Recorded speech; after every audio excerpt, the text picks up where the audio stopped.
using the golden needle to stimulate Snorlax's latent bloodline awakening. He instructs Hitmonlee in the practice of Bagwazang to transcend the limits of fighting types. However, he is reported by Nurse Joy. Please explain why your Chansey executes the Foshan Shadowless Kick? While Team Rocket is busy stealing Pokémon, Yiyu's Pokémon are practicing stances beneath a waterfall. This is the most hardcore of traversers, rewriting the rules of attribute resistance with Chinese martial arts. Chapter 1. Yiyu. Pokémon are extraordinary beings that inhabit this planet. The exact number remains unknown. 100, 200, 300, 400 in every corner of this world. The shadows of Pokémon can be found in the skies, oceans, mountains, forests, grasslands, and within cities where humans and Pokémon strive for victory in Pokémon battles. They collaborate, engage in combat, and share a bond of friendship, embarking on an unending journey of training and adventure together. Each Pokémon represents a unique encounter, and countless adventures await them. Somewhere in this world, new encounters are destined to arise, potentially becoming the beginnings of legendary tales. In the realm of Pokémon, humans coexist with these extraordinary creatures.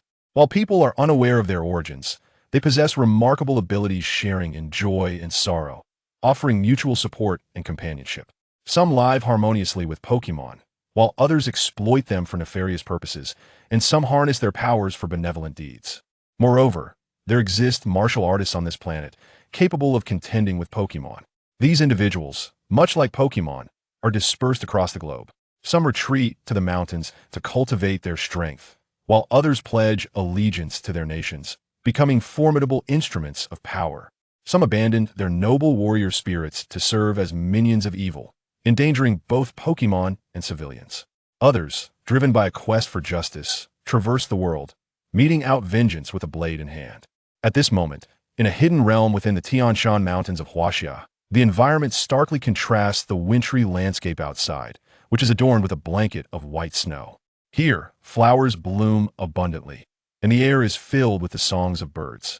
Occasionally, a Pidgey or Spearow flits by, while a Snorlax or a Whismur searches for food to prepare for winter. Nearby, an adult Rattata playfully chases its young across the grass. Not far from these frolicking Pokémon, a boy of approximately 10 sits cross-legged. Should a contemporary Huaxiao individual behold this scene, they would be utterly astonished. The boy dons a moon-white robe adorned with geometric patterns, his long hair cascading like a waterfall down his back, presenting an air of serenity and elegance reminiscent of a figure from ancient times. At this moment, the boy's eyes are tightly shut, his brow slightly furrowed. The upper part of his robe is damp with sweat, a testament to his arduous effort. Suddenly, his face flushes and wisps of white smoke rise from his crown. After an indeterminate period, the boy's flushed complexion gradually fades, replaced by a pallor. Drenched in sweat, he resembles someone who has just emerged from water. Slowly, he opens his eyes, revealing clear, lake-like orbs. Having kept his eyes closed for so long, he squints momentarily, unable to fully adjust, yet a hint of joy shines through. Disregarding his exhaustion and the dampness of his attire, the boy promptly rises and rushes deeper into the mountains, colliding with countless Pokémon along the way. Weaker or smaller creatures are sent flying, while swifter Pokémon challenge him to a race.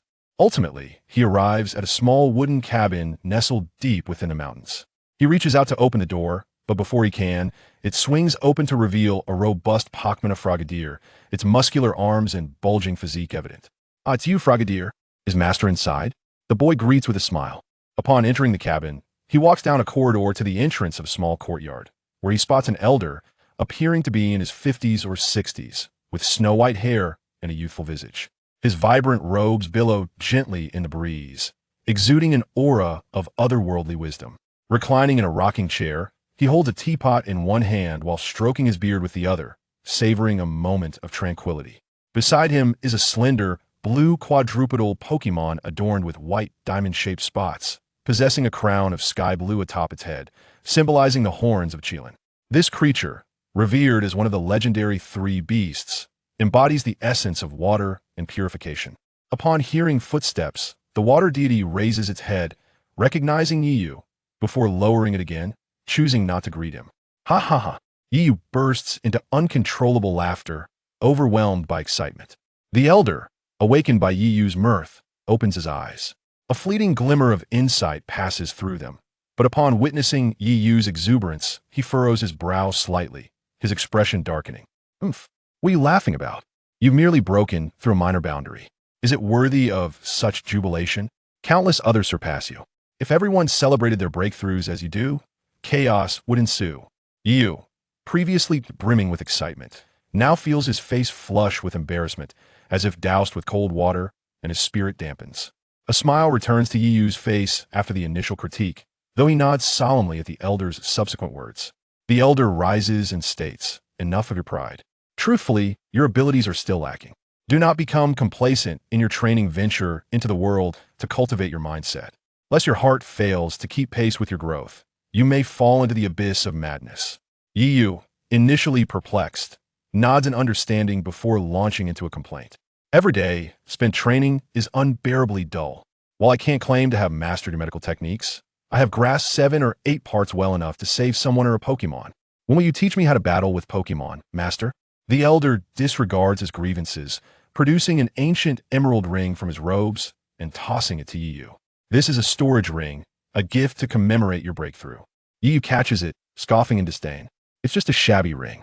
I already possess a spatial backpack. What use do I have for this? What a miserly master. The elder, attuned to Yi Yu's mutterings, narrows his nostrils in irritation, pointing at him. You ungrateful brat. Were it not for your status as my disciple, I wouldn't even consider gifting this to you. Others would beg for such a treasure. Do not underestimate this ring. It operates on the same principles as a spatial backpack. However, its space will never collapse, while a spatial backpack may deteriorate over time. After a brief pause, he added, "Moreover, this item is priceless. Such storage rings are only possessed by certain secluded families or ancient relics. Therefore, you must treasure it and quickly use your blood to establish a bond with it." With a look of astonishment, Yi Yu hurriedly stowed the ring away and pricked his finger to bond with it, fearing that the old man might change his mind. The old man sat nearby, chuckling at the sight. Afterward, Yi Yu resumed his conversation with the old man. A gentle breeze swept through, and a shadow flitted by. Unbeknownst to them, Shui Jun had taken the opportunity during their conversation to approach, carrying a flawless, water-blue egg that was devoid of any blemishes and now rested before Yi Yu. Yi Yu, perplexed, inquired, "Isn't it true that one cannot possess a Pokemon before turning 16? Note, in the Pokemon world, one can acquire Pokemon at the age of 10. Please excuse the necessary plot adjustments. Thus, I present you with this egg, so you may nurture it once it hatches," the old man replied. "Does it make a difference whether you give it to me early or late? It brings you joy to receive it sooner. Alas, I cannot find joy in this after much anticipation. I am left with merely an egg. Patience is key. It will hatch in due time. By the way, you haven't told me what Pokemon lies within this egg. Curious about what Pokemon it holds. I shan't disclose that." Chapter 2, The Scolding Part 1. Initially brimming with anticipation, Yi Yu became utterly exasperated upon hearing the old man's words. Observing Yi Yu's discontent, the old man could not help but chuckle. Suddenly, the old man's smile faded, replaced by a serious demeanor. Yi Yu, witnessing this transformation, quickly set aside his frustration and adopted an earnest expression. Noticing this, the old man subtly nodded, and with a flick of his hand, a pale yellow egg appeared in his palm. Yi Yu was momentarily taken aback at the sight of the egg, a multitude of questions flooding his mind. Why has my master produced yet another egg? Could this one also be intended for me? Ignoring Yi Yu's confusion, the old man's previously languid eyes sparkled with a hint of clarity as he gazed at the egg, tinged with a sense of nostalgia. Suddenly, catching sight of Yi Yu's astonished face, the old man's cheeks flushed. He cleared his throat to alleviate the awkwardness. He then handed the Pokemon egg to the still-dazed Yi Yu, remarking, "You are correct, this Pokemon egg is indeed meant for you. Are you perplexed as to why I would bestow upon you yet another egg?" The old man continued. Yi Yu nodded, still bewildered. Before he could voice his confusion, the old man interjected, "Were you not curious about the lineage of that pale blue Pokemon egg?" Upon hearing this, Yi Yu was momentarily dumbfounded, soon followed by a surge of excitement. He knew the old man's patterns, while he would surely reveal the answer that Yi Yu had been eagerly anticipating. As predicted, the old man's next words caused Yi Yu's heart to race, even though they consisted of merely 2 words. The mere utterance of Shui Jun nearly propelled Yi Yu into a fit of joy. Had it not been for the fear of being scolded again, he would have laughed heartily at the sky, eager to express his exhilaration. In disbelief, Yi regarded Shui Jun, who had quietly stood beside the old man after handing over the egg, and stammered, "Water." "Shui Jun, you truly wish to gift me this Pokemon egg for me to nurture?" Upon hearing Yiyu's question, Shui Jun lifted its ethereal, regal gaze, untouched by the mundane world, meeting Yiyu's bright eyes. In that moment, time seemed to stand still, as a gentle breeze rustled through the treetops, carrying with it the fragrant essence of nature and lifting Yiyu's hair, which was tied back. It felt as though the breeze had whisked away the last remnants of his trepidation, allowing him to gaze peacefully into Shui Jun's eyes. After what felt like an eternity, as if truly acknowledging Yiyu, the regal intensity in Shui Jun's eyes softened, revealing a gentler expression as it regarded Yiyu, who had initially been anxious but now met its gaze calmly. With a human-like smile, Shui Jun nodded in affirmation. Receiving Shui Jun's endorsement, Yiyu's face lit up with pure joy. He carefully placed the pale yellow Pokemon egg on a patch of soft grass at his feet, then affectionately kissed Shui Jun's egg several times. The old man stood quietly nearby, a subtle smile gracing his lips as he observed the scene. Once Yiyu settled down, he lifted the egg from the grass, his eyes sparkling with wonder as he turned to the old man, eagerly contemplating what kind of Pokemon would emerge this time. Would it be Raikou, Zapdos, or perhaps Thundurus? Noticing the gleam in Yiyu's eyes, the old man understood his thoughts, but chose not to reveal anything. Instead, he chuckled and said, "The Pokemon within this egg is neither Raikou, Zapdos, nor Thundurus. Could it be Zekrom?" Before the old man could finish, Yiyu exclaimed in disbelief. The old man, interrupted, merely shook his head with a smile and continued, "It is neither Zekrom, but rather a beloved Pokemon among many females, Pikachu." Yiyu's dreams of commanding Zekrom in battle were shattered upon hearing the old man's first statement, yet a flicker of hope lingered within him. However, the second part of the old man's revelation mercilessly extinguished that hope, dealing him a devastating blow. "Master, you have deceived me once more." Setting aside its battle prowess, that adorable appearance seems tailored for girls. "What do you mean by gifting it to me? This is utterly unacceptable," Yiyu muttered in frustration. Though his complaints were muted, the old man still caught wind of them. His expression darkened, and he sternly admonished Yiyu, "You impudent child, what did you say? Repeat that if you dare." Yiyu, taken aback by the old man's admonition, instinctively recoiled, scarcely daring to breathe. Recognizing the old man's fury, Yiyu realized he had overstepped. Seeing Yiyu's reaction, the old man's stern demeanor softened not in the slightest. He continued, "Do you truly not cherish your Pokemon? If you don't, then perhaps you should stay with me and focus on learning medicine and martial arts instead. You can abandon your dream of becoming a Pokemon master, for you have already lost before you even began." Perhaps realizing that he should not have complained about the Pikachu egg, Yiyu simply nodded in silence, his head bowed in shame, acknowledging the old man's words. Chapter 3, The Reprimand, Part 2. After a brief pause, he continued, "Moreover, it is evident that your affection lies with the Pokémon itself. Why then should you concern yourself with its strength? A powerful Pokémon may grant you temporary prowess, but it does not ensure everlasting might. Conversely, those weaker Pokémon can accompany trainers on their journey of growth, step by step." Observing Yiyu in deep contemplation, Zhao Kuang raised his gaze to the azure sky, where bird Pokémon soared freely, as if questioning Yiyu or perhaps engaging in a quiet soliloquy. What is the fundamental duty of a Pokémon trainer? It is to nurture each Pokémon that belongs to them, regardless of its strength. Upon hearing this, Yiyu was struck with enlightenment, abruptly lifting his head. He gently placed the 2 Pokémon eggs he held onto the grass, and, with both hands clasped in a gesture of respect, bowed solemnly to Suikun and Zhao Kuang. Expressing earnestly, "Master, Suikun, I apologize, I was wrong. But please rest assured, I shall strive to become a competent Pokémon trainer and will not disappoint you again." Zhao Kuang, touched by Yiyu's humility, regarded him with a contemplative expression before stepping forward to lift him up, saying, "There is no need for such formality. As long as you heed my words, that is sufficient." Seeing his master's response, Yiyu straightened up and ventured to voice his lingering confusion. "You mentioned earlier that there is an agreement between warriors and Pokémon. What is this agreement? Why are the consequences of deliberately harming Pokémon so severe?" Upon hearing this, Yiyu's anger surged. Just as he was about to speak, Zhao Kuan continued with a serious tone. "Perhaps it is precisely for this reason that Arceus, the creator god, emerged, leading the legendary Pokémon. It forcefully suppressed several formidable warriors. Faced with defeat, Human warriors established a peace treaty with the Pokémon led by Arceus. The treaty stipulates that human warriors must not maliciously harm Pokémon. Any who do so will find their martial spirit stifled, at best, losing their cultivation, and at worst, falling into madness, their meridians shattered. Once Zhao Kuang finished speaking, the flicker of anger within Yi Yu was nearly quelled. Yet, new questions surged in his mind. He did not hesitate to ask Zhao Kuang, but what if those warriors refused to abide by this treaty? After all, Arceus is not omniscient. They would not dare.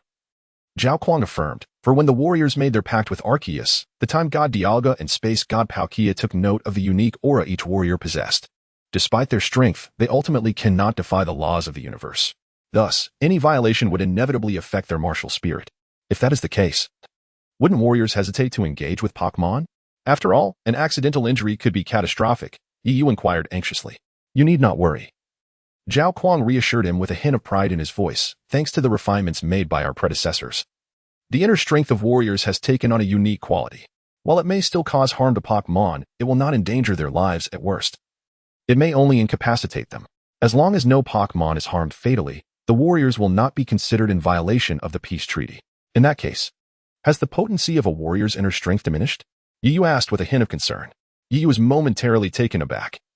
He had not anticipated such a direct approach from his master.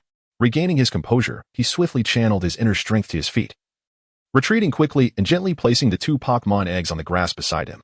At that moment, Yi Yu suddenly felt a gust of wind rushing toward his face. Alarmed, he raised his hand to defend himself, only to see Zhao Kuang's formidable fist transform into a palm that seized Yi Yu's arm just as it was about to make contact. With a firm grip on Yi Yu's arm, Zhao Kuang prepared to slam him to the ground, an act that could leave him utterly shattered. Yet, Yi Yu reacted swiftly. Noticing the impending fall, he stomped down hard and executed a counter move aimed at Zhao Kuang's body, hoping to compel his master to release him. Bang! 2 soft thuds echoed as Yi Yu's counter struck Zhao Kuang, but it failed to halt him, and Yi Yu found himself forcefully slammed to the ground. Believing the fall was due to his master's ambush, Yi Yu felt a surge of indignation and harnessed his inner strength, determined to break free from Zhao Kuang's hold. Despite pouring all his energy into the effort, Yi Yu remained pinned to the ground, his face flushed with frustration. Realizing that his attempts were futile, he ceased his struggles, lying there as still as a defeated fish. Zhao Kuang, witnessing Yi Yu surrender, could not help but admonish him further. Yi Yu, as someone who wields a gun, you should understand the unyielding nature of a firearm, as well as the indomitable spirit of its wielder. The same principle applies to Pokémon battles. Never surrender until the final moment. Chapter 4.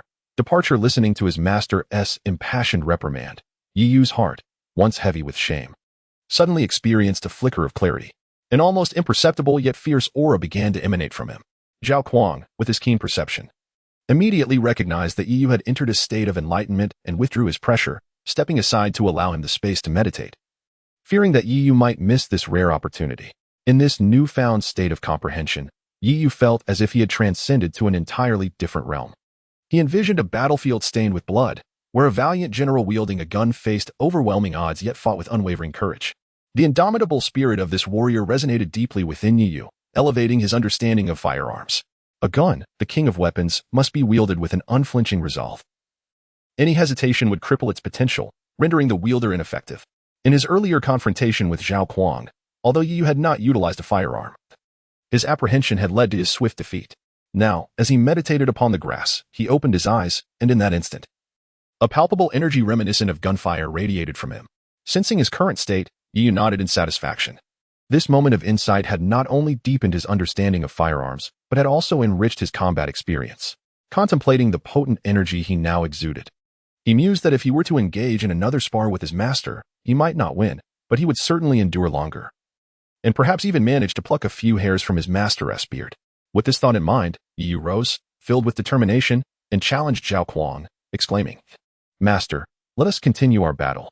This time, you shall not defeat me so swiftly." Zhao Kuang, who had been leisurely sipping tea, paused at Yi Yu's challenge, shook his head in exasperation, and retorted bluntly, "I have no interest. You are still far too weak. Even with both hands and a foot, you would struggle to best me." Upon hearing this, Yi Yu's previously fervent spirit deflated like a punctured balloon. Chapter 4. Departure. Listening to the master's scolding, filled with disappointment, Yi Yu felt a sudden enlightenment blossoming in his heart. A subtle yet sharp aura emanated around him. Zhao Kuang, who had previously subdued Yi Yu, possessed keen insight and immediately recognized that Yi Yu had entered a state of profound realization, a rare occurrence. Understanding the significance of this moment, Zhao Kuang refrained from interrupting, swiftly releasing his hold on Yi Yu and stepping aside to protect him, fearful of him missing this precious opportunity. Immersed in his epiphany, Yi Yu felt as though he had been transported to an entirely new realm. He envisioned a battlefield, drenched in blood and filled with malevolent energy, where a lone general wielding a gun valiantly faced overwhelming odds, exhibiting unwavering courage in the face of adversity. The indomitable spirit emanating from the general deepened Yi Yu's understanding of marksmanship. A gun is the king of all weapons when wielded. It must embody an aura of fearless determination. Should one harbor any doubts, the technique will falter, rendering it ineffective and even subjecting the wielder to defeat. Although Yi Yu had refrained from using a gun in his earlier confrontation with Zhao Kuang, his hesitance had led to his swift downfall. Now, seated cross-legged upon the grass, Yi Yu opened his eyes. At that moment, a tangible aura of gunfire radiated from his being. Sensing his newfound state, he nodded in satisfaction. This realization had not only enhanced his understanding of firearms, but had also enriched his insights on combat. Reflecting upon the gunfire he had unleashed, Yi Yu mused that if he were to spar with his master again, he would certainly last longer this time, avoiding the previous humiliation. Even if it meant enduring soreness the following day, he felt confident he could pluck a few of his master's beard hairs. With that thought in mind, Yi Yu stood and faced Zhao Kuang, brimming with combat spirit, challenging him. "Master, let us continue our duel. This time, you shall not defeat me so swiftly." The previously relaxed Zhao Kuang, sipping tea, paused upon hearing Yi Yu's challenge. He shook his head in bemusement and retorted, "I have no interest. You are still too weak. With just one hand and one foot, you might not even win against me." Upon hearing this, Yi Yu's initial enthusiasm deflated like a punctured balloon. Zhao Kuang ignored Yi Yu's disheartened expression and continued, "Yi Yu, pack your belongings. Tomorrow you shall leave this place to gain experience in the world." "No, I do not want to leave." "Master, have I done something wrong? Why do you wish to expel me? You promised I could change. I beg you. Do not send me away." Yi Yu's initial shock turned into profound sorrow, his voice tinged with desperation. "No, you have done nothing wrong, nor have you displeased me. You have simply grown up and require ample experience to develop." Zhao Kuang, momentarily silent upon hearing Yi Yu's heart-wrenching words, soon spoke again. "Do you not still dream of becoming a Pokémon master? How will you achieve that if you remain here?" His tone softened momentarily but then grew authoritative. "Enough discussion. This is settled." With that, Zhao Kuang stood from his chair, hands clasped behind his back, and walked into the wooden cabin. Yi Yu stared blankly at the elder's retreating figure. The following morning, Pokémon residing in the forest awakened early from their slumber. Above the treetops, various flying Pokémon, such as Pidgey and Spearow, flitted about. Shadows darted through the trees as mischievous Mankey stole breakfast from the treeco, prompting a furious chase. Energetic Magikarp leapt from the stream, shimmering in the morning light. Everything radiated peace and tranquility. "Master, I cannot bear to leave you. Please do not send me away." This sorrowful plea shattered the serene atmosphere, startling the resting flying Pokémon into frantic flight, transforming the tranquil morning into a lively scene. Hearing the master's affirming yet melancholic words deepened Yi Yu's sorrow. He opened his mouth, about to speak again, but Zhao Kuang interrupted, jokingly scolding, "Enough, enough. There is no need to be so heartbroken. We shall not be parted forever. Choose a ticket. Wherever you land, that will be your training ground." As he spoke, Zhao Kuang revealed tickets from his spatial ring, concealing the locations, inviting Yi Yu to select one. Yi Yu hesitated, filled with anticipation, and inquired, "When will we meet again?" Perhaps growing impatient with Yi Yu's question, Zhao Kuang scowled and shouted, "Destiny will bring us together again. Now choose quickly." Startled by the outburst, Yi Yu trembled, inadvertently touching one of the tickets. Before he could react, Zhao Kuang snatched it away, revealing it to be a ticket to the islands. "Master, that does not count. I accidentally touched it." Yi Yu's protest came too late. A long whistle interrupted him, followed by a resounding cry from the distance. Yi Yu looked up to see a majestic beedrill soaring toward them, its predominantly brown feathers complemented by creamy hues on its face, belly, and inner wings, with striking red and yellow plumes crowning its head. Its tail feathers fanned out in vibrant red, and its pink claws were equipped with 4 toes, 3 pointing forward and 1 backward, as it approached. The sharp gaze and expansive wings of the beedrill exuded a regal presence, leaving Yi Yu in awe. With a flight speed of 2 Mach, the beedrill reached Zhao Kuang and Yi Yu within moments. After landing, it nodded to Yi Yu and turned its attention to Zhao Kuang. Zhao Kuang approached with a warm smile. "Beedrill, it has been a while. How have you fared?" As he spoke, he gently stroked its sleek feathers. Noticing Yi Yu still drooling, Zhao Kuang playfully delivered a light knock on his head, ignoring Yi Yu's embarrassment. Zhao Kuang resumed his conversation with Beedrill. Time passed, and suddenly Yu felt weightless. Upon focusing, he realized he had been hoisted onto Beedrill's back by his master. Before Yu could react, Beedrill took off into the sky, circling above and calling out to Zhao Kuang.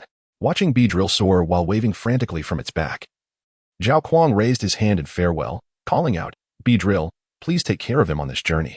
Farewell, I wish you a safe passage." Beedrill responded with a few acknowledging calls before soaring into the horizon, carrying the reluctant Yu away. As he watched the figures fade from view, Zhao Kuang whispered softly to himself, his expression a blend of longing and anticipation. A warm current flowed through Yu's heart as he clutched the letter tightly in his hand. His already bright eyes now gleamed with an unprecedented determination. "Ah, where's the exit?" At that moment, in an unknown forest, a frantic voice echoed. A young boy, clad in ancient huaxia robes, appeared somewhat disheveled, tugging at his hair in exasperation. Suddenly, the distressed boy heard a piercing scream. Curiosity piqued, he followed the sound and arrived at a thicket. Pushing aside the foliage, he beheld a small girl, a year or two younger than him, wearing a straw hat, leaning against a tree. In astonishment, he inquired, "Who are you? How did you end up here?" "Hello, my name is Selena. I hurt my foot and can't walk," she replied, pointing at her injured ankle. Her little face contorted in sorrow. "Oh, I see. Let me help you." Without waiting for Selena's consent, the boy grasped her foot and began to massage it, causing her cheeks to flush crimson. As he skillfully worked on her injury, he reassured her, "By the way, my name is Yu. Your injury is nothing to worry about. It's just a dislocation. I have some knowledge of medicine and will help you." Indeed, this boy was Yu, who had previously resolved to navigate the Chompin forest but had lost his way for several days afterward.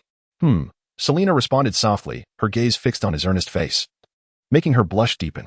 Suddenly, a tadpole leaped from the nearby underbrush. "Ah!" Selena shrieked in fright, clinging tightly to Yu's arm. "Where are you, tadpole?" A voice emerged from behind the thicket, and a boy around 8 or 9 years old pushed through the bushes. "Hello, my name is Xiaoxi. What are you two doing?" Upon seeing Yu and Selena, Xiaoxi greeted them with a smile, then asked, puzzled. Upon hearing Xiaoxi's voice, Selena awkwardly released her grip on Yu's arm, her already flushed face now resembling a ripe tomato. "Hello, Xiaoxi. I am Yu," he introduced himself calmly, his hands never ceasing their work. Hi, I'm Selena," she stammered, feeling a bit shy. "All right, Selena, try to stand and walk a bit," Yu suddenly suggested. "Oh, okay. I'll try." Selena paused momentarily before responding, slowly rising to her feet. "Wow, it really feels better," she exclaimed, joyfully taking a few steps, only to lose her balance and stumble, her previously gleeful expression now tinged with paleness. Fortunately, Yu's quick reflexes allowed him to catch her just in time. "Are you all right, Selena?" Xiaoxi asked, concerned, startled by the sudden turn of events. "She is fine, just a bit unsteady as her foot is recovering," Yu explained after examining her. "By the way, are you two here for the summer camp? I haven't seen you around," Xiaoxi inquired curiously. "Oh, I got lost," he replied. Yu retorted stubbornly. "Oh, so you're lost," Xiaoxi realized. "No, I simply don't know the way," Yu insisted. "Pfft. I just arrived today and got separated from my companions." Selena chuckled at Yu's stubbornness before elaborating. "I see. Let me lead the way then," Xiaoxi volunteered, patting his chest. "All right, that sounds good. I'll invite you both over to my house to play later," Yu agreed as their conversation flowed. Unbeknownst to them, a pair of crimson eyes lurked behind them, watching intently. Chapter 6, Encounter with Professor Oakbuzz. Buzz. What is that sound? Selena sensed something amiss and quickly asked. That sound, could it be?" Xiaoxi stammered. "That is the sound of Beedrills." Yu gasped in alarm. Having grown up in the forest, he was well acquainted with the Pokémon that inhabited it. Although he was a martial artist and unafraid of a Beedrill in a one-on-one encounter, they typically traveled in swarms, making it impossible for one to contend against many. Thus, Yu felt a surge of anxiety. Ignoring whether Selena agreed, he promptly hoisted her onto his back. Xiaoxi, standing nearby, was left dumbfounded, even forgetting that the Beedrills were approaching. "Xiaoxi, what are you dawdling for? Hurry and lead the way. The Beedrills behind us are not to be trifled with," Yu urged him. Snapping out of his stupor, Xiaoxi, hearing the approaching sound, dashed ahead to lead the way. "I can't believe this guy Xiaoxi has gone missing. We had agreed to explore the forest together, and now I can't even catch a glimpse of him. How infuriating." Meanwhile, in another part of the forest, a boy with reddish-brown hair, roughly the same age as Xiaoxi, complained in frustration. "Xiao Mao, help. No, wait, run. There are Beedrills." Suddenly, a voice called out, interrupting the boy's grievances. Upon hearing someone call his name, Xiao Mao looked up to see Xiaoxi sprinting toward him, frantically shouting something. with another boy carrying a girl on his back trailing behind. Seeing Xiaoxi's disheveled state, Xiao Mao couldn't help but laugh, relishing in his friend's misfortune. Aha, Xiaoxi. You truly are as clumsy as ever. However, Xiao Mao's amusement quickly faded as he realized a swarm of Beedrills was hot on their heels. Xiaoxi, you idiot. You've led the Beedrills right to me. Xiao Mao exclaimed in exasperation. Hey, I'm sorry. I didn't do it on purpose. Xiaoxi retorted, wincing as he continued to run. Buzz, buzz, buzz. The two were so engrossed in their banter that they failed to notice the Beedrills drawing ever closer. Xiao Mao. Why are there Beedrills near you? You little rascal, Xiaoxi. Just as they realized the danger, the Beedrills surrounded them. As Yu, carrying Selena, quickened his pace. He overheard the cries of the two boys behind him and silently prayed. Selena, do you remember where your camp is? With Xiaoxi unable to guide them. Yu had no choice but to inquire of Selena, who was still on his back. It's all right, we have plenty of time. We can take it slow.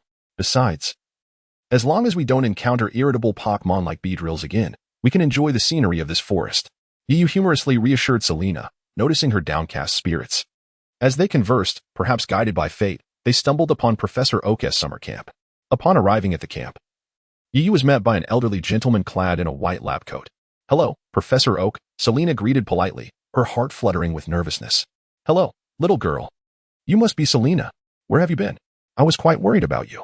You mustn't wander off like that again. Do you understand? Professor Oak inquired. Visibly agitated upon seeing Selena, he then turned to Yu with a puzzled expression, asking, and this young man, why have you been carrying Selena? Yu was momentarily taken aback by the question, but upon regaining his composure, he awkwardly set Selena down and proceeded to explain the circumstances to Professor Oak. Oh, I see. No wonder I haven't seen Ash and Gary all morning. It turns out they sneaked off to the forest in search of Pokémon. Professor Oak, with his right fist pressed against his left palm, exclaimed in realization. He had noticed that Serena might have gotten lost in the wood's end. Upon seeing that Ash and Gary were also missing, promptly dispatched his Venusaur to search for them. Grandpa, there's no need for that. It's not as serious as you think. Gary reassured him. Indeed, Professor Oak, it's not a bother at all. These minor injuries are nothing to me. Both Ash and Gary, realizing that Professor Oak intended to send them to the infirmary for treatment, quickly began to assert that their injuries were trivial, even managing to pull some vines from Venusaur. Ouch, that hurts. They both cried out as they tumbled to the ground, perhaps due to their injuries, and landed awkwardly. Please, Venusaur. Professor Oak sighed, running a hand over his forehead. Venusaur let out a loud cry and, disregarding Ash and Gary's struggles, whisked them away. Professor Oak, since your surname is Oak, I wonder if you know a doctor named Oakshuching? Yu suddenly interjected, glancing at the captured Ash and Gary. If you're referring to Dr. Oak Shuching from Pallet Town, then yes, that's me. Professor Oak responded, initially taken aback by Yu's question, then chuckling awkwardly as he rubbed his nose. You really are Dr. Oak Shuching from Pallet Town? Yu asked, astonished. Seeing Yu's incredulous expression, Professor Oak chuckled and nodded, proclaiming, Indeed, I am the renowned Dr. Oak Shuching of the Kanto region. Just then, a Murkrow flew past Yu's head. Perhaps realizing he had overstated his humor, Professor Oak cleared his throat to alleviate the awkwardness and curiously inquired, May I ask, young man, what brings you to seek me? My apologies, I forgot to introduce myself. I am Yu. I have a letter from my master that I need to deliver to you. Yu promptly handed the letter he had retrieved from his spatial ring to Professor Oak. With keen curiosity, Professor Oak examined the letter, first glancing at the envelope before reading it with growing excitement. Yu, so you are Zhao Kuang's disciple. Is everything well with Zhao Kuang? Professor Oak inquired after finishing the letter. Wait, where are you going? Serena asked anxiously as she noticed Yu preparing to leave. I'm not sure. But I am still training in Japan, so I plan to explore around. Yu replied thoughtfully. Could you perhaps wait until the summer camp concludes before you leave? Serena suggested, her cheeks flushing slightly. Seeing Yu about to decline, Professor Oak interjected, handing him a piece of paper. This is a note from your master. Moreover, I have been a long-time friend of your master. If I do not treat you well, you may hold it against me. Oh, I see. That's not a trouble at all. You are too kind. I would be honored to learn from you. Professor Oak laughed heartily. Wonderful, Yu. That way, I can play with you anytime. Serena exclaimed joyfully. Yu nodded, his own smile reflecting his happiness. Thus, Yu decided to stay and was arranged by Professor Oak to participate in the summer camp, which was a splendid opportunity for learning. Onyx. Use Rock Slide. Nidoking. Block it with Horn Attack. In the battle arena, the two Pokémon clashed, and both were propelled back by their respective forces, kicking up a cloud of dust. Good opportunity. Onyx used Dig. Onyx roared and immediately burrowed underground. Nidoking, already fatigued from the earlier collision, ultimately succumbed after enduring the dig attack. Nidoking is unable to battle. Onyx wins, and the victor is Yiyu from the white team. The referee announced Yiyu's victory. Indeed, the two battling were Yiyu and Gary. During this time, Yiyu teamed up with a girl named Xiaowang, who had arrived a bit late, and they engaged in fierce competition with the other teams at the summer camp. As time passed, the summer camp was drawing to a close. The Pokémon battles were specially arranged by Professor Oak to provide the children attending the camp with their first taste of being trainers, allowing them to gain practical experience. Yiyu, you were amazing. As soon as the battle concluded, Serena rushed over, her face beaming with joy, her cheeks flushed, likely from excitement. Yes, Yiyu. You actually defeated Gary. Xiaowang followed closely behind, a blend of admiration and shyness in her tone. It wasn't that impressive. I'm not as great as you all say. Yiyu felt a bit bashful from the compliments, waving his hands modestly. Yiyu, just you wait. Next time, I will definitely defeat you. Gary. Overhearing the praise for Yiyu, couldn't help but express his dissatisfaction. Gary, how embarrassing. You lost to Yiyu. Ash suddenly appeared, throwing in a comment. Gary's face darkened further at Ash's words. Ash, you defeated me too. What about your own face? Ash fell silent, his face reddening as he stammered. I just didn't perform well. Yes, it's because I didn't perform well that you could win. What did you say? Do you want to argue? Gary retorted, increasingly irritated. Let's fight then. I'm not afraid of you. Ash shot back defiantly. Why don't you all just calm down? Yiyu, slightly annoyed by their bickering, suddenly pressed his fingers onto specific acupressure points on them. Ash and Gary, still arguing, were startled to find themselves unable to make a sound, their bodies frozen in place. Unable to move. Hee, this isn't magic. This is my traditional Chinese medical martial arts technique. Yiyu couldn't help but feel a bit proud, observing the astonished expressions of the two girls nearby. That sounds impressive. Could you teach us, Yiyu? Xiaowang asked, gazing at him with curiosity. Serena's eyes sparkled with anticipation as well. All right, I will definitely teach you when I have the time. Then it's a deal, no backing out. Yes, I won't lie. And so, Yiyu and the others chatted as they departed, completely forgetting about Ash and Gary, who remained frozen in place.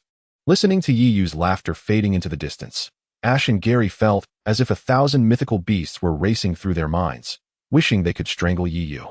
As evening fell, Professor Oak held a bonfire party at the campsite to celebrate the successful conclusion of the summer camp. During the party, the children gathered in small groups, discussing the Pokémon battles of the day, sharing reluctant goodbyes, and indulging in the delightful feast. On a nearby hillside, Yiyu sat on the grass, cradling a Pokémon egg, lost in thought, staring blankly at it. Yiyu, so this is where you've been hiding. You really should have claimed your medal. The sudden voices of two girls interrupted Yiyu's reverie. Turning to see Serena and Xiaowang, he smiled and asked, What brings you here? Why aren't you over at the party? Are you not there either? Xiaowang playfully countered. Well, is that a Pokémon egg you're holding? Serena exclaimed as she sat beside Yiyu. Higi, this Piku egg was a gift from my master. Yiyu proudly announced, though he was still just a 10-year-old child. Your master is so kind. This is the first time I've seen a Pokémon egg. Can I hold it? Xiaowang asked, a hint of envy in her voice. Chapter 7. Farewell Yiyu, it turns out you are Zhao Kuang's disciple. Is Zhao Kuang doing well? Dr. Oki inquired after reading the letter. Yiyu, wait. Where are you going? Selena hurriedly asked as she noticed Yiyu was about to leave. I'm not sure. But I plan to travel around Japan for a bit longer, Yiyu pondered aloud. Could you possibly wait until the summer camp concludes before you leave? Selena blushed slightly as she spoke. Seeing Yiyu's impending refusal, Dr. Oki interjected, offering him a piece of paper. This is a letter from your master. Besides, he and I have been friends for many years. If I don't treat you well, he might hold it against me. Oh, I see. It's no trouble at all. You're too kind. I would be eager to learn from you. Dr. Oki laughed heartily. That is wonderful, Yiyu. Now I can play with you anytime. Selena exclaimed joyfully, causing Yiyu to nod in agreement, a smile brightening his face. Thus, Yiyu decided to stay, and Dr. Oki arranged for him to participate in the summer camp, deeming it a valuable learning opportunity. Rock Snake. Use Impact. Nidalino. Defend with Horn Attack. In the arena, the two Pokémon clashed with tremendous force, only to be sent reeling back, stirring up a cloud of dust. Now's your chance, Rock Snake. Dig. With a commanding cry, Rock Snake burrowed into the ground. Nidalino, already fatigued from the earlier clash, ultimately succumbed to the digging attack and collapsed. Nidalino has lost its fighting capability. Rock Snake wins. The victor is Yiyu from the white team, the referee declared. Indeed, the combatants were Yiyu and Xiaomao. During the camp, Yiyu had teamed up with Selena and a girl named Xiaowang, engaging in fierce competition against other teams. As time passed, the summer camp drew to a close. The Pokémon battles were specially organized by Dr. Oki to provide the children with their first experience as trainers, allowing them to gain practical insights. You were amazing. As soon as the battle concluded, Selena rushed over, her face glowing with excitement, possibly from the thrill of the moment. Yes. I can't believe you defeated Xiaomao. Xiaowang joined in, her admiration tinged with shyness. It was that impressive, Yi replied bashfully, waving his hands in modesty. Just you wait. Next time, I will definitely defeat you. Xiaomao, overhearing Selena's praises, interjected with a frown. Xiaomao, how embarrassing to lose to Yi. Xiaoji chimed in from nearby, adding fuel to Xiaomao's irritation. Xiaomao's face darkened further as he retorted, Xiaoji, you've lost too. What else with your bravado? Xiaoji flustered, stammered. It's just that I didn't perform well. Yes, because I didn't perform well, you managed to win. What did you say? Do you want to argue? Xiaomao snapped back. Let us argue. I'm not afraid of you. Xiaoji shot back defiantly. Why don't you both calm down a bit? Yi interjected. Somewhat annoyed by their bickering, he quickly pointed his fingers at certain pressure points on their bodies. To their shock, Xiaoji and Xiaomao found themselves unable to utter a sound. Their previously combative stances frozen in place. This ISN team magic. It's a technique from my heritage in Huaxia medicine and martial arts, Yi proudly declared, observing the astonished expressions of the two girls. That sounds impressive. Could you teach us? Xiao Wang asked, her eyes filled with curiosity. Selena also stepped forward, her gaze eager with anticipation. All right, I promise to teach you when I have the time. Let us agree on that then. No backing out. Yes, I wouldn't lie. And so, Yi and the others continued their conversation as they left, completely forgetting about the immobilized Xiaoji and Xiaomao. Listening to Yi's distant laughter, the two felt overwhelmed with a sense of frustration. As night fell, Dr. Oki hosted a bonfire party to celebrate the successful conclusion of the summer camp. Children gathered in small groups, discussing the day's Pokémon battles, sharing sentiments about their impending farewells, and indulging in the feast laid out before them. On a distant hillside, Yi sat on the grass, cradling a Pokémon egg in his hands, lost in thought as he gazed at it. Yi. So you're hiding here. You really should have claimed your medal. Two female voices suddenly interrupted his reverie. Turning around, he saw Selena and Xiaoguang approaching, smiling. Why aren't you at the party? He asked. Why aren't you there either? Xiaoguang playfully countered. Wow, that's a Pokémon egg you're holding. Selena exclaimed as she sat beside Yi. This Piku egg was gifted to me by my master. Yi replied proudly. For he was still just a 10-year-old boy. Your master is so kind. It's my first time seeing a Pokémon egg. Can I hold it? Xiaoguang asked. Her eyes filled with envy. Selena, who had been beaming because of the Pokémon egg, now fell silent and nodded. Promise you'll come play with us, Xiaoguang urged, her eyes sparkling with hope. Oh, so you're all here. Dr. Oki approached, pulling out a necklace adorned with a Pokeball design from his lab coat pocket. This is your reward for winning the Pokémon battle. Wow, what a beautiful necklace, Xiaoguang exclaimed, her eyes shining as she gazed at it. Indeed, it's truly lovely. Selena agreed, nodding enthusiastically. The necklace featured a beautifully engraved Pokeball at its center, with a chain intricately designed in a floral pattern. Everyone has an appreciation for beauty, especially young girls. Thank you, Dr. Oki, Yi said gratefully as he accepted the necklace, noticing Selena and Xiaoguang looking at it with admiration, deep in thought. Hey, Selena, you have a Pokémon egg, Dr. Oki exclaimed in surprise upon seeing the egg in Selena's arms. This egg isn't mine, it belongs to Yi. Selena clarified, shaking her head. Oh. So it's Yi's, Dr. Oki said, his expression shifting to one of realization. He then requested, Yi, could you let me keep this Pokémon egg for a while? I'd like to study it. Of course, I will take good care of it. Given Dr. Oki's earnestness, Yi readily agreed. After all, it was better to have a professional like Dr. Oki take care of it than to leave it in the hands of someone inexperienced. By the way, have you seen Xiaoji and Xiaomao? Those two are always missing. I haven't seen them all day, Dr. Oki inquired, scratching his head in frustration as he noticed their absence. Just then, a Rapidash appeared, carrying Xiaomao and Xiaoji in its mouth, trotting over to Dr. Oki. Oh, Yeyu, the Piku on your shoulder must be the Pokémon that hatched from that egg, right? Professor Oak inquired, his eyes lighting up at the sight of the Piku perched on Yeyu's shoulder.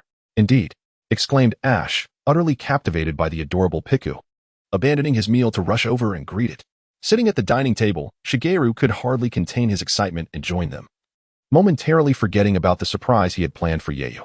Observing this scene, Yeyu could only smile wryly and, disregarding the playful antics of Piku and Ash, made his way to the table to sit down. By the way, Yeyu, this is for you. After Yayu had settled, Professor Oak suddenly presented him with an object resembling a computer entirely red in color, which he pulled from the pocket of his lab coat. Curiously, Yayu examined the device, which Professor Oak explained was called a Pokédex. Noticing the look of confusion in Yayu's eyes, the professor elaborated, the Pokédex is not merely a recording device. It is a portable database. Trainers can acquire information about Pokémon that has been recorded by scanning or manually searching through it. Yayu's curiosity only deepened as he listened.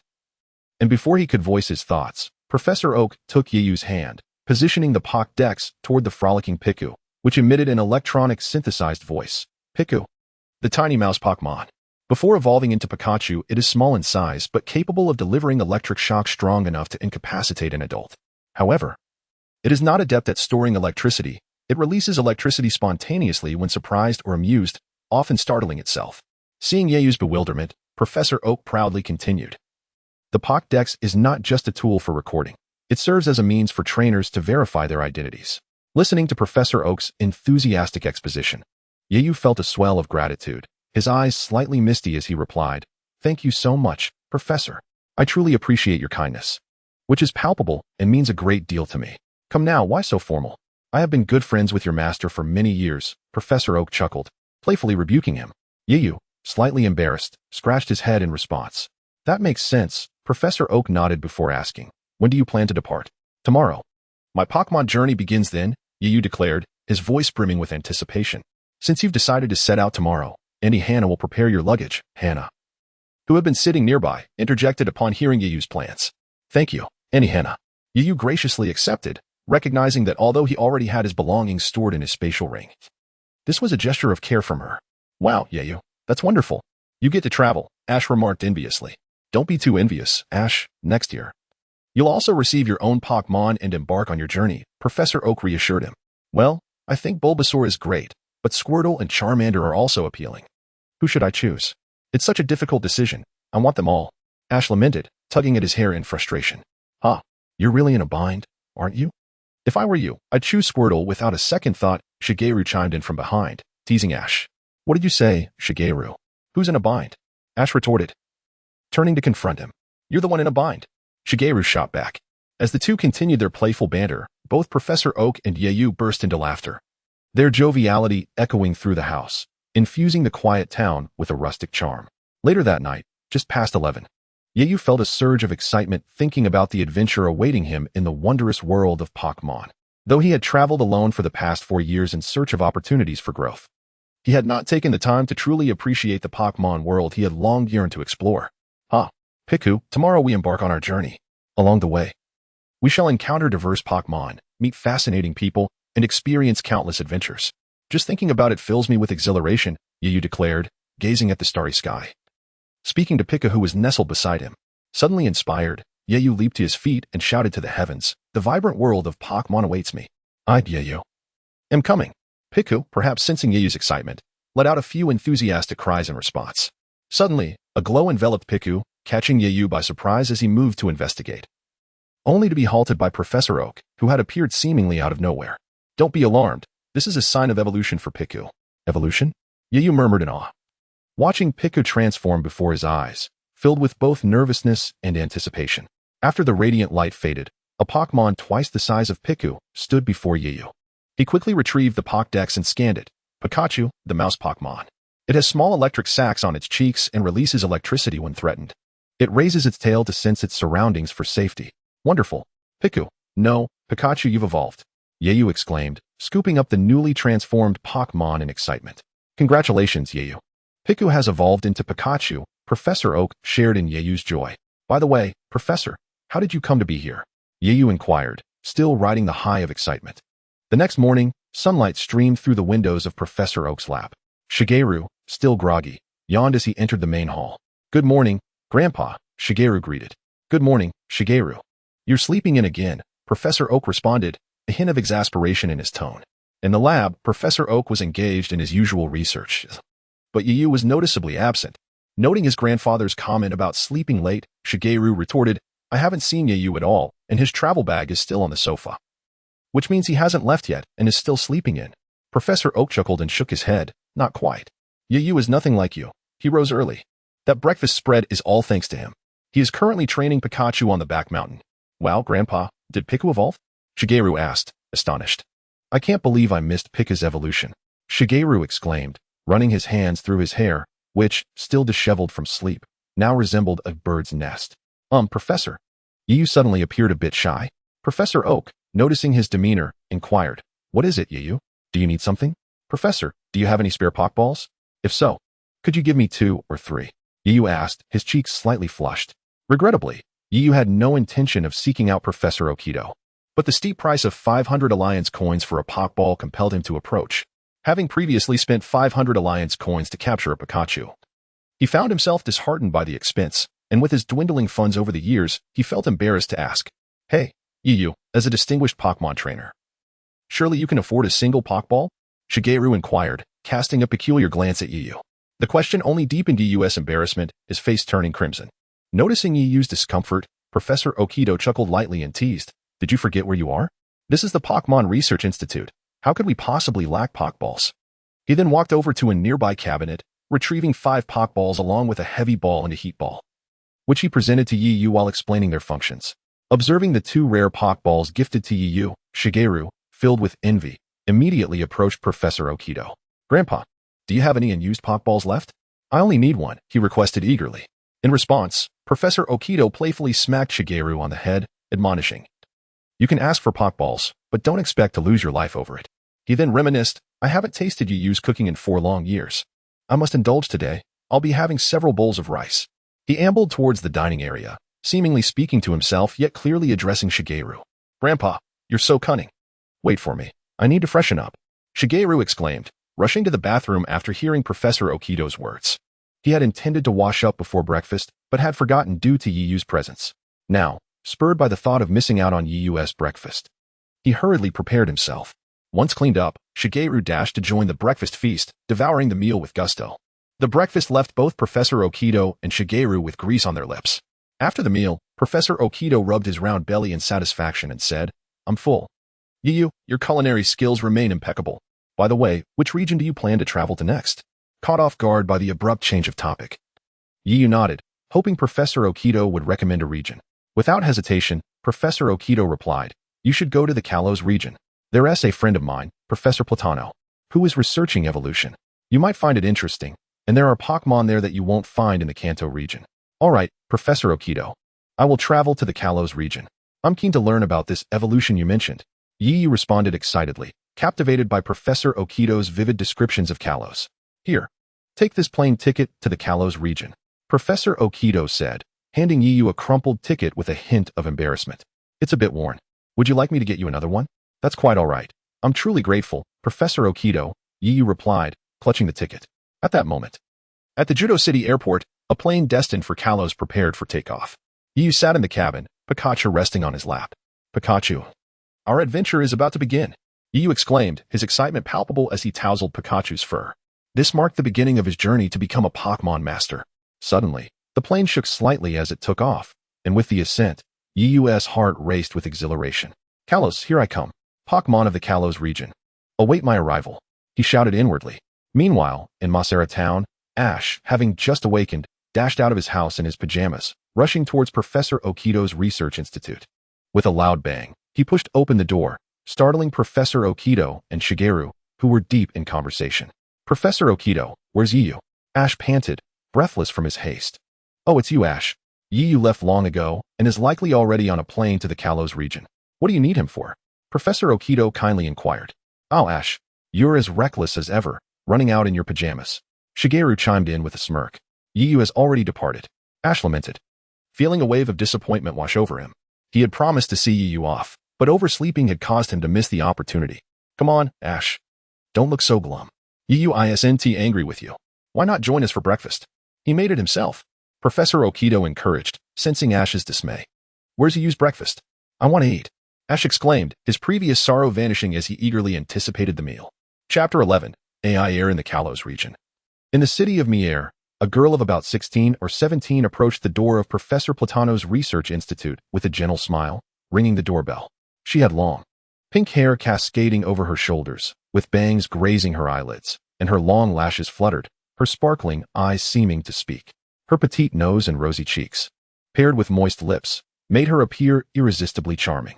Clad in a simple white dress, she exuded an aura of elegance despite its unadorned nature. The door swung open to reveal a woman with blue hair and red-framed glasses, radiating an air of intellectual beauty. "Hello, my name is Aiair. May I ask if Professor Platano is available?" The girl introduced herself as she stood at the threshold. "Greetings. I'm Sophie, one of Professor Platano's assistants. What brings you to see him?" Sophie replied, observing the girl before her. "Oh, I see. Please, come inside. Professor Platano is currently on a video call with a friend." "Kindly wait a moment," Sophie invited. "Thank you," Aiair said, following Sophie into the Institute's grand hall. Inside, a tall man with stubble was engaged in a lively video call with an elderly gentleman, both clad in white lab coats. "Professor Okido, it's been a while. You remain as distinguished as ever," the middle-aged man remarked with a smile. "Haha, enough flattery, Professor Platano. I hear you're researching evolution. How is that progressing?" Professor Okido inquired warmly. Indeed, the conversation was between Professor Okido, situated in the Kanto region, and Professor Platano, the owner of the research institute. "Ah, don't get me started. To achieve the final evolution of a Pokémon, one must find the corresponding evolution stones and keys, but alas, I have yet to find a single one," Professor Platano lamented, displaying a hint of frustration. "Take your time, solutions will present themselves eventually," Professor Okido advised gently. "As I was conversing with you, I nearly forgot the matter at hand. Dr. Bratano, I have a favor to ask of you. A disciple of a dear friend of mine is preparing to travel to the Carlos region, and I hope you can assist me in watching over him. It should be about time for his arrival. I just remembered," exclaimed Professor Oak suddenly. "Of course, what is his name?" Dr. Bratano readily agreed. "Yiyu," was the response. "Yiyu, understood. I shall take care of everything. I have other matters to attend to, so I must be off. Farewell. Rest assured. Goodbye." With a swish, the screen went black. As Dr. Bratano set down the receiver and turned around, he saw Sophie chatting with Aiair, who was seated on a nearby sofa. "Who is this?" Dr. Bratano inquired, looking at Aiair. "Hello, Dr. Bratano. My name is Aiair. I am a rookie trainer this year." Upon noticing Dr. Bratano's gaze, Aiair promptly stood from the sofa and politely introduced herself. "Oh, right. How could I forget? You are the rookie trainer who is here to receive the starter Pokémon today," Dr. Bratano exclaimed, his face lighting up in realization. He then reached into his pocket and produced 3 Pokeballs, tossing them into the air. With a resounding pop, 3 Pokémon appeared before Aiair's eyes. "I have prepared the starter Pokémon for you. This blue one is the water-type Froakie, the red one is the fire-type Fennekin, and the green one is the grass-type Chase-Spin. Choose one as your companion for your journey." Dr. Bratano proceeded to introduce the basic attributes of the 3 Pokémon. Let me see. Froakie looks formidable, but Fennekin also seems quite impressive, and Chase-Spin." Aiair furrowed her brows, appearing quite troubled as all 3 Pokémon showcased their unique abilities, vying for her attention. "I have made my decision," Aiair finally declared with determination in her eyes. "Excuse me, is this Dr. Bratano's research facility?" Just as Aiair was about to announce her chosen Pokémon, a voice interrupted her. Surprised, Aiair turned towards the entrance, where stood a youth with sharp eyebrows and bright eyes, clad in a white tracksuit and white canvas shoes. His hair tied back in a crown. Perched on his shoulder was an adorable Pikachu, and his attire exuded an air of untainted freshness. "Come in. I am Bratano. You must be Yiyu, as Professor Oak mentioned. I didn't expect you to arrive so soon. I was planning to greet you." Dr. Bratano warmly welcomed the newcomer. "Hello, Dr. Bratano," Yiyu politely greeted. Upon entering the research facility, he encountered 3 Pokémon he had never seen before and immediately retrieved his Pokédex to scan them. No data available. There are still many undiscovered Pokémon in this world. The Pokédex emitted a mechanical voice. Why is there no data on these 3 Pokémon? Could it be that the Pokédex is malfunctioning?" Yiyu remarked, tapping the device, then scanning the Pokémon again, but it still indicated no data. Aiair could not help but giggle at the sight. Feeling embarrassed, Yiyu scratched his head, and even Pikachu on his shoulder turned away in silent sympathy. "This is likely not a malfunction of the Pokédex, but rather, your device has yet to be upgraded to the global version, which currently only contains data for the Kanto region Pokémon," Dr. Bratano explained, subsequently introducing the starter Pokémon from the Carlos region to Yiyu, alleviating his embarrassment. "By the way, this young lady is Aiair, also a rookie trainer. The beautiful lady wearing glasses is one of my assistants, named Sophie. The other assistant, Zydugia, is in the backyard tending to the Pokémon. All right, Yiyu, you and Aiair can chat here for a bit, as fellow rookie trainers. You should have plenty to discuss. Sophie will accompany me to the lab to upgrade your Pokédex." Dr. Bratano stated, and before Yiyu could respond, he hurriedly left with Sophie. The hall was left with only Yiyu, Aiair, and the 3 Pokémon. Seeing Yiyu fidgeting anxiously beside her, Aiair could not contain her laughter. Yiyu, am I that terrifying? And no, I was just pondering some matters, Yiyu stammered, feeling somewhat uncomfortable alone with the girl, especially one he had just met. Oh, is that so? What were you thinking about? Aiair inquired curiously. The atmosphere in the hall grew a bit awkward. So, Aiair, I heard from Dr. Bratano that you were also a rookie trainer. I wonder what your starter Pokémon is? Unable to withstand the uncomfortable silence, Yiyu finally broke the ice. Aiair, who was watching Pikachu play with the other Pokémon, puffed out her cheeks and replied, Humph. I don't have a Pokémon yet. I could have had one earlier, but you interrupted me. You're so annoying. I'm not talking to you anymore. With that, she turned her head away, ignoring Yiyu. Feeling increasingly awkward, Yiyu hurriedly apologized. No problem, Yiyu readily agreed. It's evident that you have a great bond with Pikachu. Is that your starter Pokémon? Aiair asked, her beautiful eyes wide with curiosity. Yes. Pikachu hatched from an egg gifted to me by my master. We have known each other for a year since the day it was born. Yiyu smiled as he watched Pikachu frolicking nearby, and Pikachu seemed to sense it, turning its head to smile back at him. I'm so envious of your relationship, Aiair remarked, witnessing their bond. You needn't envy. There will come a day when others will envy the bond you share with your Pokémon as well. No, that's not right.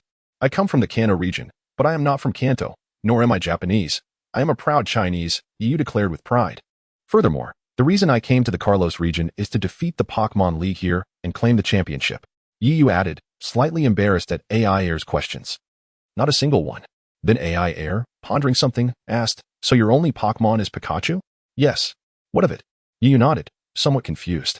What is your dream? Aiair? Yiyu asked, nodding thoughtfully after listening intently. My dream is to become a performer with the title of Carlos Queen. To ensure Yiyu understood what a performer was, Aiair elaborated. Performers showcase their bond with their Pokémon through performances and techniques, typically presented in a collaborative manner. Additionally, they adorn their Pokémon or create suitable Pokepuffs for them. Pokémon performers also need to participate in beginner-level competitions to collect princess keys. And after gathering all 3, they can enter the Masterclass competition, where the champion earns the title of Carlos Queen. Suddenly, while conversing with Aiair, Yiyu heard a chirping sound. Looking through the window, he spotted a small fletchling perched on a tree in the yard, chirping incessantly. Huh. My first flying-type Pokémon will be you. Pikachu, let us go? Yiyu exclaimed excitedly, running towards the door while beckoning to Pikachu. Hey, Yiyu, wait for me. Beside him, Aiair had just reacted when Yiyu had already vanished from sight. She couldn't help but stamp her little foot in frustration and hurriedly followed after him. Pikachu. Use Thunder Shock. Upon emerging, Aiair witnessed Pikachu unleashing a bolt of electricity directed at the Sparrow. The Sparrow, however, nimbly evaded the attack and countered with Quick Attack. Charging at Pikachu. Well done. Pikachu, let's also use Quick Attack. The 2 Pokémon surged toward each other, leaving behind trails of white light. Pikachu. With a loud cry.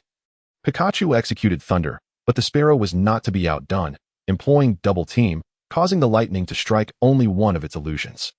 Yiyu felt a wave of frustration. Could this Sparrow be a master of its craft? Pikachu, keep using Thunder without pause.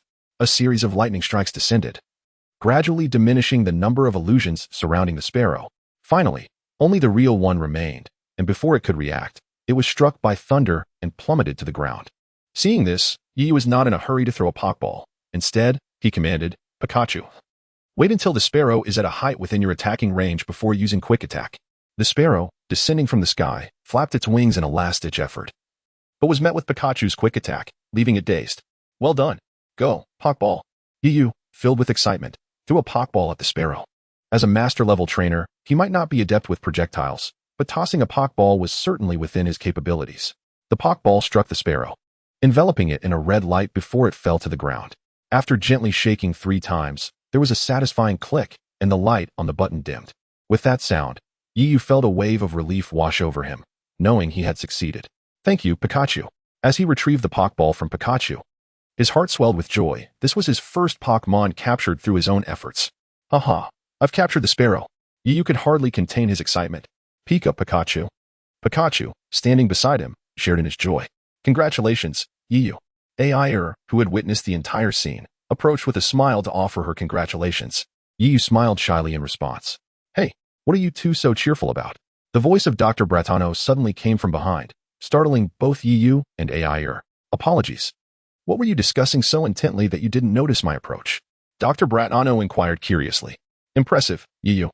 To capture a Pokémon on your very first day of travel is no small feat. I've upgraded your Pokédex to the global version. You can try it out now. After praising him, Dr. Bratano handed the Pokédex back to Yu. Taking the Pokédex, Yu tossed the Pokéball he held into the air. With a flash of red light, the sparrow joyfully perched on Yu's shoulder, chirping happily. Sparrow, the robin Pokémon. Its song is melodious, and it attacks mercilessly when faced with intruders, announced the mechanical voice of the Pokédex. Dr. Bratano. I haven't received my initial Pokémon yet. Aiair interjected at the right moment. My apologies for being so preoccupied. Aiair, which Pokémon are you considering? Dr. Bratano asked. Before you choose, please take this Pokédex and 5 Pokéballs, he added, handing them to Aiair. With a serious expression, Aiair replied, I've decided. My first partner will be the Firefox. Upon Aiair's selection, the Firefox excitedly emitted sparks from its tiny nose, leaping into Aiair's arms.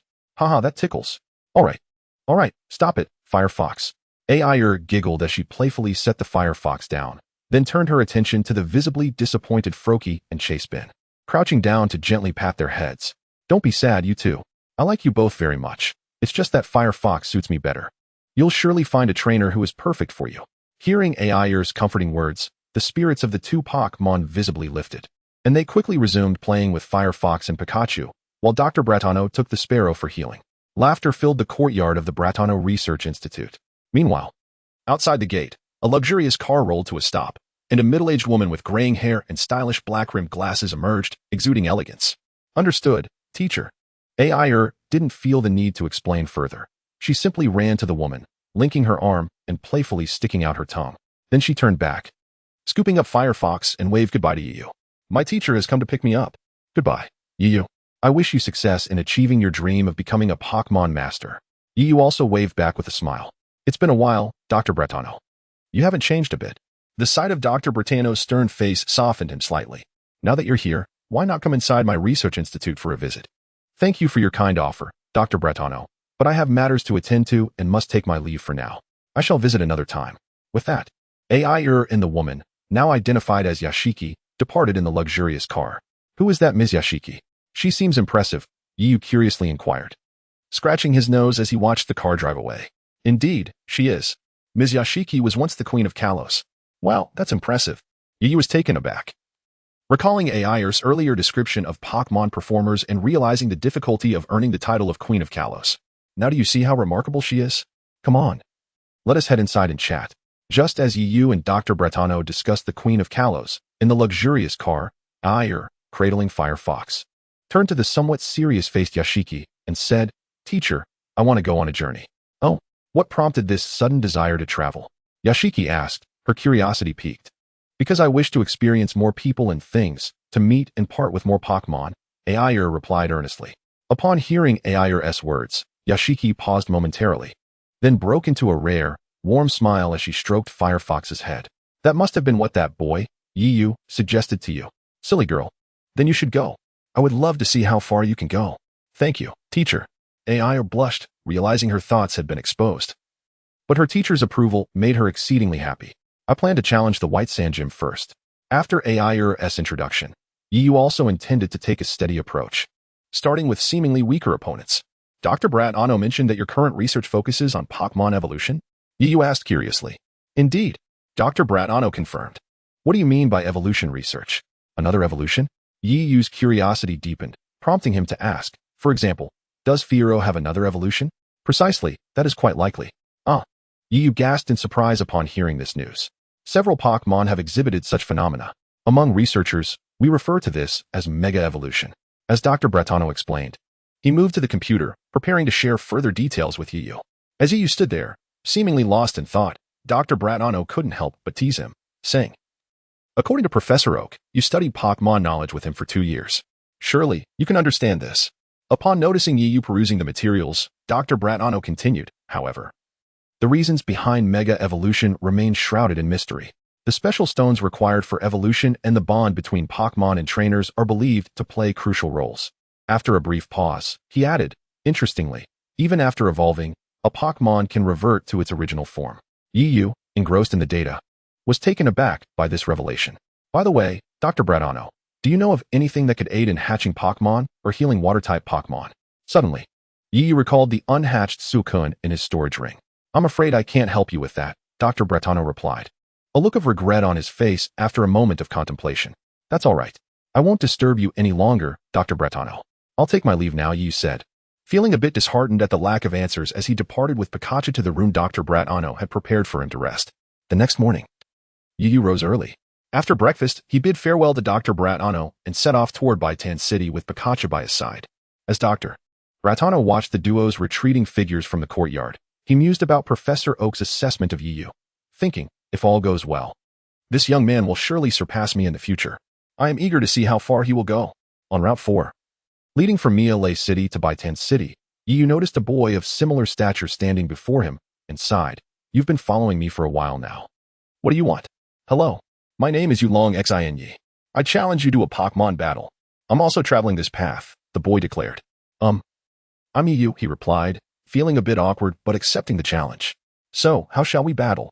I'm in a hurry, so let's have a one-on-one Pokémon duel. Sounds good. Yu followed Yulong Xin Yi to an open area.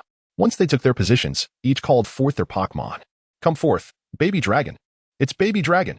Pikachu, you're up. Yu summoned Pikachu, who leaped from his shoulder into the arena. Pikachu. Thunderbolt. Baby Dragon. Use Dragon Pulse. The two attacks collided, creating a cloud of dust. Baby Dragon. Use Mind's Eye, then follow up with Zen Headbutt. Pikachu dodged quickly. Yu commanded, but he forgot that after using Mind's Eye, the subsequent attack would inevitably hit. With a loud crash, Pikachu was sent flying. Pikachu, are you alright? Yu rushed to his side as Pikachu staggered but quickly got back on his feet. Pikachu. Pikachu shook his head and dashed back into the fray. Pikachu. Use Quick Attack to distract Baby Dragon, then seize the opportunity to use Thunder.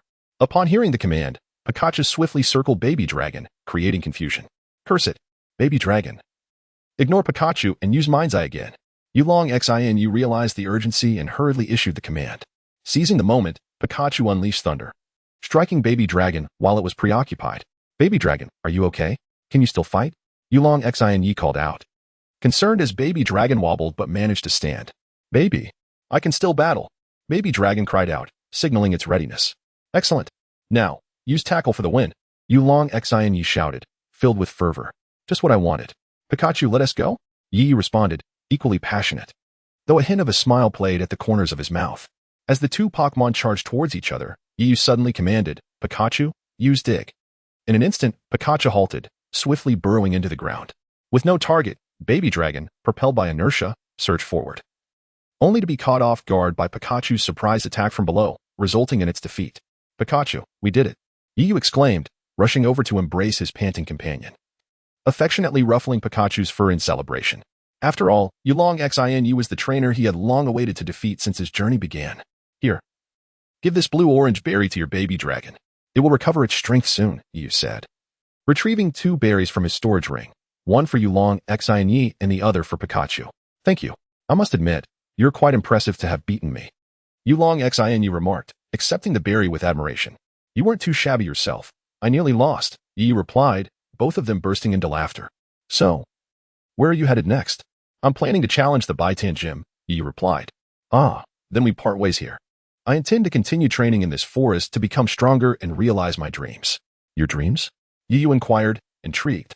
Yes. Before meeting you, I had no dreams, believing myself to be strong. But after encountering you, I realized my own limitations. Therefore, my dream is to become the world's greatest Dragon-type Pokémon trainer. The more he spoke, the more fervent Yulong Xin Yi became, as if a fire of determination ignited within him. Next time we meet, I will defeat you. Yes. Let us strive together. Yu smiled, raising his clenched right fist. Indeed, together. Yulong Xin Yi mirrored the gesture, their fists gently meeting in camaraderie, with shared smiles. The morning sun bathed them in a warm glow, reminiscent of an unforgettable tale filled with ambition and vitality. After parting ways with Yulong Xin Yi, Yu continued along the path to Baitan City with Pikachu. Along the way, he released his newly caught Pidgey, observing the little bird fluttering joyfully in the sky while Pikachu dashed along the ground. Yu found himself deep in thought, realizing he was still too weak. Back when he captured Pidgey, he recognized that his command skills needed refinement. Moreover, in his battle with Yulong Xin Yi, had his opponent not been careless, he would have undoubtedly faced defeat. Although he had had Pikachu for over a year, he had focused solely on enhancing his own strength to participate in the tournament, leaving little time for actual Pokémon battles or commanding his team effectively. Rubbing his aching head, Yu murmured to himself, "It seems I need some specialized training." Suddenly, a sound caught his attention, and he noticed Pikachu frolicking with a wild Pokémon. After scanning it with his Pokédex, he discovered it was a Dodo Mouse, also an electric type like Pikachu. Watching Pikachu play with the Dodo Mouse, an idea sparked in Yu's mind, and a mischievous smile crept onto his face. He resolved to use the wild Pokémon in the forest to train Pikachu and Pidgey while simultaneously honing his own command skills. Apologies, Dodo Mouse. Yu thought to himself. Pikachu, Thunderbolt. Pidgey, Hurricane. Soon, the forest echoed with the commanding voice of Yu and the sounds produced by battles with Pokémon. Chapter 15. Training Ah? Finally, we have arrived. Yu murmured weakly as he gazed upon the nearby city of Baitan. After a long day of travel, compounded by his determination to enhance both himself and his Pokémon through battles with wild creatures, even as a master, he felt utterly exhausted. Meanwhile, in a certain part of the forest along Route 4, why am I so unfortunate? That cursed battle was so intense it blocked my way. Yulong Xin looked exasperatedly at the scene before him. The place where Yu had previously fought had resulted in several trees falling, effectively obstructing Yulong Xin's path. Under normal circumstances, this would not be an issue, but behind him trailed a swarm of beedrills. The buzzing of their wings grew increasingly closer, and as he listened to the ominous sound resembling that of the Grim Reaper, Yulong Xin felt tears welling up. Oh no, not my face. Ouch, my back. In Baitan City, Pokémon Center. Unaware that his previous battle had inadvertently caused trouble for Yulong Xin, Yu had already arrived at the front desk of the Pokémon Center. Good afternoon, greeted Nurse Joy as she approached. Good afternoon, Yu replied. This place is where Pokémon regain their strength, and it also serves as accommodation for trainers, responsible for all care related to Pokémon. Nurse Joy proceeded to provide Yu with an introduction to the Pokémon Center. I am here to stay for one night and to register for the Carlos Region Challenge, Yu stated his purpose. Understood. Please use your Pokédex to scan this location, Nurse Joy instructed, gesturing for Yu to place the Pokédex on the display screen for scanning. After registering with the Pokédex and receiving the key to his accommodation, Yu thanked Nurse Joy and began to search for his room according to the room number. Upon entering his room, Yu first took a refreshing shower, then, as was his custom, he retrieved the water-type Pokémon egg from his storage ring and meticulously wiped it. It's been so long, Waterlord. Why haven't you emerged from the egg yet? Yu murmured, gazing at the pale blue egg in his hands, lost in thought. Rest assured, Waterlord. I will find a place abundant in water-type energy so that you may hatch. Yu silently vowed. After spending some time playing with his Pokémon, he turned off the lights and went asleep. This was the plan he had set for himself, to meditate in the wild and rest in a room when possible, achieving a balance between work and rest. The next day, as dawn broke, Yu rose early as usual and took Pikachu and the others to a park not far from the Pokémon Center for training. They found themselves in a particularly unique spot within the park, surrounded by towering trees with a wide open area in the center, filled with large stones. A natural training ground. Splendid. Today, we shall train here, Yu declared to Pikachu, who was at his feet, and the excited little sparrow flying above. Pikachu chirped enthusiastically, clearly eager to begin. Although the little sparrow was somewhat bewildered by having to train so early, it still chose to follow its master's command. Pikachu, little sparrow, please go find some branches and stones, Yu instructed. Upon hearing Yu's command, Pikachu and the little sparrow immediately scattered to gather stones and branches. Yu then selected a sturdier branch and drew a circle on the ground about 3 meters wide. Moments later, satisfied with the collection of stones and branches at his waist, Yu pointed at the circle on the ground and said to Pikachu and the little sparrow, You two go inside that circle, and you must avoid my attacks without leaving the circle. Do you understand? Pikachu nodded and dashed into the circle, preparing to face the incoming attacks. Following suit, the little sparrow flew in as well. Yu hefted a stone in his hands, gauging its weight before infusing it with his inner energy. With a swift flick of his wrist, the stone shot forward towards Pikachu and the little sparrow, striking them with a thud in less than a second. Both Pokémon seemed taken aback, the little sparrow even tumbling from the sky, leaving them with a painful mark. Observing their expressions, Yu remained unfazed, as if he had anticipated this outcome all along. In the past, Zhao Kuang had trained Yu's reflexes in a similar manner, even giving it a melodious name, hearing, and positioning. Relying solely on sight to dodge is the most foolish approach. One must rely on instinct and sensation. Yu coldly instructed Pikachu and the little sparrow. While training his Pokémon or himself, Yu typically maintained a stoic demeanor, concealing his emotions. For he was a martial artist.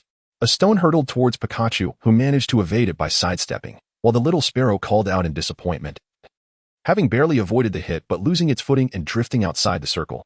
Excellent. Let us try again, Yu encouraged, somewhat pleased. During the following hours, Pikachu and the little sparrow barely managed to evade the stones Yu hurled at them. For hours later, both lay panting on the ground, bruised and battered. Yu approached them, saying, "Take a moment to truly feel your sensations and movements." He then withdrew a long spear from his spatial ring and began to practice nearby. However, as he passed the front desk, he noticed a crowd gathered, with two Ms. Junsha maintaining order. "Nurse Joy, please save my Rattata. Nurse Joy, please save my Macop." Yu, curious, joined the throng and learned from the surrounding voices that the Pokémon Center had just suffered an attack, causing the power system to be damaged. As a result, injured Pokémon could not receive adequate medical care and had to rely on Nurse Joy and Chansey for support. Observing the chaotic scene, the two Nurse Joys and Ms. Junsha felt overwhelmed. The damaged power system rendered many medical devices inoperable, complicating the treatment of several Pokémon. Another Nurse Joy sighed, "Alas. There is nothing we can do now but do our utmost to treat as many Pokémon as possible."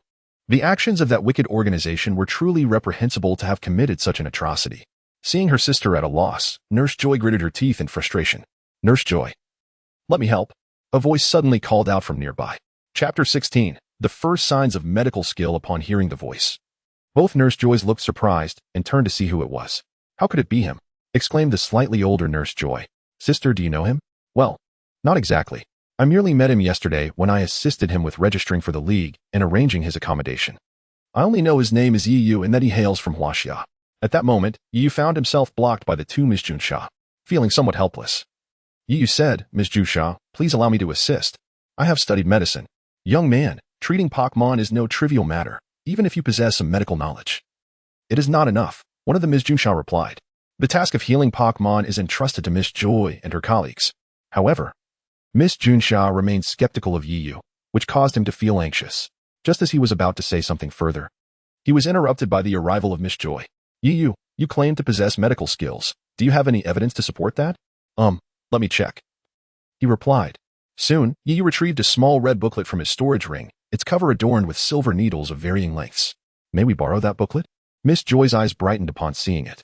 "Sure, take a look," she said. "Sister, could this little booklet be the Divine Doctor's Manual?" After examining it closely, Miss Joy remarked, You mentioned he hails from WUXIA. This must indeed be the Divine Doctor's Manual. In that case, Junsha, let him come over. He truly possesses medical skills, and they might even surpass ours." One of the Junsha sisters, witnessing Miss Joy's sudden belief after seeing the booklet, curiously inquired, "What exactly is this red booklet?" This booklet is called the Divine Doctor's Manual, a credential possessed by members of a special organization in WUXIA known as Eton. The most significant point is that while the organization has few members, each one is exceptionally skilled in medical arts and surpasses our Joy family in expertise. Miss Joy spoke with a hint of admiration. "That's incredible, but he seems quite young. He hardly looks like someone with advanced medical skills." Miss Junsha gasped, appearing somewhat astonished. After all, the Junsha family and the Joy family were longtime acquaintances, and Miss Junsha was somewhat aware of the Joy family's capabilities. Ignoring Miss Junsha's astonished gaze, Yu approached a small mudbray and squatted down to treat it earnestly. Observing Yu's adept actions while treating the mudbray, even Miss Joy, who had mentally prepared herself, was left speechless. Ultimately, healing Pokémon requires ample experience and appropriate instruments to ensure successful treatment. However, without medical instruments, they were akin to skilled swordsmen who, deprived of their swords, could not fully unleash their prowess. In front of Yu was a wounded Geodude, although it was severely injured.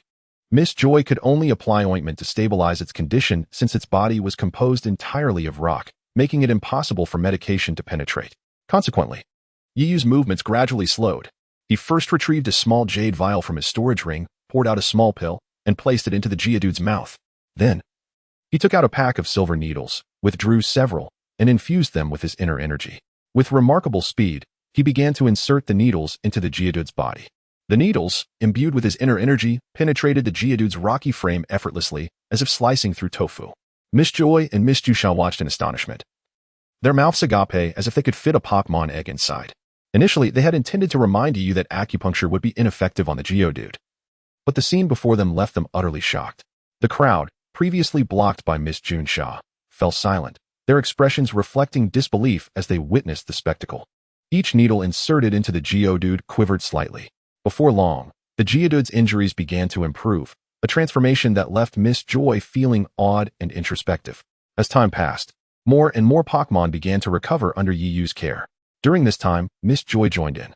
She and her sister took charge of the less severely injured Pokémon, while those they couldn't treat or those with more serious injuries were entrusted to Yiyu. I have mostly healed your Rhydon, but for the next few days, you should refrain from engaging it in battle, as the injuries on its feet still require rest. Yiyu advised the trainer of the last Pokémon he treated. I understand. Thank you. The trainer replied. No need to thank me. After treating the final Pokémon, Yiyu's complexion appeared somewhat pale. After replying, he fainted, startling the Pikachu beside him, which quickly stood upright to prevent his head from making contact with the floor. Noticing the commotion, Miss Joy hurried over, examined Yiyu, and let out a heavy sigh of relief. She reassured the worried Pikachu, you need not fret. Yiyu has merely exhausted himself. A good rest will suffice. Could you stay here to watch over him? I have some matters to attend to, and once he awakens, please call for me. Pika. As Yiyu slowly opened his eyes, the first thing he saw was Pikachu, who looked at him with concern. Pika, Pikachu. Upon seeing Yiyu awake, Pikachu joyfully called out and leaped into his embrace, rubbing its cushiony cheeks against Yiyu's face. Haha, all right, Pikachu, stop. That tickles. Laughter filled the room. Chapter 17, Challenge at the Sandalwood Gym. Happy New Year to everyone. Yiyu, you're awake. I made some porridge for you. Miss Joy said as she entered the room, holding a clay pot, smiling at the playful duo. Miss Joy, how are those Pokémon doing? Yiyu inquired, pausing his playful antics with Pikachu. Thank you, Miss Joy. Yiyu expressed his gratitude as he accepted the porridge. Hee, no need to thank me. I should be the one thanking you for your tremendous help, Miss Joy playfully responded. Yiyu felt a slight blush creep onto his cheeks at her playful demeanor, embarrassedly burying his face in the bowl. Miss Joy, do you need anything? I will do my utmost to assist, Yiyu assured, noticing her hesitation. Well, I see your medical skills are remarkable. If there are ever any difficult cases with Pokémon or people, could I ask for your help? Of course. I want to let you work for free. I will offer compensation, Miss Joy straightforwardly proposed. Seeing Yiyu agree so readily, she confidently presented her request. Miss Joy, discussing payment feels a bit impersonal. After all, it is a physician's duty to save lives. I agree to your request, and I will certainly assist with any medical matters in the future, Yiyu declared emphatically, slapping his chest. Thank you, Yiyu, Miss Joy said, touched, as she gently wiped her damp eyes. You are the young man who showcased his exceptional medical skills at the Pokémon Center yesterday. Your name is Yiyu, right?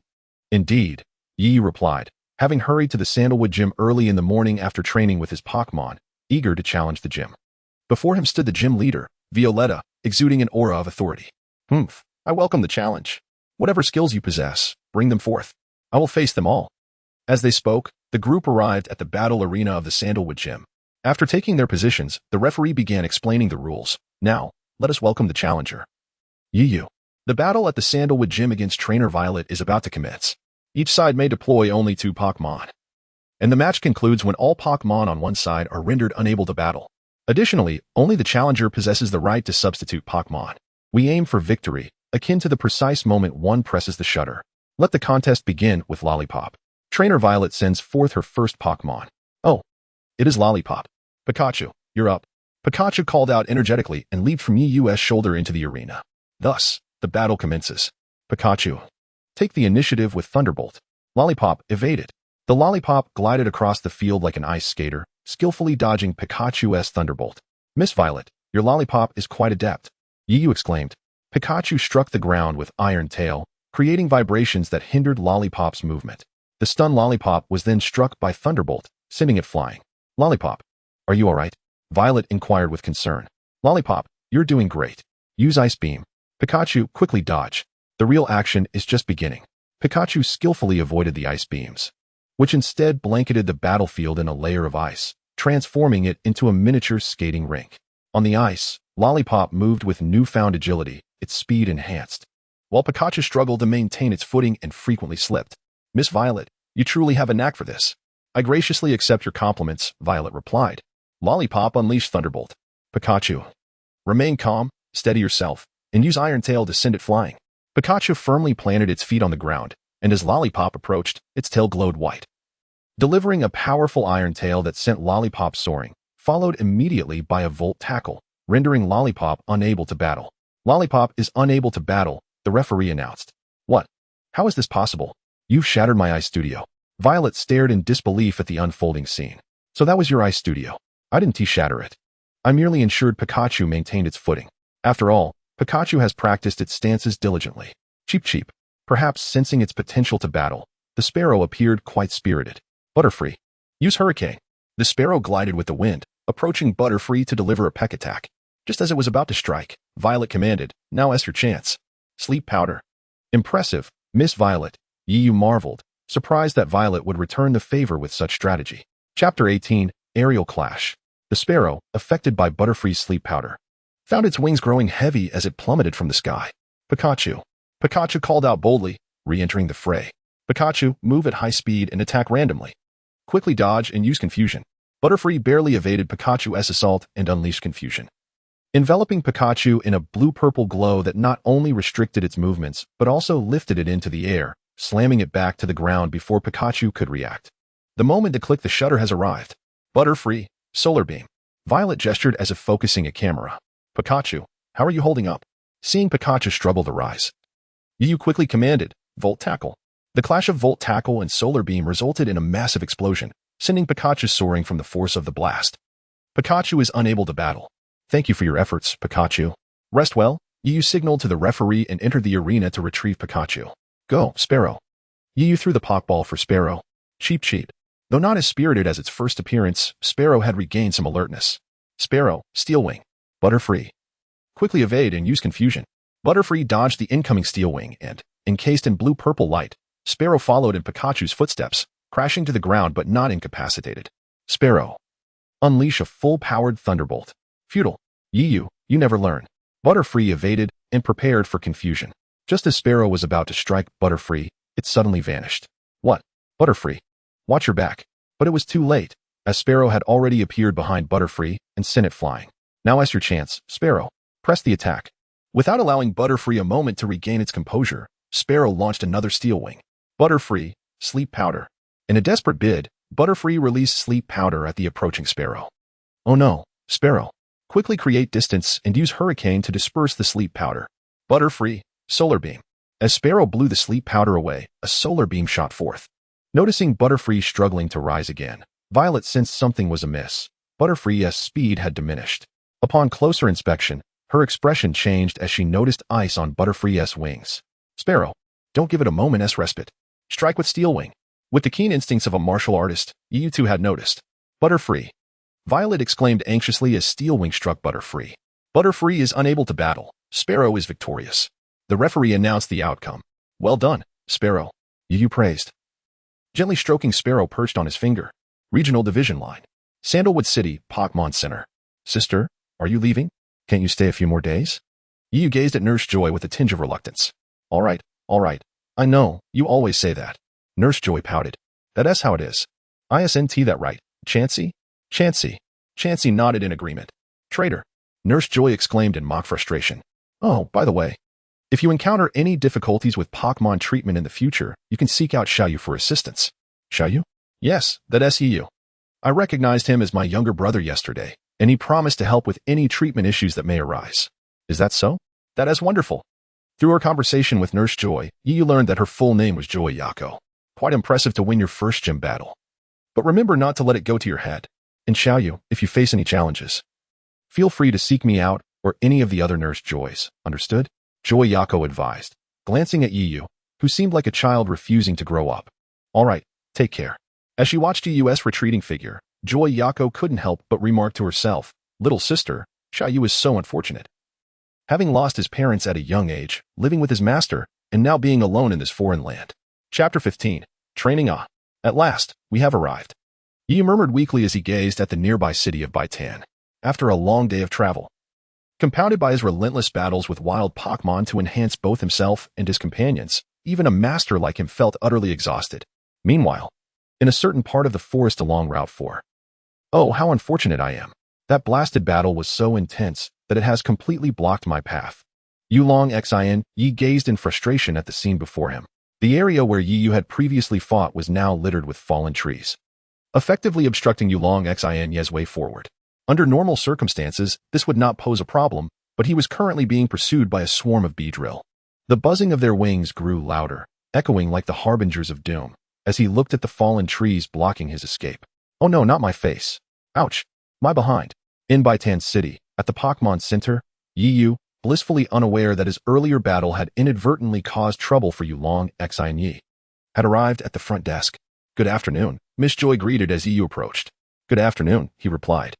This establishment serves as a sanctuary for Pokémon to recuperate and provides lodging for trainers, while also overseeing all matters related to Pokémon care. Miss Joy proceeded to introduce Yu to the features of the Pokémon Center.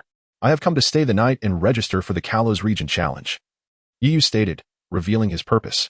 Understood. Please use your Pokédex to register your presence here, Miss Joy instructed, gesturing for Yu to place his Pokédex on the display screen for the registration process. After successfully registering with his Pokédex and receiving the key to his lodging, Yu thanked Miss Joy and began his search for his room. Upon entering his room, Yu first indulged in a refreshing shower, then, as was his custom, he carefully took out the water-type Pokémon egg from his storage ring and gently wiped it down. It has been so long. Why haven't you emerged yet, Waterlord? Yu whispered to the pale blue egg in his arms, sinking into contemplation. Rest assured, Waterlord, I shall find a place rich in water energy for you to hatch, he resolved silently in his heart. After spending some time playing with his Pokémon, he extinguished the lights and went to sleep, adhering to his plan of balancing work and rest. He would meditate in the wild and sleep in a room whenever possible. The following day, as dawn broke, Yu rose early as usual, bringing Pikachu and the others to a nearby park for training. They arrived at a unique spot within the park, an open area surrounded by towering stones and encircled by forest. A natural training ground. Splendid. Today, we shall train here, he declared to Pikachu and the excited little sparrow soaring overhead. Pikachu chirped eagerly, clearly eager to begin. The little sparrow, although a bit confused about having to rise so early for training, complied with its master's command. Pikachu, little sparrow, please gather some branches and stones, Yu instructed. Upon hearing his command, Pikachu and the little sparrow immediately dispersed to collect stones and branches. Meanwhile, Yu found a thicker branch and drew a circle approximately 3 meters wide on the ground.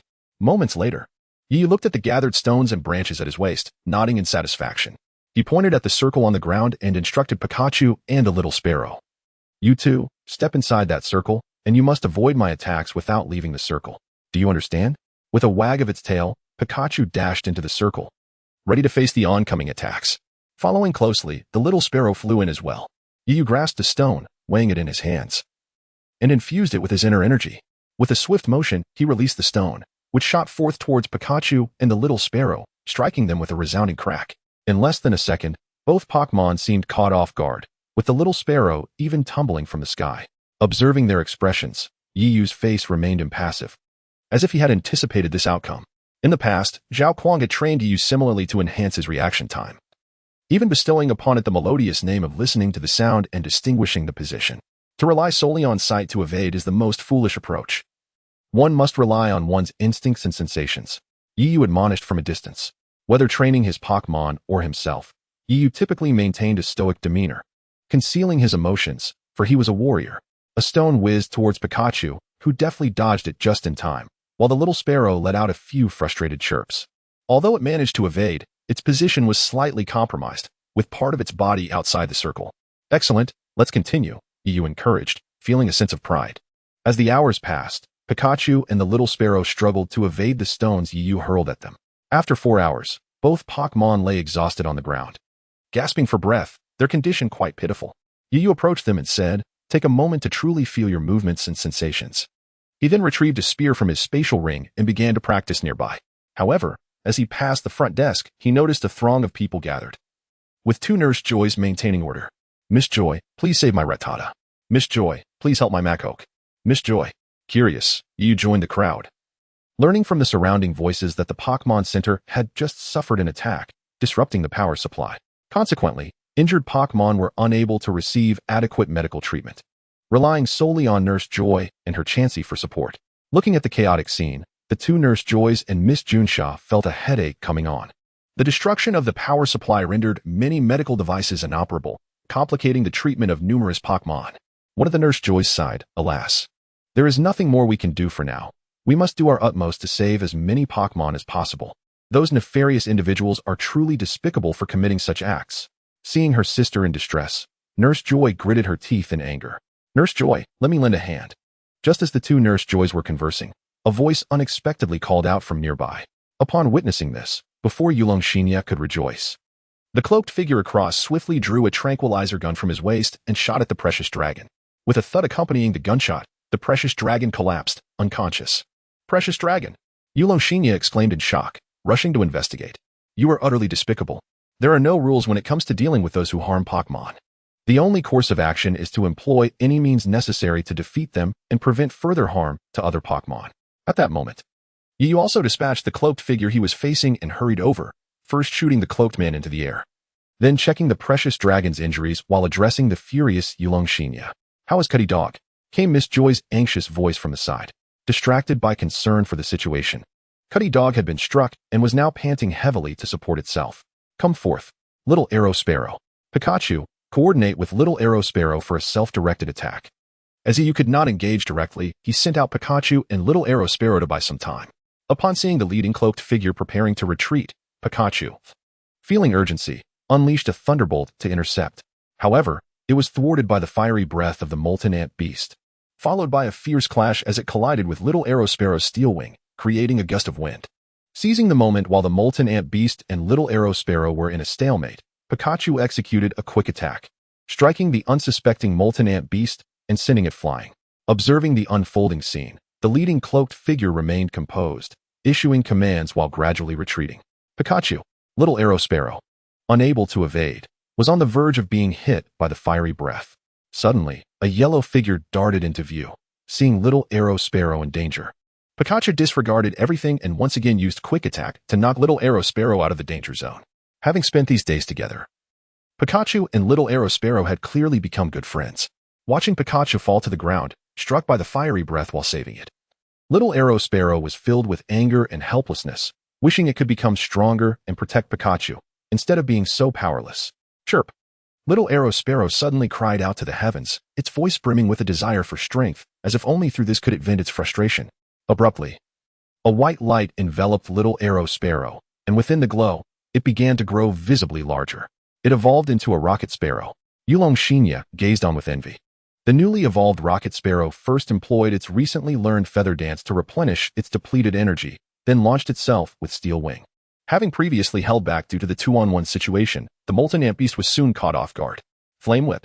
Before Rocket Sparrow could close in, it was struck back by the Flame Whip. Humph. Finish it, Molten Ant Beast. Flame Breath. As the fiery breath approached, Rocket Sparrow suddenly felt a surge of panic. Unsure how to respond. Rocket Sparrow, Steel Wing. Hearing the familiar voice, Rocket Sparrow unhesitatingly executed Steel Wing. Yu shook his head, sighing inwardly. His Pokémon's adaptability was still lacking. The Steel Wing was like a sharp blade, cleaving the oncoming fiery breath in two. What? How is that possible? Exclaimed the leading cloaked figure in shock. Rocket Sparrow, unleash a barrage of peck attacks. Yu commanded, denying the adversary even a moment's respite. Having fought Cuddy Dog previously and now engaged in a 2-on-1, the already weary molten ant beast finally succumbed to Rocket Sparrow's relentless assault, collapsing to the ground, incapacitated. Then you shall fall as well. The leading cloaked figure drew a tranquilizer gun, aiming it at Rocket Sparrow. You dare! Yu shouted angrily, charging forward. Just as the cloaked figure was about to pull the trigger, Yu's spear thrust forward, knocking the tranquilizer gun aside, and with a swift motion, he struck the cloaked figure, sending him crashing against a nearby tree, unconscious and foaming at the mouth. Sir, your actions are rather excessive. Suddenly, a figure appeared, brandishing 2 katanas at their waist. Excessive? Humph. I don't think so. Yu retorted with a disdainful smile. Oh, is that so? Little brat. Don't think being a martial artist makes you impressive. In my presence, you are merely a child. You seem to be a martial artist too. How about we have a little spar? With his spear angled toward the ground, Yu prepared for an impending attack. Arrogant brat. Today I shall show you why the flowers bloom so red. The swordsman sneered, drawing his katana and swiftly slashing towards Yu. One sword style. Clang, clang, clang. The clash of spear and sword sparked a flurry of sparks. The cloaked figure's hands trembled as he gripped his katana, staring at Yu, who remained unfazed. Filled with shock, the cloaked figure realized through their brief exchange that Yu's strength surpassed his own. At that moment, his spirit of Bushido wavered against the urge to retreat. Die. You forced my hand. 2 sword style. The cloaked figure roared, drawing his other katana and charging forward again. The gun and blade intertwined in a fierce dance. Though the cloaked figure's swordsmanship was fierce, Yu's spear technique was as lethal and cunning as a viper, leaving him unable to defend himself. Within mere exchanges, the cloaked figure found himself in a perilous predicament. Suddenly, with a crack, the cloaked figure's katana snapped from repeated clashes with the spear. "Oh, your weapon's quality leaves much to be desired." After stepping back, Yu taunted. "Damn it, what kind of gun do you have? It managed to break my sword." The cloaked figure's expression darkened ominously. "This spear is called the Edge of the Horizon. Unmatched in its reach. Remember it." Yu twirled the spear with flair. "Good. Very well. I will remember you. Just you wait." The cloaked figure spat a curse, tossing a smoke bomb before vanishing into the forest. Chapter 21. A new sister. Where am I? Yu surveyed his surroundings in confusion. Just then, the door swung open. And upon seeing Yu awake, Yulong joyfully exclaimed, "This is the Pokémon Center. You fainted earlier from exhaustion. How are you feeling now?" "I'm fine," Yu replied, feeling somewhat resigned, as he had been fainting often lately. "By the way, where are Pikachu and the others?" Not seeing Pikachu around, he grew anxious. "Don't worry, Miss Joy is taking care of them," Yulong reassured him. "Thank you, Yulong. No need. I should be thanking you. Just call me Shinya from now on." "All right. Hey, Yu's awake. What are you all so happy about?" Miss Junsha entered, cradling Pikachu and Rocket Sparrow. "Miss Junsha," Yulong greeted. Pika, chirp." Upon seeing Yu awake, the two Pokémon joyfully leaped from Miss Junsha's embrace to surround him. "Miss Junsha." Yu affectionately ruffled Pikachu's small head. "Yu, I know you're a martial artist, but you must be cautious of the organization. After disrupting their plans today, they will not let it go easily." Miss Junsha observed Yu playing with the Pokémon and earnestly cautioned him. "Organization?" Yu was somewhat puzzled regarding how Miss Junsha was aware of the martial artists. He felt no surprise, after all. The Junsha family is one of the most prominent families in Japan. If Miss Junsha were unaware of such matters, he would indeed find it strange. Miss Joy, with her delicate pink lips pursed, spoke earnestly. "Secondly, there are the 8 captains under his command, each possessing at least mid-level strength of a ground-tier ninja. Below the captains are the vice-captains, who vary in strength from high-level human-tier ninjas to low-level ground-tier ninjas. The knife-wielding figure you previously defeated was a vice-captain. As for the squad leaders, they are merely ordinary individuals. In that case, Miss Junsha, you need not worry. I cannot claim to be invincible. But I can certainly protect myself," Yu reassured her with a smile. During his training in WUXIA, he had heard discussions about the martial arts heritage of Japan, which is categorized into 3 levels: human-tier ninja, ground-tier ninja, and sky-tier ninja, corresponding to martial artists, masters, and grandmasters. The early stage corresponds to level 13, the mid-stage to level 46, and the late stage to level 79. Please take some time to rest. Just be cautious afterward," sighed Miss Junsha, as she took Miss Yulong out. Moments later, observing Yu ready to set off, Miss Junsha remarked with some irritation. "Didn't I tell you to rest more? What are you planning to do?" "I intend to continue my journey. Besides, you need not worry about me. I fainted earlier because I was first rescuing the precious dragon, then fought with the black-clad man, and afterward attended to Cardi Dog, which led to excessive energy depletion. I feel much better after resting," Yu hurriedly explained, fearing Miss Junsha would say more. "All right. Where are you headed, Yu?" Miss Junsha, seeing his determined demeanor, could not press further and simply inquired. "I'm going to challenge the Yaoxiang Dojo. I recall you came from Miele City. Haven't you yet challenged the Miele Dojo?" "Yes, I heard the Miele Dojo's master is quite formidable. I plan to challenge it once I become stronger," Yi replied somewhat sheepishly. "Perfect. I'm also heading to Yaoxiang City, so I can give you a ride." "That's really not necessary," Yi scratched his head. "Are you perhaps disdainful of my company compared to Yako? I've heard Yako has recognized you as her younger brother." Miss Junsha approached Yu, her body nearly brushing against him, her sparkling eyes locking onto his clear gaze. "And no, I'm just concerned about affecting your work." Due to their proximity and the faint fragrance of the young girl, Yu felt his face redden, and he stumbled over his words. Seeing this adorable side of Yu, Miss Junsha couldn't help but chuckle. "In that case, let me be your older sister." My name is Junshaling, and you can call me Xiaoling Jie from now on. As for my work, you need not worry. I'm merely here to help maintain order for the Iron Rhinoceros competition. Now, quickly call me sister so I can hear it." She giggled. Faced with the almost childlike Junshaling, Yu found himself at a loss for words, silently lamenting how he often seemed to be at a disadvantage.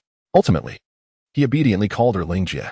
Shortly after Yu departed on Junshaling's motorcycle, a girl wearing a straw hat hurried into the Pokémon Center. Judging by her age, she appeared to be no older than 16, which implied she did not possess any Pokémon. Her anxious demeanor clearly indicated she was searching for someone of great importance to her. "Little miss, do you need assistance?" Miss Joy greeted the panting girl with a professional smile. Miss Joy, is you residing here? The girl seemed quite frantic. Ah, you? He just left with Miss Junshan not long ago. Did you not encounter them? Is that so? The girl appeared somewhat disheartened. Observing her disappointment, Miss Joy pondered momentarily. By the way, I overheard their conversation earlier. You mentioned he was going to challenge the Yao Xiang dojo. Really? Thank you, Miss Joy. The girl expressed her gratitude and hurriedly departed the Pokémon Center. As she walked away, a gentle smile graced her face. As she continued to envision her meeting with Yu. Chapter 22, Battle Castle. Days later, Yu arrived at the Battle Castle. Unlike dojo battles, the fights at the Battle Castle were imbued with the spirit of chivalry. Gazing at the inscriptions carved into the stone walls proclaiming that one's prowess is proven by nobility. A smirk graced Yu's lips, his eyes alight with combat fervor. Despite having defeated the Octopus King and rescued Miss Junshan, her body remained somewhat weakened due to the prolonged control she had endured. Although Yu had provided her with care, Junshan still harbored concerns for her cousin, prompting her to insist that Yu continue to Yao Xiang City while she took Junshan to a hospital in Miele City. Reflecting on this, Yu shook his head with a wry smile, murmuring to himself, I wonder if Miss Junshan is feeling better now? Upon entering, he was greeted by a maid in a hall filled with Western culture. Welcome to the Battle Castle, the maid said with a bow. Hello, my name is Yu. From WUXIA. I am here for battles. Could you assist me with the arrangements? Yu replied politely. What a spirited young man. At that moment, a middle-aged man dressed in a butler's attire emerged from a door. Hello, Yu greeted him. He is the butler here, named Kong, the maid introduced. It is a pleasure to meet you. I am delighted to welcome a guest from WUXIA. I will guide you through the Battle Castle and explain the rules. Kong said with a bow and led the way. Soon, Yu followed Kong through a corridor to a large door. During their conversation, Yu learned about the hierarchical structure of the Battle Castle, which includes Baron, Viscount, Earl, Marquis, Duke, Grand Duke, and Grand Duchess. Defeating 10 opponents of the same rank grants promotion. Please come in. Kong pushed the grand door open, addressing those within. This is Yu from WUXIA. Currently without a title. In that case, Yu, please accept my challenge. My name is Yi, and I am also a novice trainer. I look forward to your guidance. A red-haired boy of similar age approached. Let us give our best. In the battle arena, go Onyx. Let's go, Pikachu. To show respect. Yu returned Pikachu to its Pokeball first. Upon seeing Onyx, Yu raised an eyebrow, realizing the type disadvantage they faced. Pikachu. Strike first with Quick Attack and Iron Tail. Onyx, use Dig. As Pikachu was closing in, Onyx burrowed into the ground. Pikachu, sensing the target's disappearance, looked around in confusion and halted. Now's your chance, Onyx. With a crash, Onyx emerged from the ground, sending the diminutive Pikachu flying. Pikachu, don't panic. Use Quick Attack and Iron Tail again. That one T work. Onyx is using Dig. Waiting for this moment, Pikachu struck the ground with Iron Tail. What? Onyx, hold on. As Pikachu continued to strike the ground, Onyx could no longer resist emerging. Onyx, while making noise, drilled its way up. The sound interrupted Pikachu's attack, causing it to cover its ears in discomfort. Impressive, Yin-E. Yu couldn't help but compliment. Likewise, Yin-E chuckled lightly, instructing Onyx, create some distance from Pikachu, and then use Earthquake. Observing Pikachu not only unable to approach Onyx, but also exhausting its stamina, Yu felt a pang of urgency within, though years of training prevented him from revealing it on his face. Watching Pikachu's beleaguered figure on the battlefield, a sudden spark of inspiration ignited in Yu's mind. Pikachu, use your tail to spring up and evade the earthquake, then close in on Onyx. Pika. Pikachu's tail propelled it off the ground like a powerful spring, allowing it to dart towards Onyx like an arrow released from a bow. What? Yin exclaimed in astonishment, but quickly regained his composure. Onyx, use Rock Slide. Pikachu. Counter those falling rocks with Iron Tail. With a series of resounding thuds, Pikachu knocked the rocks aside. Yet, despite this, Yu commanded, Pikachu, climb onto Onyx's head. Grasp its horn, and unleash thunder. Not good, hurry. Onyx, use Rage, then Dig. Pikachu, don't give it a chance. Stop it with Iron Tail. Due to Pikachu's interference, Onyx was unable to use Dig, howling in pain instead.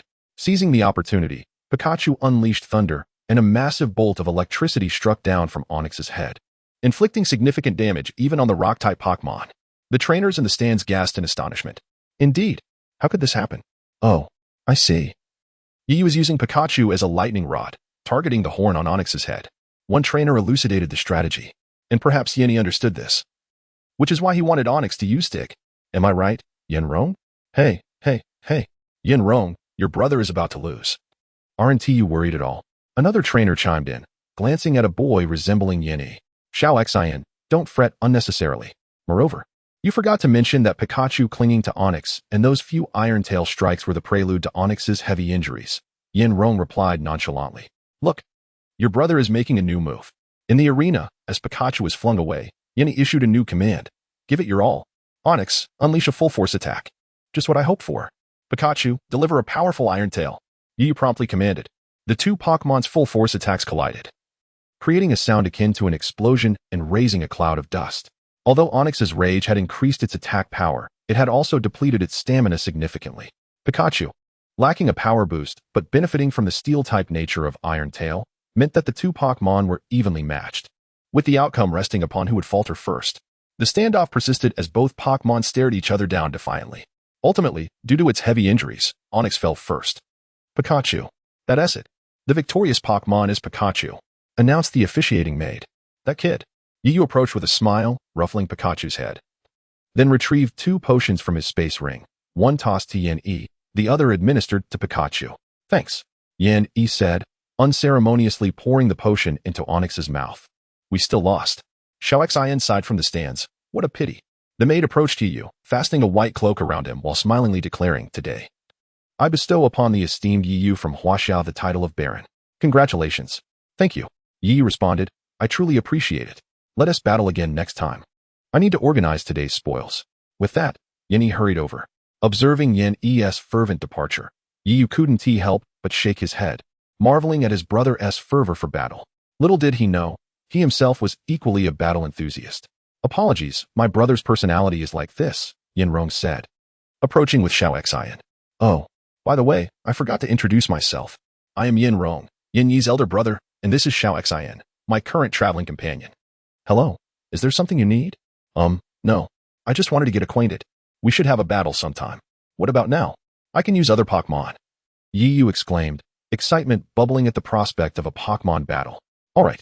Yin Rong was taken aback by Yu's enthusiasm, then smiled. That is fine. But I am already a count, so let us engage in a practice match. Sure. Yu understood he was merely a baron at present, lacking the ability to challenge a count, so he said nothing as he followed Yin Rong and Xiao Xian to an unused battleground. The rules of the match dictated that each participant would send forth one Pokemon, with victory going to the side whose Pokemon lost the ability to battle. No problem, right? Xiao Xian, serving as the referee, asked. No problem, just as I wished. Now, both sides, please send out your Pokemon. Go, Spearow. Your turn, Jigglypuff. Upon seeing Jigglypuff, Yu was momentarily stunned, not expecting a boy like Yin Rong to utilize such a feminine Pokemon. However, he quickly regained his composure and commanded. Spearow, use Steel Wing. Dodge, Jigglypuff, and then use Sing. Perhaps due to Yu's brief hesitation, Yin Rong calmly issued commands, explaining, this Jigglypuff belongs to my girlfriend. She left it with me, and I'm using it for our battle. Oh, your Spearow is quite impressive. In that case, Jigglypuff, use the fastest self-destruct. Yin Rong praised. Jigglypuff. Jigglypuff shouted, charging at Spearow with remarkable speed. However, despite its swiftness, Spearow was quicker, evading contact and reappearing behind Jigglypuff in an instant, delivering a powerful strike that sent it tumbling. Jigglypuff. Rising with a dirty body, Jigglypuff was instantly incensed. Without awaiting Yin Rong's command, it executed Body Slam, targeting Spearow from above, but Spearow nimbly dodged. Before it could react, Jigglypuff unleashed a slap attack, knocking Spearow to the ground. Without allowing Yu time to issue a command, Jigglypuff employed Sing, its melodic voice lulling the downed Spearow into a drowsy slumber, rendering it completely defenseless. Seemingly unsatisfied, Jigglypuff continued to unleash a flurry of slaps, producing a resounding cacophony. Yu and Xiao Xian watched in stunned silence. Ahem, this Jigglypuff is quite unique. It has a deep aversion to dirt, and even the slightest smudge will send it into a frenzy, Yin Rong admitted, scratching his nose sheepishly. With Spearow unable to continue battling, the winner is Yin Rong. Xiao Xian finally found his voice after a long pause. Yu, I'm truly sorry. I must rush to give Jigglypuff a bath, so I'll take my leave for now. We'll have a proper match next time, with my Pokemon. Yin Rong returned Jigglypuff to its Pokeball, turning to smile at the somewhat dazed Yu. As Yu gazed at Yin Rong's departing figure, a sense of melancholy enveloped him. Yet, upon reflection, he found it quite understandable. Since Yu embarked on his journey as a Pokemon trainer, he had either triumphed overwhelmingly or achieved narrow victories. Defeat had never graced him. However, he now faced a thorough loss, and to make matters worse, it was against a Pokémon he deemed rather weak. Replaying the events of this defeat in his mind, Yu was taken aback by how intensely competitive he had become, fixating on victory and loss. The implications of this newfound obsession sent shivers down his spine, and beads of cold sweat trickled down his back. Soon after, he located a quiet spot to reflect on his thoughts. "Oh, what a coincidence to encounter you here." A familiar female voice rang in his ears. Turning around, he was greeted by Aiair, a girl he recognized from the Buratano Research Institute, who appeared to be accompanied by a highly esteemed instructor. Chapter 24. A Journey Together. What troubles you? You seem rather downcast. Aiair inquired as she settled beside Yu, her concern evident. "It's nothing. Just lost a battle not long ago," Yu explained. "I see. It's perfectly normal to experience wins and losses in Pokémon battles. In fact, it is the very nature of these outcomes that makes Pokémon battles so engaging," Aiair remarked, her feet crossed elegantly. The sunlight illuminated her delicate features, enhancing her serene beauty to such an extent that Yu found himself momentarily spellbound. Indeed, it is precisely the existence of wins and losses that renders Pokémon battles more thrilling. So why should I be so troubled by defeat? Encouraged by Aiair's words, Yu felt a wave of clarity wash over him, bringing a refreshing sensation that even eased the long-standing bottleneck he had faced in his martial arts training. "Thank you, Aiair." Yu expressed his gratitude sincerely. Without her, he might have remained entangled in his worries for much longer. "You're welcome. As long as you can let it go," Aiair replied, flashing a sweet smile.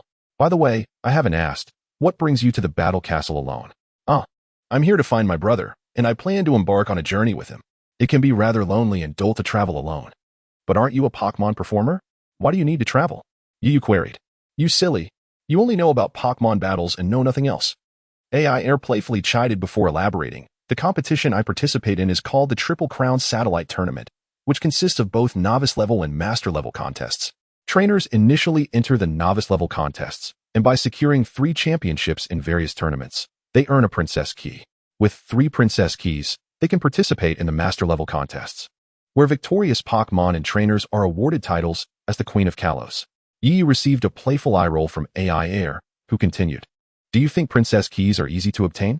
Not to mention the formidable competitors. Some venues host only one event, and winning grants only 1 Princess Key. Considering the multitude of participants, it becomes even more challenging. Then, it seems Aiair is truly impressive," Yu praised. "Of course. Well, I must go find my brother now. See you later," Aiair said, her demeanor a mix of pride and playfulness. "See you later." After watching Aiair walk away, Yu rose, accompanied by his Pokémon, to seek a place to train. He was determined not to face defeat again. Meanwhile, in a room within the battle castle, Yenrong had released his Jigglypuff and was preparing to give it a bath. However, he felt utterly helpless, as he had never bathed a Pokémon before. "Yenrong, why are you still standing there? Hurry up and help Jigglypuff with its bath," urged Xiao Xian, who stood nearby, noticing Yenrong's hesitation. Xiao Xian, do you know how to bathe a Pokémon?" Yenrong sheepishly asked as he rubbed his hands together. "Not at all," Xiao Xian replied, bewildered. "Then would you believe me if I said I don't know either?" Yenrong said with a grimace. "Are you joking? You can't be serious," Xiao Xian said. Though Yenrong's distressed expression prompted him to double-check. "You really don't know?" "I truly don't. What would I gain by lying? There's no profit in it for me." Yenrong lamented, a frown etched on his face. "What do we do then? Your girlfriend's Jigglypuff won't take kindly to us if we mess this up." I'm not sure. She shouldn't be that fierce, right?" Yenrong scratched his head, uncertainty clouding his thoughts. Xiao Xian was at a loss for words, wondering how he ended up with such a friend. "It's fine, let us stall for a bit. My sister is about to visit, and we can handle it then." "What can we handle?" Suddenly, a voice called from the entrance, interrupting Xiao Xian and startling both boys. It was Aiair. "Honestly, you walk so quietly. You nearly scared me to death," Xiao Xian exclaimed, still recovering from the surprise. "Is that you, Aiair? It's been a while. You're getting more beautiful." Yenrong quickly regained his composure. Indeed, it was Aiair, who had recently parted ways with Yu. The brother she referred to as Xiao Xian. "Humph.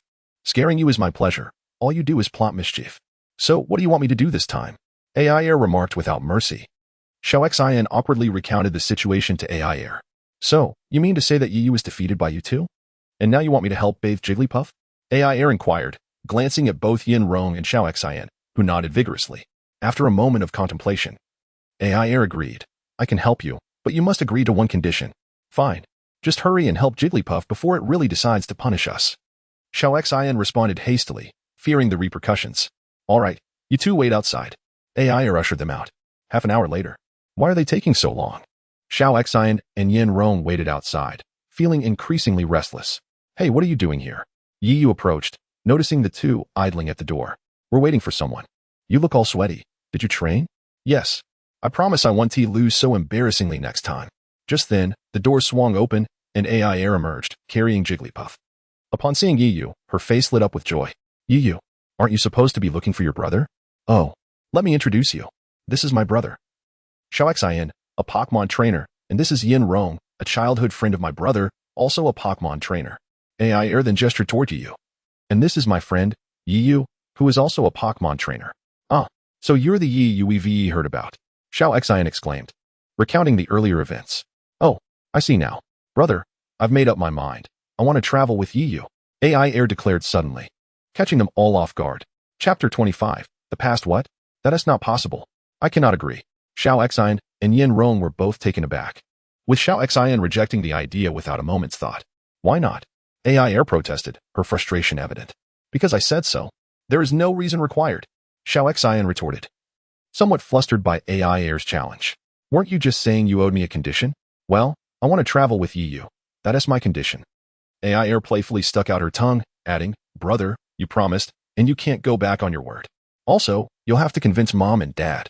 Chapter 20. The fierce battle. Howley deftly evaded the attack, employing a move reminiscent of splitting tiles. He shifted his body to the left, dodging the thunderbolt, and lunged forward, unleashing a powerful strike aimed at Pikachu.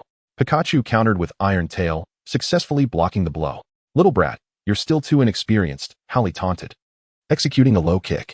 Just then, recalling the captain's instructions, he drew a tranquilizer gun from his waist. Pikachu, be careful. Upon noticing Pikachu was in danger, Yi Yu hastily retrieved a long spear from his storage ring, channeling his inner energy to envelop it. With a sweeping motion, he deflected Howley's kick aimed at Pikachu, then swiftly disarmed him with an elegant maneuver that sent the tranquilizer gun flying. Yi Yu, that was incredible! This unexpected turn of events left Yulong Xian Yi in awe, mouth agape. Alright, Bao Bei Long, we cannot allow Yi Yu to outshine us. First, gather your energy. Then unleash the psychic headbutt. With a thunderous crash, Howley was sent hurtling backward, unable to defend himself against the onslaught. However, before Yulong Xian Yi could revel in his success, a figure in black drew a tranquilizer gun from his waist and fired at Bao Bei Long. With a resounding bang, Bao Bei Long collapsed, unconscious. Bao Bei Long, Yulong Xian Yi exclaimed in shock, rushing to assess his partner's condition. You're despicable. There are no rules when it comes to harming Pokémon. The only thing to do is to use every means necessary to defeat them and prevent further harm. At that moment, Yi Yu dispatched the black-clad assailant and rushed over, first sending the attacker soaring with a well-aimed shot, then examining Bao Bei Long's injuries while addressing the furious Yulong Xian Yi. Catty dog, how are you holding up? Miss Joy's anxious voice broke through. Distracted by concern for the situation, Catty dog had been struck by a powerful attack, panting heavily to maintain its stance. Come forth, Little Arrow Sparrow. Pikachu, coordinate with Little Arrow Sparrow for a counterattack. With time of the essence, Yi Yu dispatched Pikachu and Little Arrow Sparrow to buy some time. As the leading figure in black prepared to retreat, Pikachu, sensing the urgency, unleashed a thunderbolt to block the escape. However, the attack was thwarted by the fiery breath of Melt Ant Beast, leading to another clash between its fiery assault and Little Arrow Sparrow's steel wing, creating a tempest of energy. Seizing the opportunity during the standoff between Melt Ant Beast and Little Arrow Sparrow, Pikachu utilized Quick Attack, striking the unsuspecting Melt Ant Beast and sending it tumbling. As the fiery onslaught approached, Little Arrow Sparrow found itself in peril.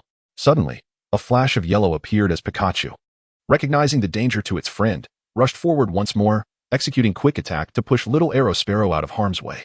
Through days of companionship, Pikachu and Little Arrow Sparrow had formed a strong bond. Witnessing Pikachu's selfless act of bravery left Little Arrow Sparrow filled with anger and helplessness. It longed for the strength to protect Pikachu and assist its master instead of feeling so powerless. Suddenly, Little Arrow Sparrow let out a piercing cry, filled with a yearning for power, as if only through this could it vent its frustration. In a dazzling display, a radiant light enveloped Little Arrow Sparrow, and before the eyes of all, it began to grow in size at a remarkable rate. Is it evolving into a rocket sparrow? Yulong Xian Yi watched, envious. Upon evolving, the newly transformed rocket sparrow first employed Feather Rest, replenishing its previously drained energy. Then it charged forward with Steel Wing, Did you really think Meltant Beast would fear you? It declared, but before it could close the distance, the fiery whip sent it careening backward. Humph. Meltant Beast. Finish it off. Unleash your fiery breath. As the flames surged toward Rocket Sparrow, it found itself momentarily panicked, unsure of how to respond. Rocket Sparrow, Steel Wing. Hearing the familiar command, Rocket Sparrow acted without hesitation, unleashing Steel Wing with precision. Yu, arriving just in time, shook his head in disappointment. His Pokémon's adaptability was still lacking. Rocket Sparrow's Steel Wing cleaved through the oncoming flames like a sharp blade, splitting the fiery assault in two. What? How is that possible? The leader of the black-clad figures exclaimed in disbelief. Rocket Sparrow, follow up with a peck attack. Yu commanded, refusing to grant their opponent a moment's respite. Having previously battled Catty Dog and then faced two adversaries, Meltant Beast, already drained of energy, succumbed after enduring a relentless barrage from Rocket Sparrow, collapsing to the ground. Now it's your turn to fall. The leader of the black-clad figures brandished a tranquilizer gun, aiming it at Rocket Sparrow. How dare you? Yu shouted, charging forward with his spear, just as the figure prepared to pull the trigger. Yu disarmed him with a swift maneuver, sending the tranquilizer gun soaring before striking the assailant, who collided with a nearby tree and fell unconscious. Sir, your actions are rather excessive. A figure emerged, wielding two katana blades at their waist. Excessive? I think not. Yu retorted with a disdainful smirk. Oh, is that so? Don't think your martial skills make you impressive. Before me, you're still just a child. I see you are also a martial artist. Shall we have a little contest? With his spear angled toward the ground, Yu prepared for an imminent confrontation. Arrogant brat, today you shall learn why the flowers bloom so red. The swordsman sneered, drawing his katana and attacking with blinding speed. Clang, clang, clang. The clash of spear and sword sparked with intensity.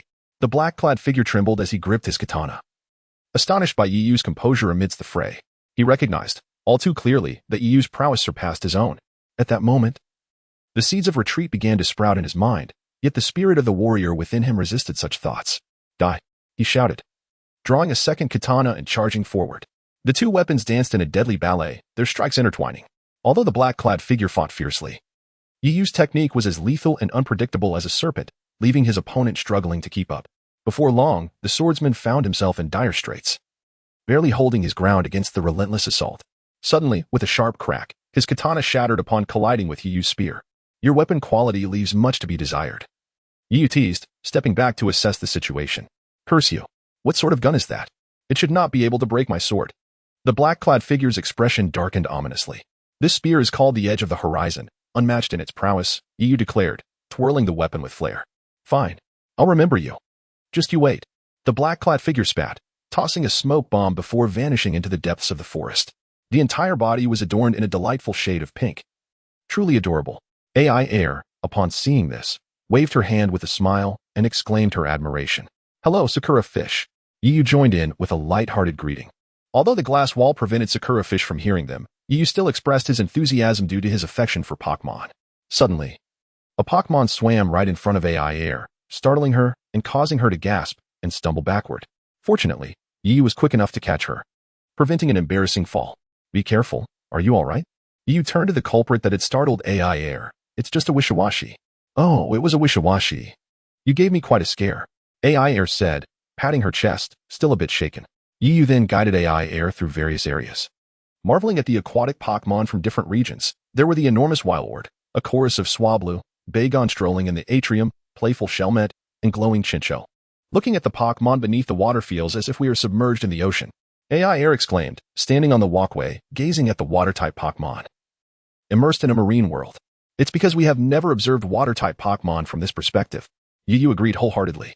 During their exploration, they encountered the curator of the aquarium, who was heading out to fish. Upon seeing the fishing rod in the curator's hands, Yu felt a pang of excitement to fish himself and decided to follow along. As they passed a statue of a kingler, Yu learned that the curator often fished at this beach due to rumors of a kingler's presence. Borrowing 2 fishing rods from the curator, Yu and Aiair chose their spots by the shore and began fishing. Aiair, shall we have a fishing competition? Yu proposed. His motivation for fishing was not merely a passion for the sport, but rather the desire to capture another Pokémon, knowing that the seaside offered a greater variety. All right, Aiair replied, seeing Yu's enthusiasm. Truth be told, she wasn't particularly keen on capturing new Pokémon at the moment, except for the exceptionally adorable ones. As it is a common inclination among girls to want to collect cute Pokémon, let me help you with the bait. Yu offered, concerned that Aiair might struggle with it. Soon, they began their fishing endeavor.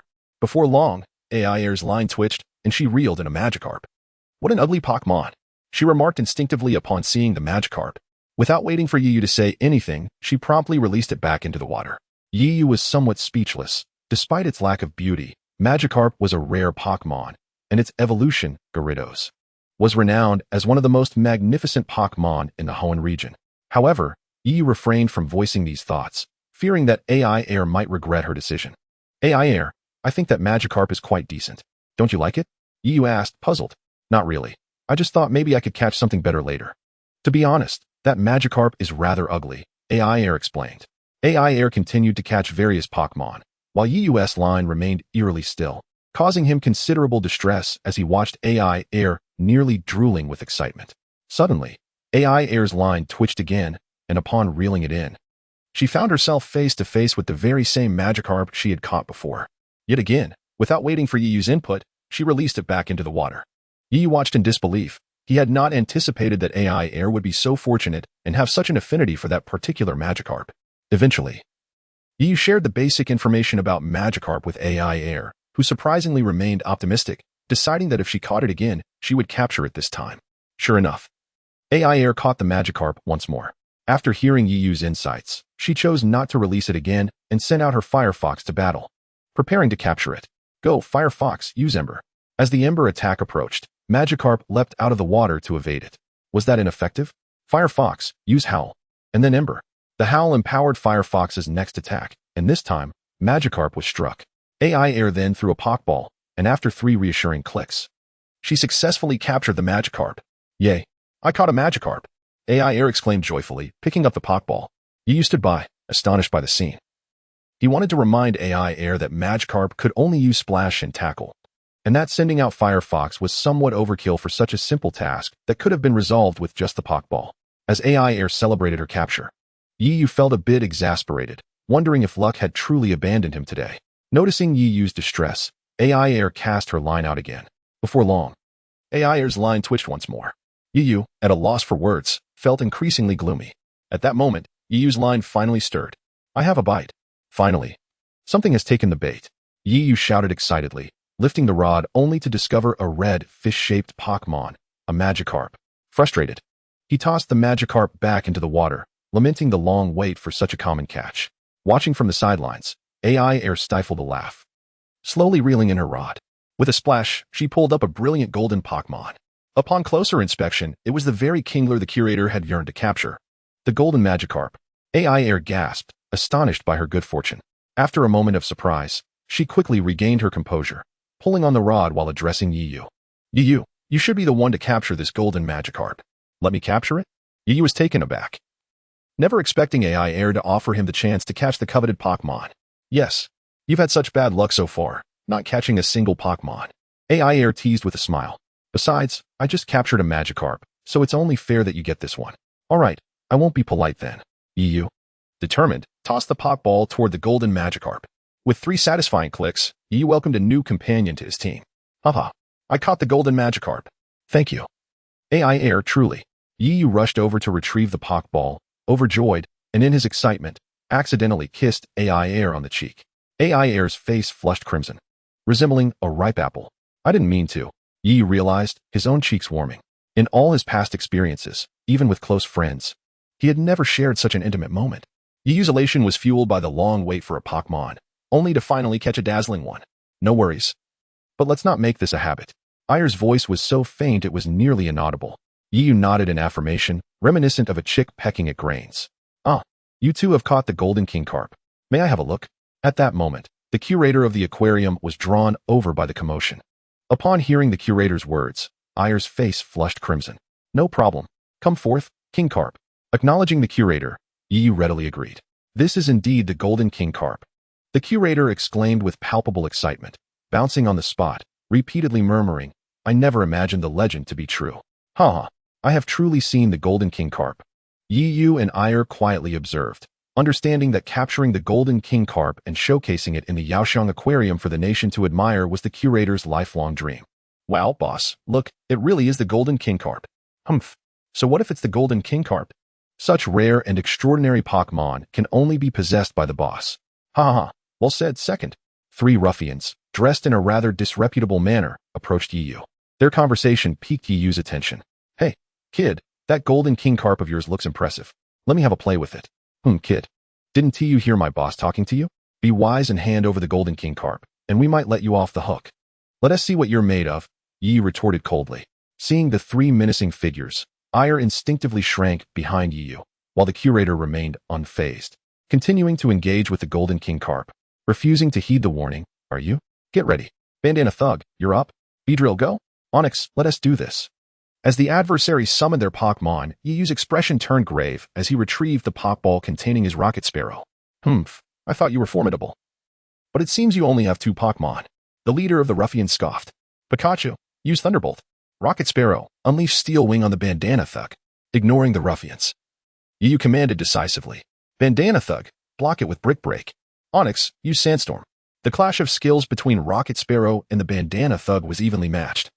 But Pikachu's Thunderbolt was entirely thwarted by the Sandstorm. What a chance. Beedrill, execute Twin Needle. Pikachu dodge. Yu urged urgently. Pika.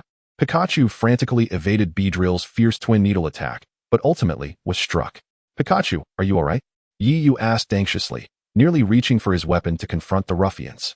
Yet, he refrained, knowing that his previous decisive action against the men in black was due to their weapons posing a threat to the lives of Pokémon.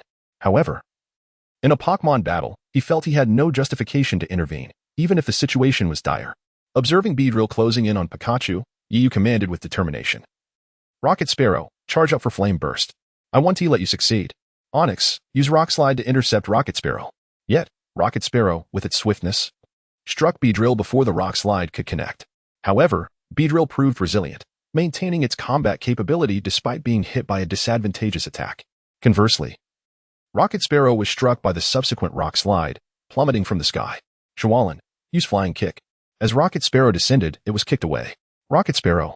Yu rushed to catch the fallen Rocket Sparrow but was propelled backward by the force. His shoes skidded across the ground, absorbing the impact. What immense power. Rocket Sparrow and Pikachu are no match for them. In that moment, the desire to strengthen his Pokémon solidified within Yu.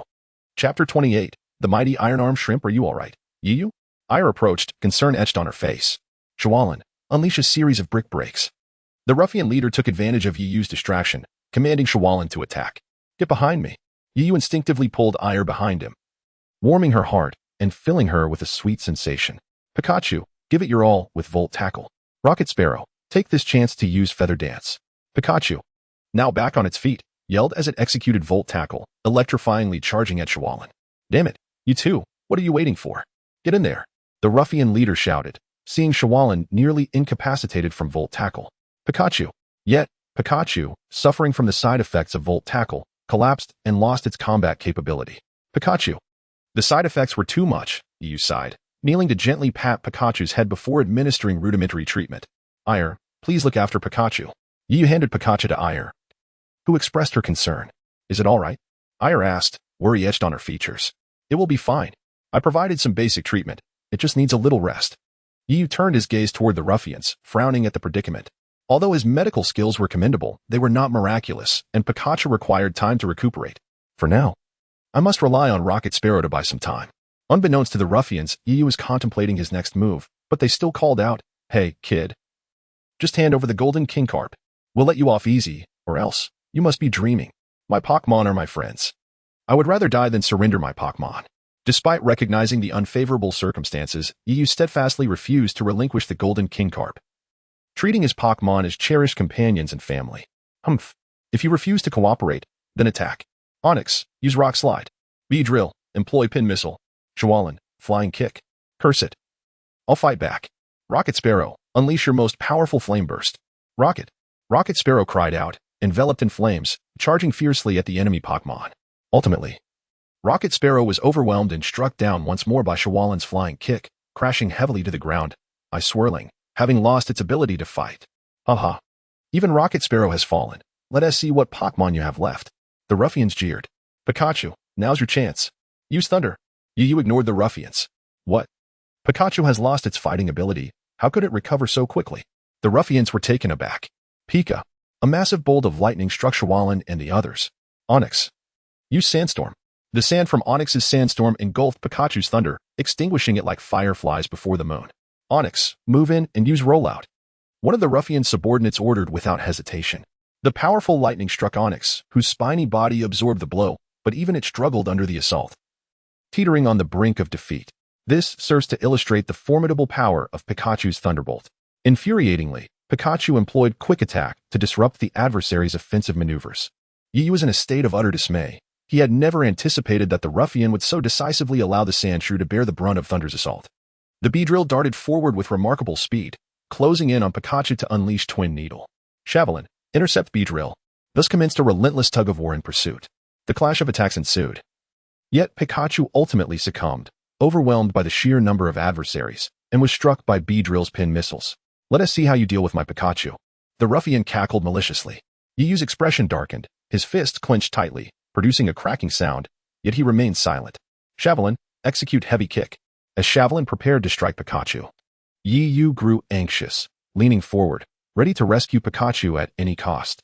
He would not allow any harm to come to it. Just as Javelin was about to reach Pikachu, a blue figure suddenly appeared, repelling it. Accompanied by a commanding voice, the Kingler unleashed Crabhammer upon Javelin. What do you mean by this, old man? Do you wish to oppose us? The ruffian's leader questioned, furrowing his brow in discontent. It's the Aquarium's curator. I never expected him to be this formidable, Aiair exclaimed, covering her mouth in astonishment. Indeed, I was equally taken aback. Truly, hidden talents abound among the populace.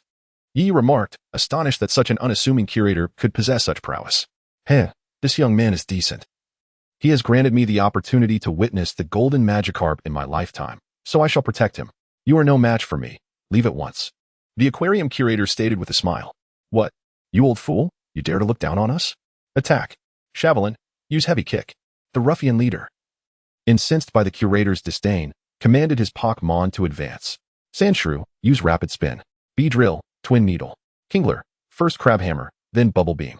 Despite the impending onslaught from 3 Pokémon, the curator maintained his composure, issuing commands with unwavering calm.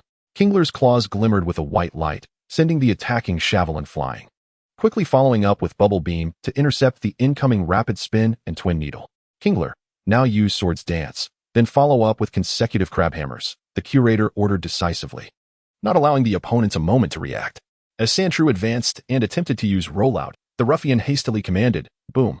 A resounding thud echoed as Sandshrew was struck by Kingler's powerful Crabhammer, rendering it unable to continue battling. This is impossible, the ruffian screeched in disbelief.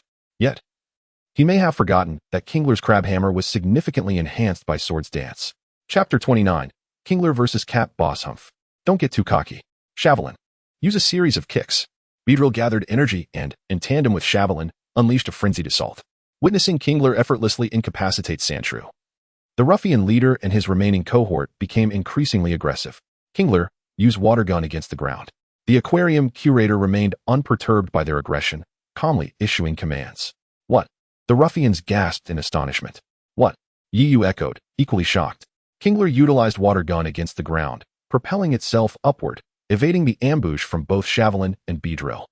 The 2 Pokémon, caught in their momentum, collided headfirst. Kingler, use Crabhammer.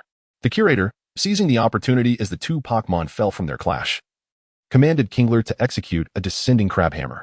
Yi could hardly believe the skill could be employed in such a manner. Ignoring Yi's astonishment, Kingler's claws descended, and both Javelin and Beedrill predictably succumbed, losing their ability to fight. You old fool, isn't this a case of bullying the weak? Allow me to match skills with you.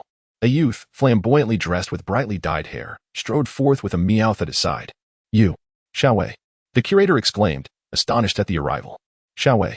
Unlike the curator's surprise, the 3 ruffians erupted in excitement upon seeing him, as if they had found their pillar of support. Why can't it be me? My men have all been taught a lesson. As the big brother, I must show my face. The youth, referred to as Xiaowei, strutted with an air of arrogance. Humph. Do you greet your elders in such a manner? The once amiable curator immediately glared. Enough of your prattle. Meowth, use Thunderbolt. Hey, you little brat. It's been a while since we last met, and your skills seem unchanged. Kingler, dodge and deliver a powerful Crabhammer. The curator issued his command, visibly displeased. Split. Although Meowth appeared somewhat slight, it was brimming with strength, and Kingler was no exception. The 2 seemingly delicate Pokémon, filled with hidden power, engaged in an equal contest. Incredible! In that moment, Aiair, and the three ruffians were left in awe, each silently acknowledging the extraordinary display. Well, it's been a while. You have indeed improved.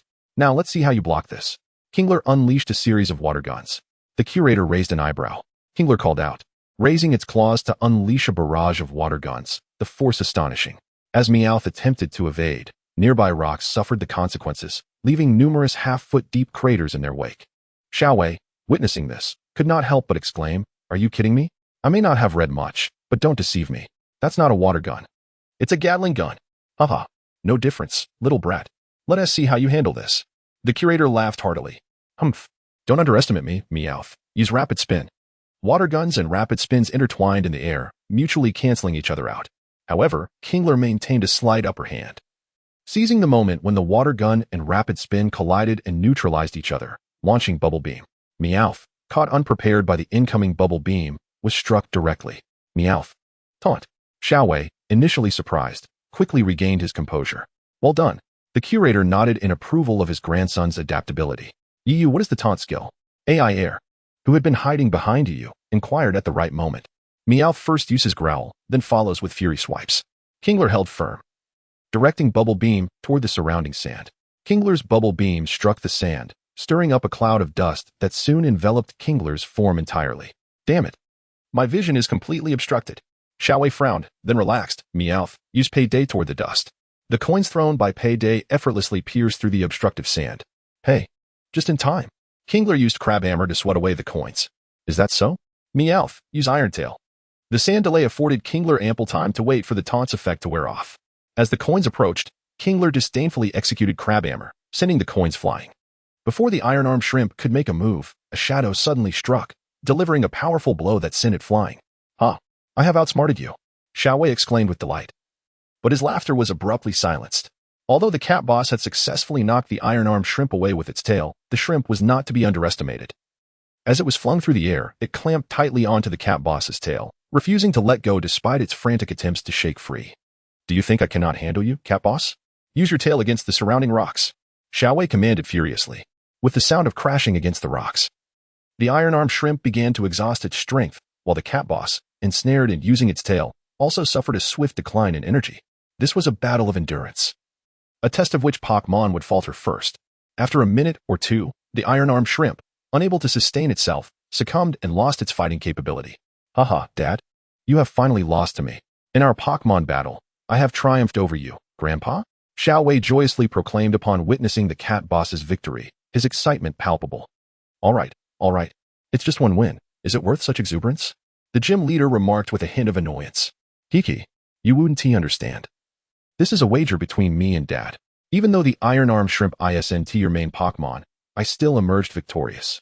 Oh well, I don't wish to engage in this further, but I must protect that young boy over there. He has fulfilled my wish to see the Golden Koi King. So, you handle it." The gym leader pointed towards Yu and the Golden Koi King swimming near the shore. "Ah, the Golden Koi King. Grandpa, you really saw the Golden Koi King?"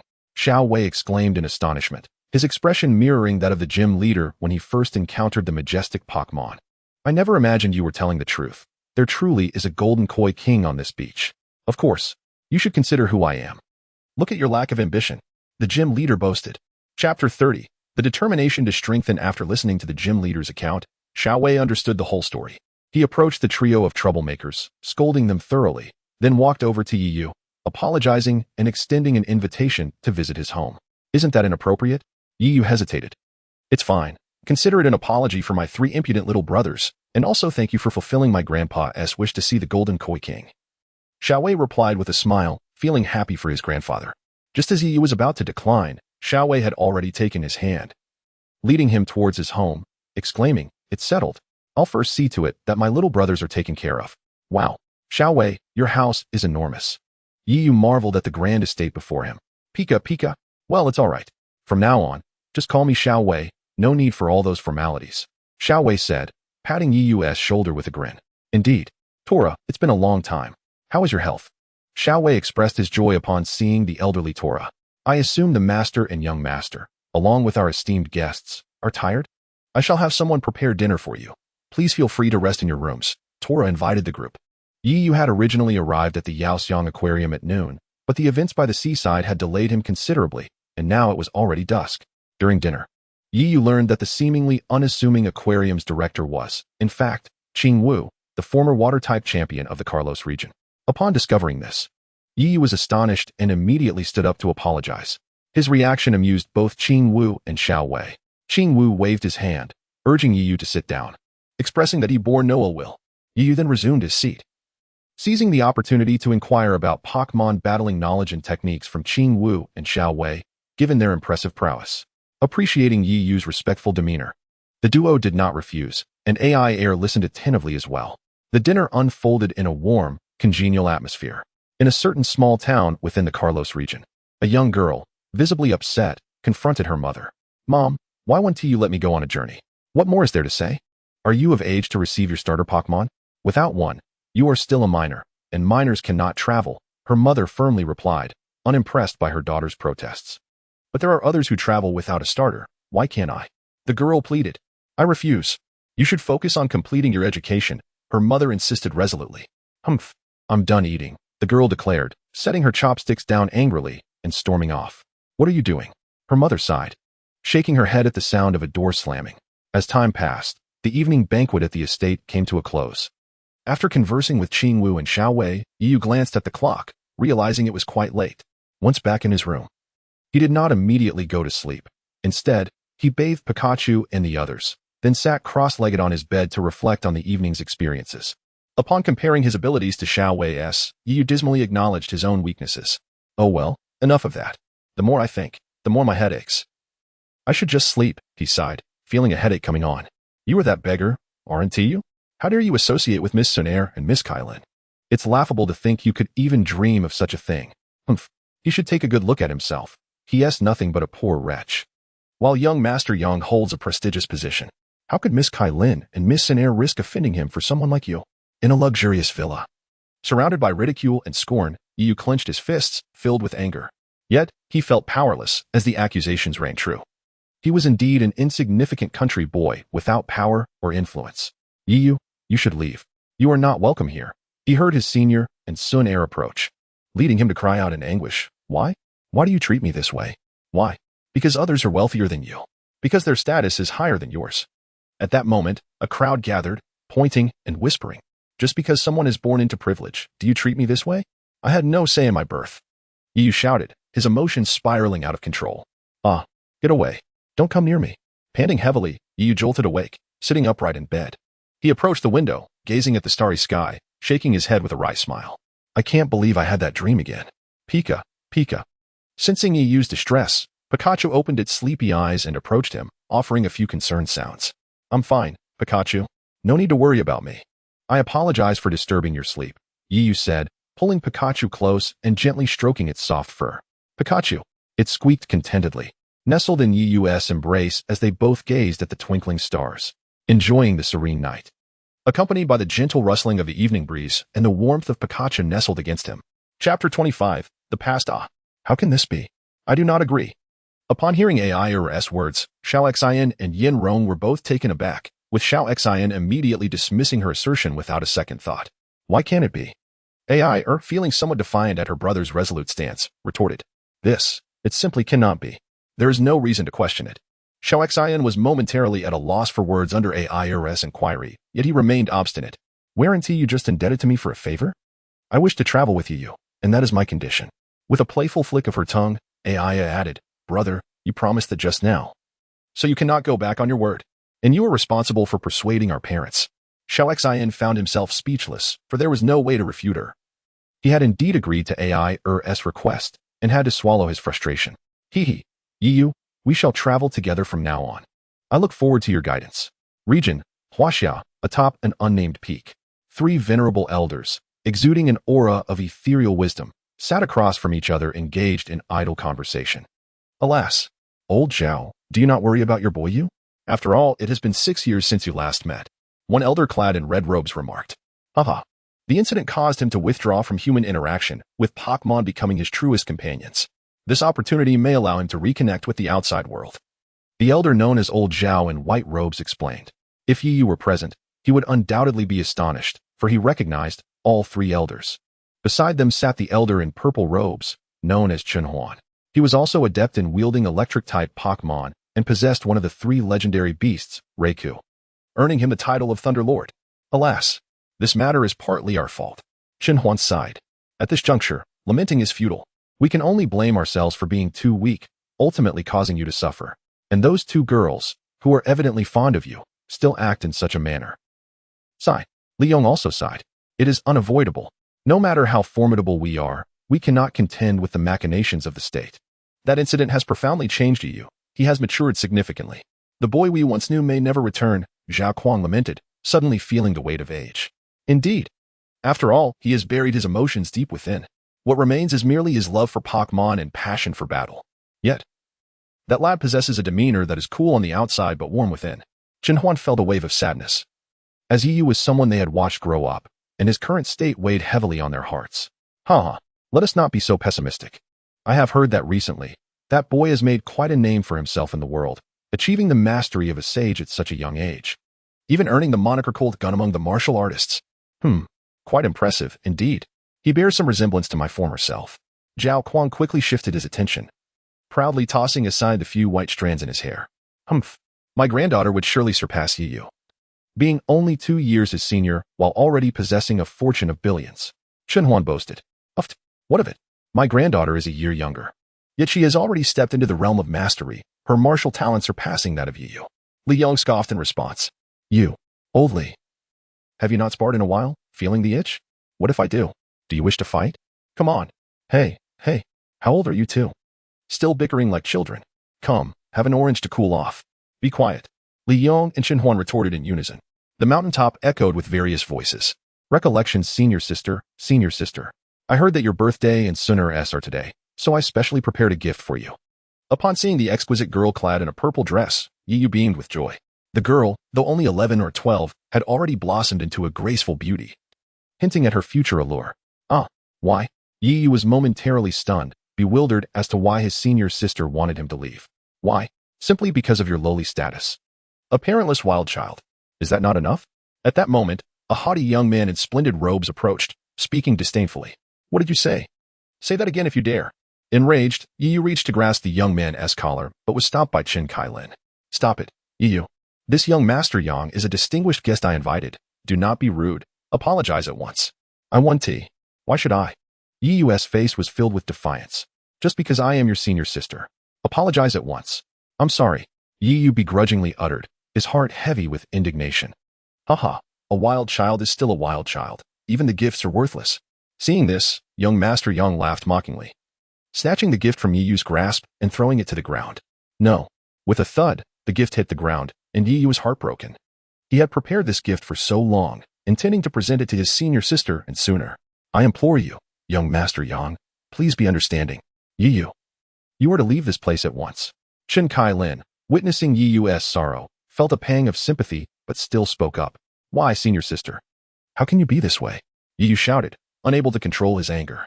Because I am with senior sister, and you are not of the same world as us. A familiar voice echoed from behind Yu. As the figure passed by him, they did not spare him a glance, heading straight to converse with young Master Yang.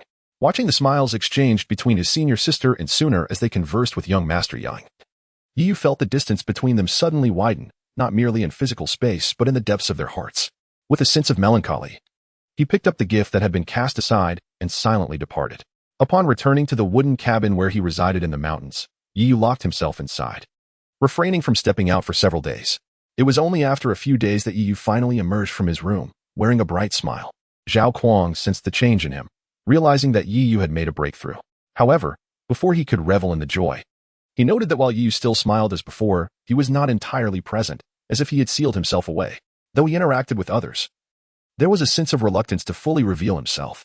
Only in the company of Pokémon did he display the genuine, warm smile of your. Yu, what is wrong? Are you unwilling for me to accompany you? Aiair waved her small hand before Yu's eyes, puffing her cheeks in frustration. He even dares to complain about my sister. Let me teach him a lesson, Xiao Xian exclaimed from the side. No. Then why were you lost in thought just now? I called you so many times without a response. Apologies, I was deep in thought. Then it is settled. I shall travel with you. Sigh. Chapter 26. Aiair and the Ugly Fish in the End. Xiao Xian could not persuade Aiair to leave, and she decided to accompany Yi Yu on his journey. However, Yi Yu also chose not to set off immediately. Instead, he remained at the battle castle to engage in combat. 10 days later. Well, we have certainly stayed long enough here. Let us pack our bags and set off after breakfast. Yi Yu pondered for a moment. During these 10 days, he had successfully risen from Baron to Count. Throughout this time, his Pokémon had also made significant progress. Pikachu had learned Electric Ball and Volt Tackle, while Rocket Sparrow had mastered Energy Ball. Thus, they had indeed made gains. After departing from the battle castle, Yi Yu and Aiair traveled for several days. During their journey, they passed by a Pokémon Center, where a short film about Pokémon was being screened in the lobby. Aiair seemed to light up with excitement, prompting Yi Yu to stay with her to watch the film. This allowed him to witness Aiair's talent and skill in Pokémon performances. They then arrived at the vibrant and charming Aquarium. Wow, there are so many. Yi Yu exclaimed as he gazed at the numerous water-type Pokémon swimming behind the glass walls. Pikachu echoed his excitement, looking around with enthusiasm. How beautiful! Aiair exclaimed, deeply moved by the variety of water-type Pokémon. Oh, look, it's a mud fish. Suddenly, a Pokémon emerged from the sand, capturing Yi Yu's attention. Standing in front of the glass wall, both Yi Yu and Aiair smiled as they quietly observed the lives of the water-type Pokémon.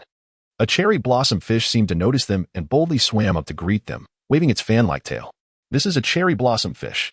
It's entirely pink and so adorable, Aiair exclaimed, waving her hand in delight. Hello there, cherry blossom fish. Yi Yu greeted with a chuckle.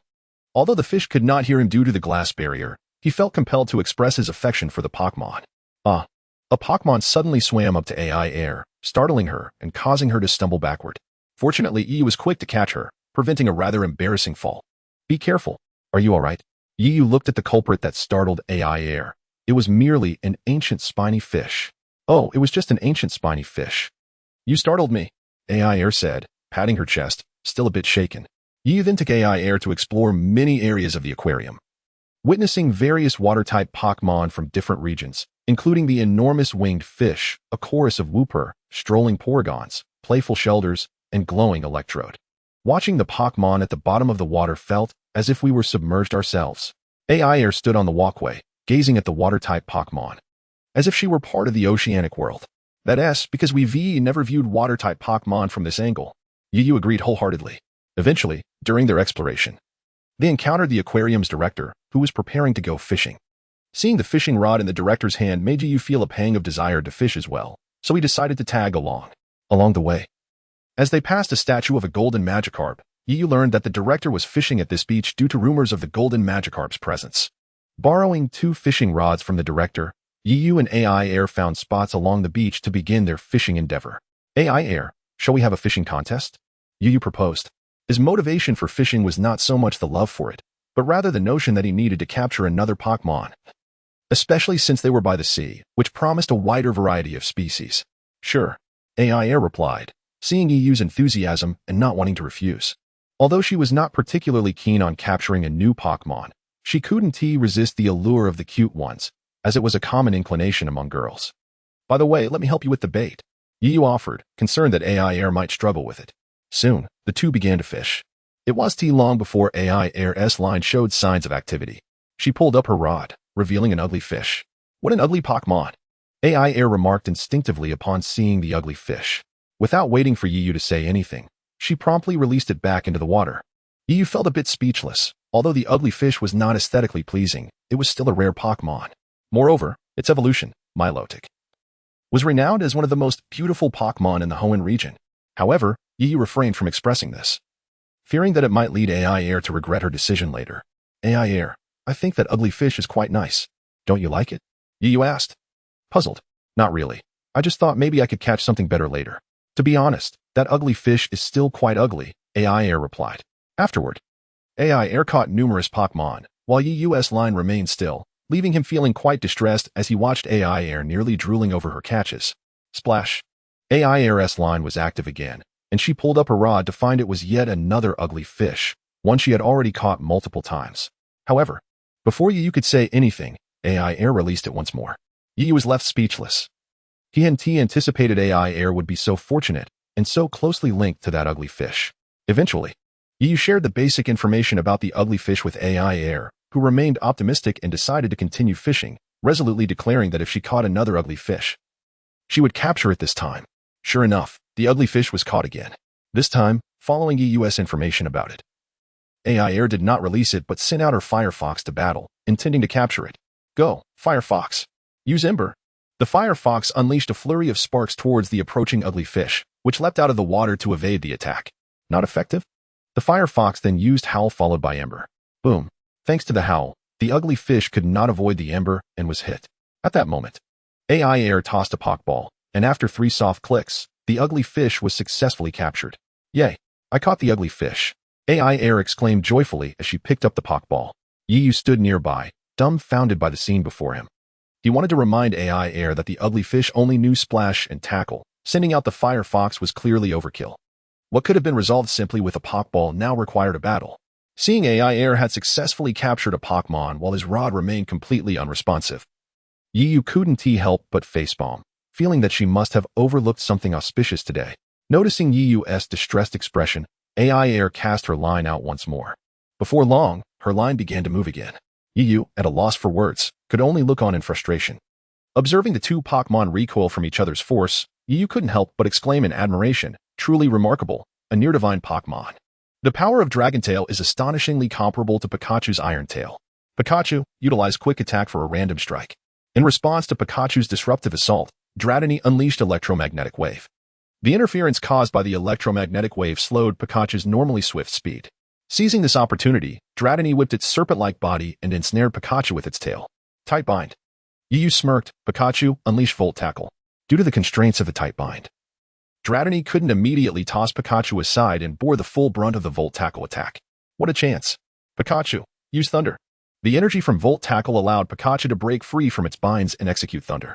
A pale blue energy coalesced in Dragonite's mouth, and with a mighty cry, it was released, colliding with the Thunder attack. The clash of yellow and blue energies resulted in an explosion, generating a gust of white mist. Pikachu, use Quick Attack. Before the mist could dissipate, Yiyu commanded, Pikachu. With a determined cry, Pikachu darted forward like an arrow, striking Dragonite with great force.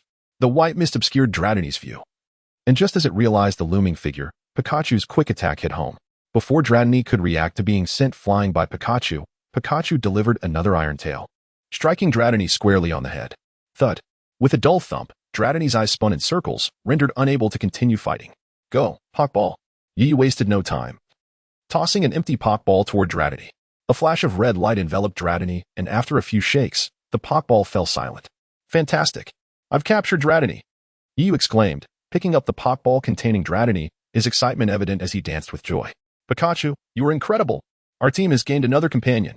He rushed over to Pikachu, cradling the resting Pokemon and tenderly stroking its fur. In the Kalos region, at the Qingwu Manor, Aiair wondered where Yiyu had gone. Since he rushed out that morning, she had yet to see him. Watching her Rocket Sparrow and Gold Magikarp resume training after a brief rest, she felt a twinge of concern. Little girl, are you thinking about your little boyfriend again? Qingwu approached, teasing Aiair, who seemed lost in thought. No way, Mr. Qingwu. Don't say such things. Aiair's cheeks flushed. Haha, but you needn't worry. Yiyu was merely out to catch a water-type Pokemon for the upcoming challenge at the Yaoxiang Gym, Qingwu reassured her. Rest assured, he has Pikachu with him. Oh, I see. Upon hearing that Yiyu had Pikachu, Aiair sighed in relief. Perhaps even she was beginning to subconsciously care for Yiyu. As noon approached, she believed Yiyu would return soon. Just as Qingwu was about to continue, a rather disheveled figure rushed over. Sorry. I encountered a bit of trouble. Yiyu quickly clasped his hands together in apology. Due to his haste, both he and Pikachu had emerged from the cave with dust smeared across their faces, coupled with a sheen of sweat. At that moment, they looked quite comical. Haha, you and Pikachu look so funny right now. Aiair couldn't help but laugh, pulling out a pink handkerchief from her pocket and offering it to Yiyu. Thank you. Yiyu scratched his head, feeling a bit bashful as he accepted the handkerchief. He first wiped Pikachu's face before cleaning himself, then eagerly grasped Aiair's small hand. Let us go, Aiair. We're off to challenge the Yaoxiang Gym, and I want you to witness my newly captured Pokémon. Chapter 34. Challenge at the Yaoxiang Gym. How tall? Aiair exclaimed, gazing at the towering rock wall before her. Yiyu had brought her to the Yaoxiang Gym. You must be the challenger Violet mentioned. I am Chucklo, the gym trainer here, and I have been waiting for you, he said, pressing against the rock wall. One hand waving to greet Yiyu while the other clutched a stone to keep himself steady. Hello, my name is Yiyu. Yiyu, is it? Then you shall climb this high wall. Climb this rock wall? Aiair appeared somewhat incredulous. Of course. You can also opt not to climb and take the elevator nearby. Chucklo chuckled. Humph. Climb? Why not? This little wall cannot deter me. Aiair, you take the elevator. Yiyu huffed, turning to Aiair. But Aiair wanted to say more. Don't worry. You go ahead and take the elevator. I'll be right behind you. Yiyu flashed a reassuring smile and began climbing with Pikachu. Pikachu, let us go. Pikachu followed closely by Yiyu's side, watching them ascend. Aiair sighed helplessly and opted for the elevator. Seeing Yiyu choose to climb, Chucklo smiled faintly and continued his ascent. However, when Chucklo reached the top and looked down, his eyes nearly popped out. Yiyu and Pikachu were climbing at an astonishing speed, nearly 10 meters every 3 seconds. Truly impressive. I am increasingly eager for our battle. After recovering from his surprise, Chucklo chuckled, his eyes brimming with determination. When Aiair arrived at the top via the elevator, Yiyu had already reached the summit, and both stood ready as the referee explained the rules. The gym battle will commence now. The gym trainer may use only 2 Pokémon, while the challenger can utilize all their Pokémon. All my Pokémon? Yiyu's brow furrowed at this revelation. This is the rule of my gym, as I wish to observe the full strength of a trainer's Pokémon, Chucklo explained. Sensing Yiyu's confusion and frustration, as Yiyu stood in the arena, Aiair felt a surge of astonishment and clasped her hands together to cheer him on. With the referee's signal, both sides sent out their Pokémon. It's your turn, Onix. Onix, huh? Then go, Pikachu. Seeing Onix emerge, Yiyu had no choice but to send out Pikachu, who had previously battled against Yanyi's Onix. Pikachu, let us use Iron Tail. The gleaming tails of both Pokémon clashed, but due to Pikachu's smaller size, it was swiftly sent flying by the massive Onix. Rocket Sparrow, you're up. Yiyu switched out Pikachu for Rocket Sparrow. Rocket. With a spirited cry, Rocket Sparrow burst onto the scene. Rocket Sparrow, use Air Slash. Onix, block it with Iron Tail. As Rocket Sparrow attacked with Air Slash, it seized the opportunity to use Quick Attack, closing in on Onix to execute Steel Wing. What? Chucklo gasped in surprise. Seizing the moment when Onix was preoccupied with the Iron Tail defense against Air Slash, Rocket Sparrow struck from behind with Steel Wing.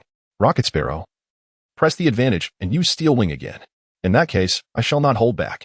Onix, employing Rock Tomb, unleashed a cascade of boulders that plummeted towards the oncoming Pidgey, which was executing a Steel Wing attack. This is not good. Pidgey, with a flash of electricity, narrowly dodged the incoming rocks. Your Pidgey is quite impressive. However, if it remains limited to such tactics, it shall soon be eliminated. Observing Pidgey's evasive maneuvers in the sky, Chucklo chuckled lightly. Indeed, just as Chucklo's words faded, Pidgey, unable to evade in time, was struck by a boulder and plummeted to the ground, rendered incapable of further combat. What? Yiyu was taken aback. He had anticipated that even if Pidgey were to falter, it would at least deplete some of Onix's stamina. He never expected Pidgey to lose its fighting capabilities so swiftly. Pidgey has lost its fighting ability. Please send out your next Pokémon.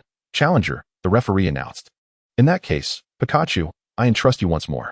Yiyu sent out Pikachu again. Pikachu leaped onto the arena once more.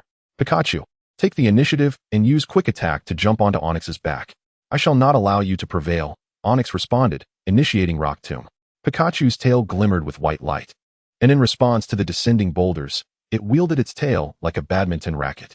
The relentless barrage of rocks was either sent flying by Pikachu or redirected towards Onix.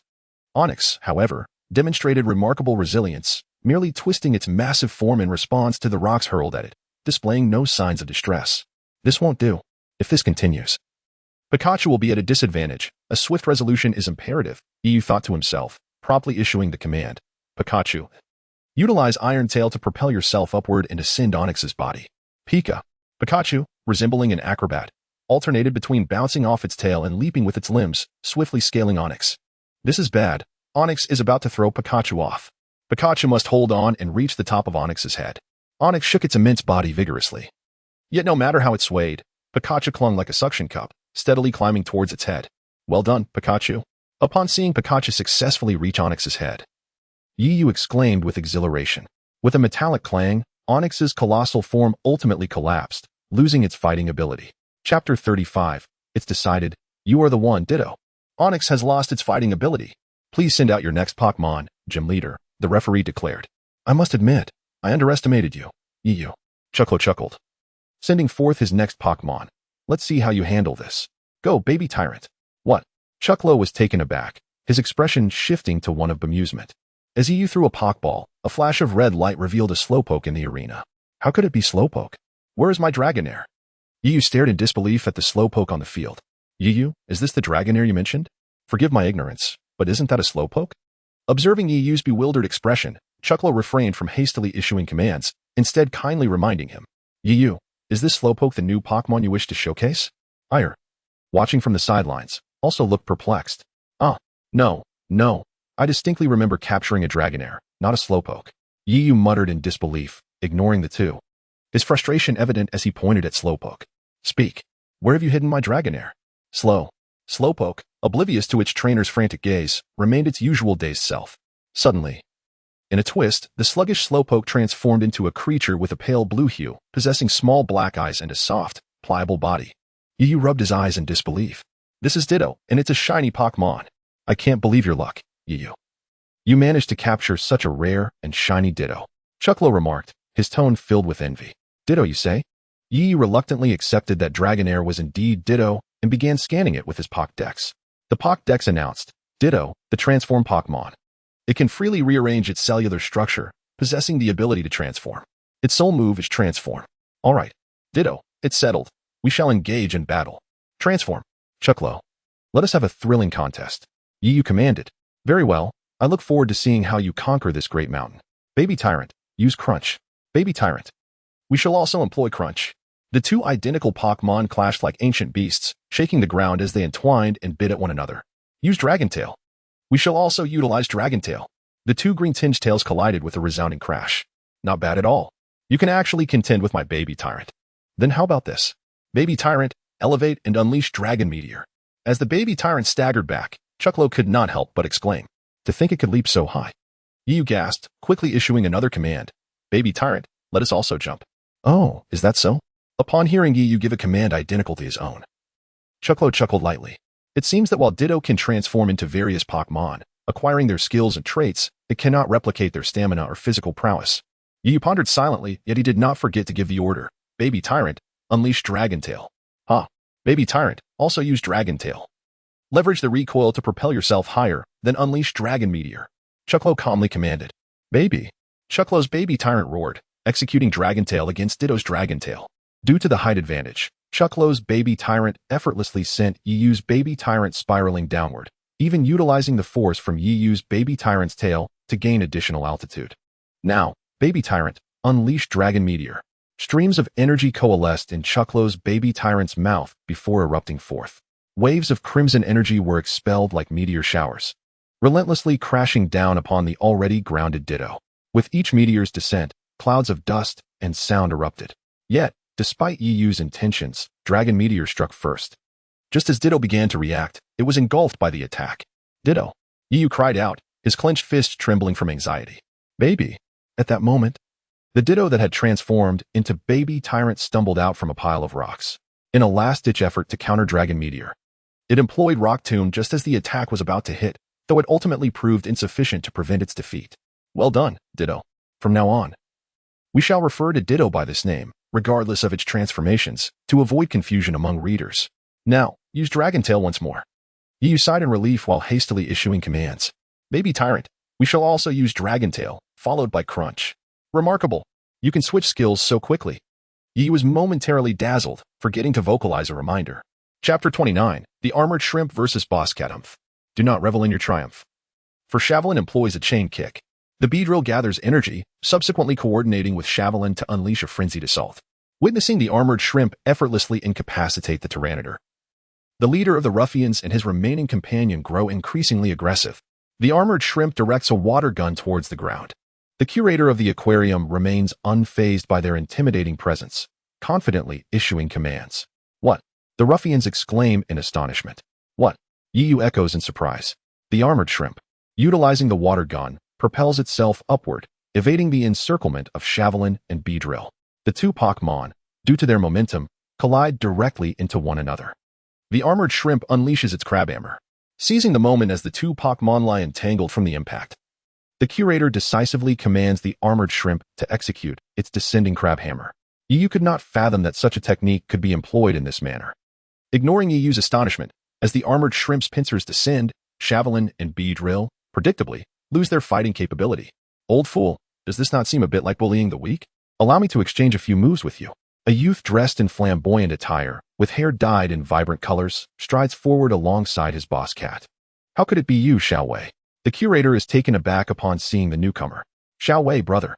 In contrast to the curator's surprise, the three small ruffians express their exhilaration upon recognizing him, as though they have encountered a pillar of support. Why could it not be me? My crew has been taught a lesson by you. As the elder brother, I must show my face.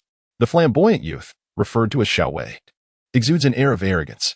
Humph, you insolent brat, is this how you greet your grandfather? The initially amiable curator immediately adopts a stern demeanor.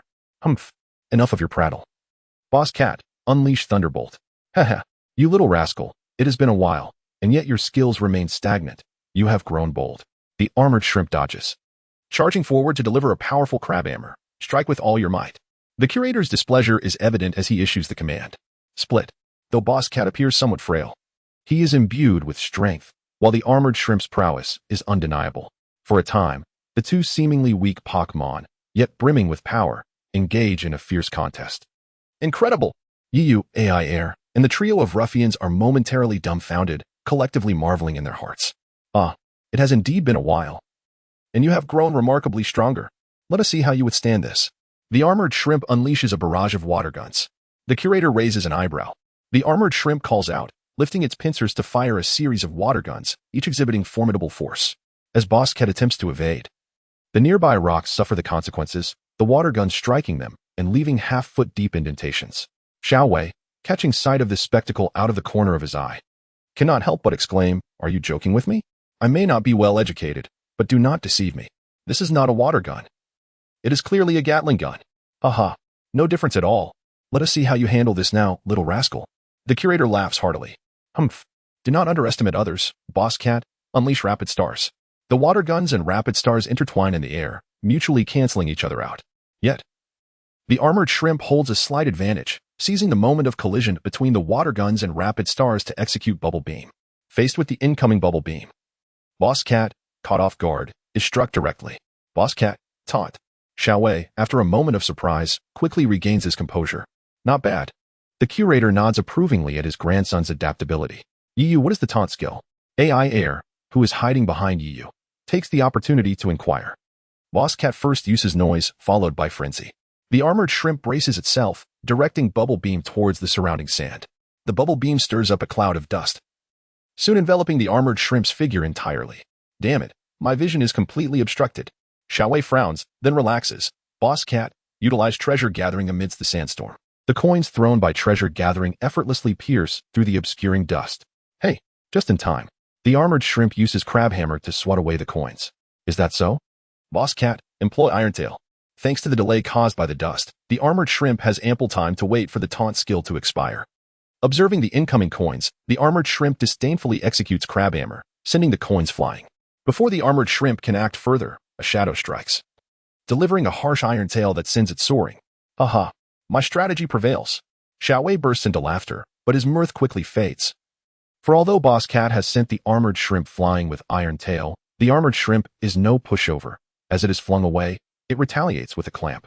The pincers tightly grasp Boss Cat's tail, refusing to let go regardless of its thrashing. Do you think this is sufficient to thwart me? Boss Cat, strike the surrounding rocks with iron tail. Xiaowei exclaims in frustration. With the sound of rocks colliding, the armored shrimp's stamina begins to wane, while Boss Cat, similarly hindered by the clamp and the use of iron tail, also experiences a sharp decline in energy. This is a battle of endurance, determining which Pokémon will succumb first.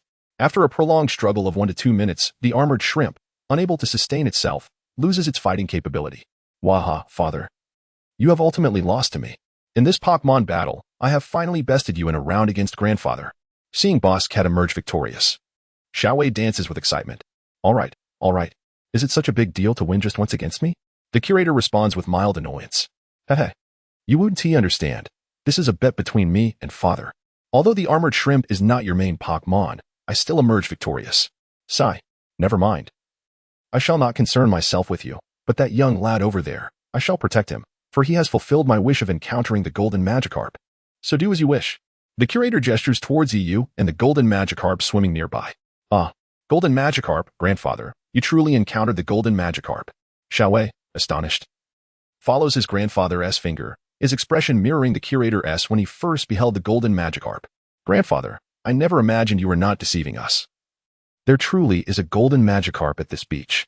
Indeed, you ought to consider who I am. Look at your lack of ambition. The curator boasts.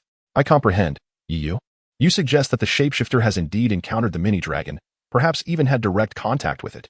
Aiair's eyes sparkled with realization, following Yu's words. Truly.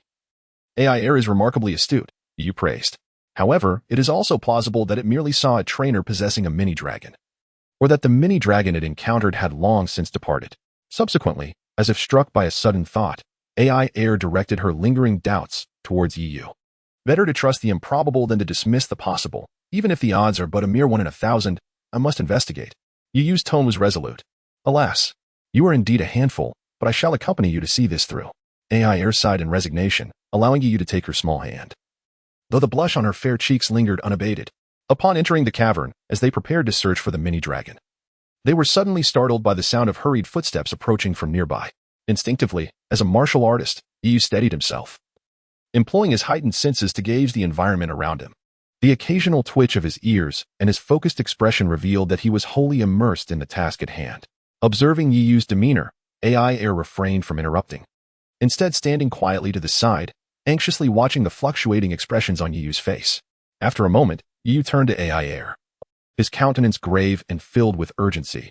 Aiair, quickly find Miss Junsha and inform her that there are Pokémon hunters here. Urge her to come swiftly. I will attempt to delay them. I entrust this to you.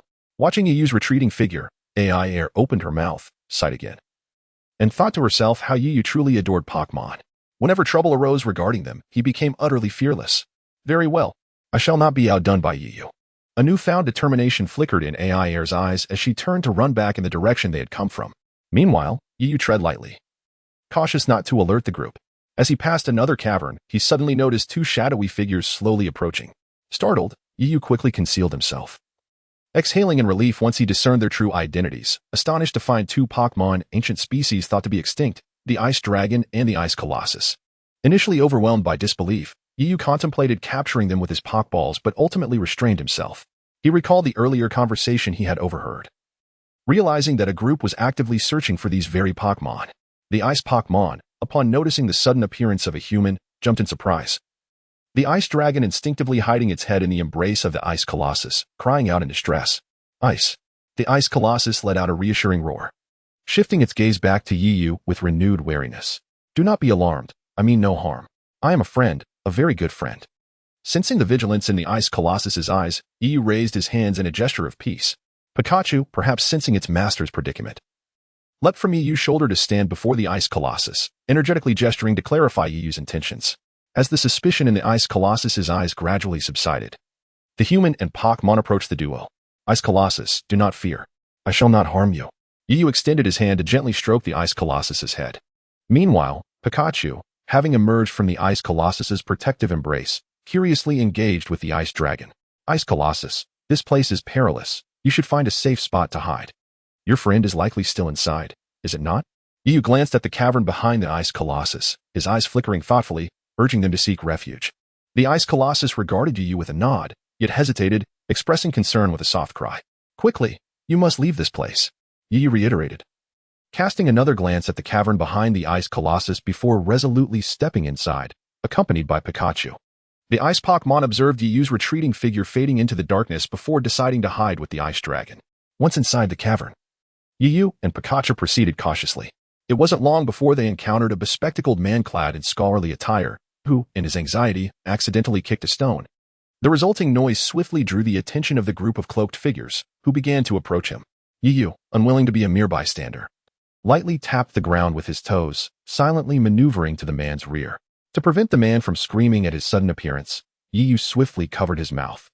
Chapter 38. A heavy blow. Yu looked at the startled scholar, a hint of exasperation in his expression. Is it truly necessary to react so strongly? It was merely a sudden fright. No. It was overwhelmingly thrilling. I have never experienced anything like this in my life. The scholar, Niwen, waved his hands, a look of bitter realization on his face. Yu had noted the approaching figures and, with no means of escape amidst the surrounding rock walls, utilized his inner strength to enhance his agility. propelling himself and Niwen up the uneven stalactites.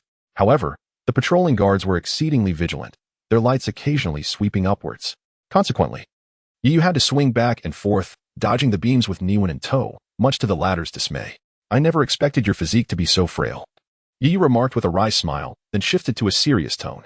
Who are those people outside, and what is your connection with the Ice Colossus and its offspring? Upon hearing Yu's inquiry, Niwen fell silent for a moment before responding softly. I am a Pokémon researcher, and the Ice Colossus and its young are the subjects of my observation. As for the individuals outside, they mentioned being part of an organization. An organization? Yu exclaimed, taken aback, as he had assumed they were merely ordinary Pokémon hunters. He recalled the previous encounter with a similar group during the Rhydon's race. Indeed. What should we do now, Yu? Niwen looked at Yu, appearing somewhat helpless, clearly regarding him as their leader due to his sudden appearance. We must first, huh? I didn't expect to find two little mice here. Yu's words were abruptly interrupted by a boisterous voice. Huh? Yu turned to see a middle-aged man, dubbed the captain, striding towards them, accompanied by a steel-armed shrimp. Pikachu, perched on Yu's shoulder, immediately jumped down, adopting a battle stance. Oh, this is interesting. You are also a martial artist, are you not? The captain observed Yu with keen interest. Yes, and what of it? Yu replied with a light chuckle. Huh, you are the first to speak to me in such a manner. You have piqued my interest. Remember my name, Songlang. The man grinned widely, though his smile held an unsettling quality. Humph, who do you think you are, demanding that I remember you? Yu scoffed dismissively. You won't have a choice in the matter. Steel-armed shrimp, attack with bubble beam. Pikachu, be cautious. I sense the steel-armed shrimps combat prowess rivals that have missed her. Qingwu's steel gun shrimp, if not surpassing it. Yu warned Pikachu, promptly issuing a command. Pikachu, unleash Thunderbolt. You are still rather inexperienced, steel-armed shrimp. Use water jet.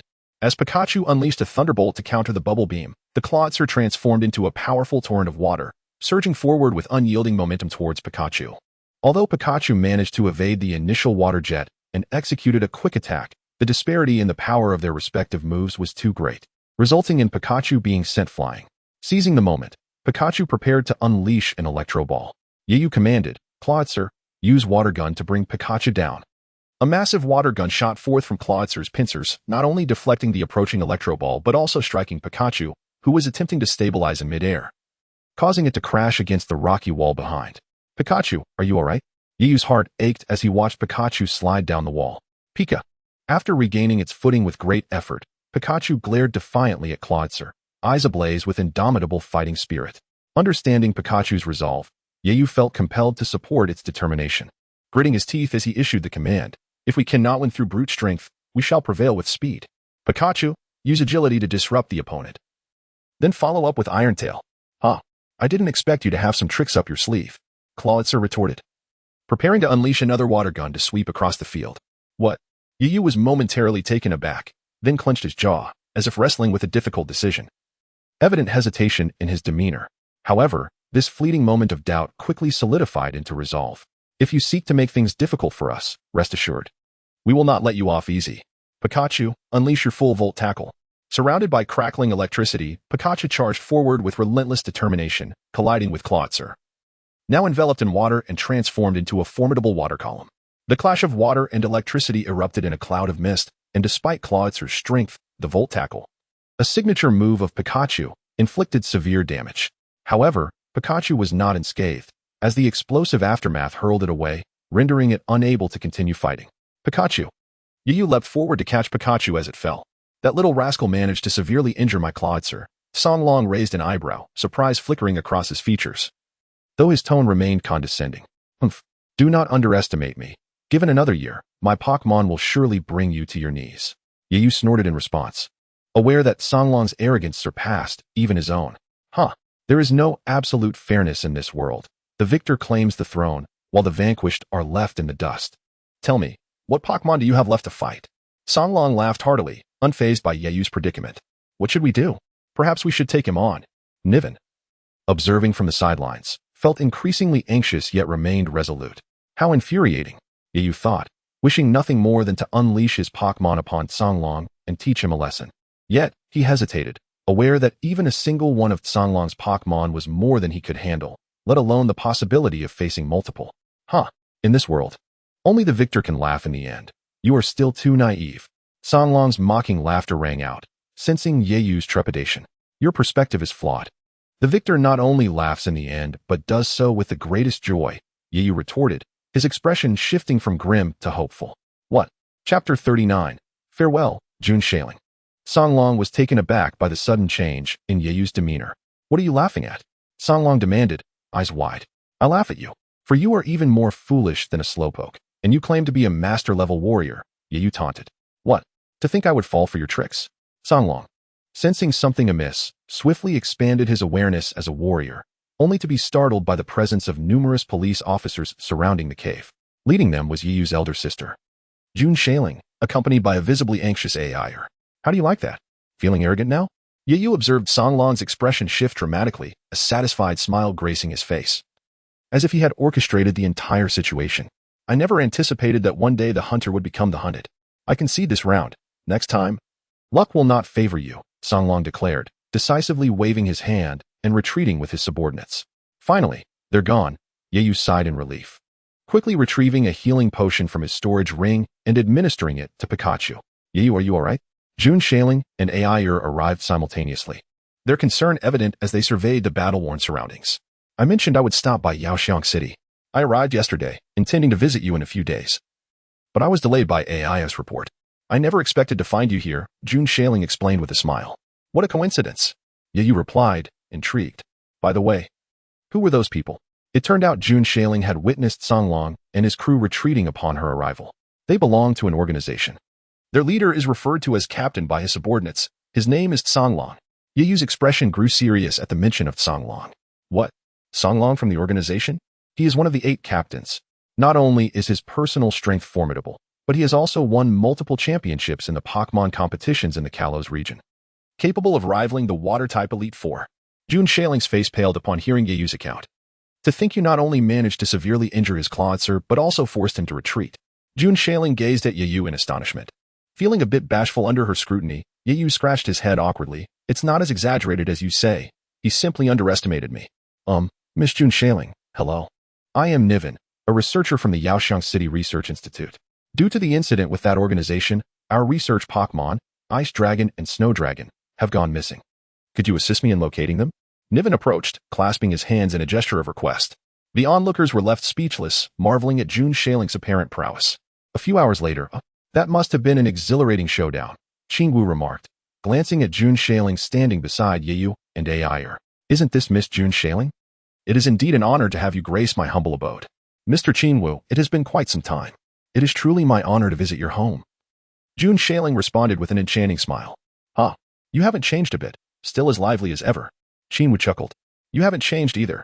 They continued walking and conversing with ease. Hey, Sister Shaling, do you know Mr. Qingwu? Yeyu, filled with confusion, finally broke the silence, his forehead adorned with question marks. Yes. I have known Mr. Qingwu for quite some time. Jun Shaling interjected proudly. Sister? Chapter 32. Into the Cave Rocket Sparrow. Splendid work. You completed the task 3 minutes ahead of schedule. Yeyu approached, gently massaging the acupoints on Rocket Sparrow's body to alleviate its fatigue, showering it with generous praise. The moment Yeyu began the massage, Rocket Sparrow emitted a satisfied chirp. What are you doing, Yeyu? Aiair, accompanied by Fire Fox, arrived and curiously inquired about Yeyu's actions. I noticed that Rocket Sparrow was overtrained, and I feared it might incur some after effects. So I'm helping it relax with a massage, Yeyu explained, continuing his ministrations without pause. Observing Rocket Sparrow in such a state of comfort, Firefox, nestled in Aiair's arms, became curious and attempted to communicate with Rocket Sparrow. How do you feel now? I feel so comfortable. My master's massage skills are truly remarkable. Really? Absolutely. Every time my master massages me, I feel immensely relaxed, and my fatigue gradually dissipates. Wow, that sounds amazing. I want to try it too. Suddenly, Firefox felt a pair of hands covering its body, accompanied by a wave of soothing sensation that made it unable to suppress a soft moan. Yeyu, you are truly remarkable. Observing Firefox's expression of delight, Aiair, her eyes filled with anticipation, turned to Yeyu and exclaimed, Yeyu, your massage technique is extraordinary. Could you teach me as well? Of course. However, your results may not be as effective. Yeyu replied cheerfully, and noticing Aiair's puzzled expression, he elaborated. My massage technique is enhanced by internal energy. But even without it, the massage is beneficial for Pokémon. No worries, as long as it is useful. I will teach you now, and you can practice nearby. Feel free to ask me if you have any questions. I'll check on how King Goldfish is training. Thus, Yiyu unexpectedly gained another apprentice. The training area for King Goldfish was a pond with a 75-degree incline. At this moment, Qingwu stood by the pond, observing King Goldfish's training while directing iron-armed shrimp to harass it. Upon seeing this, Yiyu sincerely expressed his gratitude. Mr. Qingwu, thank you for your assistance. After all, if it weren't for your timely intervention at the beach, my King Goldfish would have been snatched away by those 3 ruffians. Though I later learned they were Xiao Wei's lackeys, you have taught me a great deal over the past few days and even assisted in training King Goldfish. Haha. There is no need for such formality, little one. I am delighted to train such a rare, shiny water-type Pokémon as King Goldfish. After all, I have been rather idle, and training King Goldfish allows me to see my younger self reflected. Noticing Yiyu's sincere gratitude, Qingwu waved his hand dismissively, laughing heartily. By the way, Mr. Qingwu, I also came to say farewell. This afternoon, I will challenge the Yaoxiang Gym. And then I will continue my journey to the next gym for a challenge. Oh, I see. Then I want to keep you. I wish you great success in your gym battle this afternoon. Seeing Yiyu's determined expression, Qingwu understood that further persuasion would be futile and refrained from detaining him any longer. By the way, the trainer at Yaoxiang Gym, Chuklo, specializes in rock-type Pokémon.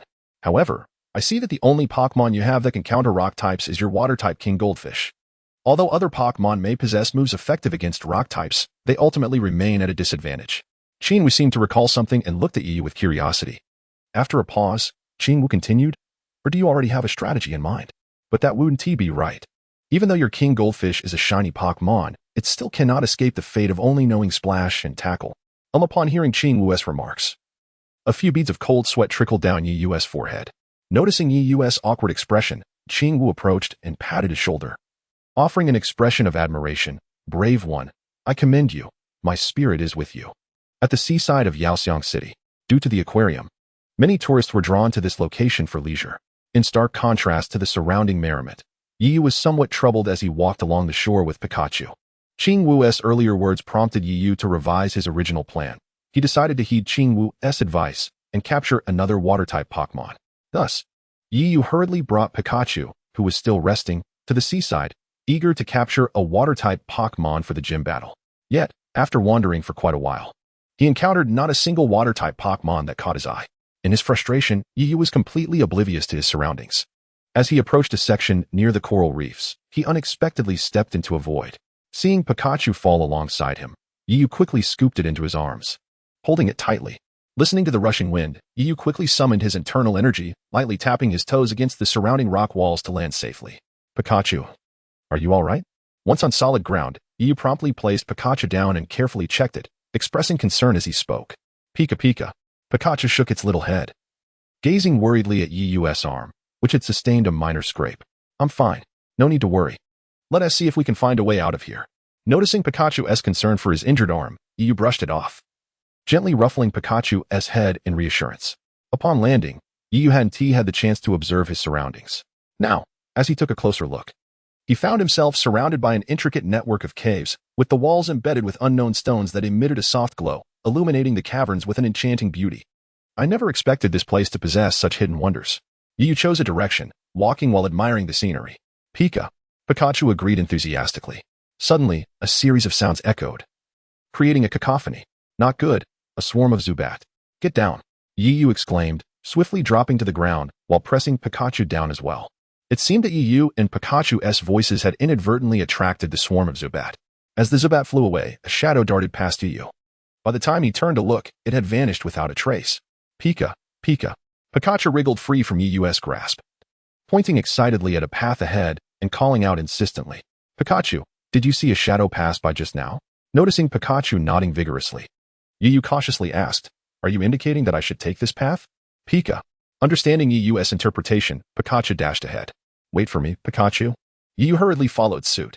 A figure surged forth from the black smoke, halting his advance. At the critical moment when the fiery attack was about to strike Pikachu, it cleverly utilized its tail as a spring, propelling itself upward. In that fleeting instant, as it landed, Pikachu executed a rapid movement, minimizing the impact of the explosion. Yet, this seemingly simple maneuver drained much of Pikachu's stamina. Breathing heavily, Pikachu gazed at the speedy hound with unwavering determination and fighting spirit. Pikachu, can you still fight?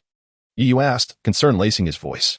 The disparity in levels between Pikachu and the speedy hound was stark. They were not on the same plane. Pikachu called out with fervor. Sensing its trainer's lingering doubt, Pikachu grew anxious, disregarding the nearby speedy hound, standing tall and turning to Yu, waving its short arms and thumping its chest, as if to convey, I can still fight. You must believe in me. All right, Pikachu. Let us engage in a spirited battle today, Yu replied, suppressing his worries with a hearty laugh. Ineffective, speedy hound. Use crunch. Pikachu counter with Iron Tail. As the Iron Tail soared towards it, the speedy hound showed no fear, opening its mouth wide to clamp down on the Iron Tail. What? Both Pikachu and Yu were taken aback, unable to believe that Pikachu's Iron Tail had been so easily thwarted. The speedy hound tossed Pikachu into the air before unleashing another fiery attack. However, the speedy hound and Jun Shaoling showed no signs of allowing them a moment of shock with a swift motion. The speedy hound seized Pikachu's tail and hurled it upward. I won't let you succeed. Pikachu, use Thunderball. A sphere of electricity coalesced at the tip of Pikachu's tail and exploded in the speedy hound's mouth before it could react. The speedy hound emitted a pained yelp, releasing its grip on Pikachu's tail. Although the speedy hound sustained some injury from the unexpected attack, it remained composed, quickly creating distance from Pikachu and resuming its battle stance. It's time to conclude this battle.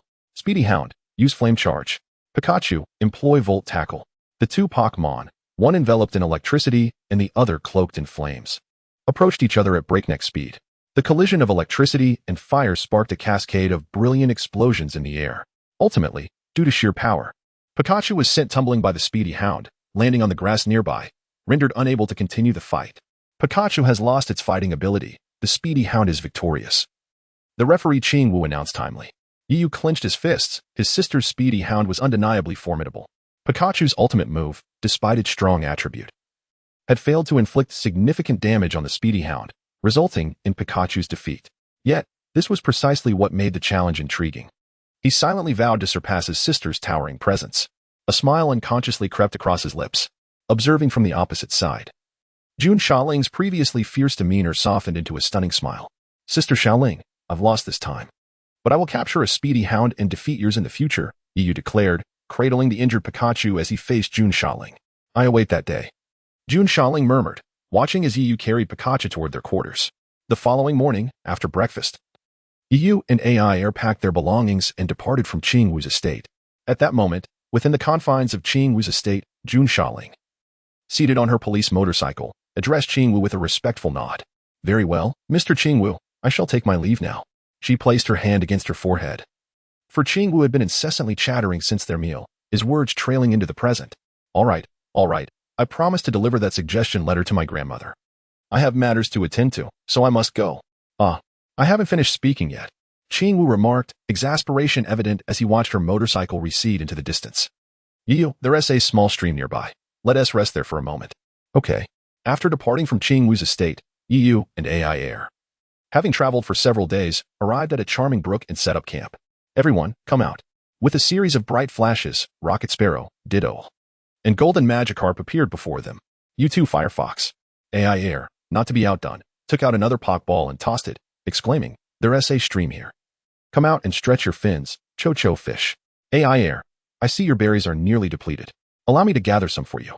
Stay here and practice your Pokémon performance, Yu suggested, noticing Aiair rummaging through her backpack for berries. Well, all right. I appreciate your help, Yu.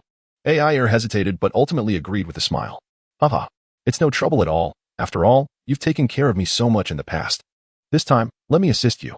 Yu beamed, calling over Pikachu, who was frolicking by the stream with the other Pokémon. Rocket Sparrow, you all stay here and see if you can help Aiair. Yu instructed the other Pokémon. Chapter 42, Top Pikachu, let us go. Let us check out that little mountain over there, Yu said, pointing towards a nearby hill. Pika Pika, Pikachu chirped enthusiastically, dancing with glee at Yu's words. Oh, I see. Is that what you mean? Yu nodded as he watched. Finally, a look of realization dawned upon him. He clenched his right fist and struck his left palm, exclaiming, Pikachu, do you wish to say that this journey is too dull and want to race me to see who reaches the top first? Pikachu nodded vigorously. I see. Let me think. Yu stroked his chin, pretending to ponder deeply. Seizing an opportunity while Pikachu was distracted, he shouted, All right, I accept your challenge. Ready, set, go. Without waiting for Pikachu to react, Aiair propelled himself forward with remarkable speed. Pika, Pika. Pikachu stood in shock, internally grumbling, is this really my trainer? How shameless. P.S. even tricking his own Pokémon. Yet, despite the grumbling, Pikachu quickly activated its speed and chased after him.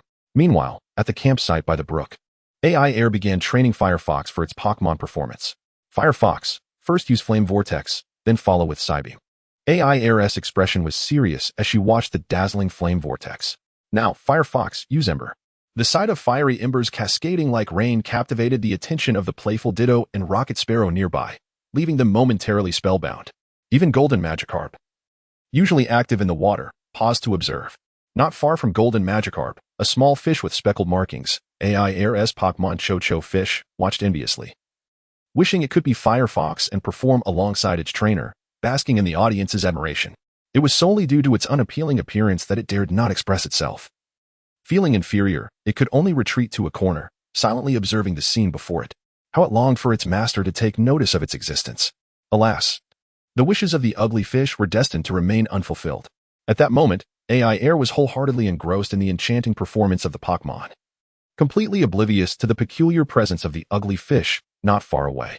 Suddenly, a few bursts of applause pierced through, interrupting Aiair's performance.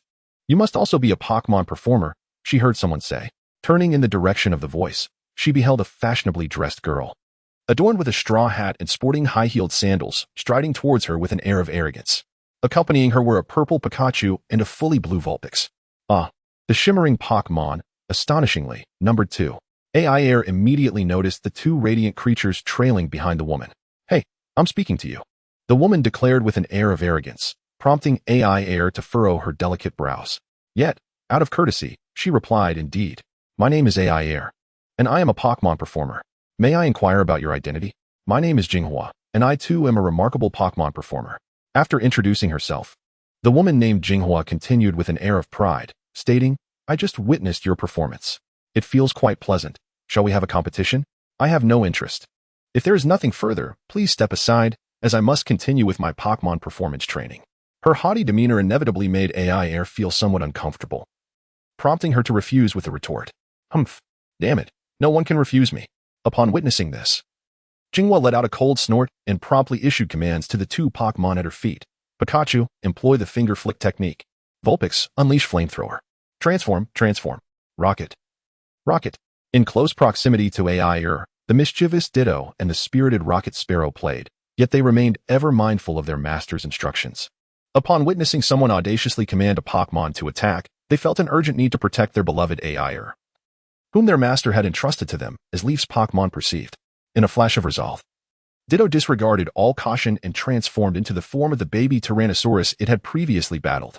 With a powerful tail swipe, it deftly dispelled the foamy beams aimed at Aiair.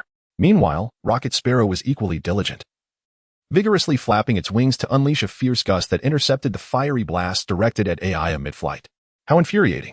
Pikachu, take the lead and proceed with the finger flick technique. The 6-tailed flame whirlwind ensued, causing Crystal Flower to become increasingly agitated.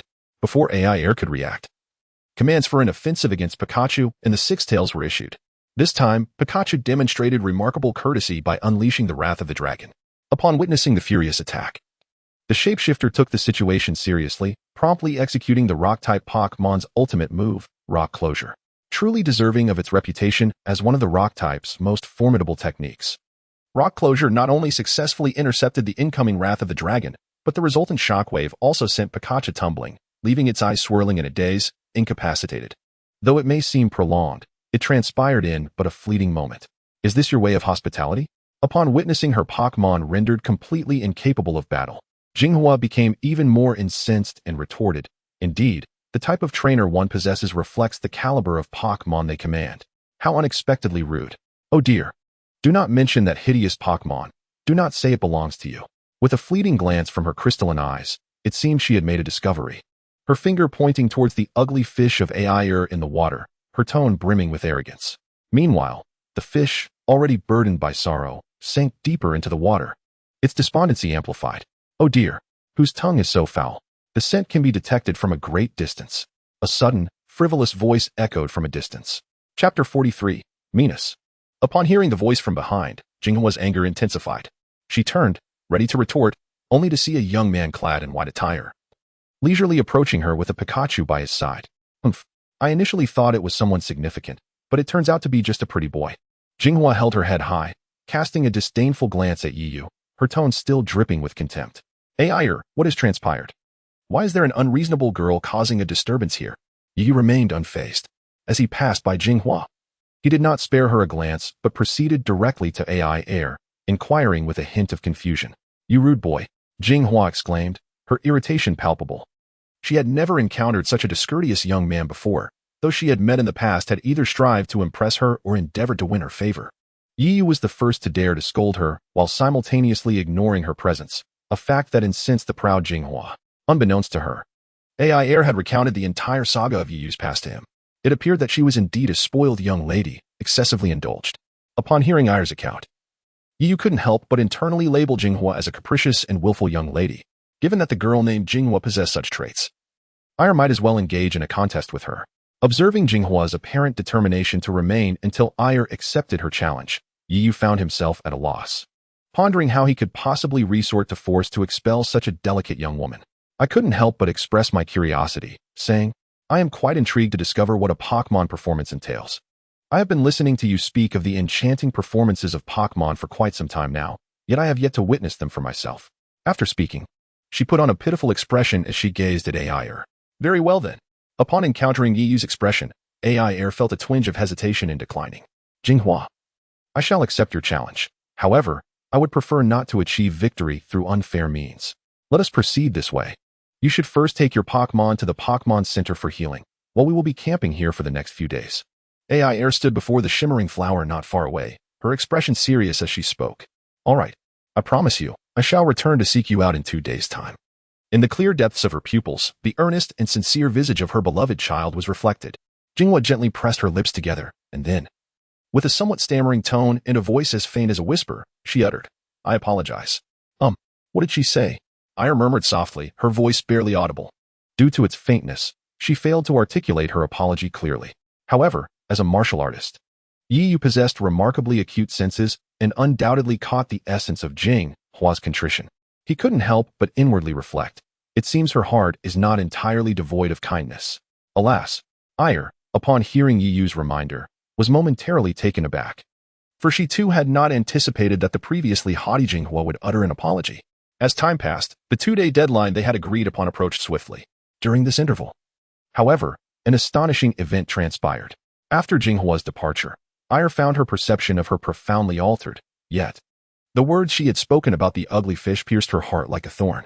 It was at that moment, upon witnessing the ugly fish's somewhat dejected demeanor, that Aiair realized how exceedingly brief the time she had spent with it since its rescue had been.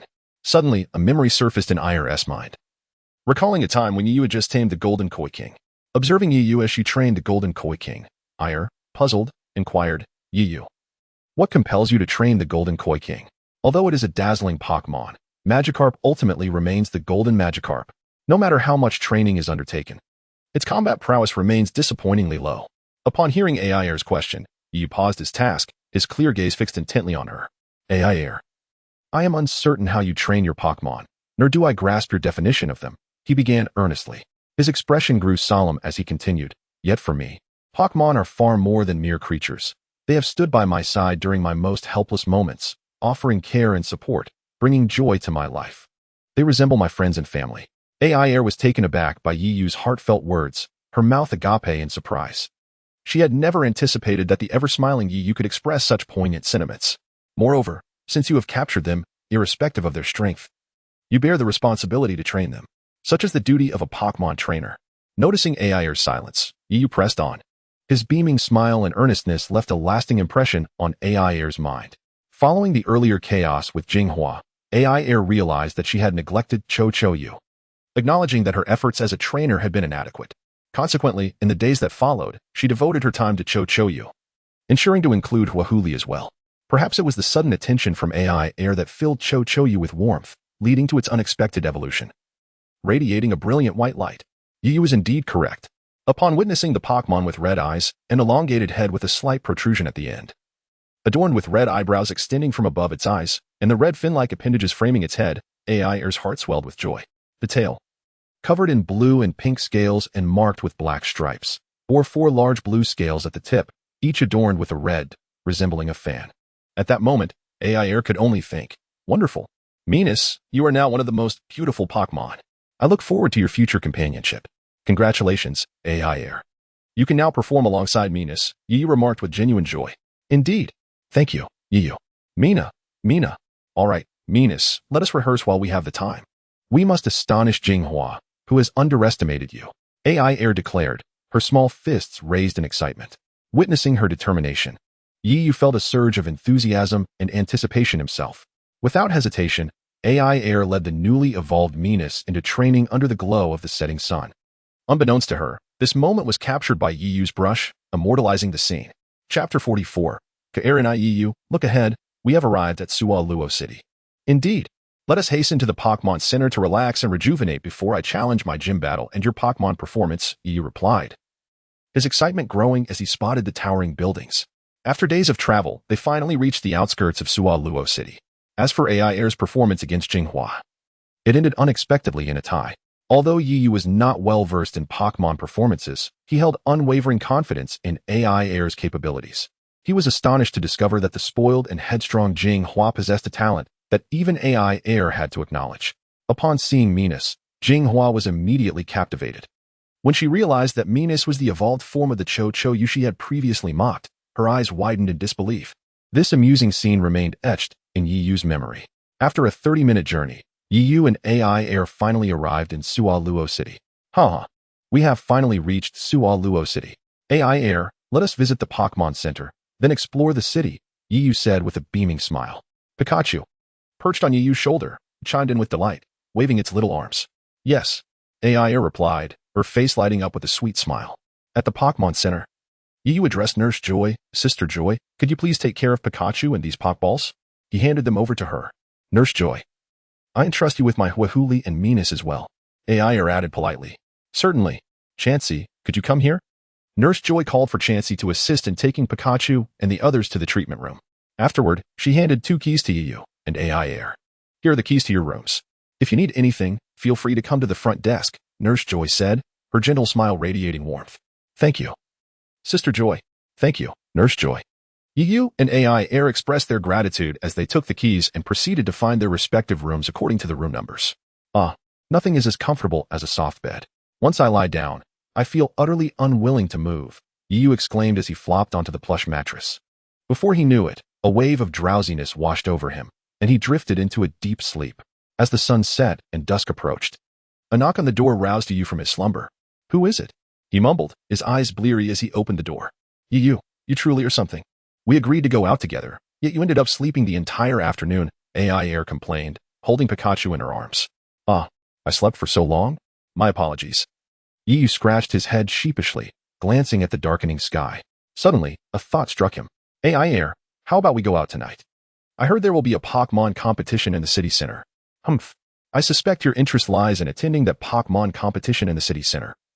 Aiair remarked, arching an eyebrow in disbelief. How could you tell? As expected of Aiair, you see right through me, Yu chuckled awkwardly. Scratching the back of his head. After dinner, Yu took Aiair to the city center. The streets illuminated by the glowing streetlights were filled with bustling crowds and the lively calls of vendors. Many individuals strolled with their Pokémon, leisurely enjoying the vibrant atmosphere, while others played and frolicked with their companions, laughter and cheer echoing all around. Wow, how lively! Yu exclaimed, taken aback by the bustling scene. Indeed. Sualuo City is far more vibrant than other cities, Aiair remarked, noticing a girl in red and white attire, with sandy hair and a roller skate helmet, accompanied by a Pokémon resembling a dog-headed humanoid, Riolu. As they approached, the girl eagerly introduced herself. Hello, I am Aiair. This is my partner, Riolu. Hello, I am Yu, and this is Aiair. Pika, are you here to participate in the Pokémon competition as well? Yu inquired. Indeed. I heard the rewards for the top 3 this year are quite lavish. I would like to participate as well. Could you help me sign up? Yu suddenly felt a twinge of embarrassment. For how long had he known Aiair? Asking someone for assistance seemed rather presumptuous. No problem. Aiair readily accepted. That being said, you now have an additional rival, Aiair chuckled lightly. What of it? I could use more competition. Yu replied nonchalantly. Yu, I assure you, I will show no mercy, Aiair and I declared with confidence. That is precisely what I desire. If we encounter each other, let us each unleash our full strength in battle. Agreed. With that, Aiair and I took her Riolu to the registration desk to complete the necessary forms, and she also registered Yu. As time passed, the registration for the competition drew to a close. Haha, Aiair, can you believe it? I'm feeling quite exhilarated, Yu exclaimed. His eyes aflame with fighting spirit as he gazed upon the central battle arena, his body trembling with anticipation. After all, this was his first time participating in a large-scale Pokémon competition. Chapter 45. Aiair and I and Yin Yi in the heart of Sualuo City. A fierce Pokémon battle was underway. Golduck has lost its fighting capability. Congratulations to Yu on his victory. Nidoking has lost its fighting capability. Congratulations to Aiair and I on her victory. Bulbasaur has lost its fighting capability. Congratulations to Xiao Xin on his victory. Cacnea has lost its fighting capability. Congratulations to Yu on his victory. Tyranitar has lost its fighting capability. Congratulations to Yin Yi on his victory. The competition had only just begun. Yet the battles quickly escalated into an intense elimination phase. As one competitor fell, the Pokémon battles in Sualuo City began to reach a stalemate. Wow, the competition is so intense, Aiair exclaimed, captivated by the battles unfolding before her. Indeed, I never anticipated that this year's Pokémon battles would be so fierce. In just half an hour, more than half of the competitors have been eliminated, Aiair and I remarked, standing nearby with her arms crossed, nodding toward Yu, who stood beside Aiair. Yes, Yu agreed, nodding in affirmation. Suddenly, his gaze sharpened as he scanned the crowd, seemingly searching for someone. Oh, Yin Yi and the others are here too, Yu exclaimed, having just heard the referee's announcement, which led him to spot Yin Yi and Xiao Xin in the throng. Hey, Yu, long time no see, Yin Rong called out, having noticed Yu and Aiair, waving at them with his group. Long time no see, Yin Rong. I didn't expect you all to participate in the Pokémon battles in Sualuo City, Yu replied. Yes, we arrived here a few days ago. And upon learning that the Pokémon battles would be held today, we decided to stay until the competition began. Yin Rong then shifted his gaze to Aiair and I, who was still watching the battles. Is this young lady a new travel companion? No. This is Aiair and I, and the Riolu beside her is her Pokémon. We just met, Yu introduced. Aiair, my dear sister, have you missed me? Xiao Xin suddenly chimed in, noticing Aiair's excited expression. Of course not. Aiair replied playfully, sticking out her tongue, though she was indeed happy to see her brother. Oh, really? I didn't think so. After all, becoming stronger is not something only you can do. Just don't end up being the one on the ground when the time comes. Yi raised an eyebrow, his eyes sparkling with competitive spirit, yet he couldn't help but tease. As time progressed, the competition began to reach a critical point.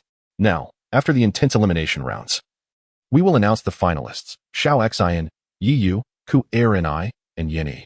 Please, the 4 finalists, come forward to draw your opponents. With the referee's announcement, Yu and his companions approached the drawing area. Now, let the results be revealed. Yu will battle Xiao Xin, and Aiair and I will face Yin Yi. The referee declared. Yu, don't you dare lose so soon. I'm eagerly awaiting the chance to defeat you and redeem myself. Yin Yi teased as he glanced at Yu. You should worry about yourself. Don't get eliminated before you even see me. Yu retorted, equally competitive. Now, let the Pokémon battle between Aiair and I and Yin Yi commence. Each side may use 3 Pokémon. And victory is declared when one side's Pokémon can no longer battle.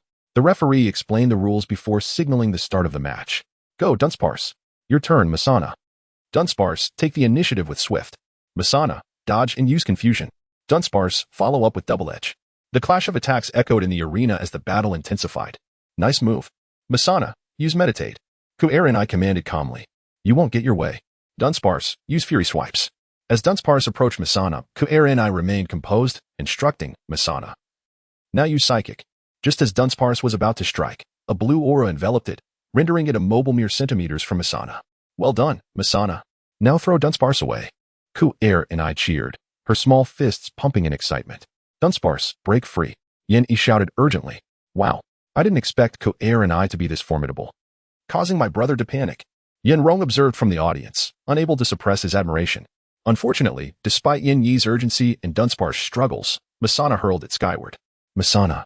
Follow up with Mind's Eye, then Flying Knee. Masana swiftly locked onto the falling Dunsparce, propelling itself upward with a powerful leap, akin to an arrow released from a bow. Dunsparce, use Swift. Ineffectual. What? Yenny gasped, his gaze fixated on Masana. Undeterred by the incoming swift attack, Masana charged forward with unwavering determination, delivering a crushing knee strike to Dunsparce before it could land. Boom. Dunsparce has lost its fighting capability. Please, Yenny, send out your next Pokémon. The referee announced as Dunsparce fell, creating a cloud of dust. Go. It's your turn, Pidgey. Yenny summoned his next Pokémon. Chapter 46. The Ace Go. It's your turn, Pidgey. Yenny called forth a new Pokémon. Let us see how you evade this. Pidgey, use Hurricane. Before Aiair and I could respond, Yenny swiftly commanded the attack. Masana, block it with Psychic. Aiair and I ordered, clenching her fists tightly. Pidgey, follow up with Quick Attack. Unbeknownst to the onlookers, Yenny's fingers subtly moved rhythmically as he directed his commands. As Masana initiated its psychic defense against the hurricane, Pidgey seized the opportune moment to unleash its Quick Attack. Humph. You underestimate Masana too much. Upon witnessing this, Kearney not only remained unperturbed but also allowed a slight smile to grace her lips, revealing an aesthetically pleasing curve. Marshana, continue to utilize your psychic abilities and keep that Pidgey under control. Haha. Is that so? Miss Kearney, I certainly do not underestimate any Pokémon. As Yenny's words fell, the silhouette of Pidgey abruptly vanished. What? Marshana? Kearney exclaimed in surprise. Yet, before she could issue a command, Pidgey, having appeared behind Marshana unbeknownst to her, struck with its beak, rendering Marshana unable to continue the battle. It seems I have underestimated you. After a gasp, she chuckled softly and sent forth her next Pokémon. Your turn, Golem. Pfft. I wasn't mistaken. You indeed possess only fighting-type Pokémon. Upon seeing Kearney summon Golem, Yenny could not help but chuckle, declaring, I am truly sorry, but this match is already mine to win. Pidgey, unleash a hurricane. Oh, such confidence. But that may not be the case. Kearney feigned surprise and quickly commanded, Golem, disregard the hurricane and use Rock Slide. Golem executed Rock Slide, and stones rained down like cannonballs, targeting Pidgey, which was suspended in mid-air, summoning its hurricane. Pidgey swiftly used Double Team to evade. Useless. Golem, continue with Rock Slide. Initially, Pidgey could deftly evade due to Double Team, but as its stamina waned and duplicates dwindled, it became increasingly frantic, dodging left and right in a rather disheveled manner. This is not a sustainable strategy. I must devise a way to break through Golem's Rock Slide. Yenny mused, suddenly struck by inspiration. Pidgey, follow my command. Pidgey unleashed a flurry of moves, ultimately breaking through Golem's Rock Slide and reappearing behind it. Wonderful! Yenny breathed a sigh of relief, revealing a confident smile. However, unbeknownst to him, Kearney was also smiling subtly, her lips curling into a devious grin. Golem, strike behind you with Slam. With a roar, Golem, having received the command, swung the construction materials behind it with great force. A resounding crash echoed as Pidgey, unable to approach, was met with a close encounter of the third kind. Pidgey lost its ability to battle. Observing this, the referee glanced at the motionless Pidgey on the ground before declaring the outcome. It appears Yenny is in for a tough fight, Yi remarked, a serious expression etched on his face as he watched the match from a distance. This girl is indeed formidable. If not for her lack of battle experience, Yenny might have already faced defeat. Xiao Xian nodded in agreement. Returning to the battlefield, Yenny finally summoned his trump card. It's your turn, Onyx. Your Onyx is strong, but I will still claim victory in this match. With a narrowed gaze, Kearney commanded. Golem, use Wake Up Slap. Onyx, counter with Iron Tail. Golem, employ Rock Slide. Onyx, unleash an Earthquake. What? The earthquake caused Golem, who was in the midst of executing Rock Slide, to stumble and misfire. Onyx, seize the opportunity and bind it. Golem, quickly break free and use Hammer Arm. Onyx, do not let it succeed. Dig underground and take it with you. Despite Kearney's command, Golem's speed was too great, and just as Golem prepared to execute its move, it dragged Golem underground. With a mighty roar, Onyx emerged from the depths, binding Golem, which, while still capable of battle, bore numerous wounds. Golem, Kearney exclaimed with concern. But it is not over yet. Onyx, use Stealth Rock. What? Golem, caught off guard, was instructed to endure. Kearney was astonished but realized this was a do-or-die moment. The outcome rested on this decisive exchange. Yet, Golem ultimately succumbed to its depleted stamina and could not withstand Onyx's assault, thus losing the ability to battle. Without hesitation, Kearney sent forth her ace Pokémon, Riolu, which was immediately affected by the Stealth Rock upon its entrance. Riolu, first use Soundwave, then Force Palm. However, Kearney resolutely ignored this and decisively commanded, Onyx, we will first use Soundwave, then Dig. Riolu, do not allow Onyx to burrow. Swiftly use Quick Attack to stop it. Riolu. With a cry, Riolu charged forth, enveloped in a white light, and struck Onyx with a powerful punch. Boom. With a tremendous sound, Onyx staggered back, unable to withstand Riolu's strength. Impressive. What do you say, Yini? Shall we continue? Kearney remarked with a light chuckle, sensing Riolu's advantage. Humph. You are still a long way from victory. Yin-E gritted his teeth, aware that his chances of winning were slim, but his pride compelled him to persist. Onyx. Use Rock Tomb. As the rocks approached, Riolu gracefully maneuvered, shattering the stones with enhanced punches. Onyx, first harden, then use Body Slam. Observing Riolu charging toward Onyx at full speed, Yin-E clenched his teeth and issued the command. Oh, not planning to resist? Very well, in respect of your efforts. Riolu will unleash a full-powered Force Palm, Kearney proclaimed, raising her clenched fist. Onyx, with its colossal form and relentless momentum, charge at Riolu. The moment of collision echoed with a thunderous sound, sending Riolu flying, while Onyx, perhaps due to the type disadvantage, eventually succumbed and collapsed, losing its ability to battle. Onyx has lost its ability to battle. The victor is Kearney, the referee announced. What do you want? Hand over the Star Stone, or we shall show you no mercy. We have no idea what you were talking about.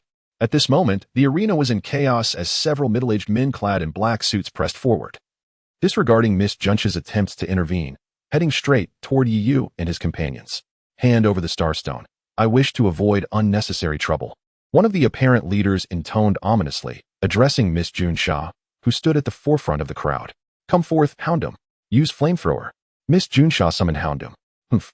You think you can intimidate us? Go, Golem. The leading man scoffed, dispatching his Golem. Following this, the officers and suited men unleashed their Pokémon, plunging the scene into utter chaos, with the cacophony of human shouts and Pokémon battles intertwining. Having struggled through the throngs, Yu finally rejoined Aiair and the others. What is happening?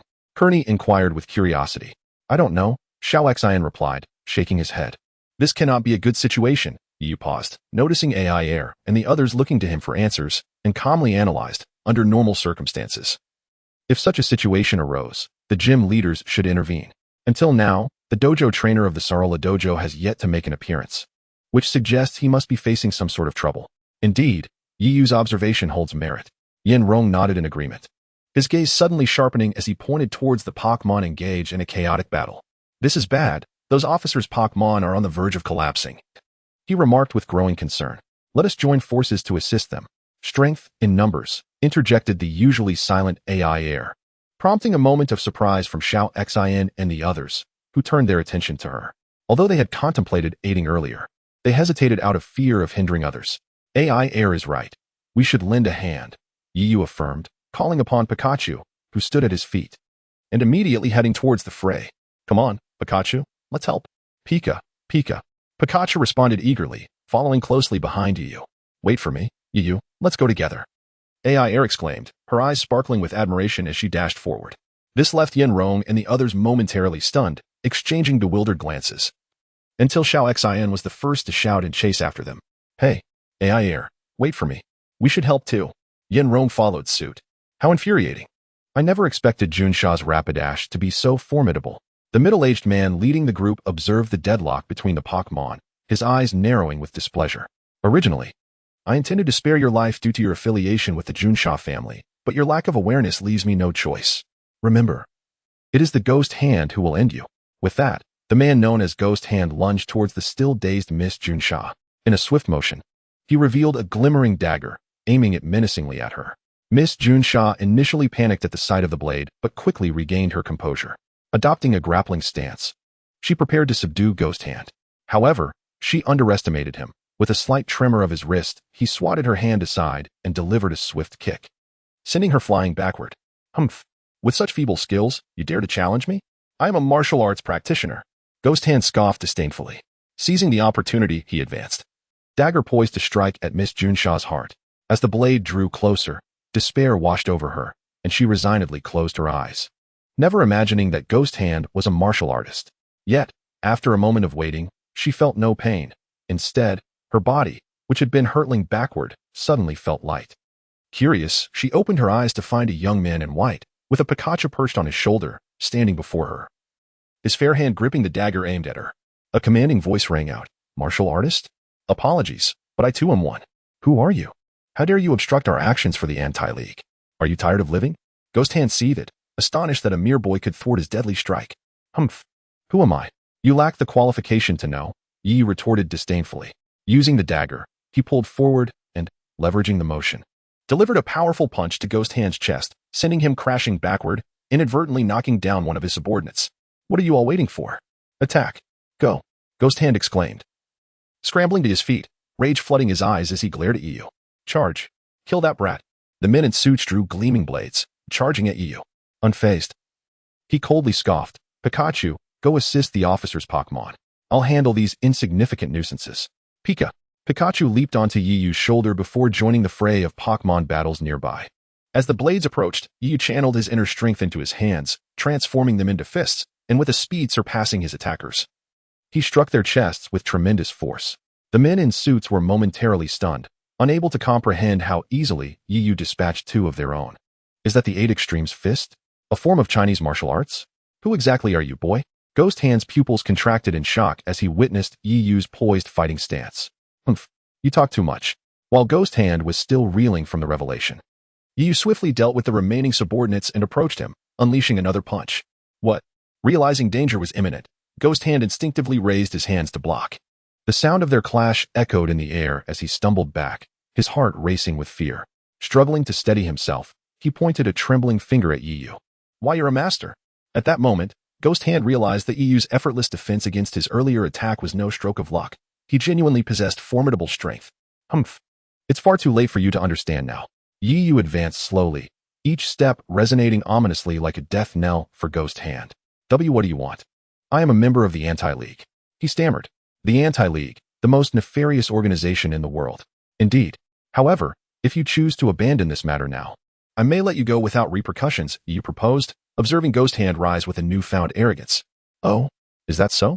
The Anti-League, the world's largest evil organization, divided into the literary and martial factions.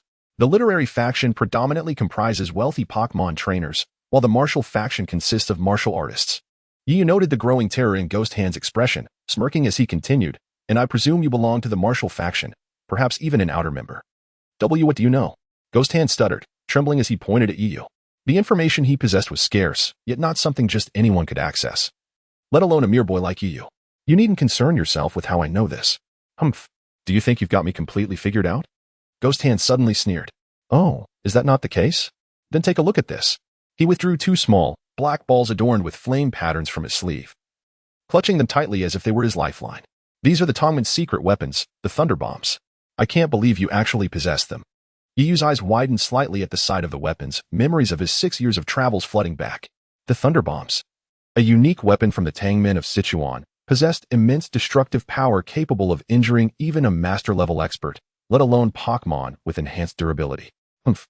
Since you know what these are, you must also understand their power, Ghost Hand boasted, a satisfied grin spreading across his face as he waved the Thunder Bombs threateningly. Release me now, or I cannot guarantee what I might do. He emphasized his threat by raising the bombs higher. Haha, what are you laughing at? As Yi suddenly burst into laughter, Guei Shou felt an unsettling chill emanating from that smile. Before Guei Shou could react, Yi swiftly flipped his palm, and several silver needles pierced into Guei Shou's body, causing it to tremble uncontrollably. Accompanying this was a voice that declared, I forgot to mention, I am also a healer. The acupoints will be unblocked shortly. As Yi walked away, he pondered that it wasn't out of a desire to eliminate Guei Shou that he refrained from doing so, but rather due to the constraints imposed by secular law, which forbade unwarranted killings. While he feared no consequences, he recognized the potential complications such actions might invoke. Unbeknownst to Yi, Guei Shou glared at his retreating figure with resentment. Not only had he been beaten by Yi, but the life-saving Thunder Bomb he had painstakingly acquired had also been seized from him. Chapter 49. Injured in the heart of Shora City. The chaotic Pokémon battle was reaching its conclusion. The rebel trainers, being martial artists, possessed considerable combat strength. However, they had been dispatched by Guei Shou to collectively assault Yi, only to find themselves incapacitated on the ground, lamenting their fate. The Pokémon of the Rebel Alliance, deprived of their trainers' commands, faltered despite their inherent power, succumbing to Yi and his companions' overwhelming prowess. Yi, are you all right? Are you hurt? Aiair, assisting Miss Jun Sha in watching over the Pokémon, hurriedly approached Yi, her concern evident as she checked for any injuries. Yi felt warmth in his heart at Aiair's attentiveness and replied lightly, It's nothing. Those little fish and shrimp could never harm me. Really? She asked, her eyes wide with concern. Indeed. Look, I am perfectly fine, Yi reassured her, even jumping to prove his point. By the way, Aiair, have you seen Pikachu? Pikachu. It has been a tremendous help to us. Without it, we would not have resolved the battle so swiftly. However, it overexerted itself and is currently being taken care of by Miss Joy. Aiair exclaimed, her praise flowing freely as she mentioned Pikachu. Then I can rest easy. Come. Let us check on the others. Yu said, his spirits lifted. At that moment, not far from them, Guizhou's acupoints were finally released. As soon as he regained the ability to move, he gasped for breath, suppressing the fear that surged within him, replaced by a gaze filled with hatred and a touch of malice. Observing the jovial interaction between Yu and Aiair, a cold smirk crept across Guizhou's lips. With a swift motion, he produced a thunder bomb seemingly from nowhere, resting it quietly in his palm. Concealing his presence, he charged towards Yu and Aiair, who remained blissfully unaware of the impending danger. Die, little brat. Guizhou roared, hurling the thunder bomb towards where Yu and Aiair stood. Oh, Aiair, be careful. Yu exclaimed, realizing too late the threat unfolding before him. If he dodged, Aiair would be left in peril. Thus, without hesitation, he tackled Aiair to the ground, shielding her in his embrace. With a deafening explosion, Yu felt as though his very insides were being rearranged. Even as a master-level warrior, the blast sent his blood boiling, and he tasted iron in his throat as he coughed up blood, a testament to the thunder bomb's terrifying power. Yu, are you okay? Aiair cried out, her expression shifting from confusion to panic as tears filled her beautiful eyes. Cough. I'm all right. Cough. Yu wiped his mouth and sprang to his feet, rushing towards Guizhou. Haha. Let us perish together. Guizhou's fear was replaced with madness as he brandished another thunder bomb. Oh no. Yu recognized the danger and, despite his injuries, fired a coin to intercept the bomb, but he was a moment too late. The thunder bomb hurtled towards an innocent crowd, while the coin pierced through Guizhou's palm. In that instant, Yu realized that if he did not intervene, the innocent bystanders would meet a dire fate. Ignoring Guizhou's anguished cries, he retrieved the spear from his storage ring and used its length to deflect the bomb aimed at the crowd. Yet the ensuing explosion once again caught him in its blast. Yu, are you all right? Aiair rushed towards him as his vision began to blur. The spear that usually felt weightless now felt as heavy as a mountain. His head spun, and he collapsed backward, unconscious. Aiair rushed forward, catching Yu to prevent him from hitting the ground. Aiair, are you all right? What happened to Yu? Xiao Xian and Miss Jun Xiao arrived, alarmed by the explosion. I'm fine. It's Yu. I can't explain right now. Miss Joy, could you please check on Yu? Aiair implored, her voice laced with worry as she turned to the newly arrived Miss Joy, who was accompanied by a Chansey. Although Miss Joy specialized in Pokémon medicine, she could still perform checks and diagnosis on humans. Chansey, sensing Miss Joy's serious demeanor, wasted no time and hurried to fetch a stretcher. Miss Joy, what is Yu's condition? The gathered crowd inquired, their eyes filled with concern. Yu's situation is grave. If not for his robust physique, he would have perished already. He needs to be taken to the hospital immediately, Miss Joy replied, her expression grim, knowing that Yu was the designated younger brother of a princess in her family. And it was unacceptable that he had encountered such a calamity on her watch. A short while later, Yu was placed on a stretcher and transported to the hospital. Pikachu, I'm so sorry. If it weren't for me, Yu wouldn't be in this state. Aiair lamented, gazing at Pikachu, whose eyes were filled with worry as it watched the operating room. Pika. Pikachu turned to Aiair, offering a reassuring smile and a shake of its head, conveying that she need not worry. With a few soft clicks, the Pokémon balls that had been set aside opened automatically. Yu's Pokémon, Rocket Sparrow, ditto, and even the typically waterbound Golden Magikarp appeared, gathering around Pikachu. Chapter 50, the Pokémon's decision. The sudden appearance of Yu's Pokémon startled Aiair, and upon seeing Golden Magikarp, she quickly fetched a bowl of water to place it in. Everyone, I am truly sorry, she apologized to Yu's Pokémon. The group of friends, having understood the situation, remained silent, standing quietly. Pika, Rocket, Ditto, Carp. The four Pokémon called out, reassuring Aiair that she need not fret, before huddling together, seemingly deep in discussion. Pikachu, how is our master doing? Rocket Sparrow inquired. Although they had been confined within their Pokeballs, they could still sense the events occurring outside. I don't know. I am just as uncertain, Pikachu replied. However, there is no need for concern, as the master possesses formidable strength. Given sufficient time, recovery is assured, Pikachu reassured with a shake of its head. After all, it has been the longest companion of Yu, which is why the Rocket Sparrow refers to Pikachu as the leader. Naturally, Pikachu is also the strongest among them.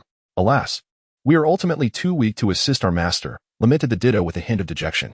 Yes, it's my fault for lacking combat prowess and being unable to help our master, the Golden Carp King expressed, his spirits visibly low.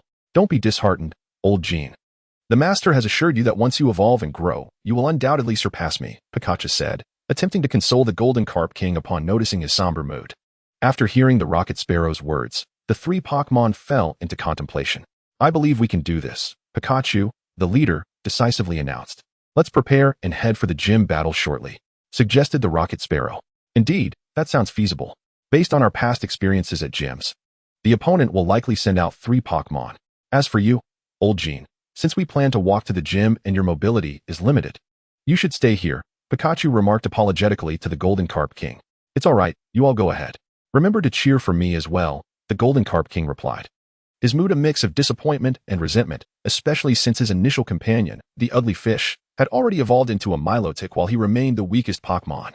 Well then, that's settled, Pikachu said, observing the 3 Pokémon strategizing. The Golden Carp King, however, could not suppress his frustration, roaring that he was still too weak. If only he could evolve, he could assist their master and stand alongside his friends on the dazzling stage of battle. Oh, what an adorable Pikachu! Look at that pink hat atop its head. It's simply delightful. A group of young girls and children gazed at the Pikachu running alongside the street, their eyes sparkling with joy. Pikachu, you are so popular. So many people are watching you, remarked the pink hat that Pikachu wore. Indeed, indeed. Pikachu, you are truly well liked. A Rocket Sparrow chimed in, flying close to Pikachu while nodding its small head in agreement. Focus on leading the way, don't get distracted. Pikachu replied with a calm demeanor, exuding an aura of authority. Indeed, these 3 Pokémon were Pikachu and its companions, while the pink hat was a transformation of Ditto.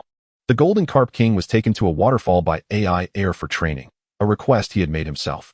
After a discussion among the 4 Pokémon, they embarked on their plan. Half an hour later, after numerous inquiries and investigations by the Rocket Sparrow, Pikachu and his companions finally arrived at the Shola Gym. Pikachu, that old man's aura is incredibly powerful, the Rocket Sparrow observed, eyeing the elder standing opposite them and swallowing hard. Initially reluctant, Coco Beale was compelled to accept this somewhat peculiar battle due to the persistence of the 3 Pokémon. Pikachu, are you all prepared? Coco Beale asked sternly, observing the trio of Pokémon before him. If you're ready, then let's begin, Hawlucha. Ditto, you will take the lead in this battle, Pikachu stated calmly, unaffected by Coco Beale's imposing presence. Ditto. With a loud cry, Ditto summoned its courage and activated its transformation skill. In the next moment, a Pokémon identical to Hawlucha appeared on the field. Hawlucha, charge forward with all your might and use wing attack, commanded Coco Beale. The transformed Ditto, resembling Hawlucha, let out a fierce roar as it executed wing attack in response. Bang! The 2 Pokémon, glowing with white light, collided, and Ditto, lacking sufficient strength, was forced to retreat repeatedly, appearing somewhat disheveled. Hawlucha, use Focus Blast, Coco Beale instructed coldly, observing Ditto's struggle.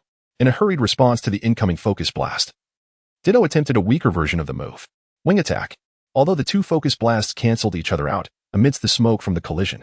Coco Beale issued his next command. Chapter 51, A Disastrous Defeat with Ditto's Defeat. The Rocket Sparrow and its companions perhaps began to realize how crucial a skilled trainer is for a Pokémon. Had you been present, even if Ditto had faltered, it would not have fallen so easily. All right, send in your next Pokémon, the referee announced, followed by Coco Beale's voice. Rocket Sparrow, it's your turn. All right. The Rocket Sparrow replied eagerly. As soon as it entered the arena, the Rocket Sparrow let out a powerful cry, flapping its wings and fixing its sharp gaze on Hawlucha. Quite impressive, Coco Beale remarked, a rare hint of approval crossing his otherwise stoic face. However, that alone is insufficient. Hawlucha, use Focus Blast and bring it down. The Rocket Sparrow cried out, executing a charged flame charge while skillfully evading the Focus Blast launched by Hawlucha, all the while charging at it with fierce determination. As it drew closer, the fiery Rocket Sparrow was suddenly seized by Hawlucha, who grasped its wings with a grip akin to iron. Seemingly unfazed by the intense heat and flames enveloping it, Hawlucha, throw it aside and follow up with a low kick. Coco Beale smirked, a hint of disdain on his lips. Before the Rocket Sparrow could react to being thrown, Hawlucha's low kick struck, sending it crashing out of the arena and into the wall, which cracked under the force of the impact. Pikachu exclaimed with concern. Rocket. The Rocket Sparrow slid down from the wall, struggling to support itself with its feet and beak. Oh, is that not enough? Coco Beale raised an eyebrow. Then how about this? Hawlucha, use close combat. As Hawlucha charged at the Rocket Sparrow once more, the latter still struggled to regain its footing. Suddenly, sparks began to flicker around Hawlucha's body, causing it to halt in its tracks. This must be the flame body ability. How intriguing. Coco Beale's typically serious demeanor was momentarily brightened by a rare smile. Rocket. The rocket sparrow called out, expending the last of its strength to unleash Steel Wing. Charging at Hawlucha with the ferocity of a warrior determined to succeed. In respect for its tenacity, Hawlucha responded with a wing attack. Hawlucha roared as it disregarded the burns on its body, its hands glowing with white light as it charged towards the rocket sparrow without hesitation. Boom. The two glowing appendages collided, creating a cacophony of sound and shockwaves. As trails of white light crisscrossed the arena, both Hawlucha and the rocket sparrow found themselves back to back, each maintaining their final stance, determined not to be the first to fall. After engaging in two fierce battles, Howlie's stamina rapidly declined due to the injuries sustained from its fiery form, causing it to collapse before the rocket sparrow. The latter, perhaps affected by the fact that Howlie fell first, let out a strained cry filled with a light-hearted tone before also succumbing to exhaustion. Both Howlie and Rocket Sparrow have lost their fighting capabilities. Each side is requested to send forth their Pokémon. As Fire Monkey entered the arena, it unleashed a resounding roar filled with vigor, fixing its keen gaze upon the ready Pikachu. Unfazed by Fire Monkey's imposing presence, Pikachu swiftly darted forward, employing a quick attack intended to seize the initiative. "Ah, this Pikachu is intriguing," remarked Kokobor, nodding. However, without its trainer's guidance, its battle power is significantly diminished. Fire Monkey. Use double return. As Pikachu charged directly towards it, Fire Monkey activated its move, nullifying Pikachu's advantage. Not only did it lose the upper hand, but it also suffered double the damage from its own attack. Fire Monkey first used Taunt, then follow up with Brick Break. Yet, just as Fire Monkey struck Pikachu, the latter's form mysteriously vanished. Yes, Shadow Clone. The name of the move flashed in Kokobor's mind. This unexpected turn momentarily stunned Fire Monkey. Before it could react, Pikachu reappeared behind it, delivering a powerful Iron Tail strike to its back. Fire. The searing pain coursed through Fire Monkey, igniting its fury. It had never anticipated being injured by such a small creature. It was determined to shred this little one to reclaim its honor. With blood-red eyes, this thought consumed Fire Monkey's mind. "Oh, this is bad. Fire Monkey has entered a berserk state," Kokobor observed, furrowing his brows at the unfolding situation. With a thunderous roar, Fire Monkey's fist ignited in flames as it lunged toward Pikachu, who was poised to launch another surprise attack. Caught off guard, Pikachu was struck by the fiery fist, sending it reeling. Seizing the moment, Fire Monkey grasped Pikachu's tail, pulling it close and using the earthquake throw. As Pikachu was slammed down, a cloud of dust erupted from the impact. Pikachu has lost its fighting capability. The gym leader is victorious, announced the referee, waving the judge's flag high. "Grandpa, you've completed the gym battle, right?" After the referee's declaration, a girl donned in a helmet and roller skates, accompanied by a Riolu, appeared in the stands. Riolu. The Riolu, trailing behind the girl, paused to survey the battered Pikachu and Rocket Sparrow.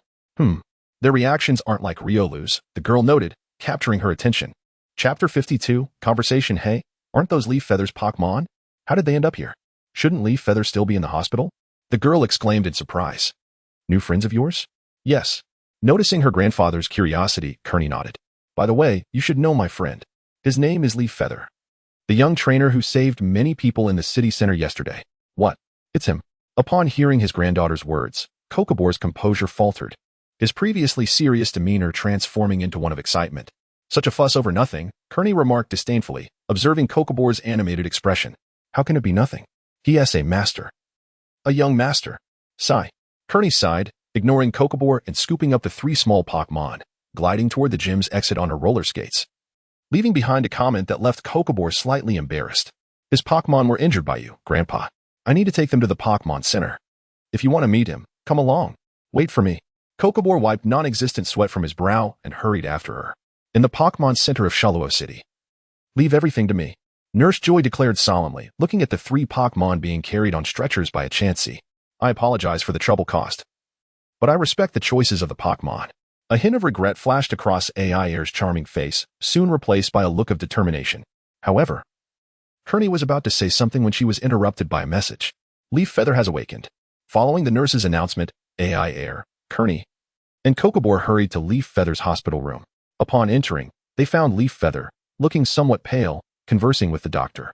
"Leaf Feather, how are you feeling now?" Aiair asked with concern.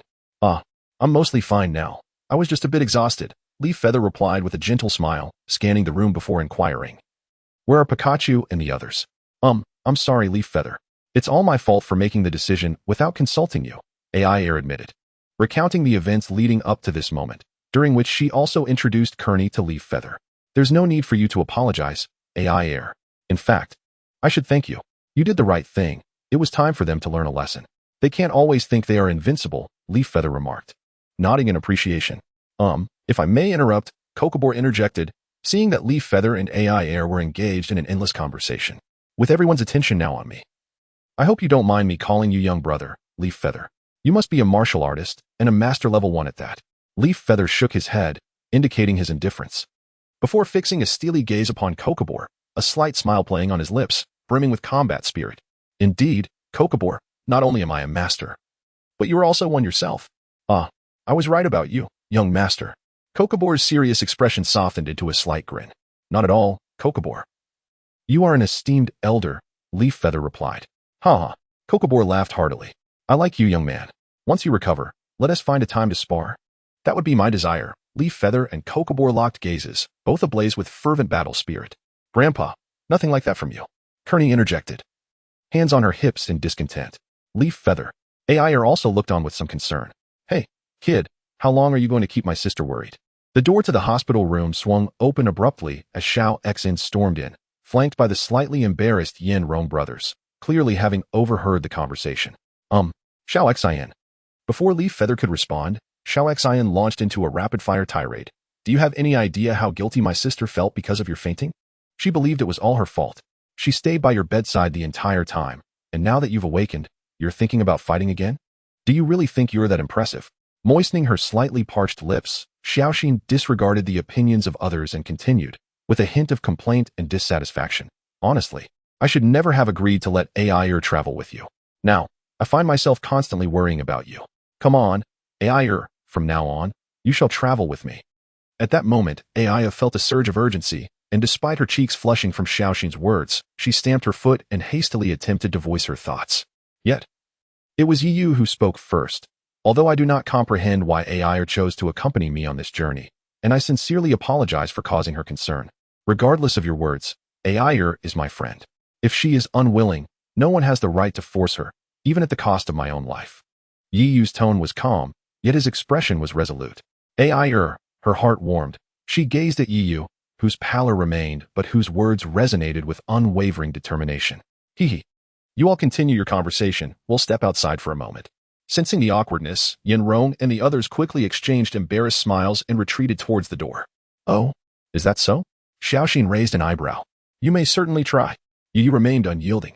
The two continued their dialogue, ignoring Yin Rong's departure entirely. At the moment the door of the hospital room closed, none could fathom what transpired in the following hour among Yiyu, Xiaoxin, and Aiair. It was only known that afterwards, Xiaoxin said little more, and after packing her belongings, she departed alone. Chapter 53. Things the following morning, as dawn broke, Yiyu, who had rested the previous afternoon, felt invigorated. At the crack of dawn, he led his rejuvenated Pokémon in a morning exercise. Notably, the Golden Magikarp, having been spurred on by Pikachu and undergoing self-training under Aiair at the waterfall, finally evolved into the Golden Gyarados. Upon learning this, Aiair was filled with a mix of surprise and joy. The surprise stemmed from the fact that after so long, the Golden Magikarp had finally fulfilled its wish to evolve. While her joy was for Yiyu, for he had gained a formidable ally. To this end, she had inquired from a scholar observing Pokémon near the waterfall. It turned out that after Aiair released the Golden Magikarp beneath the waterfall, it began tirelessly swimming against the current, facing not only the waterfall's resistance, but also the occasional harassment from the Pokémon that inhabited the waterfall.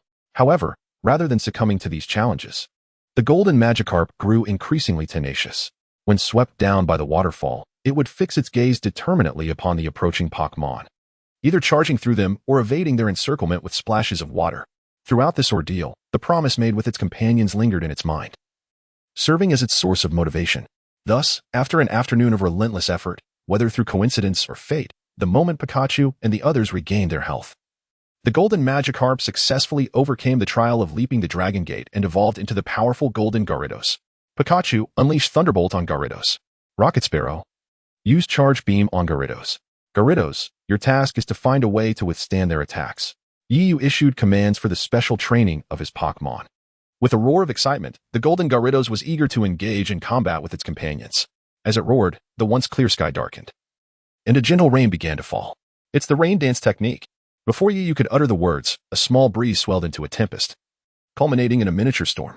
The fierce thunderbolt aimed at the Golden Gyarados was abruptly thwarted by the sudden storm, dissipating without a trace. Even the swift Rocket Sparrow was unable to escape, forcefully drawn into the tempest. This Gyarados seems quite impressive. It has managed to combine the effects of rain dance and hurricane to form such a formidable storm technique, Yu observed, taken aback. Ahem. I didn't intend for this to happen. Yu scratched his head awkwardly. Internally, he mused that this move could serve as a powerful trump card, though it ought to be utilized sparingly, reserved for desperate situations. Good morning, Yu. Up so early to train your Pokémon? At that moment, another window opened, and Yin Rong poked her head out to greet him. Yes, good morning. Yu smiled and nodded. Since everyone is awake, hurry and freshen up. Breakfast is ready. Donned in a pink apron and holding Pokémon food, Aiair emerged from the Pokémon Center, accompanied by her Firefox. All right, understood. Everyone has worked hard. Here is your breakfast, enjoy. Aiair called out as she approached the Pokémon who were just about to rest. Yu, let us go inside and have breakfast. Observing the Pokémon relishing their meal, Aiair stood up and walked alongside Yu. Yu turned to glance at Aiair's charming profile. The morning light casting a divine glow upon her face, enhancing her purity and grace, leaving him momentarily entranced. What's wrong? Do I have something on my face? Sensing Yu's gaze, Aiair playfully tilted her head and teased him. No. It's just that today, you appear particularly adorable. Yu waved his hand, flustered. Aiair's cheeks instantly flushed with a visible blush, and a glimmer of mischief sparkled in her eyes. If that's the case, does that mean I'm not pretty on other days? No. That's not what I meant, he stammered, his face turning crimson as he struggled to explain. But after a lengthy pause, he still failed to articulate his thoughts. Unable to contain herself at Yu's flustered demeanor, Aiair burst into a delightful giggle. Hee. Witnessing Aiair's sweet smile, Yu could only awkwardly rub his nose, flashing a silly grin. After the laughter, the atmosphere became somewhat intimate, with Yu and Aiair locking eyes. Ultimately, it was Yu, feeling slightly awkward in this ambience, who broke the silence. Aiair, may I ask why you initially chose to travel with me? That's a secret. The mood shifted as Aiair, observing Yu's bashful expression, playfully stuck out her tongue and made a cheeky face. Internally, she couldn't help but think, what a silly boy.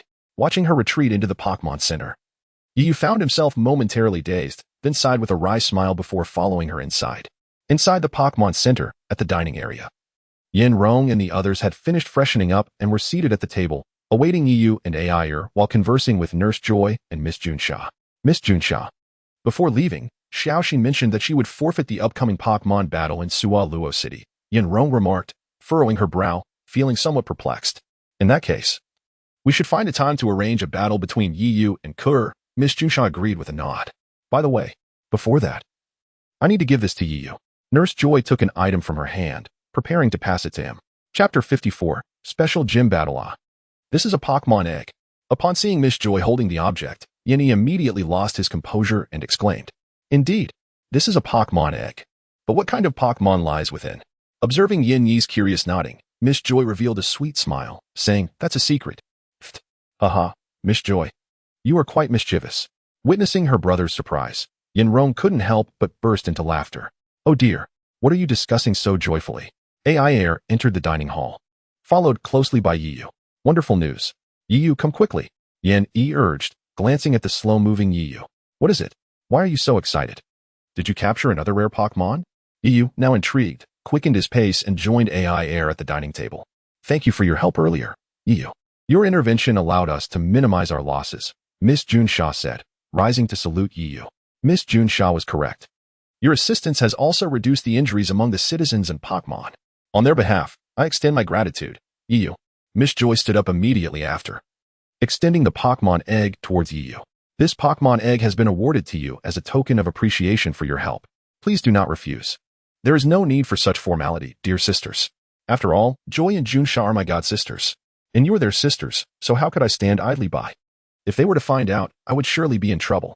Yu, sensing they were about to say more, swiftly took the Pokémon egg, cutting them off. As for this Pokémon egg, I shall graciously accept it. Haha. As expected of the younger brother recognized by my sister, you were quite loyal, and I admire that. If you ever need anything, do not hesitate to seek me out. Within my means, I will certainly assist you, Miss Junsha said with a hearty laugh. Indeed. Miss Junsha is right. Since you have said so, we are all family now, Miss Joy echoed. Understood, Joy's sister and Junsha's sister. Yiyu nodded in agreement. Then gazed curiously at the lavender and white Pokémon egg in his hands. By the way, what kind of Pokémon is inside? Hearing Yiyu pose the question he had been previously curious about, Yin immediately perked up his ears. Well, this? Seeing the curious looks directed her way, Miss Joy intentionally paused. Everyone nodded in unison. It's a secret, Miss Joy playfully declared. Ugh, darkness, darkness. Everyone felt as if a shadow had passed over them. What the heck? Yin felt a bit disheartened. Ah, Miss Joy, you are just like my master, Yiyu said, a bit exasperated as he tugged at his hair. All right, I won't tease you any longer. Yiyu, the little creature inside this Pokémon egg is called Wungbat. Miss Joy gazed softly at the Pokémon egg cradled in Yiyu's arms. Congratulations, Yiyu. Your team has gained another soon-to-be member, Aiair congratulated. Yes. Yiyu nodded, appearing quite pleased. By the way, Yiyu, due to Xiao Xion's withdrawal from the previous competition, you will be facing Aiair and I directly next. Miss Junsha inquired, noticing Yiyu's serious demeanor. So, when do you think you will have time? Once I finish the gym battle. Yiyu replied without hesitation. Then added, after I finish breakfast, I will head to the gym. Can I watch from the sidelines? I am quite curious about your battle. Yin Rong's eyes lit up as she looked at Yiyu. Of course. If you'd like to watch, come along. See how I avenged Pikachu and the others. Yiyu had already learned from Miss Joy about Pikachu's unfortunate defeat, which was one of the reasons he was eager to challenge the gym. After breakfast, Yiyu and his companions arrived at the Sora gym. As they stepped inside, they saw Aiair already waiting on the field. Clearly having been there for some time, and not far from him stood a graceful young lady. It's Aiair and I. Why is she here? Yiyu wondered, feeling puzzled. Ah, I forgot to mention, Aiair and I is the granddaughter of the gym leader, Aiair. Aiair exclaimed. Ah, Yiyu nodded, directing his battle-ready gaze towards Aiair. Yiyu, you have finally arrived. Let us have a proper match. Aiair's eyes sparkled with excitement as he met Yiyu's gaze. Their eyes locked in the air, punctuated by the occasional sound of crackling energy. Yiyu, shall we begin with the Pokémon battle or our duel? Aiair inquired. I have no preference. Either is fine, Yiyu shrugged, a light smile gracing his lips. That's a splendid idea. I agree. Yiyu remained unfazed. In the audience, upon seeing Aiair already in position, the spectators instinctively stepped back. Is it really all right for Yiyu and Aiair to do this? Aiair asked, her concern evident as she turned to Miss Junsha, who accompanied her. This should be fine, as each gym has its own characteristics. Yinrong interjected before Miss Junsha could respond. Moreover, the rules of each gym are determined by their respective leaders, Miss Junsha added. Rest assured, nothing will happen. At that moment, Aiair and I approached with her Riolu, exuding confidence. Is that so? Aiair still seemed somewhat skeptical. Please have the battling parties send out their Pokémon. The match begins now, the referee announced, waving the starting flag. Go. Wooly. Shiny Gyarados. You shall lead the charge this time. Oh, a shiny Pokémon. Upon seeing the golden Gyarados, Aiair was genuinely taken aback. But what can it do? Wooly will knock it down with a focus punch. With that, Aiair propelled himself forward, throwing a punch as he charged towards Yiyu. Gyarados. Use Flamethrower. Yiyu quickly commanded, preparing for the incoming attack. Chapter 55. Fierce battle at the Sora gym. As Aiair approached, Yiyu stepped back, clenched his right fist, and unleashed a powerful punch. Come on. Aiair laughed heartily, also throwing a punch for a head-on clash. With a resounding boom, their fists collided, and to Yiyu's surprise, he was pushed back a few steps, while Aiair felt a tingling sensation in his arm. Wow, Yiyu. Your 8 Extremes fist is impressive, Aiair remarked, shaking his hand. Not bad. I haven't even used my full strength yet. Yiyu chuckled, slightly springing forward to meet Aiair's advance. Yiyu executed the 8 Extremes fist to perfection, while Aiair, being a renowned fighter from the Kalos region, was no slouch either. In an instant, fists and feet were exchanged in a flurry, the sounds of their strikes echoing as commands filled the air. Gyarados, use Aqua Tail. Wooly, dodge and use Brick Break. Gyarados, block with Iron Tail. Then follow up with Thunderbolt. Watching the fierce competition unfold, the audience could hardly contain their excitement. This is incredibly raw and intense, whether between trainers or Pokémon. Every blow is a testament to skill. Yinrong nodded in agreement. Yiyu. Aiair clasped her hands nervously, her gaze fixated on the figure clad in white. Grandpa. At this moment, Aiair felt a tinge of anxiety, although he had great confidence in his grandfather's strength. The current situation indicated that Yu and his grandfather were evenly matched, while Yu and Kecleon continued their battle. They occasionally diverted a fraction of their focus to observe the clash between the Golden Gyarados and Machoke. Consequently, whenever one side diverted its attention, it was inevitably suppressed by the other, for in high-stakes contests, even the slightest lapse could be detrimental. However, the Golden Gyarados had little battle experience, despite its formidable power. Its lack of combat familiarity rendered it incapable of effectively countering Machoke. At times, it even fell prey to Machoke's opportunistic strikes, receiving blows from its powerful attacks. This predicament compelled Yu to intermittently channel his thoughts to issue commands to the Golden Gyarados. Gyarados, use Flamethrower to create some distance from Machoke. Yu once again directed his focus. Gyarados. The Golden Gyarados roared, unleashing a torrent of flames toward Machoke. Before Kecleon could issue a command, Machoke rolled backward, evading the Flamethrower while retaliating with a focus punch aimed at the Golden Gyarados. Machoke's combat experience was remarkable. It required no guidance from Kecleon, relying solely on its instincts to execute a series of strategic maneuvers. This realization, while disheartening for Yu, solidified his resolve to enhance the combat capabilities of his Pokémon in the future. This won't do, he thought, observing Kecleon's relentless assault. Just as Yu pondered his next move, the battlefield shifted. Machoke, having evaded the Flamethrower, prepared to engage the Golden Gyarados in close combat. However, the Golden Gyarados showed no mercy. As Machoke drew near, it executed a body slam, catching Machoke off guard and sending it crashing to the ground. Yu's eyes brightened, and he swiftly employed a tactical maneuver to push Kecleon back. Gyarados, keep Machoke firmly pinned down and unleash Hyper Beam.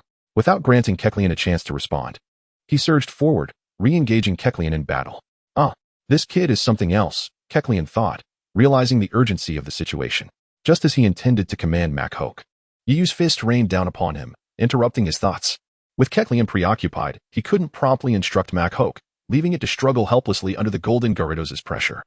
Though Machoke continued to unleash fighting-type moves, the Golden Gyarados was no pushover. In its earlier days as a Magikarp, it had often been bullied due to its frailness and peculiar appearance, which had forged its remarkable resilience over time.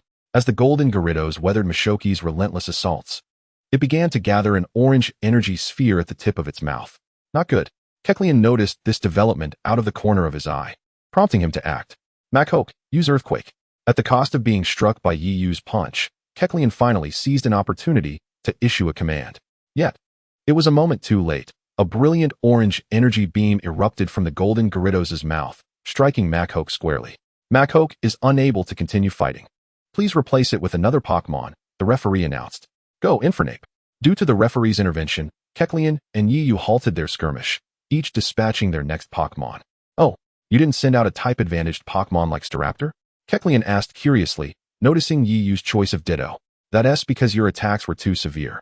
Infernape is not yet fit to battle. Yu replied, casting a sidelong glance at Kecleon. Haha. Kecleon responded with an awkward smile. Both contestants, please take your positions. The referee commanded. Ditto, transform. Yu commanded, followed closely by Infernape's attack. Infernape, use Flare Blitz. After rapidly issuing commands, the two Pokémon engaged in a flurry of strikes. The shadows of their punches and kicks intertwined in the air, dazzling the spectators. Even Kirin, an experienced martial artist, could only discern fleeting afterimages.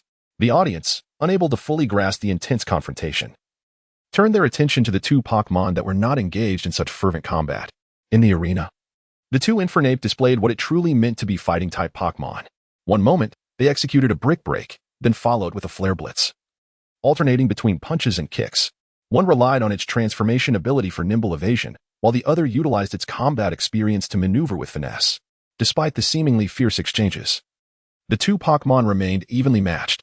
Chapter 56, Super Lucario, Part 1. Both Infernape and Ditto simultaneously lost their fighting capabilities. Contestants, please send out your Pokémon. The referee announced, waving the flag. I must admit, you truly are impressive, Kecleon remarked with a wry smile. Fortunately, my warm-up is far from over. Yu replied, licking his slightly dry lips. In the previous battle, both he and Kecleon had restrained each other, preventing either from directing their Pokémon, resulting in a stalemate between Infernape and Ditto. Although Ditto lacked the combat skills of Infernape, its transformation ability and keen mimicry compensated for its deficiencies. Nevertheless, the battle-hardened Infernape was no easy opponent. Fueled by its sheer determination, the two Pokémon engaged in a grueling war of attrition for nearly 10 minutes.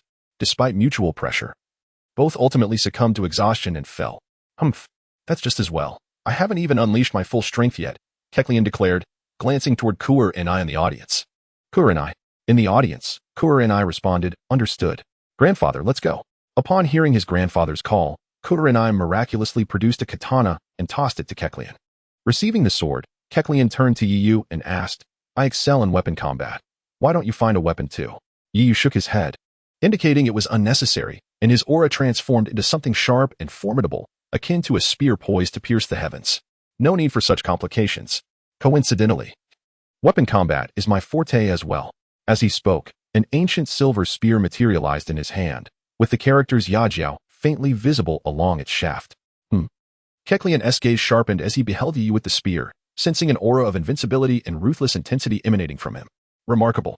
Even the spectators could not help but feel a shiver of trepidation.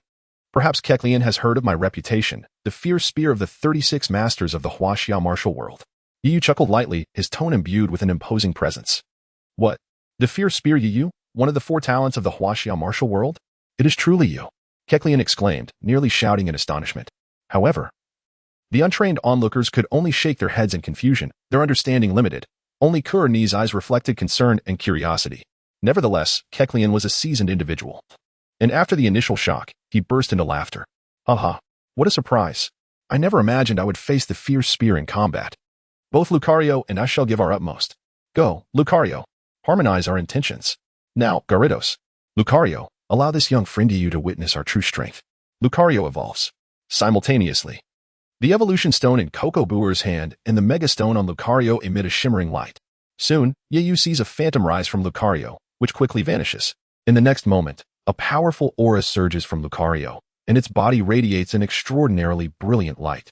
Yiyu is somewhat taken aback, for he learned from Professor Blatano that this is the glow of mega evolution. The light of evolution does not last long, and as it fades, a brand new form of Lucario appears before Yiyu and the others. Is this mega evolution? Indeed, it is incredibly powerful. Witnessing Mega Lucario for the first time, Yiyu feels a tumultuous wave of excitement within. Even among the audience, apart from Coraline and Lucario, the expressions on everyone's faces are not much better. Their mouths agape in astonishment at the spectacle. Dragonite, use Rain Dance, followed by Hurricane. Yiyu, disregarding any modesty, immediately unleashes Dragonite's combination attack. Oh, a combination move. Yet it proves ineffective. Lucario, first use Aura Sphere, then Bone Rush. In perfect synchrony, both sides refrain from moving, merely issuing commands to their Pokémon.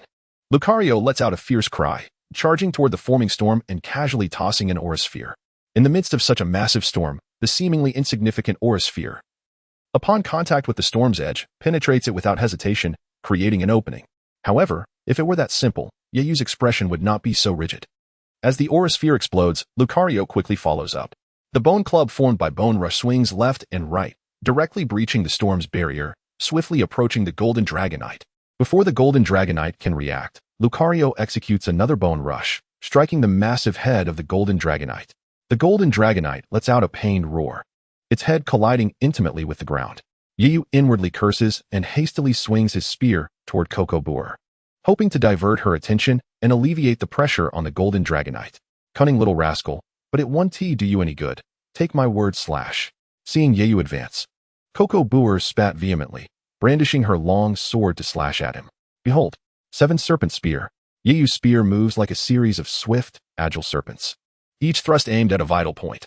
Coco Buer, being a master herself, manages to respond adequately to Yeyu's straightforward word slash. As swords and spears clash together, sparks fly. Meanwhile, the Golden Dragonite continues to roar in fury, thrashing its massive tail. In contrast, Lucario remains composed, skillfully dodging or blocking the incoming tail strikes with its Bone Club, stepping with an unusual rhythm. Eventually, feeling as though it had been toyed with by this seemingly insignificant creature, the Golden Dragonite becomes infuriated. Indeed, in the Golden Dragonite's mind, Lucario is but a mere insect. Despite Lucario's height being comparable to that of an average adult male, it is insignificant in the presence of the colossal, luminescent Golden Dragonite. Gathering all its strength into its tail, the Golden Dragonite delivers a powerful iron tail, sending Lucario flying. Following this, a blue-purple energy sphere begins to coalesce before its mouth. Chapter 57, Mega Lucario, Part 2. Sensing the impending threat, Lucario, propelled backward yet maintaining its balance, gathers a blue-purple energy sphere with both hands. The Golden Dragonite strikes first, launching the energy sphere, which transforms into a ferocious, clawed dragon. Witnessing this, Lucario's gaze sharpens, and it swiftly releases a wave of energy. Oh, how intriguing. It's Dragon Pulse and Dragon Rage. On the spectator's stand, Yenrong chuckles lightly as she observes the skills unleashed by the Pokémon.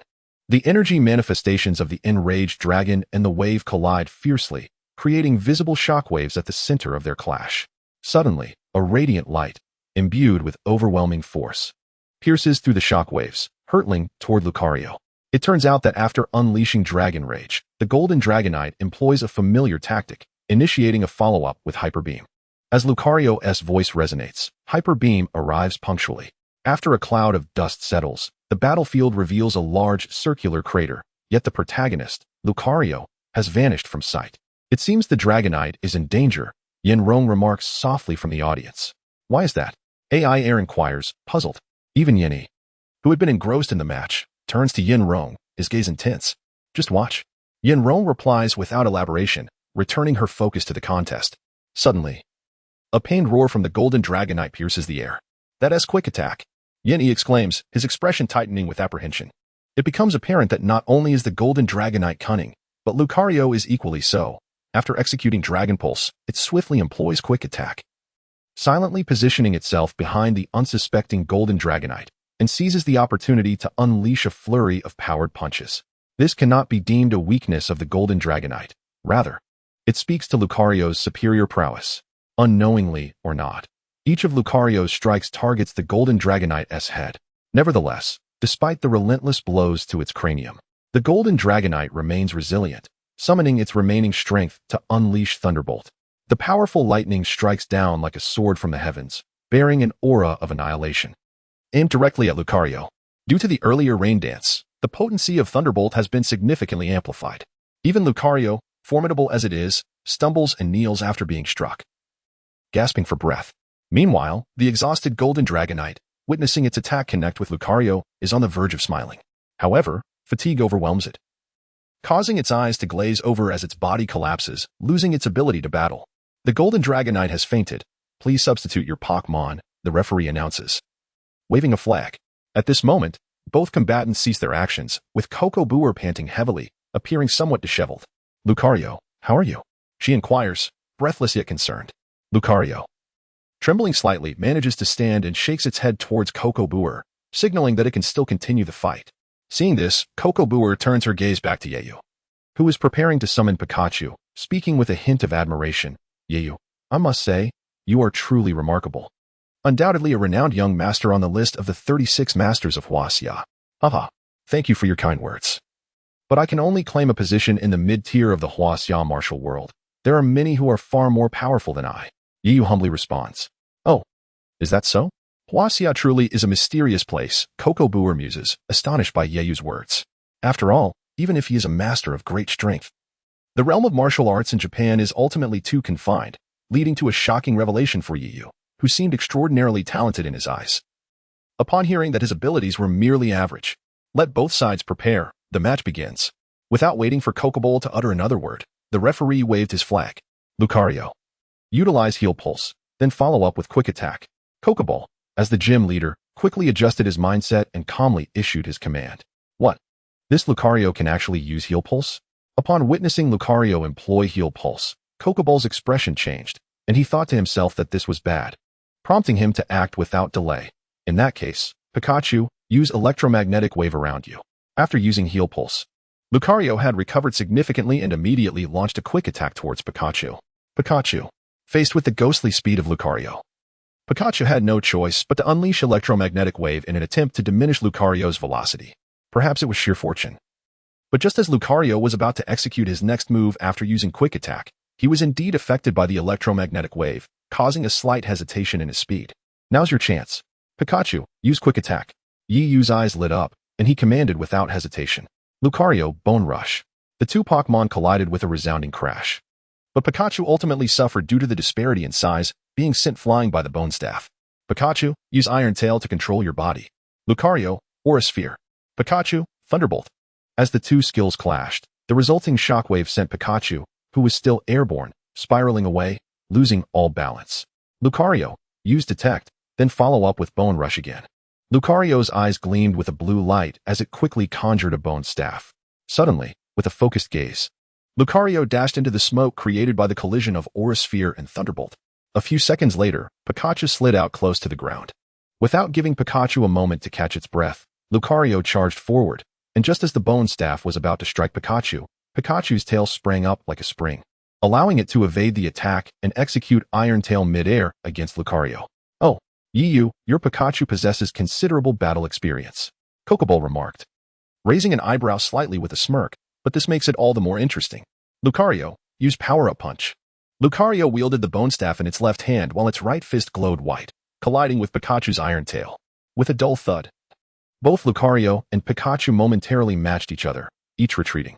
Though Pikachu leveraged its downward momentum for Iron Tail, Lucario's Power-Up Punch had gained significant potency after repeated use, resulting in neither side gaining a distinct advantage. Lucario, fight freely on your own. Pikachu, let us battle side by side. Both Yiyu and Kokoball, in unison, issued commands for free combat. Kokoball commanded, swordsmanship, Gale Slash. He swung his long blade towards Yiyu with the swiftness of a gust of wind, creating afterimages. 7 Serpent Spiral Spear, 7 kills. Facing Kokoball's advancing blade, Yiyu stood resolutely like an unyielding boulder, his spear poised like a venomous serpent, ready to deliver a decisive strike. With each thrust and swing, Kokoball felt as though he was being targeted by a venomous snake. Yiyu's intricate spear techniques left him defenseless, and he found himself thoroughly suppressed, unable to escape, illustrating the terrifying nature of the 7 Serpent Spiral Spear technique. This spear technique, along with Yiyu's spear, the Coral Spear, had both been treasures acquired during his 2 years of training.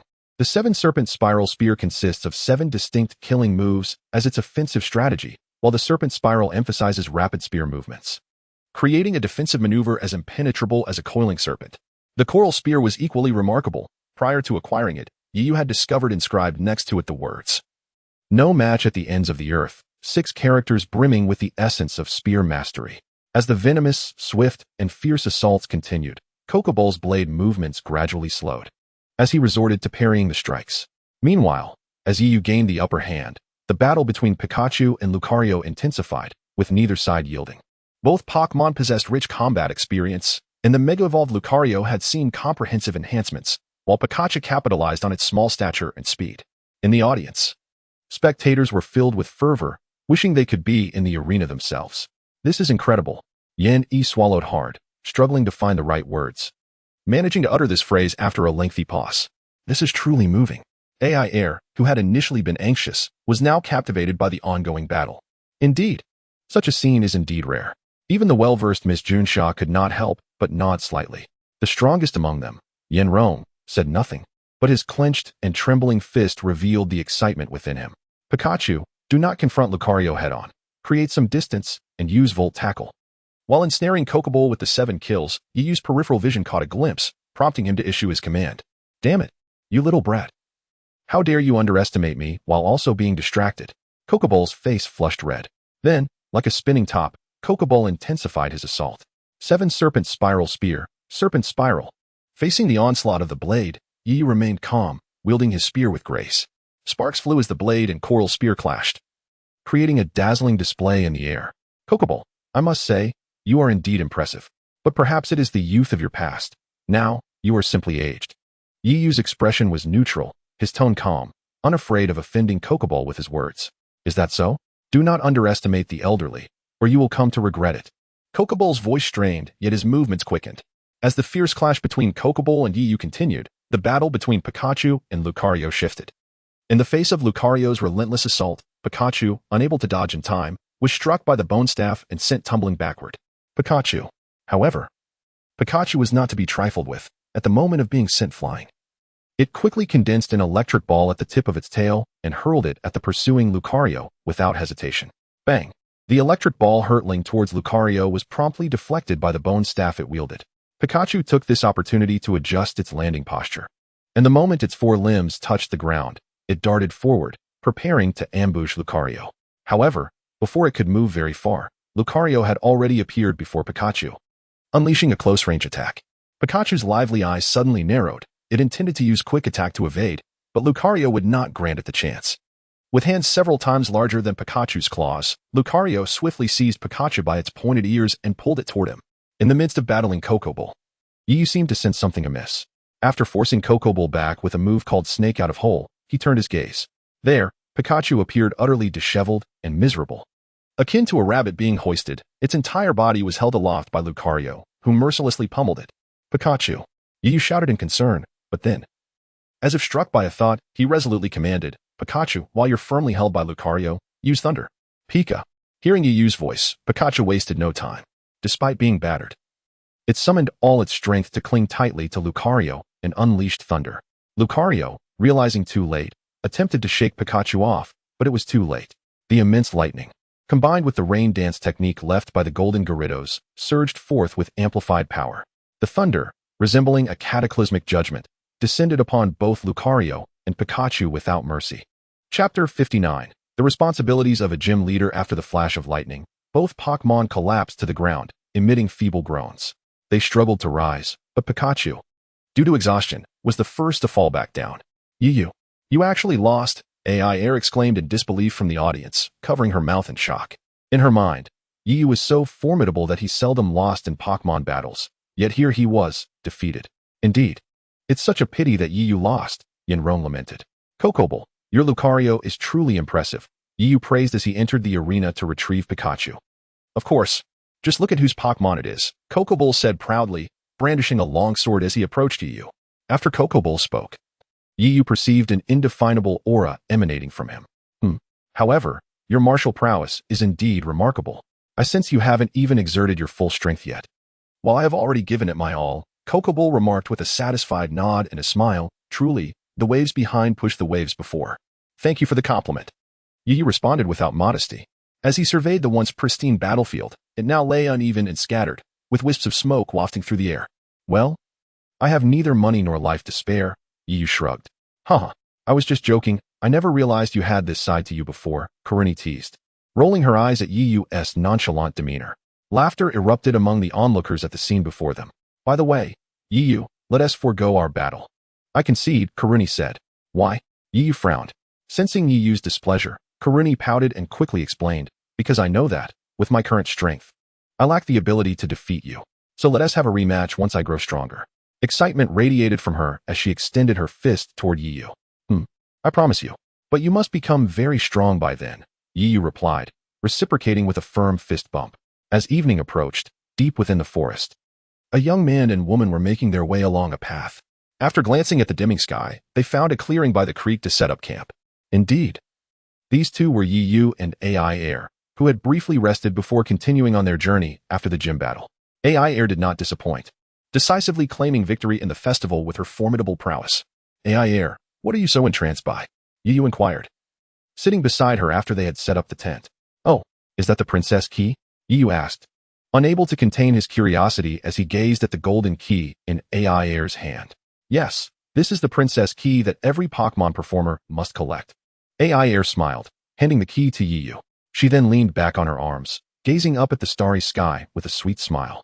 A gentle breeze, imbued with the essence of the forest, swept through, lifting her flowing pink hair in a beautiful, dreamlike display. Taking the princess key, Yu first glanced at Aiair, who was exuding a unique charm, before turning his gaze back to the key, lost in thought.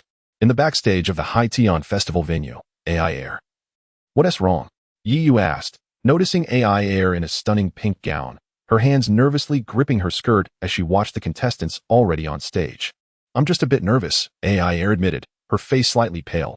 I can't believe you're nervous too, Yu exclaimed, surprised. He gently patted her shoulder. You really shouldn't worry. Your rehearsals were excellent. No, it's just that thinking about facing so many spectators makes me anxious, Aiair confessed, her complexion showing signs of distress. Aiair, remember your dream of becoming an exceptional Pokémon performer. The crowds you'll face in the future will be even larger than this, Yu reassured her, lightly patting her back and channeling some of his energy to calm her anxious heart. Chapter 60. The High Festival. But just as Aiair was about to say something, an announcement suddenly interrupted her thoughts. Now, please welcome contestant Aiair to the stage. Don't worry, just remember that no matter what happens, I and the Pokémon will always be by your side. Facing everything together, Yu said, looking deeply into Aiair's slightly flustered yet beautiful eyes, in perfect harmony with Yu's words. The beautifully adorned Fire Fox and Milotic, both dressed by Aiair, chirped and nuzzled against her. Yu, Firefox, and Milotic. Aiair's eyes sparkled as she looked at the young man and her Pokémon, a few tears glistening at the corners of her eyes, quickly wiped away. I will do my best. I will definitely win the championship of this festival, Aiair declared, rising from her seat, her small fists clenched in determination. All right, go for it. Yi replied earnestly, I will cheer for you, including Pikachu's share. Moments later, Aiair, along with Firefox and Milotic, joined the other contestants on stage. The first competition involved the collaboration between trainers and their Pokémon to create Poffins, as announced by the host. Aiair and her fellow contestants greeted the audience and judges before immersing themselves in the fervent task of Poffin making.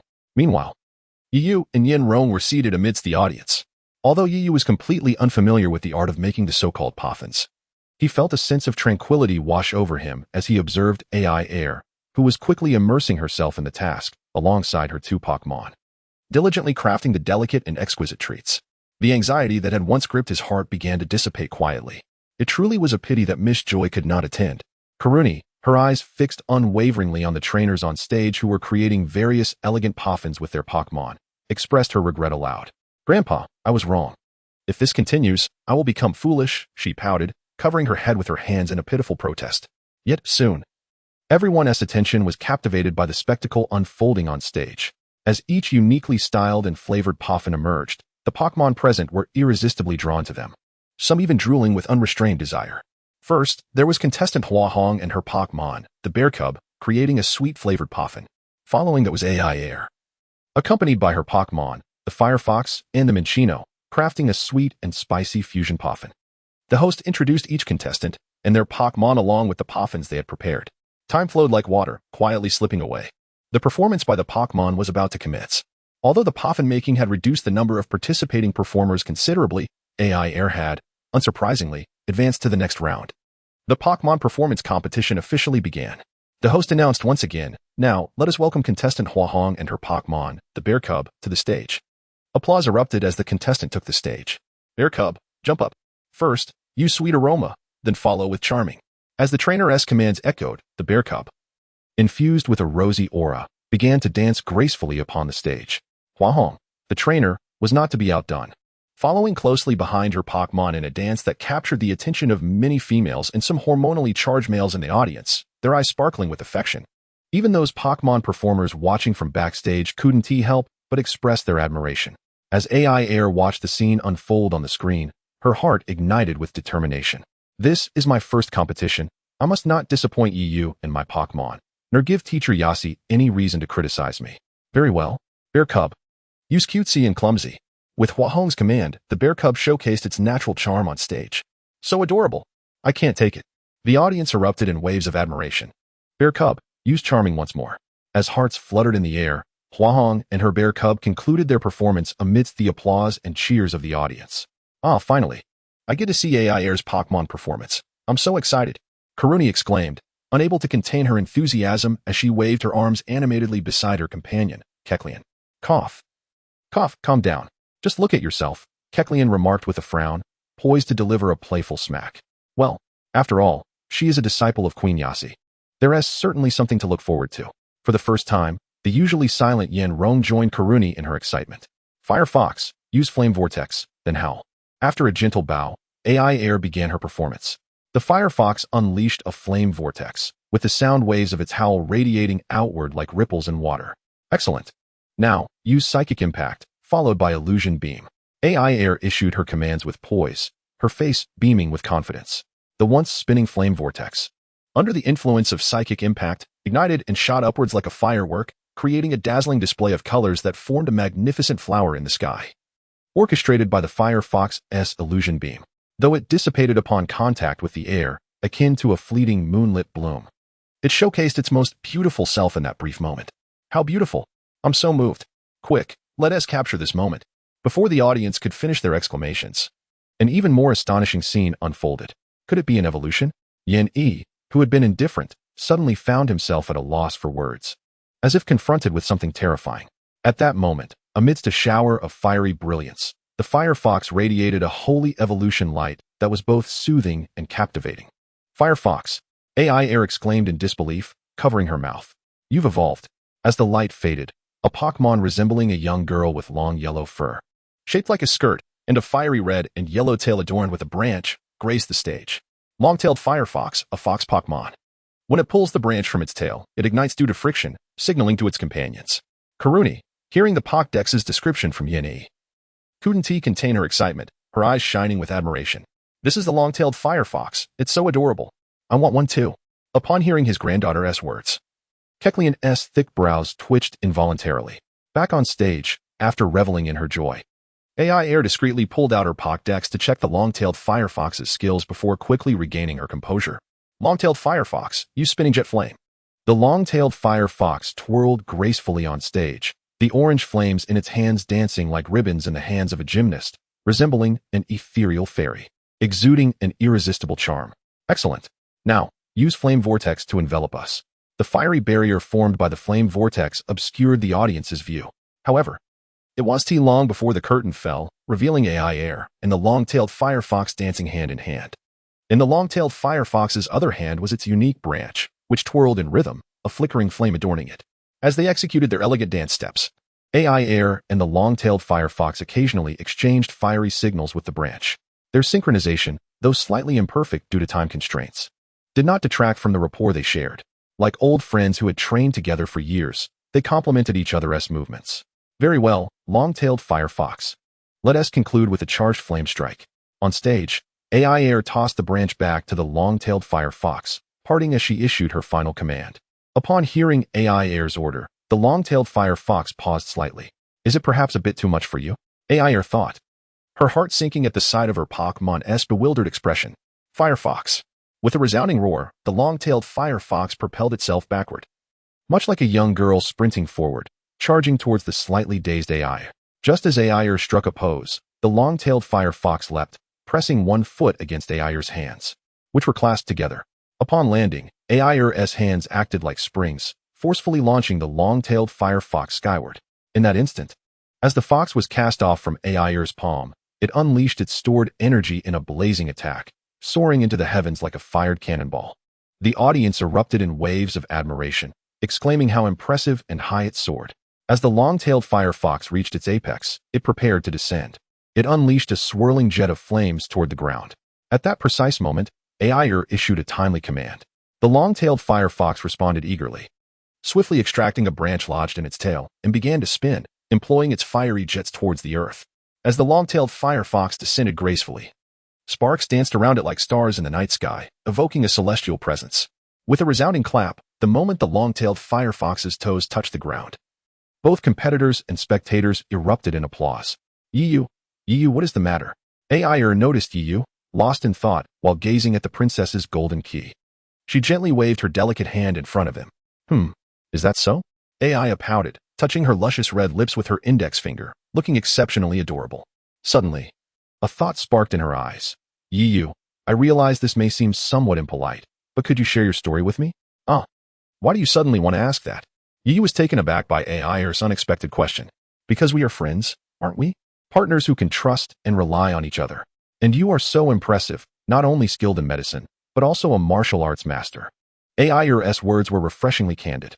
I see, but I don't have much of a story to tell. Yiyu shrugged helplessly. Then you could talk about your past life. My past life? What about it? Since you don't want to share, let us leave it for now. Hey, Yiyu.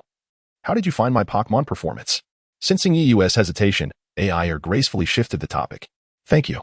It was splendid. The audience was cheering for you and the long-tailed Firefox. Yiyu smiled brightly, revealing a sunny disposition. Really? Long-tailed Firefox, did you hear that? Many people loved our performance. Aiair joyfully spun around, eager to share the good news with her companion. Suddenly, she grew anxious and glanced at Yiyu, who had approached her side, a hint of panic in her voice. Yiyu, something's wrong. The long-tailed Firefox is missing. How could it be missing? Don't jump to conclusions. I'll search for it. Perhaps it's just lost. Yiyu recognized the gravity of the situation, stepping closer and gently resting a hand on Aiair's shoulder to comfort her. But wait a moment, let me ask Pikachu and the others. They might know where the long-tailed Firefox is. With that, Yiyu called over Pikachu and its companions, who were playing nearby. Pikachu, have you seen the long-tailed Firefox? Pikachu shook its head, and Yiyu felt a twinge of disappointment, but quickly shifted his gaze to the other Pokémon. What about you all? Have you seen the long-tailed firefox? Standing beside Aiair, witnessing the collective shake of heads from the others, her anxiety grew. Suddenly, she felt as if she had grasped a lifeline. With urgency, she turned to her other Pokémon, Miss Magius. Have you seen the long-tailed firefox? Seeing the hope in her eyes, Miss Magius reluctantly shook its head.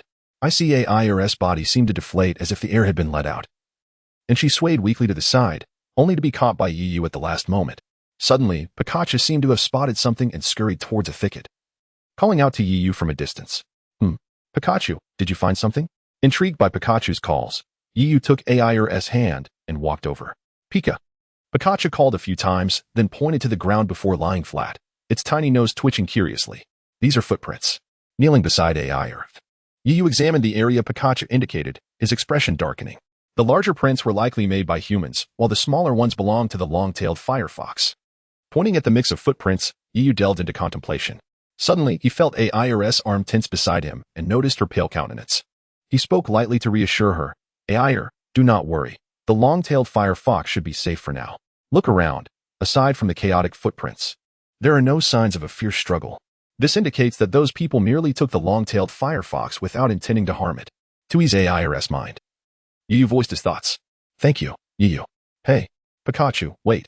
Yu reached out, intending to stop Pikachu from rushing ahead, but he was a moment too late. Deep within an unknown forest. Boss, this long-tailed firefox is well-trained. If we sell it, we could fetch a good price. A young man clad in a Jengar mask and combat attire cautiously surveyed the surroundings before glancing at a burly man standing nearby, laughing heartily. Shut up, you fool. Do you want to die? In this environment, how can you make such a loud noise? The burly man, equally vigilant, frowned upon hearing the young man's laughter and scolded him in a hushed tone. The burly man also wore a Jengar mask and combat gear, with a dagger sheathed on his thigh and an unknown firearm at his waist, while he carried a long-tailed firefox, its mouth bound. Yes, I know. I'm an idiot. The young man, cowed by his boss's reprimand, nodded meekly. Enough with the antics. Remember, we have serious business to attend to. The burly man waved his hand impatiently. Hiki, I'm not exaggerating. After years of poaching, this is the easiest catch. The long-tailed firefox didn't even resist. It just obediently followed us. Lost in his triumph, the young man occasionally chuckled to himself. Thus, the burly man, known as the boss, and the young man, both infamous Pokémon poachers, had ventured into the forest to capture rare Pokémon for sale. Once inside, the seasoned poachers quickly began their hunt. Ultimately, perhaps due to luck, they stumbled upon the long-tailed firefox, which had strayed alone by the riverbank. Although the long-tailed Vulpix is not considered a rare Pokémon in the Kalos region, it is nonetheless one of the esteemed starters of this area and can fetch a handsome price if it falls into the hands of an appropriate buyer. Thus, those well-versed in the habits of various Pokémon swiftly devised a poaching plan. Attracted by the branch, the creature set down its bucket and darted towards it. As the Vulpix picked up the branch, it was abruptly struck on the head by an unseen object. Before it could react, an overwhelming drowsiness washed over it, causing its body to go limp and topple to the ground. As it fell, its eyelids began to flutter, yet it faintly overheard the malicious conversation of two men nearby. Damn it, I didn't expect this long-tailed Vulpix to have an owner, causing me to waste a Pokeball. With a scowl directed at the fallen Vulpix, one of the men spat contemptuously, picking up the Pokeball that had fallen during his failed attempt to capture it. Look at your worth. It's just an ordinary Pokeball. Once we finalize this deal, I'll buy you some luxury balls. He smacked his head in irritation. Suddenly, as if struck by a thought, his expression tightened. Since this long-tailed Vulpix has an owner, it shouldn't be too far from them. Then what? His companion asked, momentarily taken aback. What are we waiting for? The wind is picking up. Chapter 63, Rescue of the Long-Tailed Vulpix. Observing the still troubled Aiair, Yu fell silent for a moment, then, with a slight movement of his lips, he took a deep breath and began. Aiair, let me tell you a story. Once, there was a little boy who was an orphan, but he was fortunate enough to be adopted by an elderly man. This man was extraordinary, knowledgeable in astronomy and geography, and skilled in the arts. He even taught the boy profound medical skills and martial arts. The boy had a close relationship with his senior sister and a childhood neighbor who adored him. However, due to a certain event, this once joyful boy, who would feign madness just to see others happy, underwent a drastic change. He became exceedingly self-conscious and struggled to communicate, with no friends to speak of, save for the pure and kind Pokémon that would play with him, each one regarded as a true friend. As he narrated, his voice was vivid and engrossing, successfully diverting Aiair's attention. With her beautiful eyes fixed on him, Aiair hesitated before asking, that little boy, Indeed. He is exactly who you think he is. I am that boy, Yu replied, as if recounting a tale disconnected from his own life, his gaze following Pikachu's movements. His eyes imbued with a tranquil demeanor. I'm sorry, Yu, Aiair said gently, though unaware of what thoughts occupied his mind. Yes, boss. No one is chasing us anymore. It seems that the owner of the long-tailed Vulpix has given up on it. Humph. Who knows? It's best not to lower our guard. We must be ready for battle at all times. Understood. Boss, when do you think this will end? We can't keep hiding forever. At that moment, believing they were no longer being pursued, the two poachers languidly leaned against a sturdy tree, engaging in idle chatter. Meanwhile, the long-tailed Vulpix lay bound and gagged, carelessly discarded nearby. Unbeknownst to them, Yu and Aiair, guided by Pikachu, were stealthily approaching their location. Yu, look! It's the long-tailed Vulpix! Aiair exclaimed joyfully, pointing at the creature tied to the ground from behind the bushes. Aiair, I know you're excited to see the long-tailed Vulpix, but we must proceed cautiously. It's wise to be careful, Yu advised. Okay. Aiair nodded, her mouth covered, forcing her to agree silently. We need to devise a way to approach the long-tailed Vulpix and rescue it before those two use it as leverage against us. Let me think for a moment. Yu rubbed his forehead in contemplation. I have an idea. Aiair's eyes sparkled with excitement as she nearly shouted, but thankfully, Yu swiftly covered her mouth again. Sorry, I got a bit too excited there, she said sheepishly, sticking out her tiny tongue. Ignoring Yu's exasperated expression, she continued. We can have Ditto use its transformation ability to get close to the long-tailed Vulpix and rescue it. This way, we won't alert the poachers, and if anything goes awry, Ditto can hold them off and buy us some time. That's a clever plan, Yu mused for a moment before nodding in agreement. He tossed a Pokeball, releasing Ditto. Isn't it great? Aiair said, her pride evident as she tilted her head slightly. Indeed, you are the smartest. Yu chuckled, ruffling her silky pink hair. He then looked down at Ditto and commanded, Ditto, transform into a caterpie and approach the long-tailed Vulpix to rescue it. Once Yu finished speaking, Ditto nodded and glimmered with light, transforming into a green caterpie with a pale yellow underbelly, standing before them. Go. Stay safe. Meanwhile, the poachers remained blissfully unaware, engrossed in their conversation, as a caterpie stealthily made its way towards the long-tailed Vulpix. Boss, how much do you think we can sell this long-tailed Vulpix for? The price should be decent. After all, it's one of the starters from the Kalos region, and if we sell it to trainers from other areas, the price might even go higher. He adjusted his position, feeling more comfortable, and spoke without a second thought. That's fantastic. Once it's sold, I'm going straight to the game store to play those slot machines. He jumped up in delight. Their attention was suddenly drawn to a caterpie, being chased by a fletchling. Just as it seemed the caterpie would be caught by the sharp beak of the bird, it flickered and transformed into an identical fletchling. The fletchling, startled by the sight of its duplicate, let out a confused squawk, seemingly asking, where did my prey go? Hey, have you seen a caterpie around? The newly transformed fletchling ignored the other and swiftly changed direction, flying towards the bound long-tailed Vulpix amidst the astonished gazes of the poachers and surrounding Pokémon. With the hunters and their stunned expressions watching closely, it executed a peck attack, severing the ropes that bound the long-tailed Vulpix. Quick, stop it. That Pokémon must be Ditto. One of the poachers exclaimed, his face paling as he realized the situation. Unbeknownst to them, Ditto had navigated unobstructed toward the long-tailed Vulpix after transforming into a caterpie. Just as it was about to reach the Vulpix, a fletchling, a natural predator of caterpie, appeared out of nowhere. Upon spotting the transformed Ditto, it pounced with the ferocity of a hungry predator. This led to the earlier commotion. Chapter 64, Blood Dragon Order. Come on, Onyx. Use Rollout. Come forth, Zubat. You too, use Supersonic. The poachers were quick to act, rapidly retrieving their Pokeballs and issuing commands as soon as their Pokémon emerged. This is bad. Ditto is in danger. Yu's expression changed as he witnessed the unfolding events from his hiding place in the bushes. As Aiair remained in a daze, she charged ahead, hastily retrieving 2 Pokeballs from her person and tossing them into the sky. Hey, Yu, wait for me. Seeing Yu dash off and leave her behind, Aiair couldn't help but puff up her cheeks in annoyance. However, even while sulking, she swiftly followed suit, throwing her own Pokeballs into the air. Pikachu, use Thunderbolt. Rocket Sparrow, employ Energy Flame to intercept the Spearow. As for Gyarados, use Dragon Tail to block the Rhyhorn. At that moment, Yu had already issued a series of commands with remarkable speed. Minus, we shall assist as well. Water Pulse. Aiair directed Minus to join the fray. Who are you? This matter does not concern you. Leave at once, and we can let bygones be bygones. The sudden appearance of the individuals and their Pokémon startled the hunters, but they quickly regained their composure, their expressions darkening as they threatened coldly. The expression of one of them changed drastically but soon steadied into a more sinister demeanor. If that's the case, then you shall not escape my wrath. Oh, is that so? Upon hearing the arrogant remark, Yu curled his lips in derision, almost as if in response to Yu's words. A massive shadow descended from the sky, crashing to the ground and sending plumes of dust swirling. In a fleeting moment, a breathless hunter emerged from the haze, coughing violently.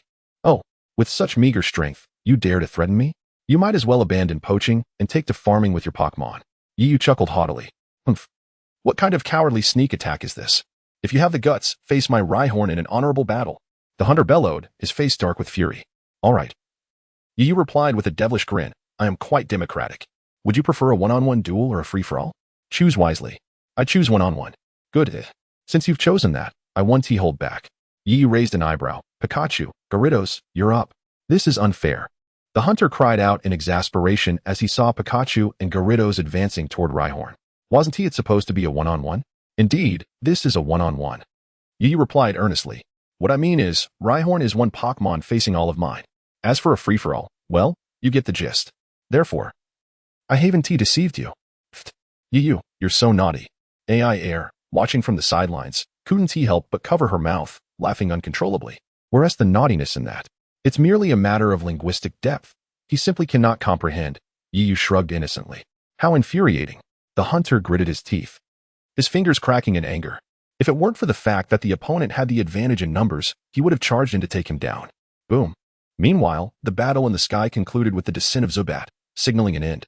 In stark contrast to the tense atmosphere on their side, Aiair joyfully embraced the long-tailed Vixen, her face alight with excitement. Vixen, thank goodness, you're all right. You little brat, stop underestimating others. The hunter's face darkened as he disregarded the already battered Rhyhorn, angrily commanding, Rhyhorn, attack with explosion. Hearing his master's command, Rhyhorn, despite its injuries, glowed with a bright light. What? No. Gyarados, quickly use Protect. Yu shouted, rushing to command the still distant golden Gyarados to execute its newly learned skill. Minus. Go help Gyarados, use Protect. Aiair also sprang into action, urging Minus to assist. As Rhyhorn's body glowed, a tremendous explosion followed, its might overwhelming. Although Gyarados and Minus successfully employed Protect, they were like two rocks in the sea, at risk of being swept away by the powerful blast. The explosion move, while a desperate measure, is one of the most potent techniques available to Pokémon. Protect, on the other hand, is among the strongest defensive skills, albeit with the drawback that its efficacy diminishes with repeated use. Thus, while Protect shielded Yu and his team from the aftershocks and energy of the explosion, it drained too much stamina from both Gyarados and Minus, causing them to collapse to the ground. Minus, are you all right? Aiair rushed over, cradling Minus in her arms. Minus, quickly use Recover. Watching as Minus gradually healed, Aiair couldn't help but feel envious of the healing ability. I need to have a Pokémon with self-healing abilities to act as our team's healer. Hey, Yu, those two bad guys have escaped. At that moment, Aiair finally had time to assess the situation across the way. Seeing the empty space where their foes had been, she stomped her foot in frustration. It's such a pity, we didn't manage to bring them to justice. Yu echoed her sentiments. Indeed, it's regrettable. Those two have caused untold harm to countless Pokémon. Whoosh, whoosh, whoosh. Suddenly, the sound of arrows slicing through the air drew Yu's attention away from his lament. He watched as a fearsome blood dragon image took shape in the sky above the forest. As he beheld this sight, his pupils constricted, and he gasped out. Blood Dragon Order. Chapter 65. Fushimi Tsukasa Blood Dragon Order. Yu, what is this Blood Dragon Order? Aiair, standing nearby, inquired curiously after hearing his shocked words. In the martial world of WUXIA, there are two great dragon orders, each with its distinct purpose, the Blood Dragon Order and the Rage Dragon Order. What appeared in the sky just now is the Blood Dragon Order, Yu explained eloquently. As the saying goes, the head may be severed, blood may flow. But the WUXIA family must not be insulted. This is the Blood Dragon Order. Yu paused before continuing, when life is threatened in the name of national righteousness and dignity. Regardless of past grievances or acquaintances, anyone who sees the Blood Dragon Order in the sky must come to the scene to assist. So, is this essentially a distress signal? The clever Aiair quickly grasped the function of the Blood Dragon Order and drew parallels. You could say that, but it's not entirely accurate. The Blood Dragon Order is rather special. And what about the Rage Dragon Order? Aiair nodded, trying to comprehend. The issuance of the Rage Dragon Order signifies that a significant event has transpired, necessitating the gathering of WUXIA martial artists from the surrounding area. Now I understand. The issuance of the Blood Dragon Order represents a fight for national righteousness and interests, while the Rage Dragon Order signifies a battle for the WUXIA martial community. Aiair exclaimed, enlightened. Wow, this is serious. Aiair gasped. But before Aiair could say more, Yu interrupted. I cannot allow you to be put in danger. I would feel guilty for life. Do you understand? Don't worry. I'm quite capable. Once I assess the situation, I'll rush back to meet up with you. Yu replied with a light chuckle, patting his chest confidently. I promise. Then I'll head out. Be careful on your way to High City. Yu reminded her once more before, accompanied by Pikachu. He executed his light-footed technique and vanished from Aiair's sight within moments. Be safe too. Yu. Aiair stood still, gazing blankly in the direction where Yu's figure had vanished, her heart filled with silent prayers. Meanwhile, several kilometers away, atop a towering mountain, the furious roars of Pokémon intertwined with the shouts and curses of humans, unfolding a chaotic battle between man and Pokémon. After several intense skirmishes, the situation on the battlefield swiftly transformed. Lei Liang, hand over the Earthstone, and I may spare your life, declared a middle-aged man clad in a black combat uniform.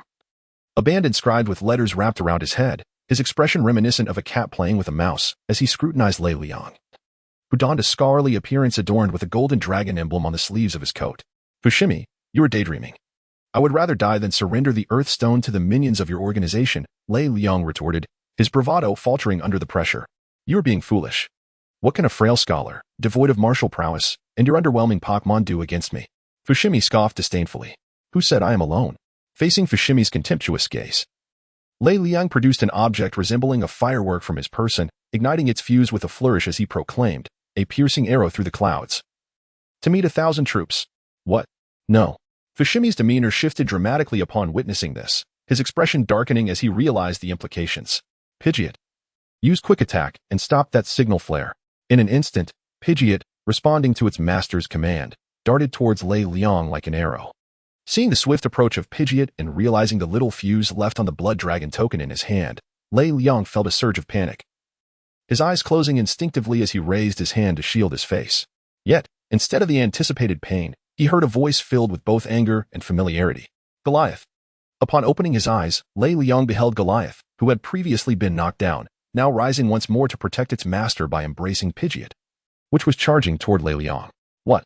The rapid series of events unfolded in mere moments. Before Fushimi could react and issue new orders, it was already too late. With Pidgeot distracted, Lei Liang successfully launched the object in his hand, akin to a signal flare. The flare shot into the sky, sparkling like a dragon emerging from the depths, conjuring an ethereal visage of a roaring blood dragon, its eyes gleaming red. The dragon symbolized the flag of WUXIA, a representation of the nation itself. Upon witnessing the apparition of the blood dragon in the sky, Fushimi's countenance shifted dramatically, his already dark complexion growing even darker. Then I must resolve this swiftly, Fushimi sneered, extending his claw-like wrist forward with a menacing air. Dr. Lei, please fall back. My brother and I will hold them off. Two young men in black suits struggled to rise from the ground, exuding an atmosphere of defiance against Fushimi. Stop talking. We must flee. We cannot hold them off for long. One of the suit-clad men interjected before Lei Liang could finish. All right. You take care. Lei Liang hesitated for a moment, but ultimately agreed, not out of fear for his life, but because what he possessed was far too significant for WUXIA. All right. Mosquito Frog. Let's go. Kentaro, we shall advance as well. Chapter 66, The Arrival of Reinforcements. Humph. Overestimating yourselves, like mayflies attempting to shake a tree. Fushimi remarked with a disdainful curl of his lips, seemingly oblivious to the approaching figures of men and Pokémon. Pidgeot, evolve. As he spoke, a brilliant light enveloped Pidgeot, its power escalating exponentially. When the dazzling colors of evolution faded, a larger Pidgeot appeared, its wings broader and longer, adorned with a magnificent crest and vibrant red feathers among its golden plumage, exuding an aura of majesty. Nanny! Before the two men in black could react, Fushimi's command echoed in their ears. Pidgeot, use Hurricane and dispose of them. With a powerful flap of its wings, Pidgeot unleashed a tempest that swept towards the two suit-clad men and their Pokémon. The invisible yet forceful gale overwhelmed them, sending them flying without resistance, their velocity matching the retreating Lei Liang. What just happened? Lei Liang was taken aback by the sudden turn of events. As he discerned the scene before him, he hurriedly scooped one of the suit-clad men into his arms, anxiously inquiring, We must run. They are far too strong. Quickly flee. They are too powerful. The man in Lei Liang's grasp stammered. What? I will repeat myself. Hand over the Earthstone, and I shall spare your lives, Fushimi's voice dripped with malice. His tone indicating that this was no idle threat. He was genuinely furious. You truly are a fool, Fushimi sneered. Very well, you may meet your end. As he spoke, his claw shot forth, targeting Lei Liang. Who do you think you are, so audacious? A bold voice rang out just as Fushimi's claw neared Lei Liang, accompanied by the sudden appearance of a long sword that deflected the icy grasp. Who dares to disrupt my plans? Fushimi's frustration was palpable as he scanned the area, finally noticing a young man clad in an opulent golden robe, wielding an ancient sword, atop a flaming steed, resembling a valiant knight of 17 or 18. Humph. An organization? What is that? Is it formidable? I have never heard of it, the youth scoffed dismissively, letting out a heavy huff. As his words lingered, the young man swung his sword toward Fushimi's pale face. Simultaneously, he taunted, as fellow compatriots of WUXIA, we must assist one another against foreign foes. We shall not allow barbaric oppression.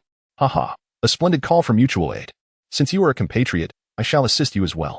Before the youth could finish, a bold yet youthful voice echoed, followed by a wooden staff that sliced through the air, narrowly missing the young man's ear and startling him. Child's play. Witness my blood claws. Fushimi, ever vigilant, swiftly reacted to the incoming sword and staff. With remarkable agility, he wielded his blood-stained claw with the precision of a warrior's talon. One claw deflected the sword aimed at his face while the other, intended for the young man, had to adapt quickly due to the unexpected appearance of the staff, ultimately retreating with a swift motion. Who are you? Fushimi glared in anger at the figure who had appeared beside the youth. You little monk. Instead of remaining in the temple to meditate and chant, you dared to meddle in affairs beyond your kin. The youth was unexpectedly accompanied by a small monk, whose kind face was illuminated by the wisdom sparkling in his clear, lively eyes. He donned a somewhat worn robe, adorned with several patches, and bore a distinctive mark of incense on his forehead. Trailing behind him was a remarkable creature of vibrant red, featuring flame-like eyebrows that extended upward. Umitba. The small monk seemed to disregard Fushimi's words, holding a wooden staff and addressing the young man beside him with clasped hands. The esteemed benefactor spoke most wisely. I am called Jieshin, and this is my Pokémon, the Daruma baboon. Laughable. Since my rise to fame, you two are the first to dare overlook my presence.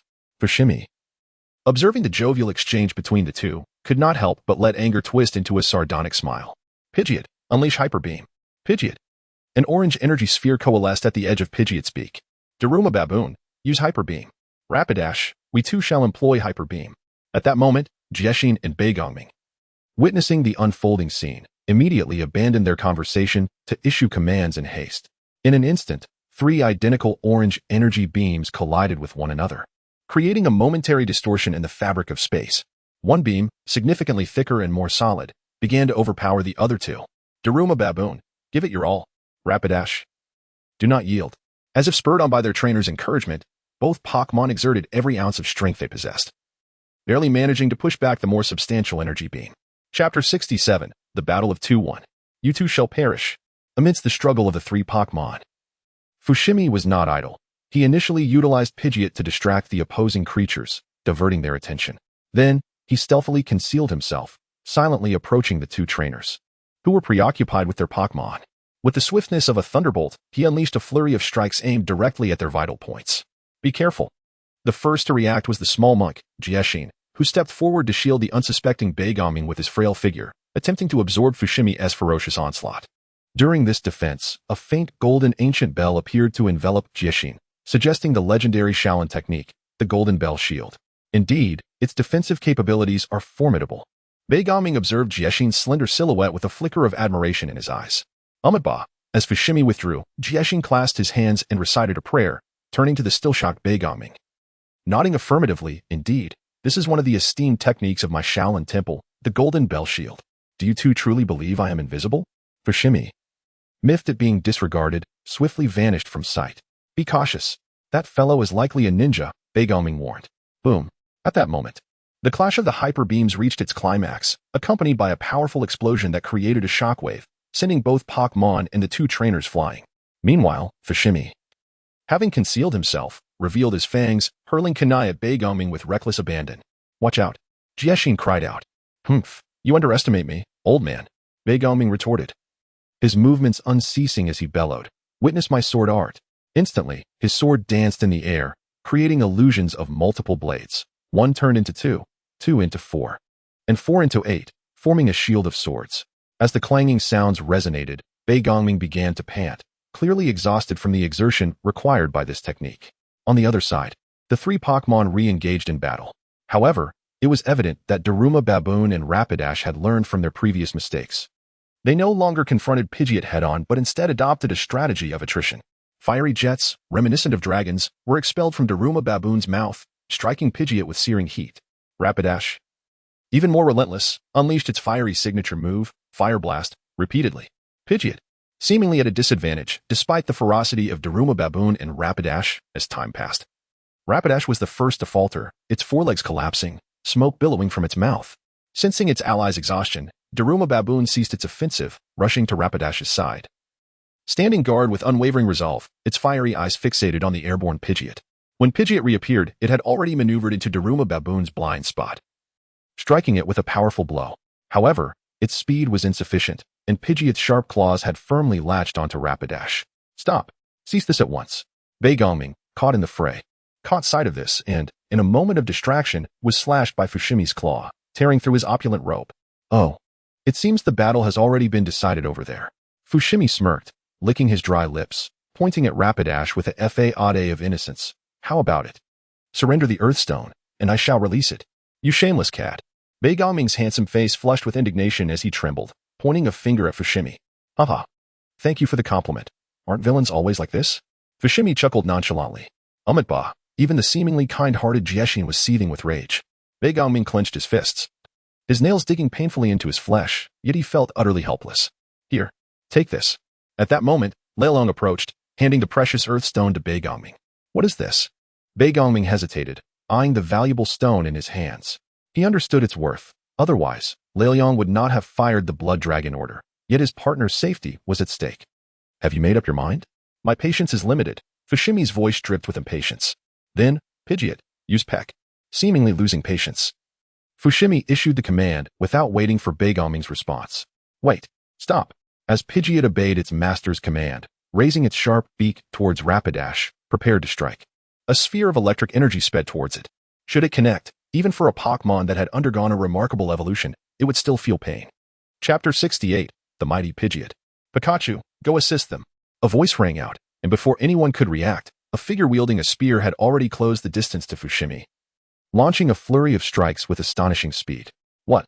Faced with this sudden assault, Fushimi could only flail his claws in a desperate attempt to defend himself. Despite his efforts, he sustained several minor wounds.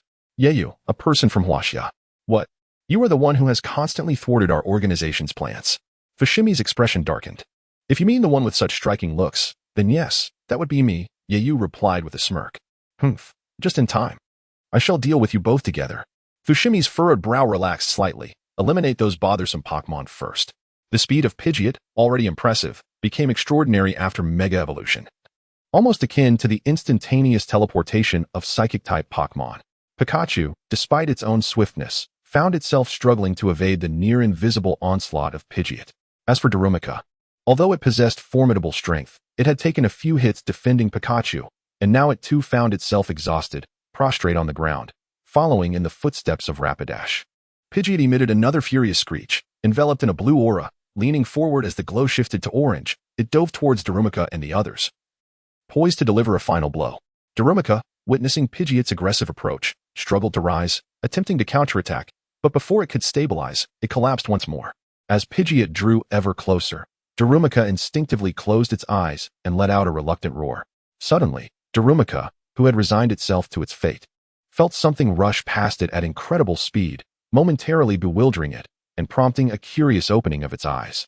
It beheld a yellow figure enveloped in lightning, racing towards Pidgeot, which was unleashing its signature move, Brave Bird, in its direction. In an instant, the orange energy collided with the yellow lightning, creating a sound barrier that echoed around them due to the overwhelming force of their energies. Both Pokémon roared defiantly, each refusing to yield, channeling their full strength. After a few tense minutes, it was ultimately the mega-evolved Pidgeot that emerged victorious. Although Pikachu's electric-type move, Volt Tackle, had a type advantage, it proved negligible in the face of such overwhelming power. The force of Pikachu being flung back caused it to crash into the already weakened Darumaka, leaving both incapacitated. Seeing their Pokémon downed, Bei Gongming and the others wore worried expressions and hesitated to approach, mindful of the menacing stance of their opponent. Pidgeot, you hold them off. I will seize the Earth Stone. Use Hurricane. Fushimi commanded decisively. Pidgeot flapped its massive wings, unleashing a powerful gust towards the trio. Despite their considerable strength, the three were firmly suppressed by Pidgeot's Hurricane, unable to move an inch, let alone retaliate. Well done, Pidgeot. Keep it up, Fushimi exclaimed. Exhilarated as he saw Pidgeot gaining control of the situation, he quickly concealed himself. Not good. We must move towards Lei Liang. The usually calm and vigilant monk suddenly cried out, retreating towards Lei Liang with his formidable physique. However, he was a step too late. Fushimi had already appeared beside Lei Liang, taking advantage of his distraction to deliver a swift blow to his neck. As he saw the monk approaching, Fushimi seized the Earth Stone, vanishing in a flash. Pidgeot, let's go. Our task is complete. Fushimi leaped onto Pidgeot's back and patted its head. Hearing its trainer's command, Pidgeot let out a triumphant cry, reverting from its mega evolution, ignoring the furious glares from the others, and soared into the sky with Fushimi. Next, it approached Pikachu and the fallen Rapidash, administering healing spray to them. Amitabha, thank you, benefactor, the monk said as he supported Lei Liang, expressing his gratitude. No need for thanks. As fellow Chinese, it is only right to assist one another. Rapidash, are you alright? Bei Gongming asked, now realizing the situation, as he joined Rapidash's side. Thank you, Yiyu. If you ever need help, feel free to reach out. Bei Gongming expressed his gratitude, introducing himself. Oh, by the way, I am Bei Gongming, and this is my companion, Jixin. Yes, Yiyu nodded in acknowledgement, then turned to Lei Liang with an apologetic tone. I'm sorry that your item was stolen. It's alright. I should be thanking you. Although the Earth Stone was taken, your intervention allowed me ample time to document its data. Lei Liang waved his hand, his pale face bearing a hint of seriousness. Thank you. Perhaps you do not realize the significance of the data related to the Earth Stone. I can assure you it will aid in national research. Enough. We understand the importance to the nation, but even without that, as fellow Chinese, we would have lent our assistance. Before Lei Liang could finish, Bei Gongming impatiently waved his hand. If there is nothing else, I'll take my Rapidash to the Pokémon Center now. Farewell. I'll take my leave as well. Goodbye, Yiyu said, cradling Pikachu as he bid farewell to the group. Amitabha, farewell. Chapter 69, Contacting Professor Oak in an Unnamed Town at the Pokémon Center. Yiyu, with the healed Pikachu perched on his shoulder, inquired of Nurse Joy, who was smiling professionally behind the service desk. Excuse me. How do I get to High City? If you wish to reach High City, simply traverse the forest outside and follow Route 147, Nurse Joy replied. Alright, I understand. Thank you, Nurse Joy. Yiyu expressed his gratitude, preparing to leave when he suddenly sensed something. He hurriedly retrieved a sparkling Pokémon egg from his ring. Pikachu, peering out from Yiyu's shoulder, shook its little head curiously. Nurse Joy, noticing the scene, furrowed her brows and quickly stepped out from behind the counter. This indicates that the little one inside is about to hatch but is unable to stabilize the incubation process. Such occurrences are rare, usually. As long as the trainer provides adequate care, this shouldn't happen. Yiyu gasped. What do you mean, Nurse Joy reprimanded sharply. Yiyu, how can you call yourself a trainer? Forget it. I'll deal with you later. Prepare a hatchery room. Without waiting for Yiyu to respond, she took the egg and left. Realizing the urgency, Yiyu followed but was soon blocked by a nearly identical doll standing in front of a room filled with equipment. Please wait outside. I'll handle the little one in here, Nurse Joy's voice echoed from within. With a mix of emotions, Yiyu pondered. Am I truly a qualified trainer? I can't even care for my own Pokémon. How can I aspire to be a Pokémon master? Meanwhile, in Chaxiang Town, a picturesque town nestled among mountains and rivers, the residents and their Pokémon lived a life dictated by the rhythm of sunrise and sunset.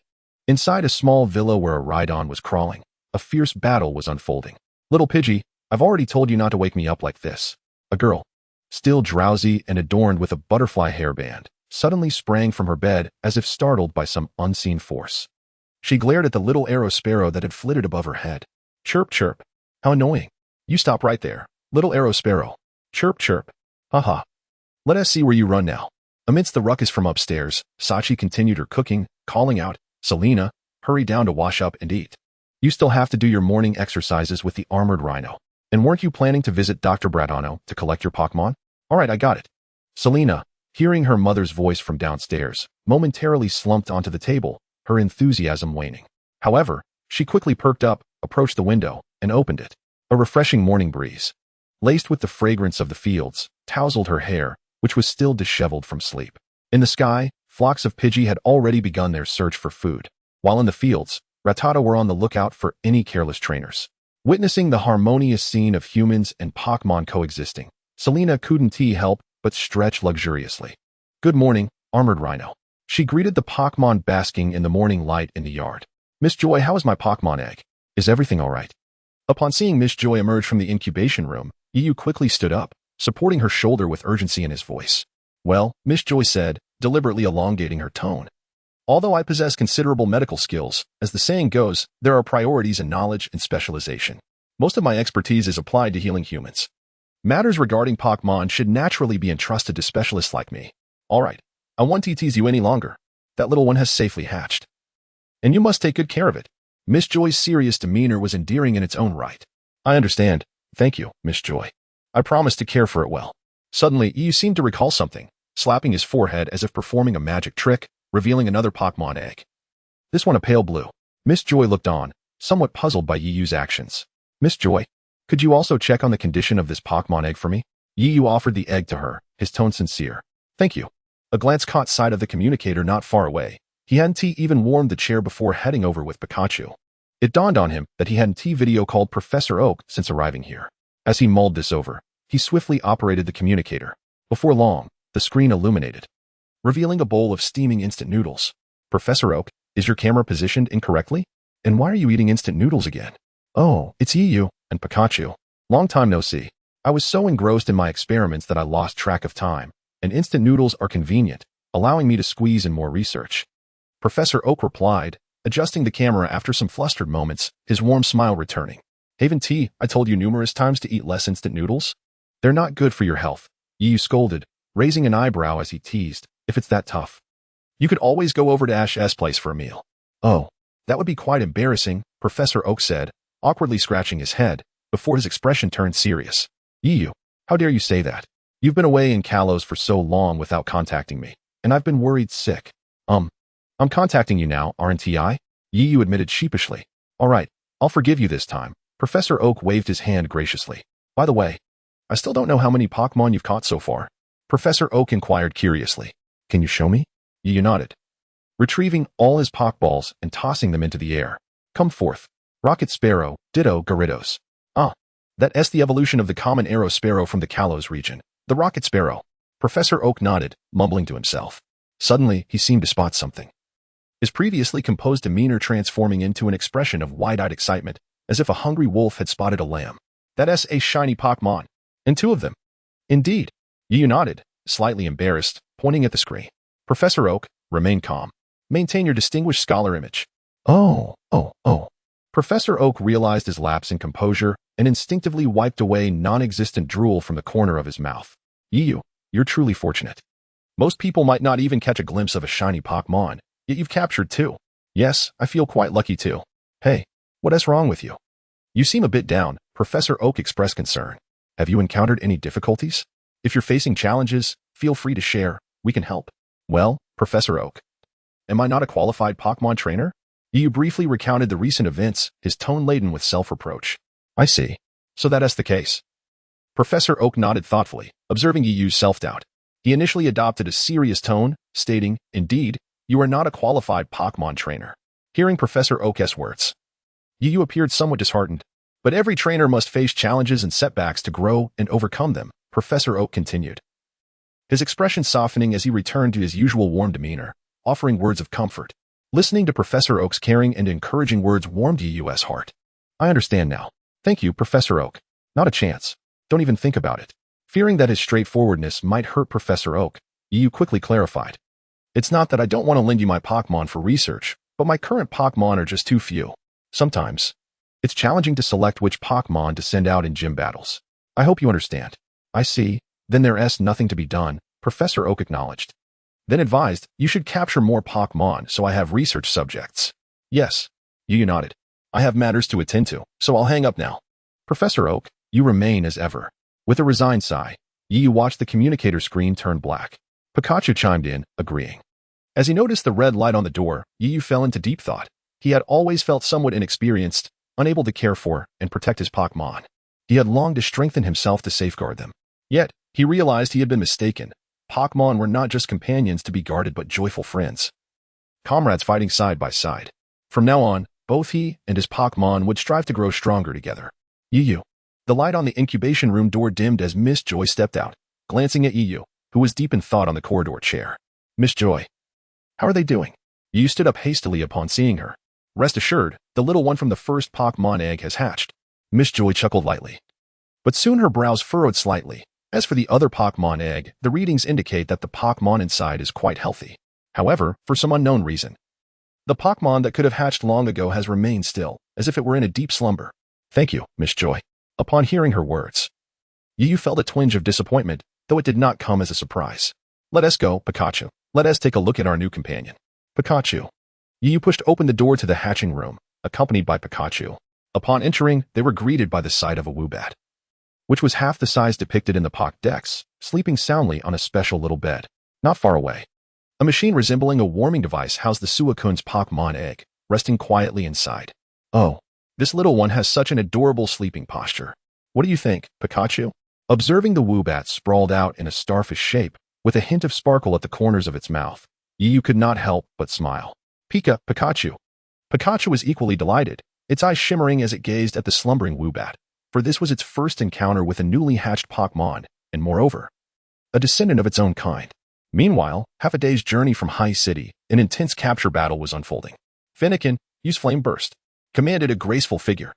The flame burst immediately enveloped the opposing Beautifly. The Beautifly, seeing itself ensnared by the flames, panicked and flailed about like a headless chicken, attempting to break free. Yet, the elegant figure showed no mercy, decisively issuing the command, Fennekin, deliver the final blow with Ember. Before the Beautifly could react, a powerful jet of flame surged forth, forcefully propelling it out of the flame burst and crashing it against a nearby tree. Overwhelmed by the fiery onslaught, the Beautifly ultimately succumbed, sliding down the trunk of the tree. Go, Pokeball. The elegant figure wasted no time in tossing the Pokeball. Thud, thud, thud. After 3 sounds, the Pokeball ceased its motion. Phew. Exhaling a heavy breath, the figure leaped for joy. I did it. I captured the Beautifly. Thank you, Fennekin. Suddenly, applause erupted unexpectedly. How impressive. A gentle female voice chimed in. Startled by the sudden applause and voice, the figure looked up to see a girl with an exquisite oval face. Her blue-green hair cascading naturally over her shoulders, donned in a flowing white dress and white canvas shoes, emerging from the nearby bushes, accompanied by a Vulpix at her feet. May I ask who you are? The graceful figure inquired. I apologize for not introducing myself sooner, the newcomer replied, slightly embarrassed but quickly flashing a soft smile. Hello. My name is Xiaoxiwei, and I'm a Pokémon breeder. Hello. I'm Aiair, a Pokémon performer. This is my partner, Fennekin. Aiair introduced herself as well. Indeed, the elegant figure was Aiair, who had parted ways with Yu some time ago. After their separation, Aiair had journeyed towards High City and, upon passing through a forest, discovered the lone Beautifly. Considering her own limited number of Pokémon, she decided to capture it, leading to the earlier scene. Aiair, your battle just now was fantastic. Oh, that was all thanks to Fennekin. Aiair humbly replied. Could you please direct me to High City? Xiaoxiwei inquired politely. Are you not from around here? No, I'm from the Kanto region. Visiting the Kalos region to pursue Pokémon breeding. I heard there are many breeders in High City for academic exchanges, Xiaoxiwei explained her purpose. A faint blush appearing on her fair cheeks as she added, I seem to have gotten lost after accidentally attracting a Beedrill while passing through this forest. Aiair couldn't hold back a laugh at Xiaoxiwei's flustered expression. Perfect.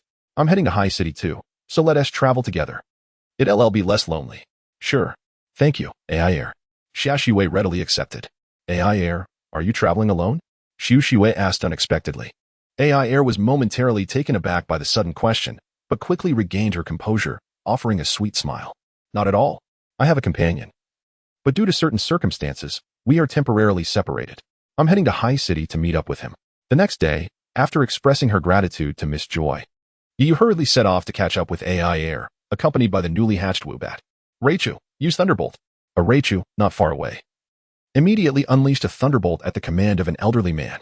Ascend and turn right, the old man commanded further. The Thunderbolt moved with the precision of Raichu's own hand, gliding effortlessly through the air, resembling a tiny fish swimming freely. How incredible! Yu, watching from a distance, was astonished by the remarkable display, unable to suppress a gasp of admiration. Pikachu. The Pikachu perched on Yu's shoulder sparkled with excitement, its eyes filled with admiration.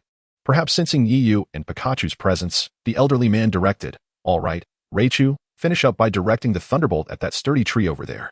Raichu deftly controlled the Thunderbolt. Its gaze sharpening. The seemingly immense Thunderbolt struck the tree as directed. What followed left Yiyu's pupils dilated in shock. The powerful Thunderbolt did not shatter the tree, but instead compressed into a projectile, piercing through the trunk with ease. How impressive! Yiyu couldn't help but exclaim. Aware of the difficulty in mastering such precise control over a move, given his status as a martial artist and a master-level expert. Haha, thank you for the compliment. Young friend, may I inquire what brings you here? The old man responded warmly. Hello, sir. My name is Yiyu. I was just amazed by your Raichu's ability to control Thunderbolt so effortlessly. Yiyu hesitated momentarily, then boldly continued. I would like to know how you achieved such mastery. Oh, haha, I see. It's quite simple, the old man replied, still jovial. I see you also have a Pikachu on your shoulder. You must be of a similar path. Would you care to engage in a battle?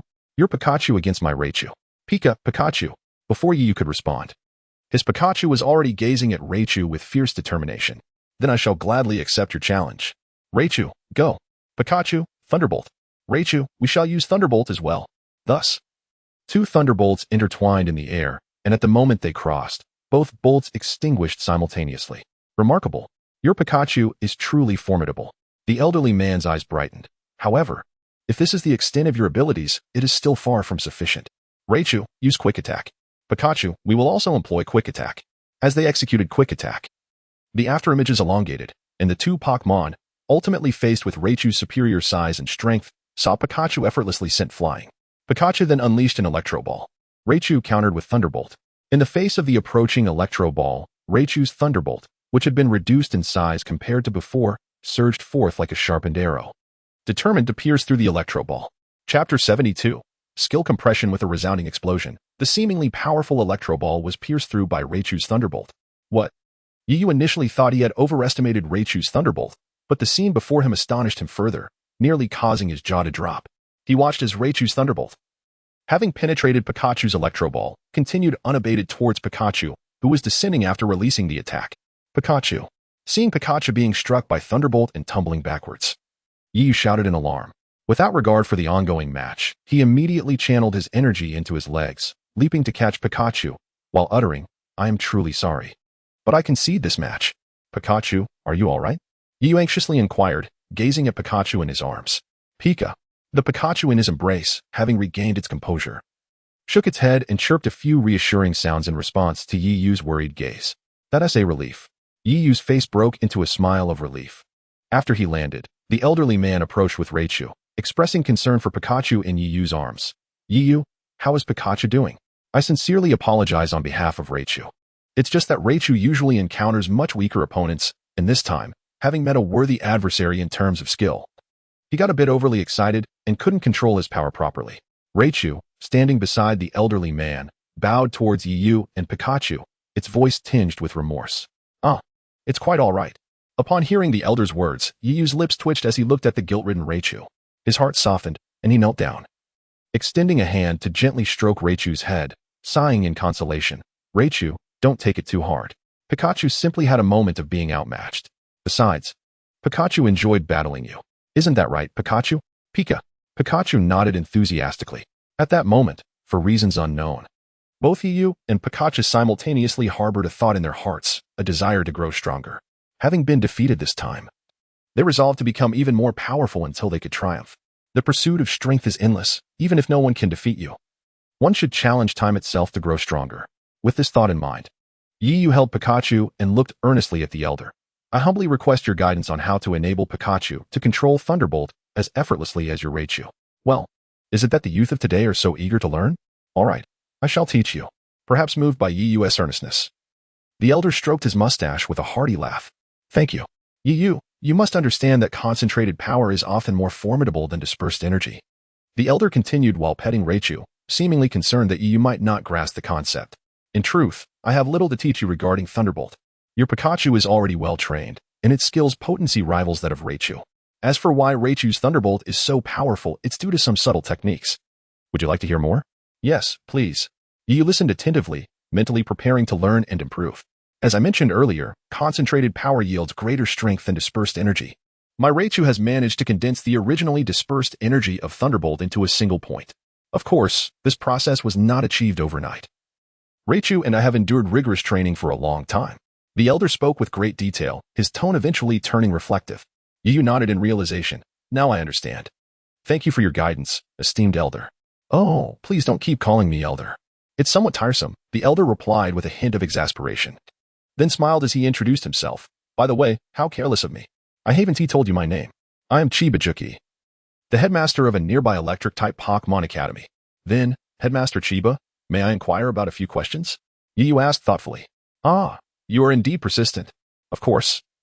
You may. From what you said earlier, does this imply that every skill can be compressed like Raichu's? Yu inquired, referring specifically to electric-type Pokémon. Chiba paused. Then shook his head with a chuckle. I know what you're thinking. I can't speak for other types of Pokémon, but when it comes to electric types, I have only dared to experiment with Thunderbolt. Ah, why is that? Well, it's like this. Yiyu's questions began to flow like a rapid-fire barrage as he engaged Chiba in conversation. Yet, Chiba showed no signs of impatience, happily exchanging ideas as if they were kindred spirits. Pika, watching the engrossed conversation between Yiyu and the elder. Pikachu wriggled free from Yiyu's embrace and began chatting with the equally bored Raichu. If anyone were to pass by at that moment, they would witness the delightful scene of an elderly trainer and a youthful one lost in conversation, while a Pikachu and a Raichu, both from the same lineage, shared a joyful exchange. As the sun rose higher, time slipped quietly away in this harmonious atmosphere. Goo. The sudden, strange sound pulled everyone from their reverie.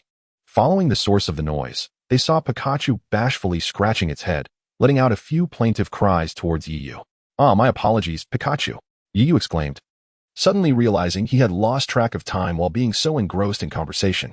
After all, they had rushed through breakfast that morning, and the recent battle had depleted much of Pikachu's energy.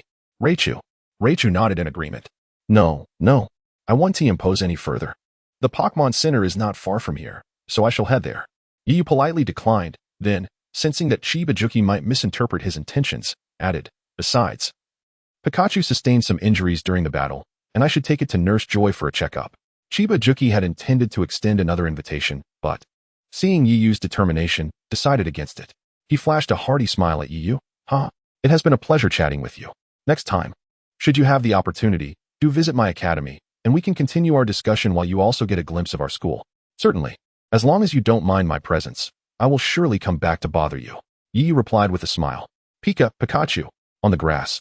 The two Pokémon clasped their paws together. Chapter 73. Serena, the midday sun shone more intensely than the morning light, scorching the earth like a blazing fire. Some grass-type Pokémon, perhaps due to the heat, lazily lounged on the ground, basking in what they called a sunbath. The enchanting water-type Pokémon, perhaps influenced by the scorching rays of the sun, willingly parted from the cool and refreshing waters of the Pokémon Center. Miss Joy, accompanied by her ever-dutiful Chansey, remained steadfast at the front desk, diligently attending to numerous trainers. At that moment, the entrance of the Pokémon Center swung open, revealing a familiar figure that caught Miss Joy's eye. Observing Yiyu approaching, she curiously inquired, Yiyu, have you perhaps forgotten something? Why do you ask? Yiyu, just arriving at the front desk with Pikachu, momentarily paused at Miss Joy's question. After all, you woke up so early this morning to hasten your journey to High City, didn't you? Yiyu scratched his head awkwardly, embarrassed as he replied, well, I encountered some issues on the road, which delayed me a bit. Miss Joy, could you please reserve a room for me? I intend to stay another day. Of course, that's no trouble at all. Miss Joy chuckled lightly, promptly retrieving a key to hand to Yiyu. Here you go. Thank you, Miss Joy. Yiyu expressed his gratitude, suddenly recalling something as he gently lifted Pikachu from his shoulder. By the way, Pikachu just went through a battle, so I'm leaving it in your care. Rest assured. I will take good care of Pikachu, Miss Joy assured, taking Pikachu and passing it to Chansey, who was assisting nearby. Thank you for your help, Yiyu bowed slightly, advising Pikachu, make sure to listen to Miss Joy. Meanwhile, after leaving Pikachu in Miss Joy's care, Yiyu headed straight for the cafeteria of the Pokémon Center. On the other side, within Dr. Blatano's research facility, Selena rested her chin on her hand, contemplating the three adorable Pokémon before her, caught in a dilemma. Which Pokémon should I choose? She pondered. Frogadier is cute, but so is Fennekin. And Chasepin isn't bad either. With a finger resembling a slender green onion, she lightly tapped her rosy lips, appearing distressed, as if making a significant decision. She raised her head, her beautiful eyes shining brightly as she addressed the tense Fennekin. Doctor, I've made my choice. I choose Fennekin. Oh, Dr. Blatano responded with curiosity. Ignoring the astonished doctor, Selena turned her gaze back to the other two Pokémon, offering an apologetic consolation, Frogadier and Chasepin. I'm truly sorry, but I believe you will eventually find your rightful trainer. Frogadier. Chasepin. Aiair? Selena's mind was filled with several question marks. Aiair is a trainer who set off on her journey a few months before you, the doctor explained. She was just like you, contemplating her choice of Pokémon for quite some time. By the way, she also chose Fennekin in the end. Selena exclaimed in surprise, her curiosity piqued. May I ask who this Miss Aiair is? Hearing you mention her makes me want to meet her. Suddenly, a familiar name reached Aiair's ears, causing Selena to freeze in place, muttering, Doctor, is this you mentioned the same one who carries a Pikachu and is dressed like a youth from ancient WUXIA? Indeed. Dr. Blatano nodded, equally astonished. Selena, do you know Yu? Of course. I've known Yu since childhood. Oh, childhood friends. I see. Dr. Blatano nodded sagely. Doctor, please don't say such things. Selena blushed, burying her face in the soft fur of Fennekin. Fennekin tilted its head, puzzled by its owner's sudden shyness. Suddenly recalling something, Selena lifted her flushed face to look at the smiling Dr. Blatano, her blush deepening as she stammered. Doctor, do you know where Yu is now? Well, Doctor. Blatano mused for a moment. I heard someone mention that Yu has just completed his challenge at the Shaluo gym and is now heading towards the next gym. Hi, gym. Hi, City Gym? Selena murmured softly, but her beautiful eyes sparkled with anticipation. Kiki. Yu, we will meet soon. I can't wait to see your expression when you see me. Regardless of the sun's heat, Yu, accompanied by a well-fed Pikachu, made his way to the backyard of the Pokémon Center to engage in an intense training session. The sun dipped low, casting a warm glow over the backyard, illuminating the sweat glistening on their bodies, reminiscent of precious pearls, as their shadows stretched longer. Pikachu, Gyarados, Spearow, and Ditto, let's go. Pikachu, use Thunderbolt on Gyarados again. Gyarados, find a way to block Pikachu's attack. And Spearow and Ditto, don't fall behind. Run 3 laps around the backyard while carrying stones. Listening to the sounds of encouragement and stern commands echoing from the backyard, the trainers resting in the Pokémon Center occasionally cast curious glances towards the commotion. Chapter 74, the rematch with Yulong. Excellent. Pikachu, follow up with Electro Ball. Gyarados, use Dragon Tail for defense. At that moment, a young boy hurriedly entered the Pokémon Center, and as he approached the front desk, he heard a familiar voice emanating from the backyard. Suddenly halting, he listened intently for a moment, excitement filling his face as he hurried toward the backyard instead of the front desk. In the backyard of the Pokémon Center, Yi remained wholly focused on the ongoing battle, oblivious to the passage of time, issuing commands to his Pokémon. Pikachu, use Thunderbolt for a ranged attack against Gyarados. Following the command, Pikachu quickly distanced itself from Gyarados, unleashing a relentless barrage of Thunderbolt attacks. Gyarados, don't rely on brute strength. Use the surrounding terrain to approach Pikachu. Yu encouraged, noticing Gyarados being suppressed and unable to advance, completely unaware of the figure approaching from behind. The figure reached Yu's side. Seeing him engrossed in the battle and not noticing their arrival, they could not help but reach out and gently tap Yu's shoulder, exclaiming in delight, Ha, Yu. It's really you. I thought the voice sounded familiar. Just as the figure's hand touched Yu, before they could react, Yu swiftly seized the hand resting on his shoulder, pivoted slightly, and twisted the hand inward in a grappling hold, pinning the figure firmly to the ground. Ouch. That hurts. Yu, let go. I'm Yulong. The pinned figure cried out in distress. Shinya, is that you? Yu initially expressed confusion but quickly released his grip, helping Yulong back to his feet with a bemused remark. You brought this upon yourself by sneaking up on me from behind. Luckily, I held back. Otherwise, you would be lying down now. Yulong rubbed his sore arm, sheepishly replying, I was just excited to see you. I wanted to surprise you. Surprise? More like a scare. Yu teased. Yu's eyes brightened momentarily. But he quickly added, however, we should wait a bit longer.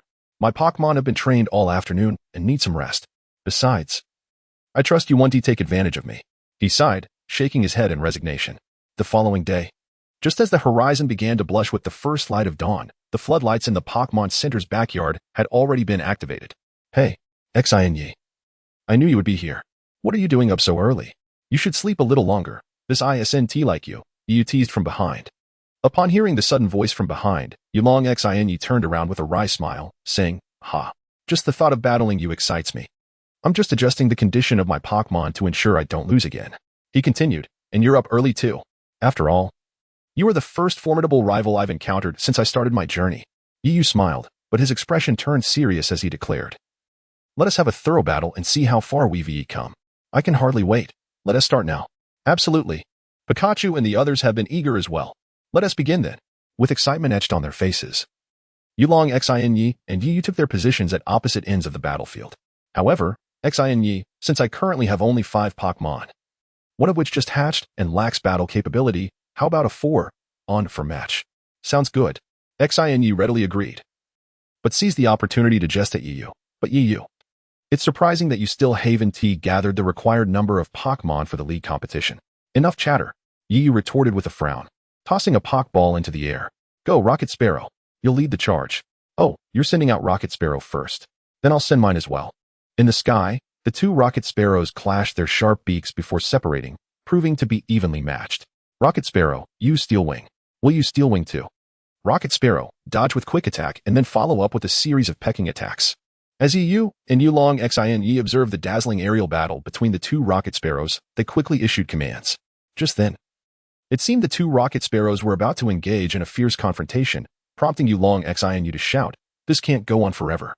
Let us finish this." "That's exactly what I was thinking." Yi grinned, commanding, "Rocket Sparrow, charge up for Flame Charge." "Use Flame Charge." Without hesitation, both Rocket Sparrows enveloped themselves in flames and surged towards each other, propelled by their unique energies. In the blink of an eye, the 2 flame charges collided, creating a surge of heat that obscured the vision of Yi and Yulong Xin with steam. Chapter 75. Gyarados and Golden Gyarados. Although Yi and his companion could not see the outcome due to the steam, they heard one of the Rocket Sparrows let out a pained cry, causing their hearts to race. Soon, from within the steam, a shadow descended from the sky like an aircraft breaking through the clouds.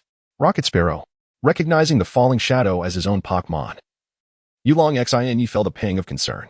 The other Rocket Sparrow, still hovering above, chirped joyfully as if to say, "Ha, even though we share the same skill, I will triumph." It then spiraled downward, eyes swirling. "Don't get too cocky." Yulong Xin scoffed, sending out his next Pokémon. "Now it's your turn." "Charmeleon. You're sending out Charmeleon. Then I'll send out this guy." Yi followed suit, releasing his next Pokémon. "Go, Ditto. Charmeleon. Use Slash. Ditto. Transform and use Slash." As the 2 identical Charmeleons faced off, Yulong Xin couldn't help but feel exasperated, thinking, "I hope this battle doesn't end up like the last one." Without wasting time, he commanded, "Charmeleon, use Flamethrower." "We'll use Flamethrower too." "Damn it. Yi, can you stop copying me?" Yulong Xin exclaimed, feeling frustrated as the battle stalemated. "Oh, what can I do? I'm not familiar with Charmeleon's skills, so I have to learn from you." Yi scratched his head, unembarrassed. "Charmeleon, use Iron Tail, since you don't want me to copy you." "I'll do as you wish." Yi smirked. "Dodge, use Smokescreen, then unleash Flamethrower again." "What?" Yulong Xin gasped but quickly regained his composure. "Charmeleon, slice through the Flamethrower and charge forward." "Hey, there's a strategy." Yi hastily commanded, "Ditto, transform and evade." "Oh, will it make it in time?" With a confident grin, Yulong Xin declared, "Don't give it a chance. Use Iron Tail." As Gyarados emerged, it instinctively roared, the sun gleaming upon its golden scales, making it appear dazzling and formidable. Without giving anyone a moment to react, Gyarados unleashed a water gun towards Charmeleon. Whoa. This scene left not only Yulong Xin stunned, but Yi was equally taken aback. He never anticipated Gyarados would master one of the Water-type S signature moves. Nor did he expect such decisiveness in its attack, rendering Charmeleon unable to battle. After a moment, he pointed an accusing finger at Yi, exclaiming, "Hey, Yi, that's cheating. I didn't even have a chance to react before your Gyarados attacked. Who told you not to react quickly? Is that my fault?" Yi shrugged, feigning innocence before provocatively challenging, "So, are you giving up? You want to even send out another Pokémon? Who said I'm giving up? Just because you have Gyarados doesn't make you invincible." Yulong Xin retorted, annoyed, as he retrieved another Pokeball. "Get in there, Gyarados. Teach that kid a lesson." With a flash of red light from the Pokeball thrown by Yulong Xin, another massive Gyarados appeared on the field. Unlike Yi's Golden Gyarados, which was a shiny Pokémon, Yulong Xin's Gyarados was more conventional in appearance. Yet, it was visibly larger than a typical Gyarados, rivaling the Golden Gyarados in stature. Perhaps due to its shiny nature, the Golden Gyarados glimmered magnificently in the morning sun. As if facing a fellow Gyarados, both Pokémon refused to yield in intensity, their fierce gazes locked in a silent standoff. Yi and Yulong Xin, commanding from opposite sides, could almost imagine bolts of lightning sparking between the two. Neither side made a move, the tension thick in the air. Ultimately, Yulong Xin Yi could no longer bear the silence. Hey, Yu, give your command.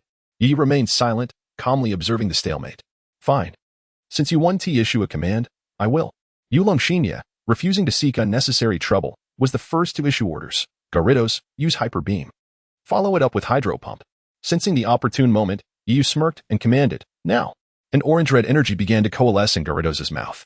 But before it could be unleashed, the golden Gyarados' Hydro Pump struck its massive head, interrupting its charge of energy. Gyarados braced itself and, riding the force of the Hydro Pump, unleashed Volt Tackle. Gyarados, with its large head bearing the pressure of the water, disregarded the risk of self-harm and propelled Volt Tackle through the torrent of water. Threads of electricity coursed through the water, successfully striking the golden Gyarados, causing sparks to dance across its body. This is bad. It's been paralyzed. Yu's expression changed. Now, Gyarados, use Dragon Tail. Gyarados countered with Iron Tail and then attempted to bite down. Seizing the opportunity while the golden Gyarados was immobilized, Gyarados swung its tail. But just as it was about to connect, it was blocked by the golden Gyarados' Iron Tail.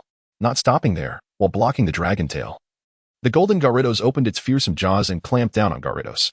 Then let's not concede. Gyarados, use Bind. Yulong Xinya barked angrily, then shouted at Yu, come on. Let's hurt each other. Who's afraid? Chapter 76, The Rampaging Gyarados. Gyarados bit down and unleashed Dragon Rage. Hearing Yulong Xinya's fierce words, Yu's lips curled into an attractive arc. What? Gyarados, how despicable. Yulong Xinya's expression shifted, and he was about to issue a command. But he was a moment too late. Gyarados let out a mournful roar of rage. After the roar, Gyarados' originally light red eyes transformed into a blood-red hue, filled with a savage intensity. Hyper Beam began to gather in its mouth, disregarding the presence of people and buildings around it, unleashing a chaotic barrage of destruction. This is bad. Stop it, Gyarados. Yu's expression changed as he quickly commanded the golden Gyarados to intervene. Gyarados, what's wrong with you? Wake up. Yulong Xinya, too, felt anxious, regardless of whether he was still battling Yu. Hurriedly sent out his ace Pokémon. Come forth, Kabutops. Use Dragon Breath to block Hyper Beam. Just as it seemed they were about to have a close encounter with Hyper Beam, Miss Joy suddenly felt the light dim, followed by a wave of energy rushing towards her, causing her to hurriedly press down her skirt, which was about to be blown away. Once the wave passed, Miss Joy quickly surveyed the scene before her, and under the sunlight, she saw a Gyarados glowing with golden light, somewhat disheveled and panting on the ground. Opposite it was another Gyarados, appearing much more normal than the one before her, yet significantly larger than usual, its eyes now blood-red and exuding a ferocious aura. Gyarados, what's happened to you? Yu approached to check on Gyarados' condition, expressing concern. It turned out that the golden Gyarados, upon noticing the Hyper Beam heading towards Miss Joy, had instinctively moved to shield her with its massive body. Gyarados shook its large head and, using its strength, stood back up, letting out a roar filled with rage as it fixed its gaze upon its counterpart. Excellent. It seems the golden Gyarados has sensed the urgency, Yu declared. Waving his hand dramatically, go, Gyarados, defeat it and show everyone your might. Ugh. Yulong Xinya slapped his forehead, his mind racing with frustration. He turned to Yu. You must be doing this on purpose, right? It feels like you're targeting me. Throughout the battle, every time he sent out a Pokémon, Yu followed suit with the same. Indeed. I hadn't noticed until you pointed it out. Yu scratched his head, feeling a bit embarrassed, but then, as if struck by inspiration, added earnestly, Ditto has been sent out the same as yours. What do you think? Yulong Xinya stared intently at Yu. I don't know. I've never encountered this situation since capturing it. Yulong Xinya successfully shifted his attention, watching the two entangled Gyarados in the arena, his tone growing somber. All right. Don't be upset. Leave everything to me. I will surely help stop Gyarados' rampage. Yu placed a hand on Yulong Xinya's shoulder confidently. Then I'll leave it to you, Yu. Yulong Xinya did not refuse, knowing that his Kabutops was currently no match for Gyarados, especially since he had captured it in a 3-on-1 scenario. A few breaths later, observing the two Gyarados still locked in combat, Yu took a deep breath and commanded. Gyarados, utilize your inherent advantages to engage in close combat. Do not allow it to cause further destruction. Use Ice Fang. Gyarados opened its massive jaws, emanating a chilling aura, and without hesitation, bit down hard on its counterpart. Feeling the pain, the Gyarados let out a pained roar, twisting its massive body. It swung its tail in a Dragon Tail attack, attempting to break free from the icy grip. However, the golden Gyarados seemed determined, refusing to release its hold, even using Iron Tail for defense at times. Yu, after issuing the initial command, remained silent, standing at a distance with the others, watching. Due to the commotion, many trainers were roused from their slumber, some having washed up and now standing by the arena to observe, while others peeked out from their windows. As time passed, the sun's rays grew warmer and more intense. Watching the two figures, battered yet still fiercely battling, Yu finally decided on the next command. All right, Gyarados, use Body Slam to create distance, then follow up with Waterfall. The golden Gyarados summoned its remaining strength for a powerful Body Slam, forcefully pushing the Gyarados that had been entangled with it away, preventing it from charging again. Streams of water coalesced at its tail, shooting upwards like a soaring water dragon, aimed directly at Gyarados. Now, Pikachu, use Thunderbolt, Yu urgently commanded. Due to the previous waterfall attack, Gyarados was now drenched and under the influence of the water-type move. Pikachu's Thunderbolt, already formidable, multiplied in power. With a painful cry, Gyarados' eyes rolled back, losing its ability to battle. Gyarados, Yulong Shinya rushed over to check its condition. Chansey, quickly prepare the emergency room.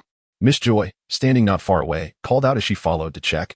Yu did not follow but instead approached the golden Gyarados, gently stroking its scales and whispering, I'm sorry, Gyarados. I know you could have one, but my commands prevented you from fully expressing yourself. Pika, seeing the dejected golden Gyarados, Pikachu, which had been perched on Yu's shoulder, hopped down to comfort its companion, confronted with the consolation from its trainer and elder. The golden Gyarados blinked adorably and then shook its head, spraying a small jet of water at them. Pikachu, Gyarados Chapter 77, The Pathetic Little Charmeleon. A few days later, on an unknown highway. After visiting Gyarados with the dragon trainer Shinya the day before, Yu promptly packed his belongings and departed from the Pokémon Center, setting off towards High City to continue his journey. Pikachu, we are traveling alone again, Yu remarked, admiring the scenery that flanked the road while addressing Pikachu, who was perched on his shoulder, nibbling on an apple. Pikachu glanced up at Yu's profile before returning to his apple. By the way, since the weather is so lovely today, let us allow that little guy to come out and play, Yu suggested, producing a Pokeball. Come forth, Woobat. Buzzing. Woobat immediately emerged, flying to Yu's side and affectionately rubbing its face against him, displaying its joy. All right, I know you're excited. You can fly around a bit. But don't stray too far, stay within our line of sight, Yu advised as he gently set Woobat down, watching it buzz with exhilaration.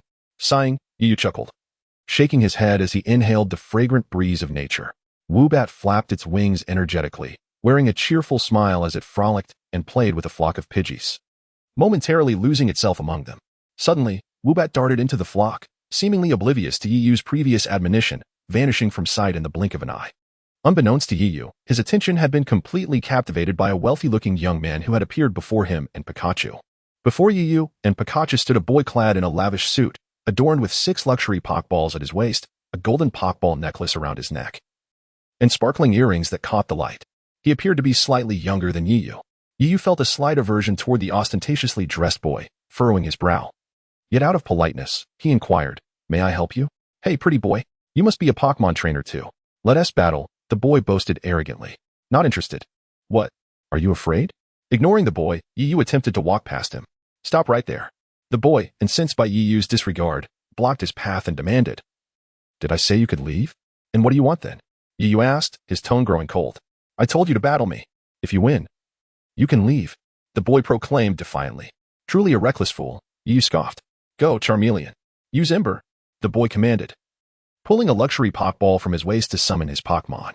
Since you're so eager for a beating, Pikachu, grant him his wish, Yu declared, observing Pikachu, who had finished its apple and resumed its position on his shoulder. Pikachu turned to gaze at Yu, their eyes meeting in a moment of understanding before they both smiled, an unspoken agreement passing between them. The two sides quickly took their stances, with Pikachu jumping down from Yu's shoulder, ready to attack, undeterred by the seemingly weaker Charmeleon. Charmeleon, use Ember. The boy waved his hand, issuing the command. The little dragon opened its mouth, unleashing a flurry of sparks toward Pikachu. Pikachu, compress Thunderbolt, Yu ordered decisively, instructing Pikachu to unleash a more powerful version of its signature move right from the start. Pikachu released a Thunderbolt that, having been concentrated and compressed, appeared more diminutive than usual, giving the illusion that it might dissipate at any moment.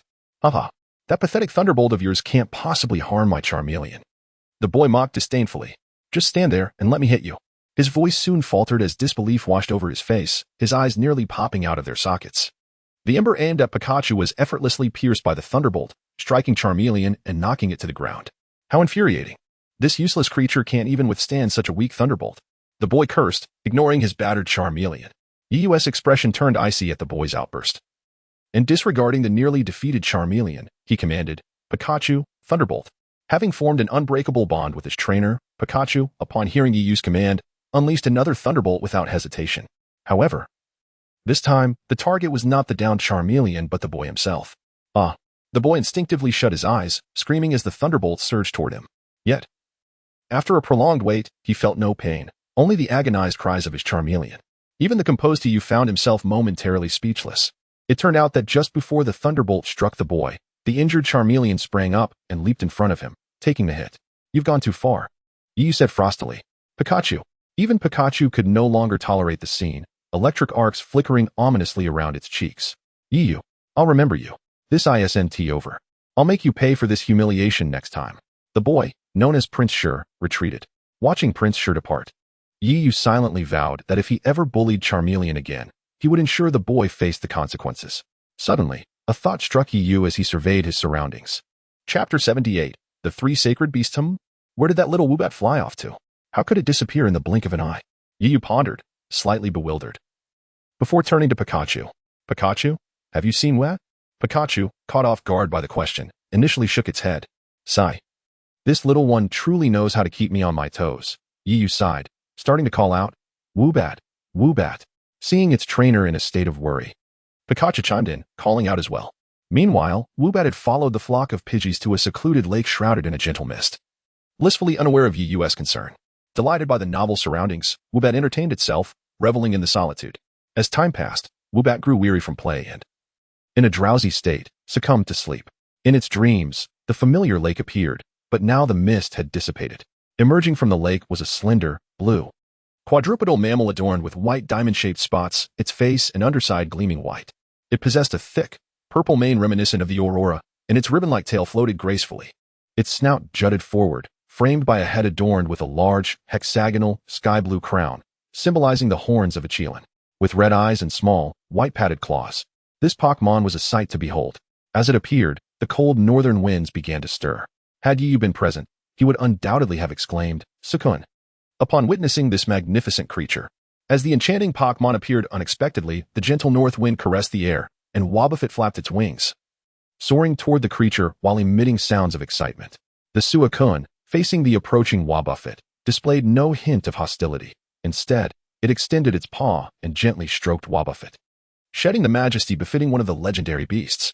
Rather than recoiling in fear, Wobbuffet reveled in the affectionate gesture, displaying a blissful expression and emitting soft, contented sounds. Thus, in this dreamlike state, Wobbuffet engaged in playful antics with the enigmatic Suicune. Wobbuffet, where are you? Came the familiar calls of its trainer and brother, who seemed to be searching for it. Glancing longingly at the newfound friend, the Wobbuffet found itself at a loss for words, simply gazing at Suicune with a dazed expression. Sensing Wobbuffet's intention to depart, Suicune emitted several commanding calls, as if imparting some vital message. Then, it placed a small, marble-sized stone adorned with a dual-colored pattern on the ground before Wobbuffet. Without waiting for Wobbuffet's reluctance, Suicune leaped away and vanished from sight, leaving behind a gathering mist over the lake's surface as Wobbuffet awakened from its reverie. Responding to its trainer's calls and observing the absence of Pokémon around, Wobbuffet emitted a few disappointed cries. Just as it prepared to flap its wings and reunite with its trainer, its gaze fell upon the marble-sized stone at its feet. Bewildered, Wobbuffet curiously picked up the stone and was about to take flight when it heard a familiar voice approaching, prompting it to halt its movements. A fiery bird, the Talonflame, led the way, followed closely by its trainer and companion.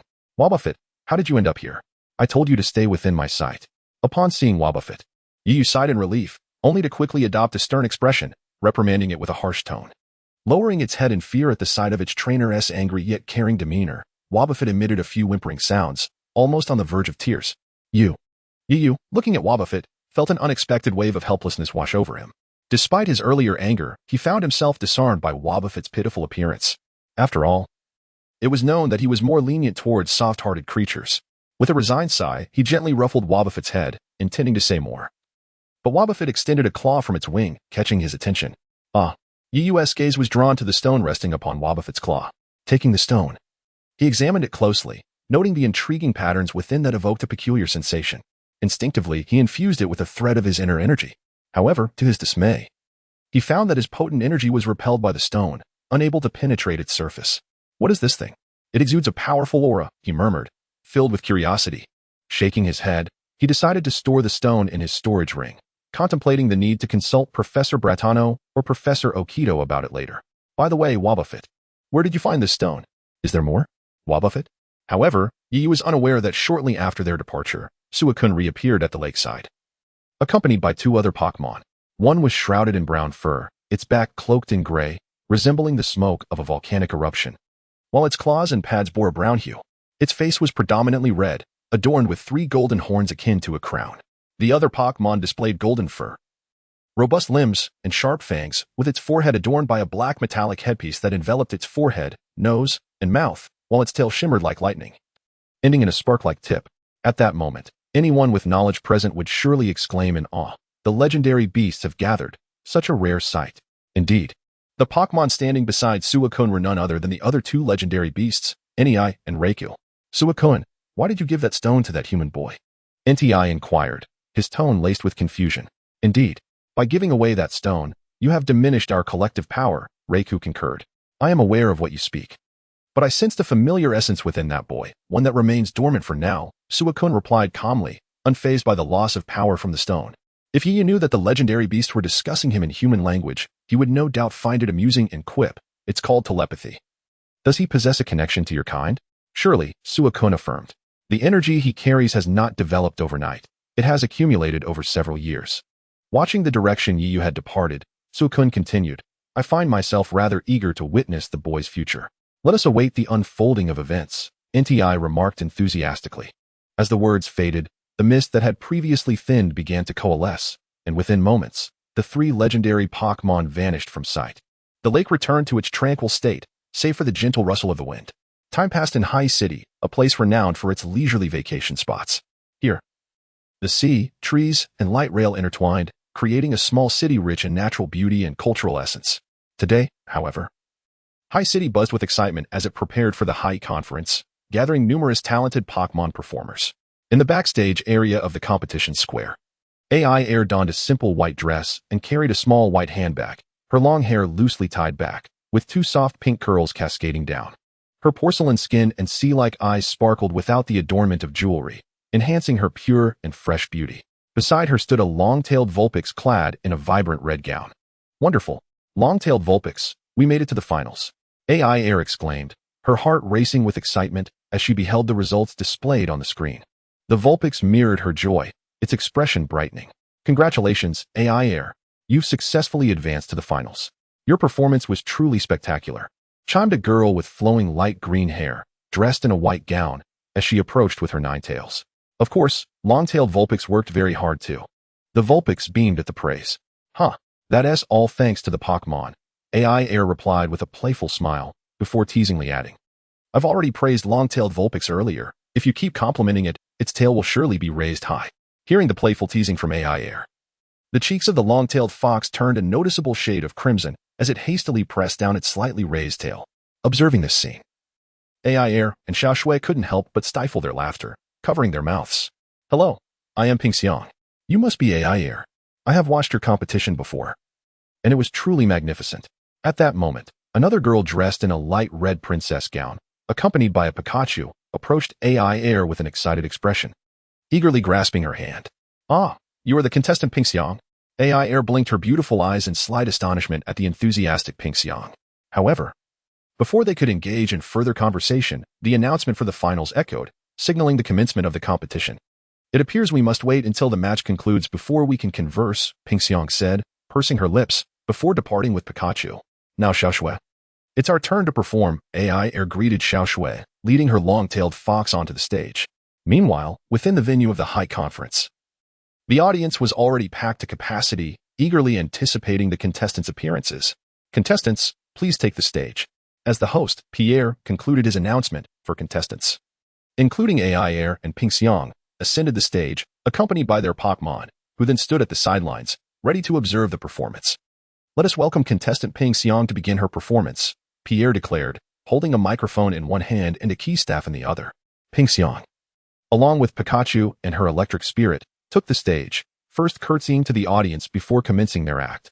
The electric spirit executed a sand attack, followed by Pikachu's quick attack. As dust enveloped the stage, energy balls surged forth from within. Electric Spirit, use Thunderbolt.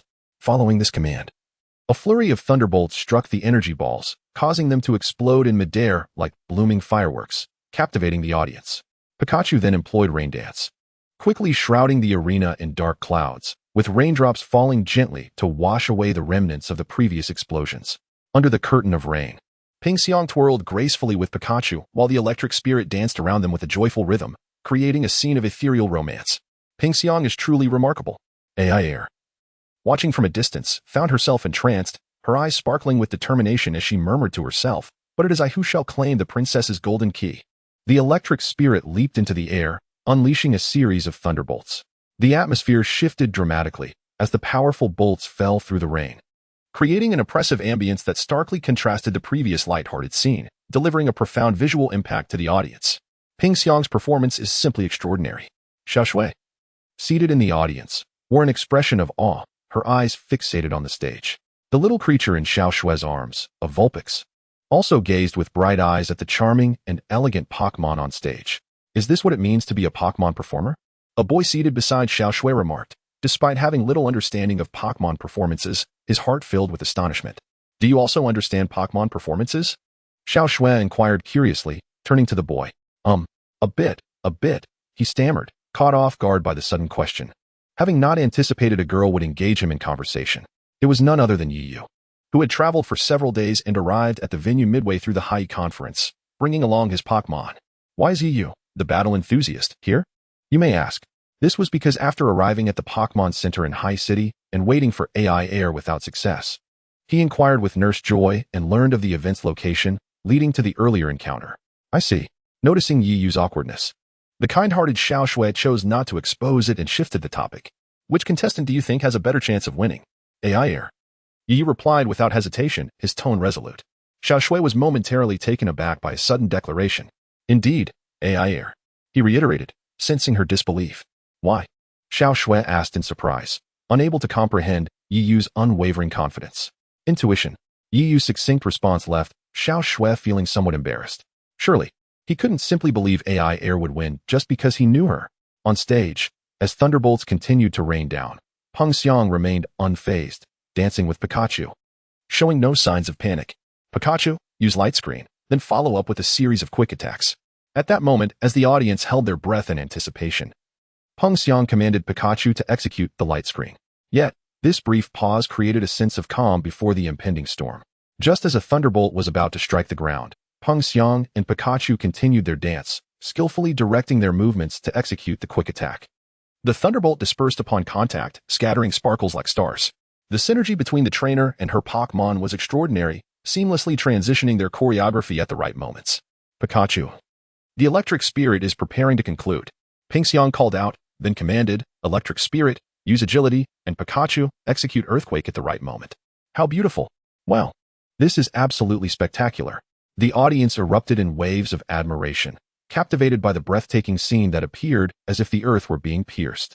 Hearing the audience's applause, Pingxiong smiled gently, striking a final pose with Pikachu and the electric spirit before bowing to the audience and retreating to join the other contestants. What a fantastic performance! The effects of Earthquake and agility showcased the Pokémon's skills beautifully, Pierre exclaimed, clapping as he stepped forward, clearly impressed. After rousing the audience's spirits, he straightened his demeanor and announced, Now, let us welcome the next contestant. With that, Pierre stepped aside, and a contestant accompanied by a Psyduck and a Meowth took the stage. This contestant quickly fell into rhythm, executing a captivating performance with their Pokémon. As the applause subsided, within the next several minutes, the remaining contestants completed their performances, leaving only Aiair. Judging by the audience's reactions, the performances following Pingxiong were also well received.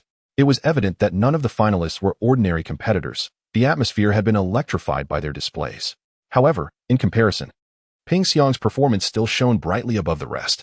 Nonetheless, Yu and Pikachu remained thoroughly engaged, occasionally discussing the acts. Perceiving this not merely as entertainment, but as a valuable opportunity to enhance their skills as trainers and Pokémon. Is it time for her to perform? Yu's gaze remained fixated on Aiair, his tone tinged with anticipation. Pika, Pika, Pikachu suddenly exclaimed, wriggling in Yu's arms as if trying to escape, clearly dissatisfied.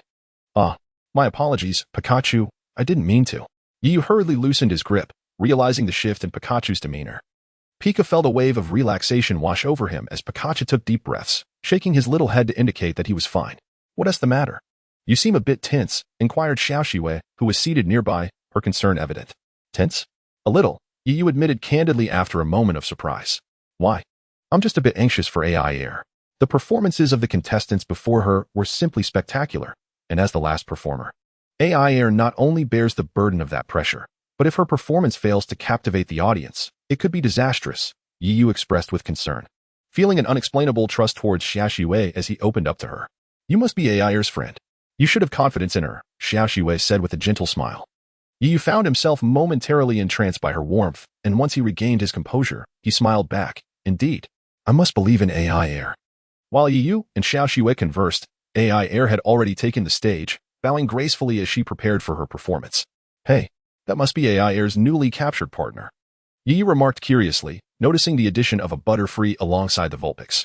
Regardless of Yu's musings, Aiair was wholly immersed in her Pokémon performance. Butterfree unleashed a bug buzz while Vulpix executed an ember. The sounds intertwined, creating a delightful chaos that evoked a sense of being enveloped by nature. Butterfree's aromatherapy followed, leading into a captivating dance, while Vulpix emitted flames. Aiair and Vulpix engaged in a game of catch, tossing a flaming branch back and forth. As the flames flickered, they would pass it back just in time to maintain the spectacle. To Vulpix, the flames appeared as an exquisite artwork, forming a web of fire in the air. Then, an astonishing scene unfolded. Butterfree glided through the fiery web as if in a realm of its own, trailing a ribbon woven from 3 colors behind it. Wow, Aiair truly has a knack for this. Those 3 powders must be Sleep Powder, Stun Spore, and Poison Powder, Yu thought, marveling at Aiair's audacity. Though he felt a twinge of anxiety knowing that any mishap with those powders could spell disaster for the performance.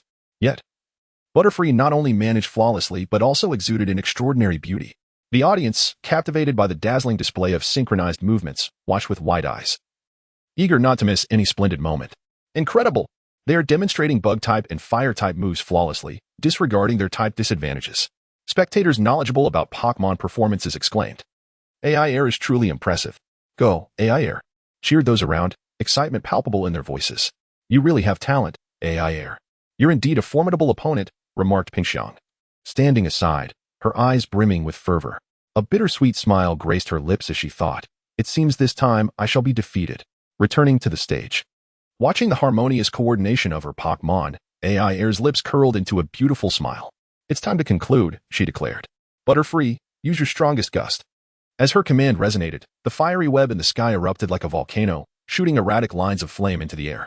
Vulpix finished with an aurora beam. A moment of silence enveloped the scene before thunderous applause erupted. The venue was soon filled with an array of colorful orbs that soared toward the key pendants worn by the contestants.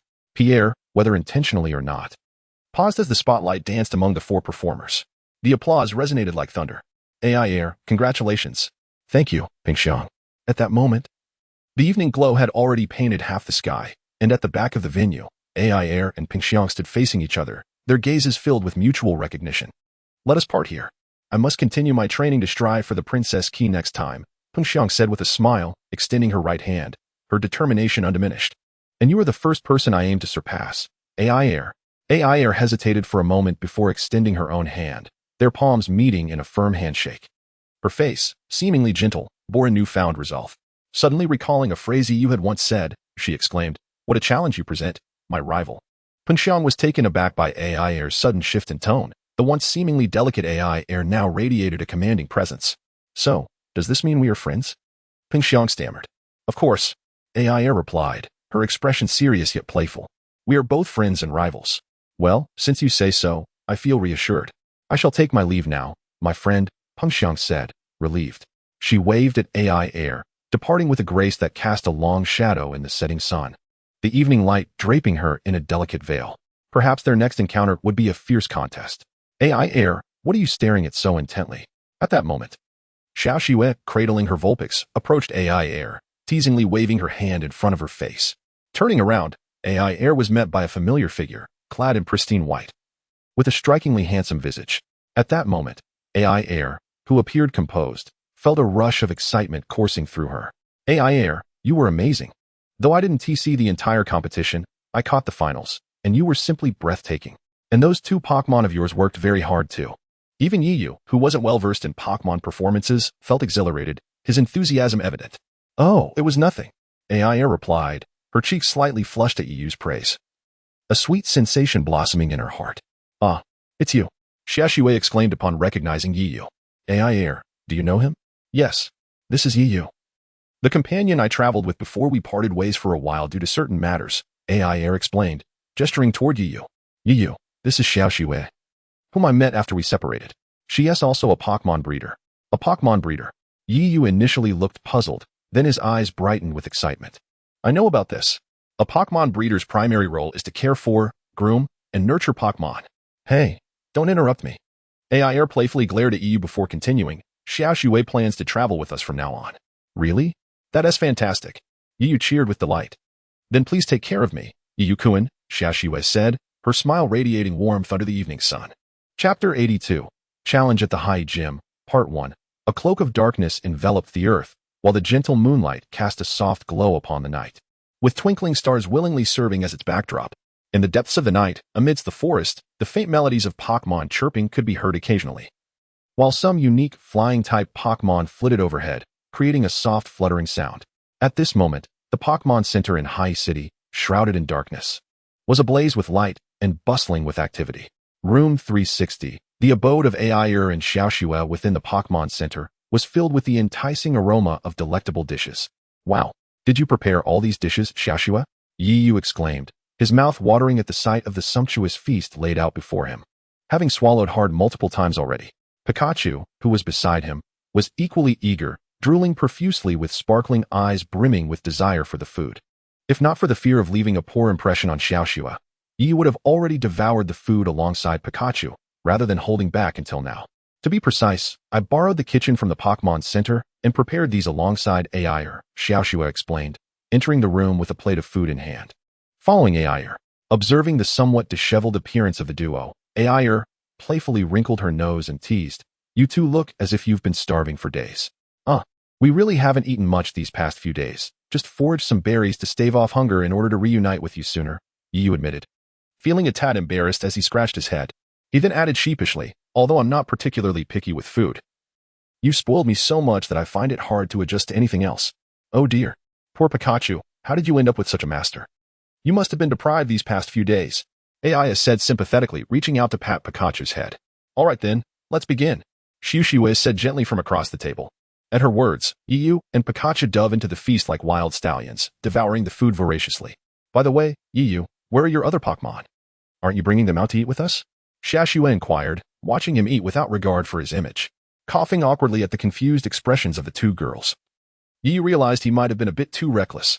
He quickly patted his chest, took a sip of water, and swallowed the food in his mouth before continuing.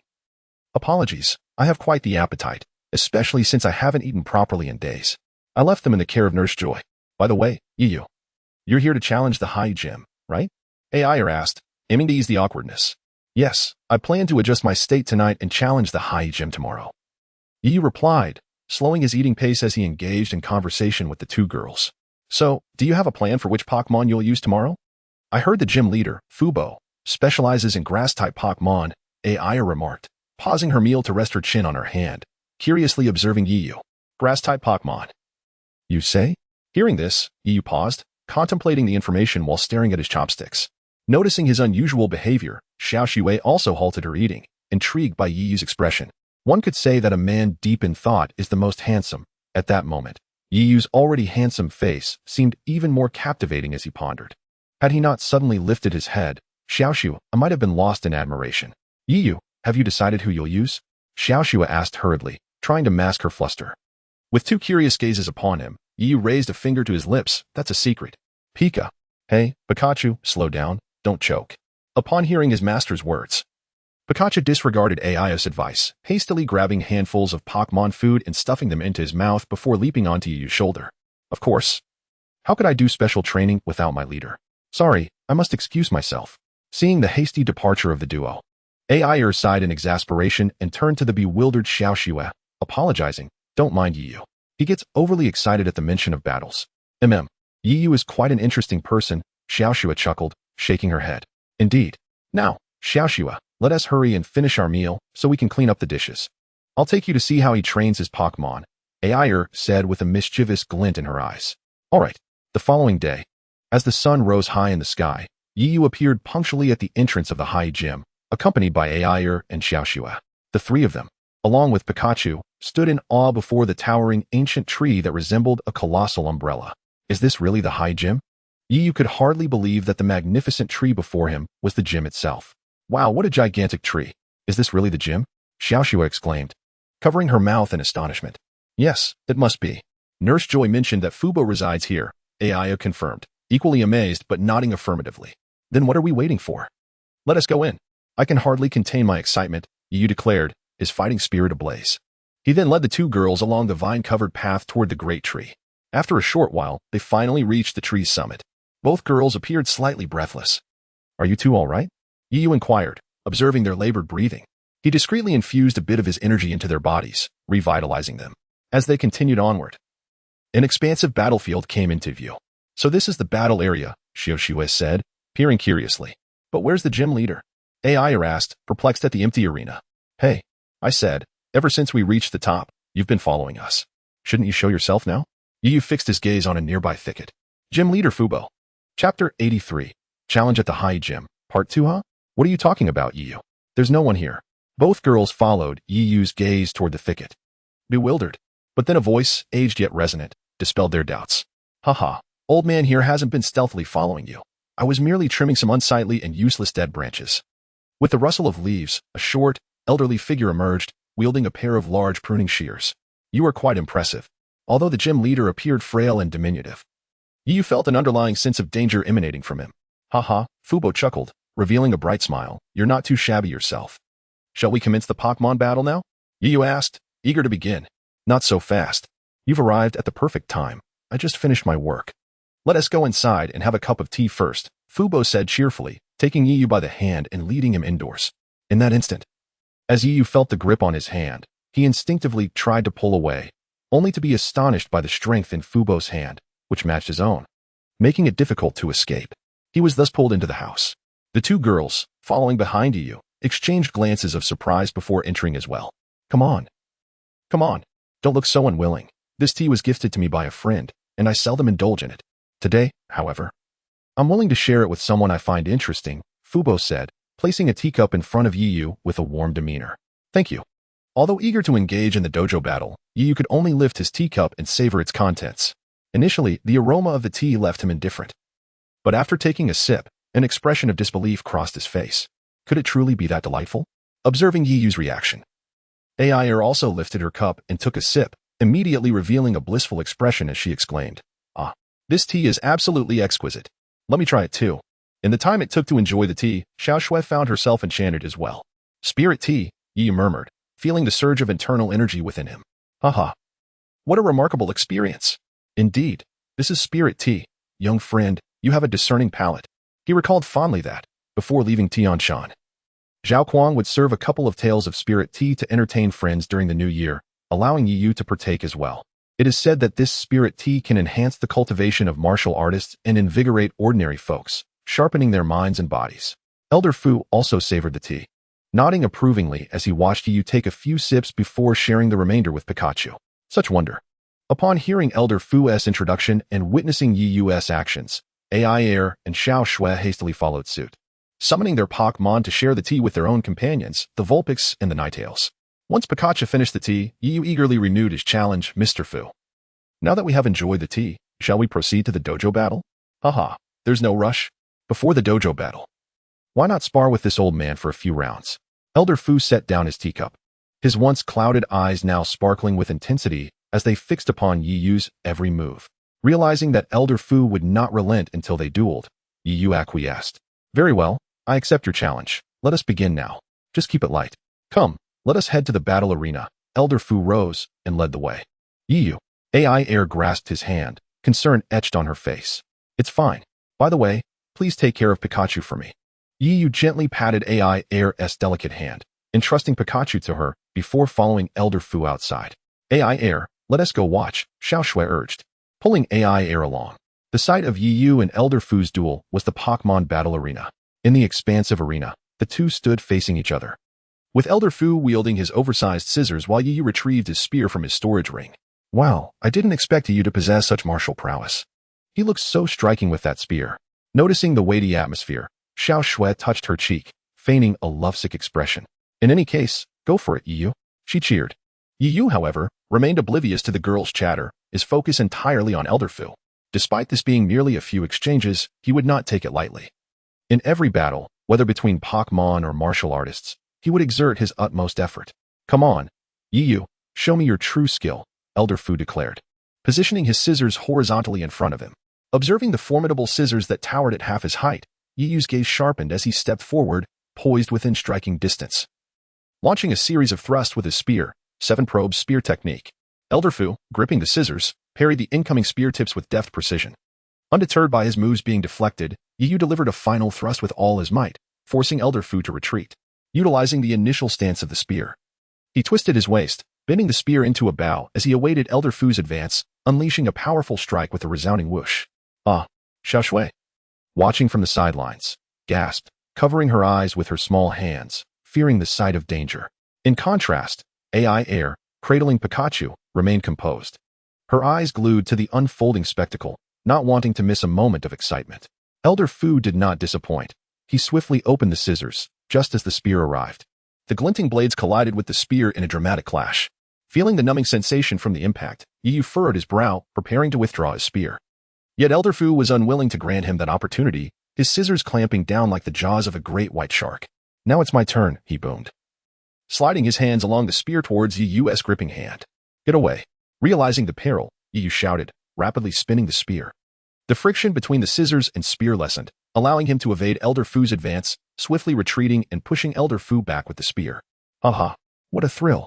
Yu, you truly have some skill, Elder Fu exclaimed, a look of delight on his face as he resumed his stance with the scissors poised before him.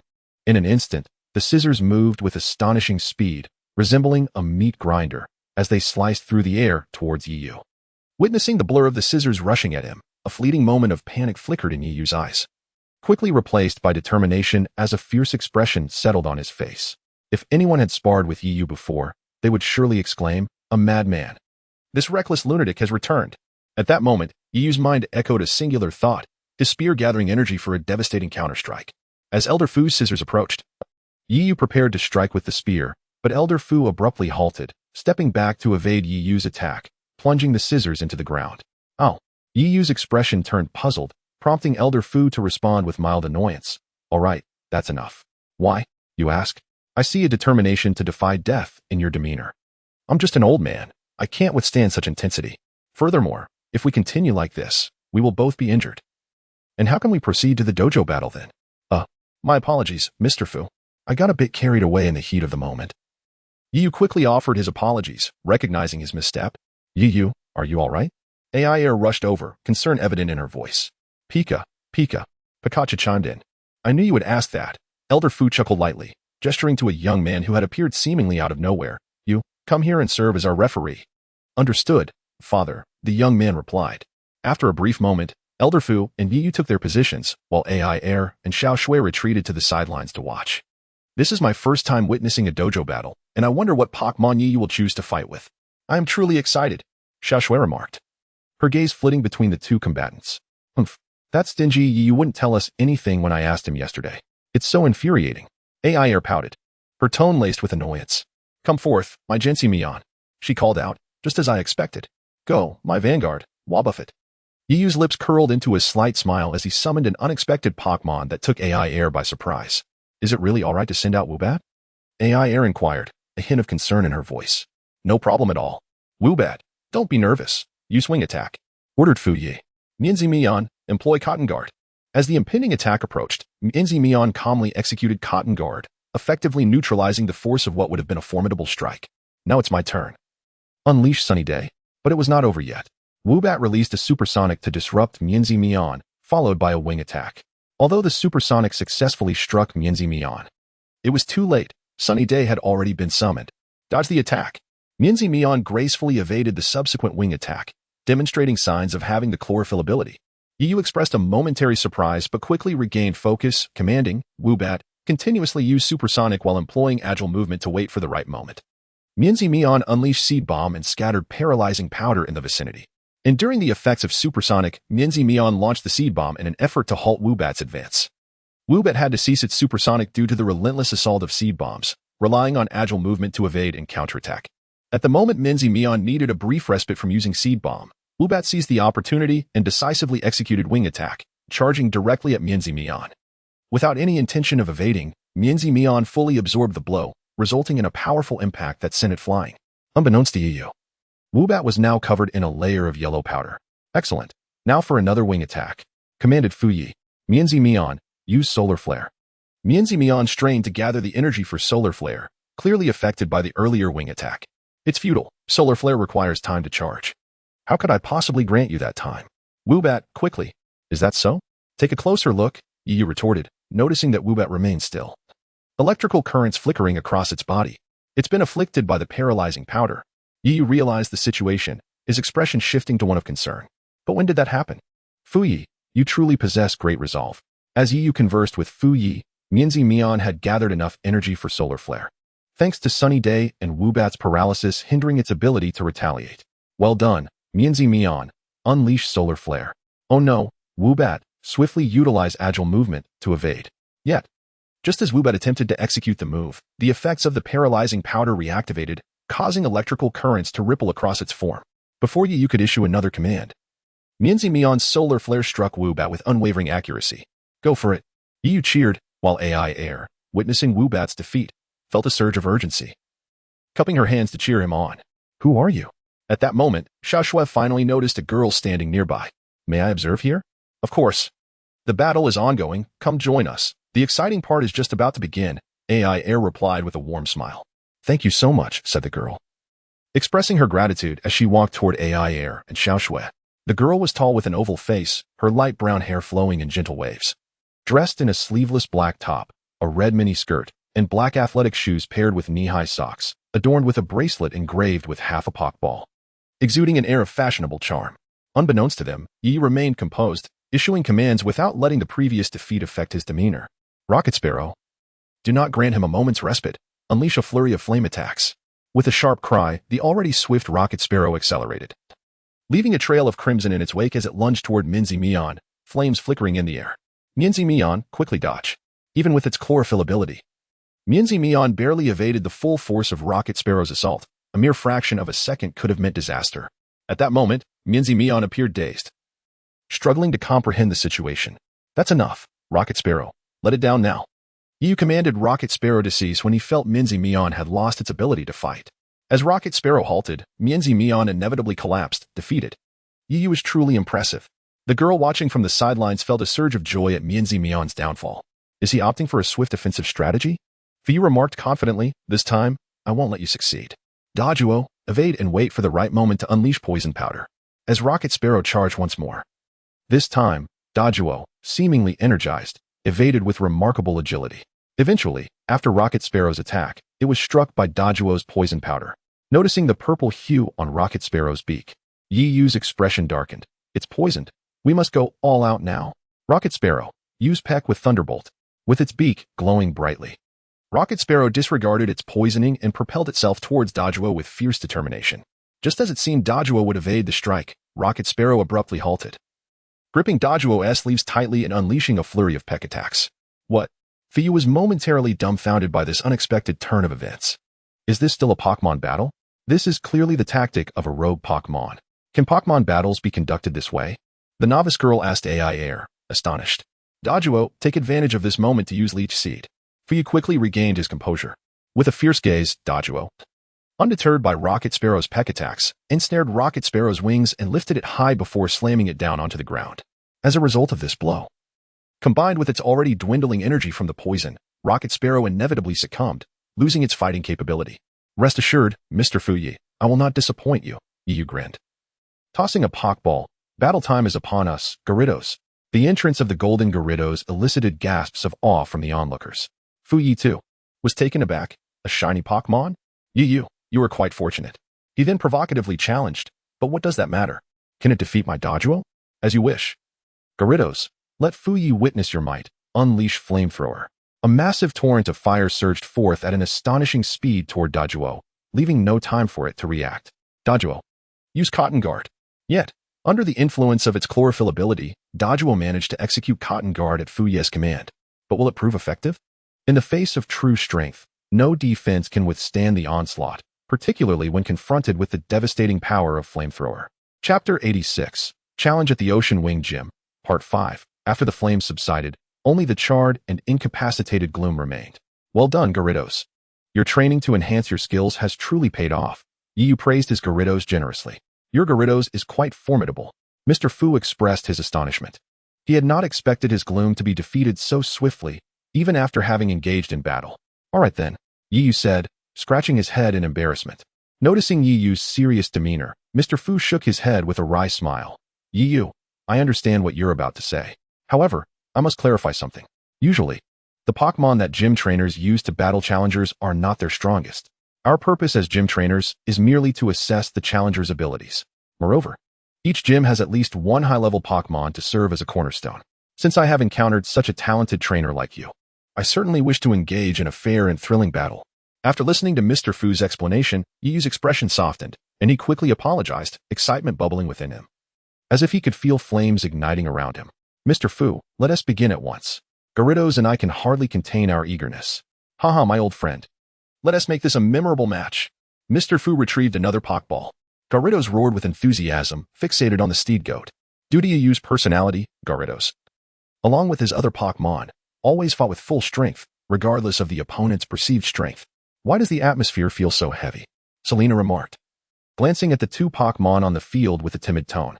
Hearing the earlier conversation between Mr. Fu and Yu, Aiair tilted her head slightly. This must be a clash of experts. The challenger shall make the first move. Yu declared without hesitation, his gaze fixed intently on the steed goat. Gyarados, unleash Flamethrower. Steed goat, use Leaf Storm to block, then follow up with Vine Whip to disperse it. Despite the momentary interruption caused by Leaf Storm, Flamethrower pierced through, only to be met by a flurry of sharp, slicing vines. The powerful Vine Whip swept through, swiftly extinguishing the advancing Flamethrower. Indeed, quite skilled. The steed goat executed Leaf Blade. Gyarados used Dragon Tail to clear those leaves. Not yet. The steed goat used Vine Whip to restrain Gyarados, caught by the entangling vines. Gyarados found its Dragon Tail attack thwarted, as the razor-like leaves sliced into its body, eliciting a series of furious roars. Witnessing Gyarados in distress, Yu seemed ready to unleash his pin-up fury, bellowing, Gyarados, unleash Dragon Rage. The steed goat prepared an energy ball. Seizing the opportunity, Yu quickly commanded, now is your chance. Gyarados, unleash the most powerful Flamethrower. Hardened by rigorous training and enhanced by its own robust physique, Gyarados was unfazed by the shockwave, opening its mouth to unleash a massive Flamethrower toward the steed goat. As a gym trainer, Mr. Fu, alongside his elite Pokémon, was not to be underestimated. The steed goat leapt into the air, preparing to unleash Solar Flare. Just as Flamethrower was about to make contact with the steed goat, it forcefully pulled its vines back, propelling itself upward like a cannonball. In that moment, the steed goat swiftly gathered the energy required for Solar Flare, boosted by the bright sunny weather. Not good, Gyarados. Stop it with Hydro Pump. Too late. The steed goat released Solar Flare. The clash between the Grass-type ultimate move and the Water-type ultimate move erupted in an explosion, with Solar Flare ultimately breaking through Hydro Pump's defenses and striking Gyarados. Use Iron Defense. With the Iron Defense activated, Gyarados' defensive capabilities were significantly enhanced. Yet it still staggered backward by a couple of meters from the force of the blow. Now, steed goat, use Stomp. Before Yu could react, Mr. Fu ordered. The residual shockwave from the explosion propelled the steed goat even higher into the air, utilizing the gravity from its descent. The stomp executed by the steed goat created the sensation of the air cracking beneath its feet. At this point, it was too late for Gyarados to evade. Yu and Gyarados could only fight with their backs against the wall, gritting their teeth as they commanded, Gyarados, Tail Whip. Despite the Tail Whip's interference, the steed goat maintained its stomp position, its front hooves descending like a legendary sword, cleaving the water column in two. Consequently, even with the Tail Whip's defense, Gyarados sustained significant injuries, letting out a pained roar. Steed goat, use Leaf Blade to finish this battle. Mr. Fu raised his scissors, pointing them at Gyarados, now gravely injured. Gyarados lacked the strength to retaliate, enduring the Leaf Blade and succumbing to unconsciousness, its eyes swirling as it gloriously lost its fighting capability. Mr. Fu's question caught Yu off guard, but he replied, To me, the battle isn't over until the last moment. The outcome remains uncertain. Me too. Thank you, Mr. Fu. Nearby, a girl observed the scene, a beautiful smile gracing her lips. Indeed, Yu is still the same Yu. Chapter 87. Reunion with Selena. After completing the gym battle and having been delayed by Mr. Fu for a while, Yu finally departed as darkness descended upon the sky. Within the brightly lit Pokémon Center of Ocean Wing City, Nurse Joy, I entrust you with Gyarados and the others, Yu said, handing over 3 injured Pokémon to Nurse Joy. Rest assured, I'll take good care of them, she replied with a sweet smile after receiving the Pokeballs. I heard from my cousin that you successfully challenged the Ocean Wing Gym. Is that true? Yes, although there were some issues along the way. I am quite satisfied with the outcome. Hee, that's our Yu. By the way, I heard from my cousin that you possess remarkable medical skills. Could you assist me with someone? Nurse Joy asked with anticipation. No problem. Just let me know when, Yu replied, somewhat surprised by Nurse Joy's sudden request. Yet he readily agreed, considering she was his cousin's relative. Nurse Joy bashfully touched her rosy cheeks. I'm a bit busy right now. Can we arrange it for later? In room 105, Aiair and the other girl had already prepared lunch, chatting idly while awaiting Yu. As for the girl who had joined them to watch the match, she had parted ways with them after the event concluded. As soon as he entered, a delightful aroma enveloped Yu and Pikachu, both food enthusiasts, their eyes lighting up as they rushed in eagerly, gazing at the lavish spread before them. Both Yu and Pikachu were drooling. Wow, how did you make such a feast today? Hey, let me help, Yu exclaimed, wiping his mouth as he eagerly joined in. Due to the cafeteria's arrangements, most of the dishes had been prepared in advance by Xiaoxue. Suddenly, a knock echoed through the door as Yu assisted Xiaoxue. Hearing the knock, Aiair, who was tending to the Pokémon, hurried to open the door. It's you, Aiair exclaimed in surprise. The visitor was none other than the girl Yu had encountered during his gym challenge. Upon encountering the young girl, Aiair appeared momentarily taken aback, displaying a hint of nervousness as her fingers intertwined. Isn't that Yu the one who resides in this room? She inquired. No. Not quite, replied the slightly bewildered Yu, as Xiaoxue elaborated. We met her at Master Fu's dojo. She even watched your battle. At that moment, Yu had arrived at the doorway, and as he gazed at the girl, a sense of familiarity washed over him. Observing Yu entering the room with a tray of food, the girl felt her cheeks flush, her heart inexplicably uneasy. She pointed toward the 2 girls, and then at Yu, her voice slightly stammering. You all live together? Aiair, also blushing from the girl's scrutiny, clarified. Not exactly. This is our room. Yu lives next door. We gathered here for dinner. Well then, let's not linger. We've prepared a feast tonight.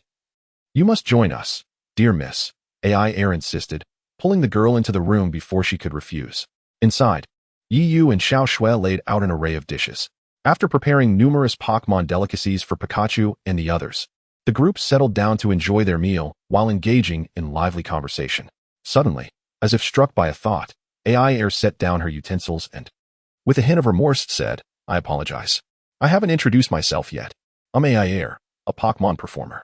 The others followed suit, laying down their chopsticks. Even Yu, who was typically a voracious eater. Xiaoxue was the first to introduce herself. You can call me Xiaoxue. I'm a Pokémon breeder. I am Yu, hailing from Huaxia, a Pokémon trainer, he added. Indeed, the girl mused quietly, before introducing herself. Hello. My name is Selena, a novice trainer. As she spoke, she raised her wrist, showcasing a bracelet adorned with half a Pokémon ball design. Upon hearing her name, Yu's eyes widened in recognition. And he stood up excitedly, pointing at Selena, incredulously exclaiming, Selena, is it really you? How wonderful to see you again. Humph. You really are forgetful. It took you this long to remember me, and it seems you've gone back on your word, Selena pouted, though her tone was laced with joy. You've become so beautiful that I barely recognized you. And it's not quite breaking your promise, is it? After all, I came to the Kalos region 6 years later. But you didn't come to find me, I had to seek you out. Yu countered, scratching his head in embarrassment. Noticing his discomfort, the understanding Selena quickly shifted the topic, waving her hand graciously. I've been following your gym battles, Yu. You were truly impressive. Well, I ultimately lost, Yu sighed. Wait, you two know each other? Why didn't Yu recognize her earlier? Aiair interjected, finally finding a moment to speak. We've known each other since childhood. She added as they continued to eat and listened to Selena's tales. Wow, childhood sweethearts. Xiaoxue teased with a light laugh. Curiously, Yu asked, Selena, where's your Pokémon? Yes. I'm intrigued as well. Which Pokémon did you choose as your starter? Aiair chimed in. This one, Selena said, producing a Pokeball that emitted a red light, revealing a fiery fox before them. Is that a fiery fox? Isn't that the same as Aiair's? Yu exclaimed in surprise. Then Aiair's starter Pokémon must also be a fiery fox. Indeed. I left it with Nurse Joy. Otherwise, we could have met sooner. Selena's fiery fox hasn't eaten yet, so let it join Pikachu. I have some specially prepared Pokémon food that it loves, Aiair suggested. It was evident that the girls were engrossed in their conversation, leaving Yu feeling somewhat sidelined, prompting him to think of an old adage, 3 women make a play. Chapter 88. Meeting the champion. A series of knocks echoed at the door.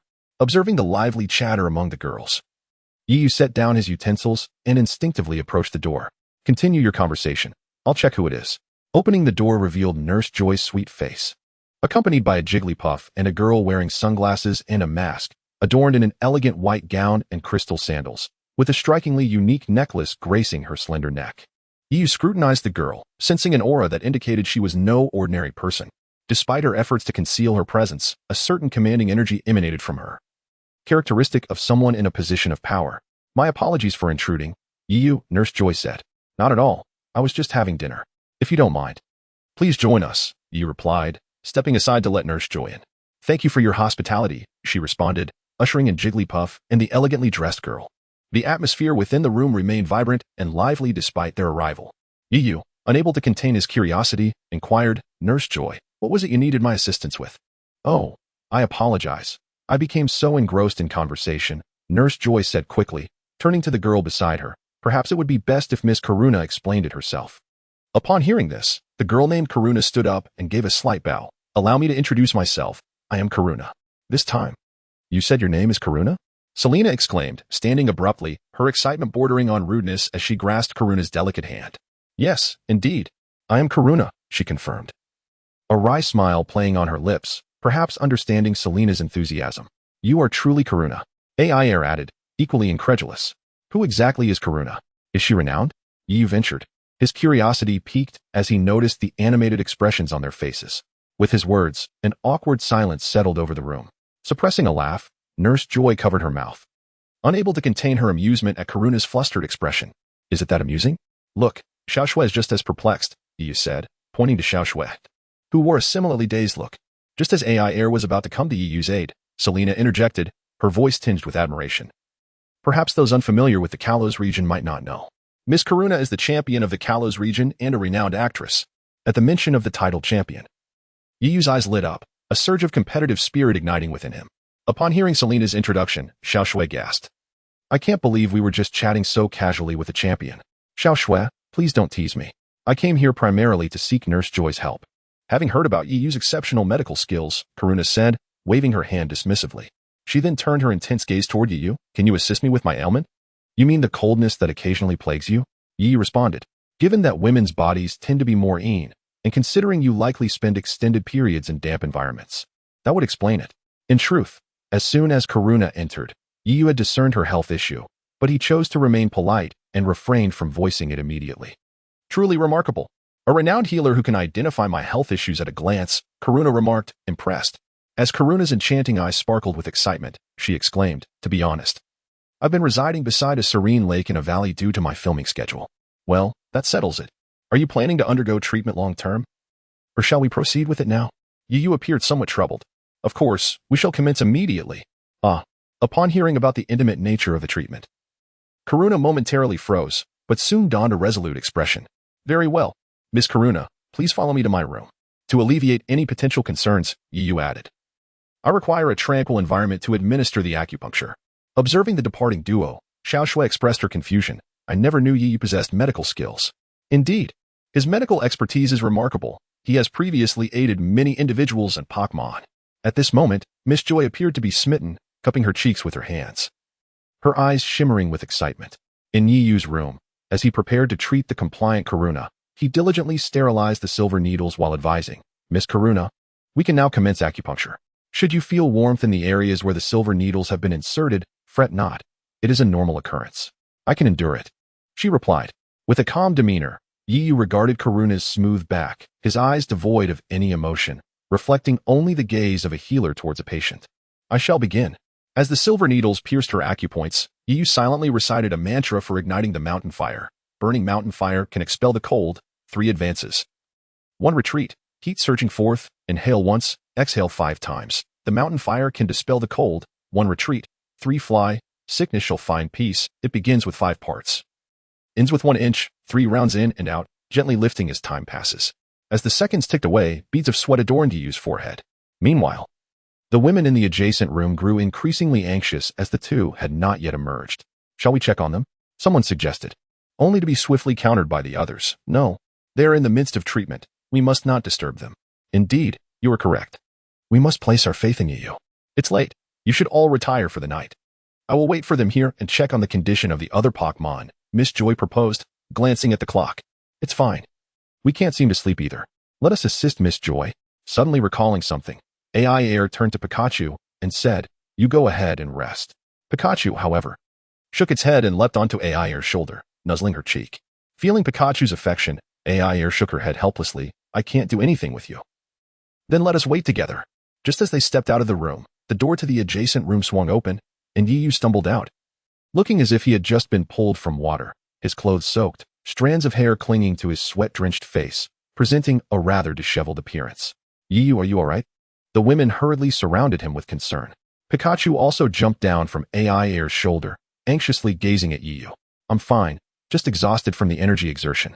Please find me a room where I can rest. Yiyu waved his hand dismissively. And Miss Karuna? Miss Joy asked, her voice tinged with anxiety. She fell asleep during the treatment, Yiyu replied, just as he felt his head spinning, tilting to one side before fainting. Let us assist him into our room. Aiair and Xiao Shui supported Yiyu as they moved him.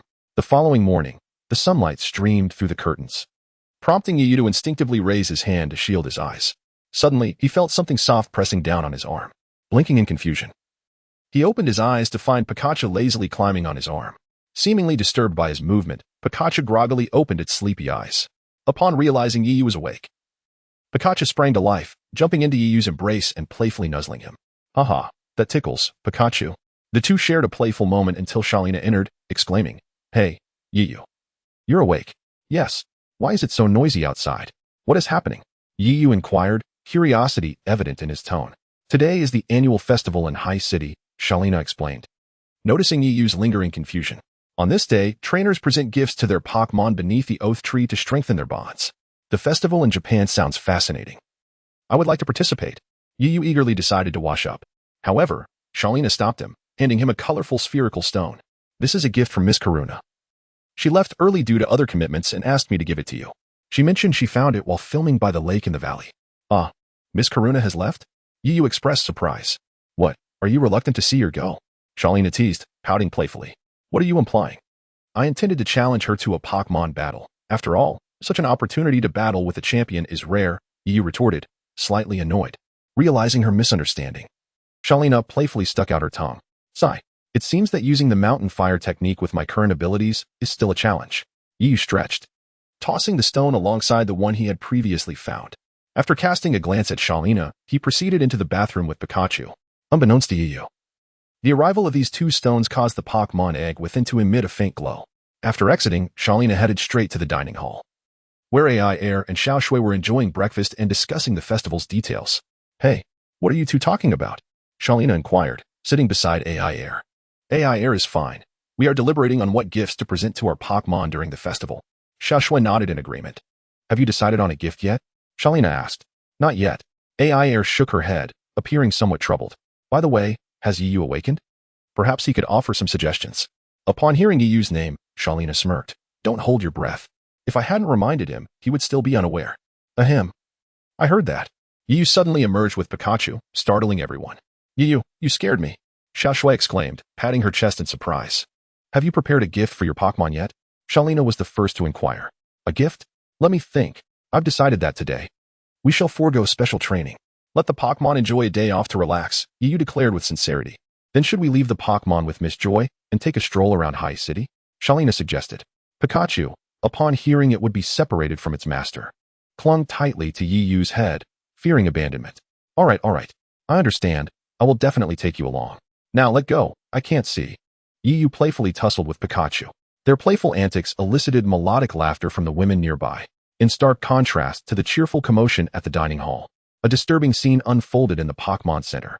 A youth, resplendently attired yet exuding an air of arrogance, disdainfully pointed at the diminutive Charmeleon beside him. his words laced with contempt. You worthless creature, how many times have we graced the Pokémon Center? Were it not for the fact that you were my first Fire-type Pokémon, I would have found a place to discard you. Listening to the scathing rebuke from his master, the Charmeleon lowered its head, occasionally stealing glances at its master with its large, expressive eyes. What are you staring at? With your utter worthlessness, how dare you aspire to receive a gift? You are unworthy. A wicked smirk played upon the corners of the youth's lips. How can you speak so? Indeed, indeed. What manner of trainer are you? The words of the youth appeared to have incited widespread outrage. As the onlookers rallied in defense of the little fire dragon, in the face of this collective ire, the young man maintained an air of arrogance, retorting, What do you all understand? This fellow cannot even defeat a mere mosquito frog. What use is he? Furthermore, this is my Pokémon, and there is no need for your unsolicited opinions.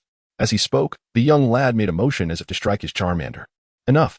This is the Pokémon Center. If you wish to quarrel, kindly step outside. We do not welcome such behavior here. Even the amiable Nurse Joy could no longer endure the scene, her expression frosty and her tone sharp as she admonished him. Humph, out of respect for Nurse Joy, I shall let you off this time. No sooner had the boy spoken than a voice filled with fury erupted from the crowd. I have no intention of letting you off the hook. Chapter 90. The Transforming Pokémon and Charmander. Turning towards the source of the voice, the boy's face flushed with anger as he retorted, Who is the blind fool? How dare you provoke me? Humph. So, you are the esteemed Prince Shir, are you? Have you forgotten the pain after the wound is healed? At that moment, Yu emerged from the crowd, cradling Pikachu in his arms. His tone laced with frivolity and mockery. Accompanying him were 3 girls, each possessing distinct styles and unique charms. Originally, the quartet had been engaged in light-hearted conversation at a nearby restaurant, deliberating their upcoming plans. However, the commotion emanating from the bustling hall, along with the throngs of onlookers, swiftly captured their attention, leading them to believe something significant had transpired. Eager to lend assistance, they hurried over to investigate. To their astonishment, as they squeezed into the crowd, they were met with a scene that ignited their fury. Upon recognizing the instigator as someone they knew, Yu's expression hardened, the very air around him seeming to thicken with tension. This culminated in the current spectacle as he disdainfully extricated himself from the throng, fixating his gaze upon the boisterous Prince Shir, who appeared unchanged despite the passage of days. It's you, Yu remarked, his voice tinged with disdain. Upon seeing Yu, Prince Shir's eyes momentarily narrowed, only to be followed by a dismissive chuckle. This is my own affair. What do you intend to do about it? I harbor no ill intentions towards you. We are all civilized individuals. Let us engage in a battle of Pokémon. Should I emerge victorious, you shall apologize to Charmander and bestow upon it a gift. But what if you were to lose? That is simply inconceivable. Although my abilities may not be particularly formidable, they are more than sufficient to deal with you. With an air of confidence, Yu provocatively continued. So, what do you say? Do you dare? Why the hesitation? Let us proceed to the battle zone in the Pokémon courtyard. Should you falter, you shall become my subordinate, and you will heed my every command. Prince Shirtai wore an expression of assured victory, casting a provocative gaze upon Yu. Then let us go, Yu replied, disregarding Shirtai's somewhat juvenile demeanor as he strode towards the Pokémon Center's backyard, accompanied by the ladies. He left behind a confident retort drifting towards Shirtai. We shall speak once you have bested me, you defeated foe. What did you say? Upon hearing this, Shirtai's temper flared, his fury palpable. However, it was swiftly replaced by a sinister smile as he turned and stealthily made his way towards the Pokémon teleporter. Meanwhile, the backyard of the Pokémon Center was bustling with activity, teeming with spectators eagerly anticipating the forthcoming battle. Excuse me, dear sir. Could you enlighten me on the events unfolding here? Why are there so many people gathered?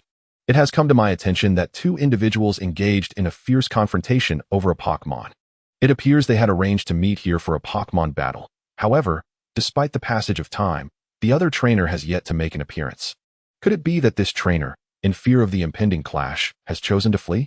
It is rumored that he was previously defeated by the very trainer who awaits him now.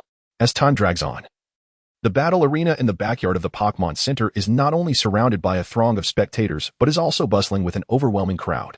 Who dares to suggest that I am afraid? Absolutely not. Hearing the whispered conversations among the crowd, Prince Shir's expression darkened with even greater fury as he forcefully pushed aside the person blocking his path. Clear the way for me. Enough with the idle chatter. This time, I shall certainly teach you a lesson, Yu. The expression on Prince Shir's face was becoming increasingly sinister. Yet a glimmer of smugness appeared at the corners of his mouth as if he had recalled something. I hope you will not be as ineffective as last time, allowing me to engage in a most satisfying battle. He then turned his head towards Miss Joy. Miss Joy, Would you kindly serve as the referee? No problem. Miss Joy gestured and waved the red and green referee's flag, announcing, "We shall now commence the Pokémon battle between Trainer Yu and Prince Shir.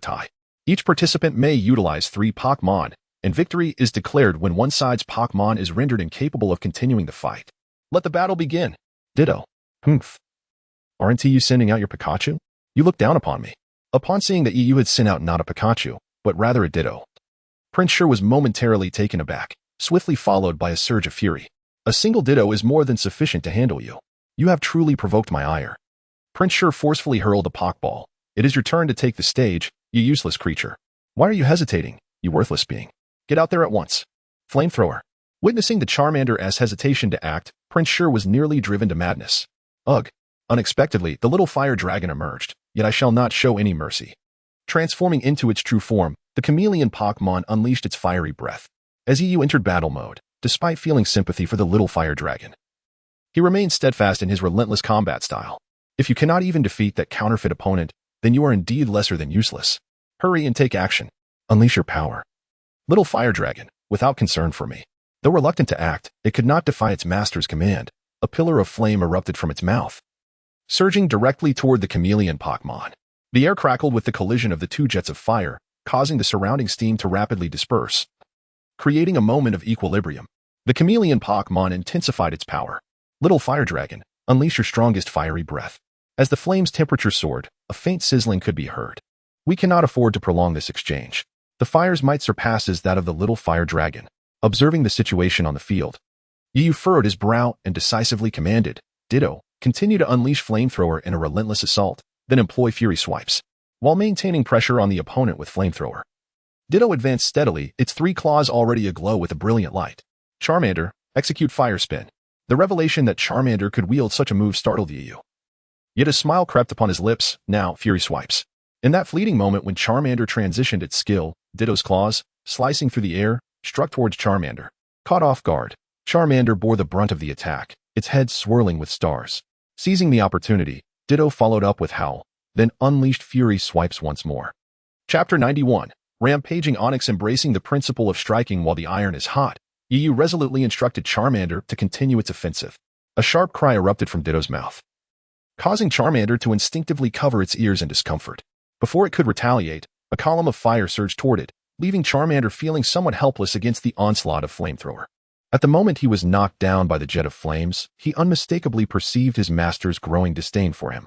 He yearned to rise once more and continue the fight, to prove to his master that he was not worthless. However, the pain coursing through his body caused the little Charizard to well up with tears, leaving him incapacitated.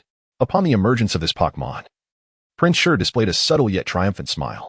Suddenly, a flash of red light revealed a Pokémon resembling a massive sphere draped in rocks, with somewhat short limbs protruding from its central body.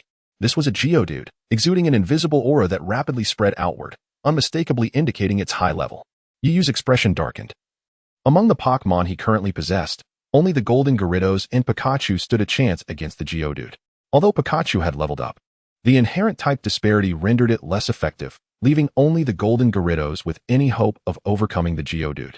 It appeared that Prince Shir had come well prepared, sending out the Charizard initially merely to confuse him or exact revenge. Nonetheless, overthinking proved futile. Yu rubbed his aching temples, and when he hesitated to issue a command, Prince Shir laughed maniacally. Huh? Yu, are you afraid now? This Geodude was specially borrowed from my father to deal with you. How despicable! Exclaimed Shalina, indignant. We never agreed before the match that we had to use our own Pokémon. Xiaoxiwei also appeared somewhat anxious. Fear not, spoke Aiair, who had traveled with Yu the longest and understood him best, a charming smile gracing her lips. Retreating is not his style. We must have faith in him. Yet despite her words, the 3 women continued to observe Yu's tall and upright figure with concern. Humph, do you think you can defeat me like this? Yu scoffed, affirming Aiair's point that retreat was not his style. Ditto, transform. However, compared to the Geodude across from him, Ditto's transformation into a Geodude lacked some of the imposing presence. Taking the initiative, Ditto used Rollout. Geodude, use Rollout. The 2 colossal creatures charged at each other, and upon their collision, a tremor resonated through the ground. This was a raw clash of physical strength. As they collided and separated repeatedly, dust swirled around the battlefield, with certain areas collapsing under the weight of the 2 Pokémon. After a period of mental turmoil, Yu gritted his teeth and ultimately decided to go all in. Ditto, hold on to Geodude, and then self-destruct. Huh, Yu, have you truly reached a dead end? But what difference does it make? Geodude, continue using rollout and flatten your opponent. Upon hearing Yu's command, Ditto extended its limbs, bravely meeting the oncoming Geodude. With a thunderous crash, Geodude's rolling advance was finally halted, and through relentless friction and diminishing stamina, Ditto firmly grasped Geodude's rocky body. Without hesitation, Ditto let out a powerful roar as its body became enveloped in a brilliant white light. Not good. Geodude quickly used Defense Curl. Prince Shir's expression shifted. He had underestimated Yu and hurriedly attempted to issue a counter command. Yet it was too late. As his words faded, both Pokémon were engulfed by the self-destructing light. Yu felt as though his heart was in his throat, gripping his fingers tightly, his nails nearly piercing his skin. If it were not for the necessity of the situation, he would not have resorted to such a self-destructive tactic. After the blinding light subsided, a crater with a diameter of 1 meter appeared at the center, where Ditto had reverted to its original form, its eyes swirling. Geodude, having absorbed the full force of the explosion, was not in any better condition, its rocky body battered and struggling to support its weight as it gasped for breath. Taking a moment to gather himself, Yu solemnly addressed Ditto. Thank you, Ditto.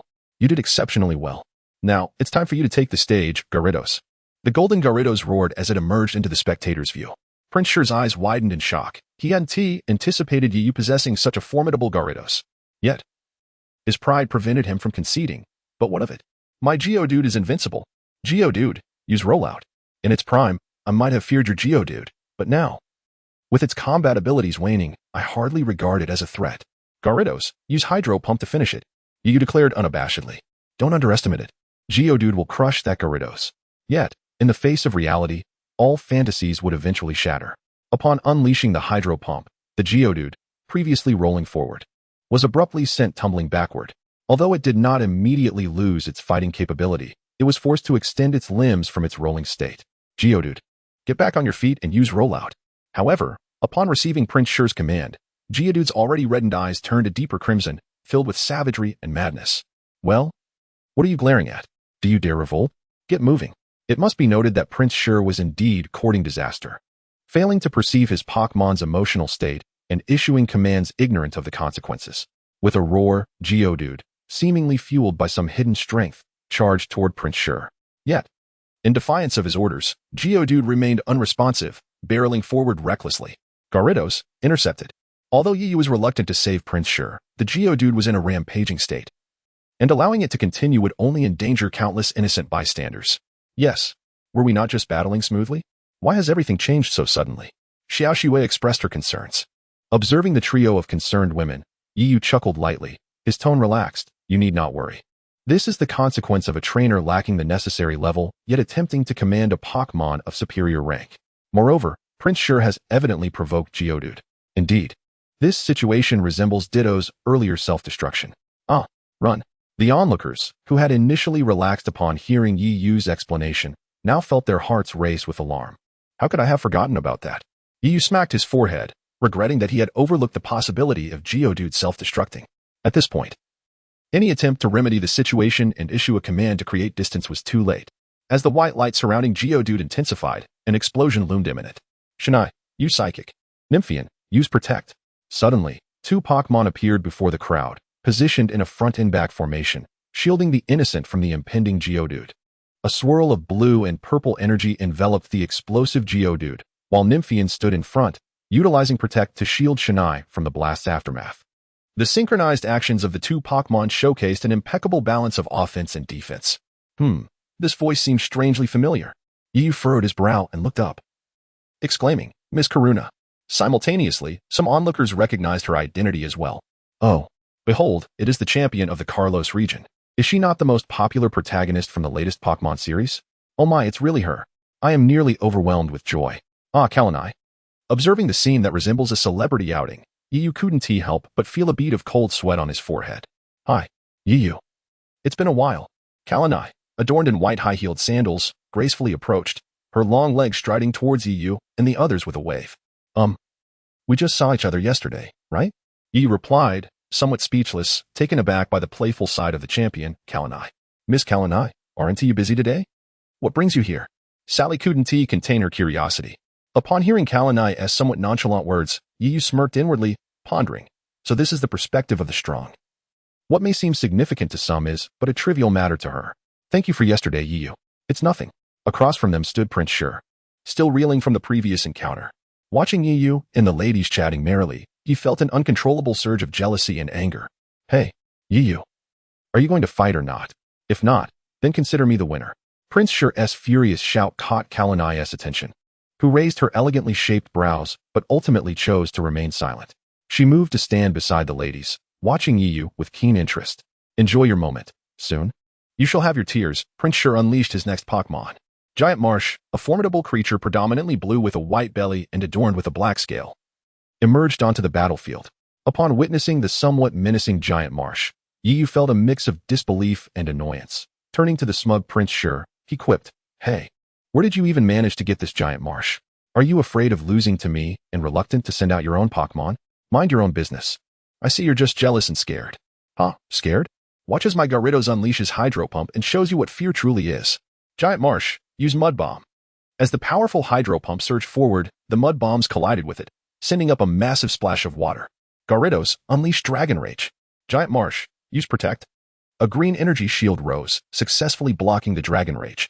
Hey, Miss Kalanai, aren't you going to watch until the end? As Kalanai prepared to leave, Xiaoshui called out, "No, you will win this match for sure. It's pointless to continue watching." Noticing the puzzled expressions of the ladies, Kalanai smiled and patiently explained, Yiyu's opponent has not even tapped into half of Giant Marsh's true strength.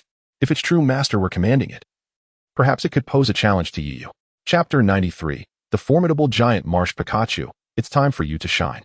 Yiyu bent down to pet Pikachu's head. Pika Pika. Pikachu responded eagerly, standing on its hind legs, its eyes gleaming with determination. Excellent, go forth, Pikachu. With a resounding cry, Pikachu leaped into the arena. Oh, finally sending out Pikachu, this time I will make you pay. Prince Shir's eyes gleamed with excitement as he witnessed Yiyu's choice. Enough chatter. Pikachu, greet it with Thunderbolt. Giant Marsh, counter with Mud Bomb. Seeing that the Mud Bomb not only blocked the Thunderbolt but also sent a few additional shots towards Pikachu, Yiyu quickly commanded, Pikachu, use Double Team to evade. Then follow up with Quick Attack. Numerous duplicates of Pikachu sprang into existence, causing the excess Mud Bombs to strike only shadows, while the remaining duplicates executed Quick Attack in unison, resembling a flurry of arrows streaking toward Giant Marsh. You think that will stop me? Giant Marsh countered with Earthquake. Giant Marsh raised its massive arm, slamming it down onto the ground. Instantly, the tremors dispersed the shadows, even halting Pikachu's advance. The Earthquake shockwaves began to sap Pikachu's stamina. Pikachu utilized its tail to spring into the air, executing Iron Tail. Pikachu's tail, like a spring, propelled it upward, forming a barrage of electrified orbs. In that moment, Pikachu's tail transformed into a racket, launching the electric spheres with unreserved force. Giant Marsh quickly used Protect. As the adage goes, third time's the charm. Facing the onslaught of electric spheres, Giant Marsh successfully blocked the first two attacks, but when it came to the third, the green energy shield faltered. Yiyu seized the opportunity. Pikachu, unleash Thunder. Giant Marsh, use Arm Hammer. Witnessing the unfolding scene, Yiyu felt a pang of anxiety for Prince Shir. Despite knowing that electric type moves counter water types, he still allowed Giant Marsh to recklessly engage. As Thunder approached, Giant Marsh defiantly raised its arm to strike, fully aware of the impending pain. Alas, such a remarkable Pokémon, wasted by the folly of its trainer. Yiyu knew that if Giant Marsh faced any other Pokémon, it would have been embroiled in a fierce battle, possibly even leading to a collapse due to prolonged engagement. The next moment left Yiyu astonished. When Thunder collided with Giant Marsh's fist, it surprisingly remained standing. It turned out that upon hearing Prince Shir's command, Giant Marsh had preemptively coated its fist in mud, reducing the effectiveness of the electric-type attack. Giant Marsh had demonstrated remarkable autonomous combat capability. After a moment's contemplation, Yiyu promptly issued the next attack command. Pikachu, don't let Giant Marsh catch its breath. Use continuous Quick Attack. Giant Marsh, employ Rock Slide. As boulders tumbled from above, Pikachu merely adjusted its stance, shifting from Quick Attack to high-speed movement to close the distance. High-speed movement proved effective in evading the falling rocks, allowing Pikachu to finally reach Giant Marsh. Now, Iron Tail. With a powerful swipe of its tail against Giant Marsh's head, the creature made immediate contact with the ground. Yiyu anticipated that Giant Marsh would lose its fighting capability, but to his surprise, it did not falter. Instead, it extended its massive hand, seemingly attempting to grab Pikachu. Pikachu, don't hold back. Use Thunderbolt. Yiyu sighed, admiring Giant Marsh yet feeling a twinge of sympathy. However, a match is a match, and distractions were not permitted. As Thunderbolt struck, there were no unforeseen complications this time. Giant Marsh's eyes glazed over as it succumbed to defeat, with all three of Prince Shir's Pokémon incapacitated. Victory in this battle belonged to Yiyu. Miss Joy stepped forward to announce the results. Yiyu said nothing and rose to greet the approaching women. Yiyu, you were simply incredible. You truly avenged us. That Prince Shir was utterly despicable. How could he bully the little fire dragon like that? Selena was still indignant on behalf of the little fire dragon. Miss Joy, we have entrusted our Pokémon to your care, the three women said as they handed their Pokémon over to her. Rest assured, I will take good care of them. You all go and find your gifts. She replied. Chapter 94, Selena sulking. What should I even give as a gift? A voice filled with frustration echoed through a commercial street in High City. Ignoring Yiyu's complaints, the three women wandered enthusiastically, stopping occasionally to comment on items they found appealing. Oh, Aiair, look at that adorable teddy bear, Selena exclaimed, tugging at Xiaoshui's hand as they leaned against a shop's glass counter. Yes, especially that bow it's wearing. It looks so fashionable. Aiair nodded in agreement. Hey, that pink and white dress is quite lovely too, Xiaoshui observed, noticing that she had been rather quiet compared to the others. When Yiyu suddenly addressed Xiaoshui, she paused for a moment, then smiled lightly, tucking a stray strand of hair behind her ear. My focus is on Pokémon breeding and beauty, so I'm not well versed in fashion, she replied. I figured out what to give the Vulpix. I'll be off for a bit. Let us meet at the Pokémon Center later, Aiair exclaimed, her face alight with excitement as she waved goodbye to Yiyu and the others, dashing toward a nearby mall. Watching Aiair and Selena disappear into the distance, Yiyu and Selena exchanged glances. Shall we move on? Yiyu suggested. Already taking steps forward, Selena hurried after him, walking shoulder to shoulder. Perhaps due to the upcoming celebration, the street was bustling with activity, with trainers and their Pokémon weaving in and out of shops. In contrast, Yiyu and Selena appeared somewhat out of place, neither accompanied by Pokémon nor entering any stores. As they strolled along the busy street, Selena's heart was in turmoil. Stealing glances at Yiyu's handsome, sunlit profile made her heart race as thoughts of their time together danced in her mind. Is this a date since it's just the two of us? Should we be holding hands? The more she pondered, the more her cheeks flushed with warmth, her hands fidgeting as if caught in a cramp. Yearning to reach out yet hesitant to do so, Yiyu noticed Selena's subtle movements but chose not to comment, assuming she was simply nervous about their private interaction. This is our first time alone together in 6 years, isn't it? Selena finally broke the awkward silence. At that moment, Yiyu was preoccupied with thoughts about gifts and didn't quite catch what she said, responding instinctively with a vague, really? Yes. I really know what I want to give. Selena huffed, frustrated by Yiyu's lack of understanding. With a stomp of her foot, she left him with a parting remark before running off. Left in a daze, Yiyu wondered if he had said something wrong. Shaking his head, he decided to let it go. After a moment, Yiyu spotted a shop that matched the description given by a passerby. This must be the place, he mused, eyeing the sign that read Pokémon Assistive Tools. Unlike the lavishly decorated, expansive stores around it, this establishment was a traditional Japanese house, its slightly worn courtyard standing in stark contrast to the modernity of High City. With a spirit of curiosity, Yiyu opened the sliding door. Instantly, his eyes brightened at the sight of an array of handcrafted items. Dumbbells for Pokémon training, sandbags, target guns for honing skills and reflexes, and softballs, all meticulously made by hand, devoid of any technological aura. Can I help you, young man? An elderly man, clad in a traditional kimono with white hair and beard, emerged from within. I heard that the assistive tools you make are of the finest quality, so I came to take a look, Yiyu replied. You've certainly come to the right place. What kind of functionality are you looking for? The elder said, stroking his beard with a hint of pride. I intend to purchase some wristbands, Yiyu stated. The old man was taken aback, then grew somewhat irate, feeling slighted that someone would come all the way to his shop for something so commonplace. Oh, that's an intriguing request. Quite unconventional.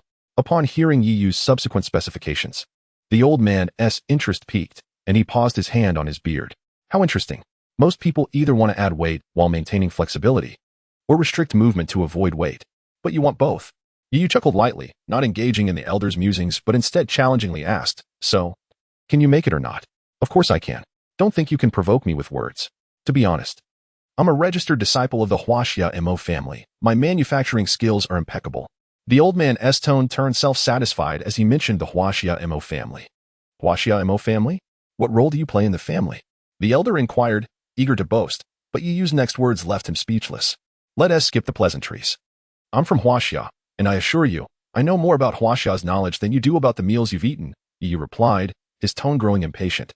Coughing to mask his embarrassment, the old man quickly formed a fist and coughed lightly into it. So, how many of these wristbands do you wish to have made? And could you make me 3 more casually? Chapter 95, The Abandoned Little Fire Dragon. Due to the festival, High City was particularly lively today. Under the glow of the setting sun, both humans and Pokémon wore joyful smiles. At the site of the sacred tree, where the festival was hosted, preparations had begun, with festive lights adorning its trunk like a Christmas tree. Inside the Pokémon Center, however, the atmosphere was quite different. Many financially struggling trainers opted to stay there. And with the festival ongoing, trainers had already delivered their gifts to their Pokémon early on. What about you, Selena? Aiair inquired. With a flourish, Selena proudly lifted the Vulpix, which now sported a red bow on its fluffy tail, making the already adorable creature even more charming. Wow, that bow is simply delightful. Hee hee. Of course, it's a testament to my discerning taste, Selena replied, brimming with pride. And what did you get for a gift, Aiair? I bought some lovely clothes. Take a look, Aiair said as she released the Vulpix from its Pokeball. The long-tailed Vulpix emerged, donning a snow-white dress adorned with pink flowers and wearing 2 delicate bracelets. The ensemble gave the Vulpix an aura reminiscent of a youthful girl, exuding a fresh and vibrant charm. The long-tailed fox Pokémon has become even more adorable, Xiaoxua exclaimed. The 3 girls gathered around, engaging in animated discussions about the gifts. Meanwhile, the Pokémon frolicked together. Initially, there was no sense of urgency, but as time passed, the 3 girls began to feel anxious. Yu, why is he taking so long? Xiaoxua pondered aloud. By the way, Selena, if I remember correctly, you 2 were last seen together, right? Well, due to certain circumstances. I didn't stay with you for long, Selena stammered. Aiair shot a curious glance at Selena but said nothing, merely gazing quietly towards the direction of the entrance. Hey, why are you all still here? I thought you'd already gone to the oath tree. As he walked in, he spotted the 3 beautifully adorned girls seated together, their faces painted with concern. Upon closer inspection, he recognized them as Selena and her companions and hurried over to join them. You really took your time, Aiair chided playfully. Humph. Selena, noticing Yu's gaze upon them, turned her head away in a huff, deliberately ignoring him. Haha, I apologize. I got delayed while preparing the gifts. Yu quickly explained, eager to avoid displeasing the girls. So what gifts did you prepare? Xiaoxua inquired. Just this. Yu pulled out a beautifully crafted set of wristbands from his storage ring and waved over to Pikachu, who was still playing nearby. Pikachu, come here for a moment. Once Pikachu approached, Yu promptly adorned it with the wristbands, which comprised both wrist and ankle pieces. This was the reason for his late arrival. He had hoped to procure additional pieces from the elder, once dressed in the wristbands. Pikachu was instantly filled with excitement and wanted to dash over to show off its new accessory to the other Pokémon. However, as soon as it landed, it felt an immense weight pressing down on its small frame. Once it adjusted to the pressure and attempted to run, it noticed that its limbs seemed magnetically drawn inward, rendering it immobile as if bound tightly. Had there been a stick at that moment, Pikachu would have resembled a roasted specimen. Haha, Pikachu, you look quite amusing. Yu couldn't help but laugh at the sight. The 3 girls nearby erupted into giggles. Pika. Pikachu, feeling disgruntled, puffed its cheeks as sparks danced from the 2 red electric sacs on its face. I'm sorry, Pikachu. Yu quickly apologized, not wishing to face the wrath of a thunderbolt. The girls, now intrigued, observed the wristbands adorning Pikachu with curiosity. Pikachu whined, gathering its strength to stretch its limbs again. Yu knelt down, affectionately patting Pikachu's head and said, Pikachu, as your strength increases, the methods available to elevate your power further diminish. This is the only solution I could conceive. Just as Yu and Pikachu were encouraging each other, an incongruous voice reached Yu's ears, causing him to furrow his brow and glance towards the source.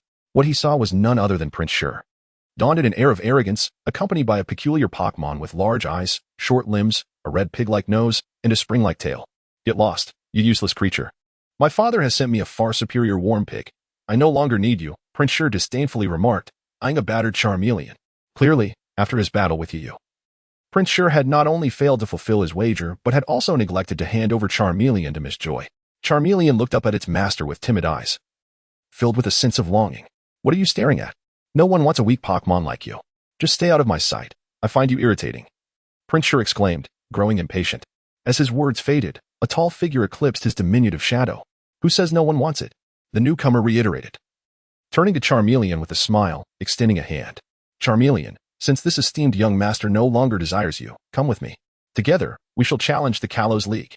Prince Shir scoffed, his expression souring, as he bellowed at the newcomer, "Hey, why is it that you always meddle in affairs that don't concern you? Like an unshakable piece of gum." Indeed, it was you who initially wished to remain uninvolved, but witnessing Charmeleon's impending abandonment stirred his compassion for Pokémon. "It's fate. The heavens have sent me to punish you, a bully of Pokémon," Yu remarked playfully, fixing his gaze back on Prince Shir. "And if I'm not mistaken, it seems you have failed to honor our wager." Only a single phrase echoed in Charmeleon's ears. "You worthless creature. Do not follow me again, and do not let me see you." This, in turn, prompted Charmeleon to lift its gaze towards Yu, their eyes locking in a moment of sincerity. "What do you say, Charmeleon? Join me and grow stronger, and together we will make him regret his choices." Even Pikachu, despite its restricted movement due to the wristbands, flailed its limbs excitedly, urging Charmeleon to agree. The three girls encircled Yu and Charmeleon, their eyes brimming with anticipation, eager for Charmeleon to join them on their journey, genuinely feeling sympathy for the Pokémon's situation with Prince Shir. Observing Charmeleon's apparent interest, Yu swiftly produced a new Pokeball and presented it before Charmeleon. After a moment of contemplating Yu's earnest expression in the hopeful gazes of the girls, Charmeleon ultimately succumbed to the allure of strength and decided to join Yu's team. With newfound resolve, Charmeleon quickly extended its small hand and tapped the Pokeball, which enveloped it in a radiant red light. The ball shook thrice in Yu's hands before a satisfying click signified its capture. Yu, filled with exuberance, leaped into the air, exclaiming, "Wonderful! I have captured Charmeleon." Observing Yu's childlike joy, Xiaoxue stifled a giggle, covering her mouth. "I never expected Yu to have such a childish side." In response, Aiair nodded with a light laugh, adding, "It's only in matters of Pokémon that he reveals this rare aspect of himself." Indeed, Selena instinctively nodded but gazed at Yu, contemplating her thoughts. Miss Joy, I entrust Charmeleon to you." After capturing Charmeleon and recalling its status, Yu rushed to find Miss Joy. At that moment, the oath tree stood majestically, its lush branches adorned with vibrant Christmas lights that shimmered like falling jewels, illuminating the verdant foliage. Surrounding it were trainers and Pokémon, all wearing radiant smiles. "Yu, why do you seem so excited? You're not usually like this." "There will be opportunities. This is quite the coincidence, Master Yi. I never expected to encounter you here." "Amiba, as a humble monk traveling through this area, I noticed the lively atmosphere and heard that there would be fireworks, so I brought my Dharma baboon to witness it. Little did I expect to run into you, Master Yi." Xin, with hands clasped in prayer, approached Yu. "Do you know each other?" Selena suddenly inquired. Her curiosity piqued as she observed the approaching monk. "Well, we are kindred spirits," Yu replied, gesturing towards the gathering of women. "Allow me to introduce you. This is Master Xin." He then pointed at his companions, introducing them one by one. "These young ladies are my companions, Aiair, Selena, and Xiaoxue." "Hello." Xin greeted warmly before turning back to Yu. "So, Master Yi, you are also here for the exchange conference in Japan? Given your prowess, it would be impossible for you to be unaware of it," she said, perplexed. "I'm not certain about that. Could you enlighten me about the exchange conference?" Yu inquired. The exchange conference, also known as the International Medical and Martial Arts Exchange Conference, is held every 3 years, though the location varies. For instance, the last one was in Huaxia, and this time it is in Japan. The conference is divided into medical and martial arts groups.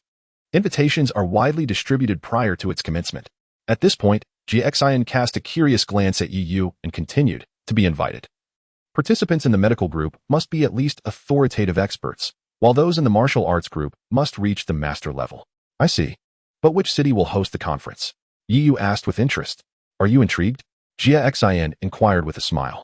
"Just a bit," Yu nodded, glancing at the women beside him and then at the vibrant scene of the Oath Tree Festival.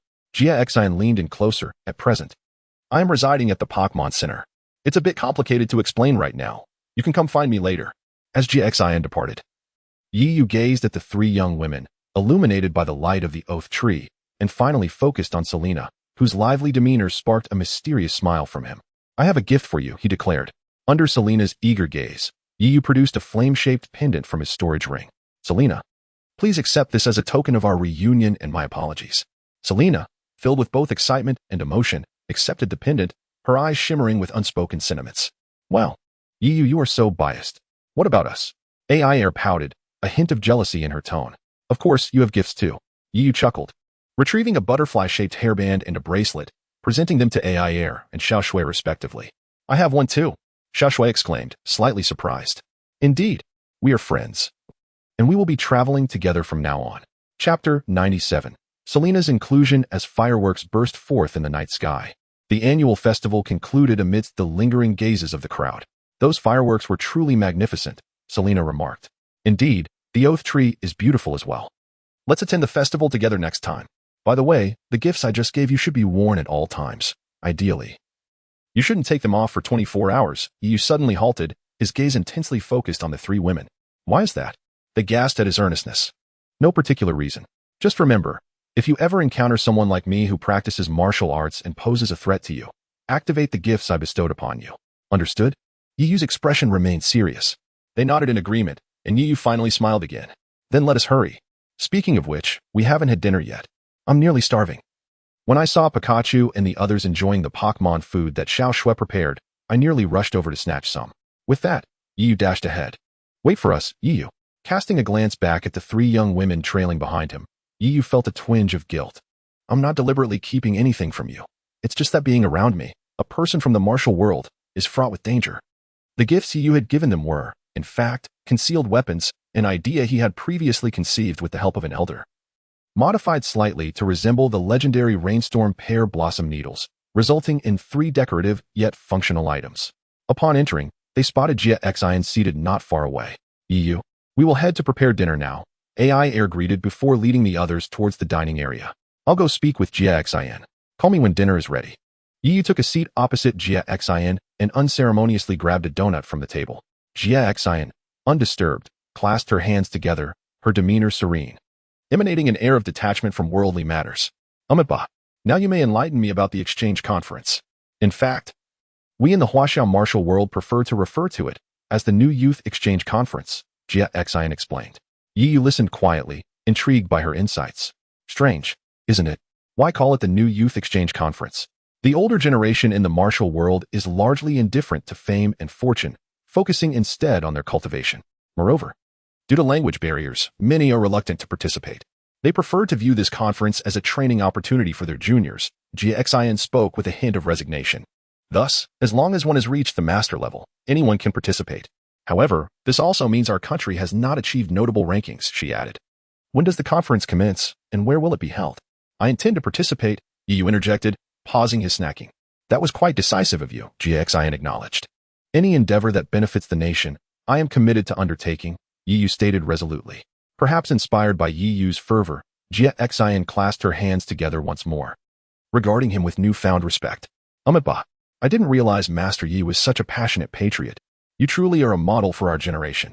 Yu chuckled, resuming his enjoyment of the donut. It's not as grand as you paint it, but I stand by my words. If the nation requires assistance, I will exert my utmost effort to help.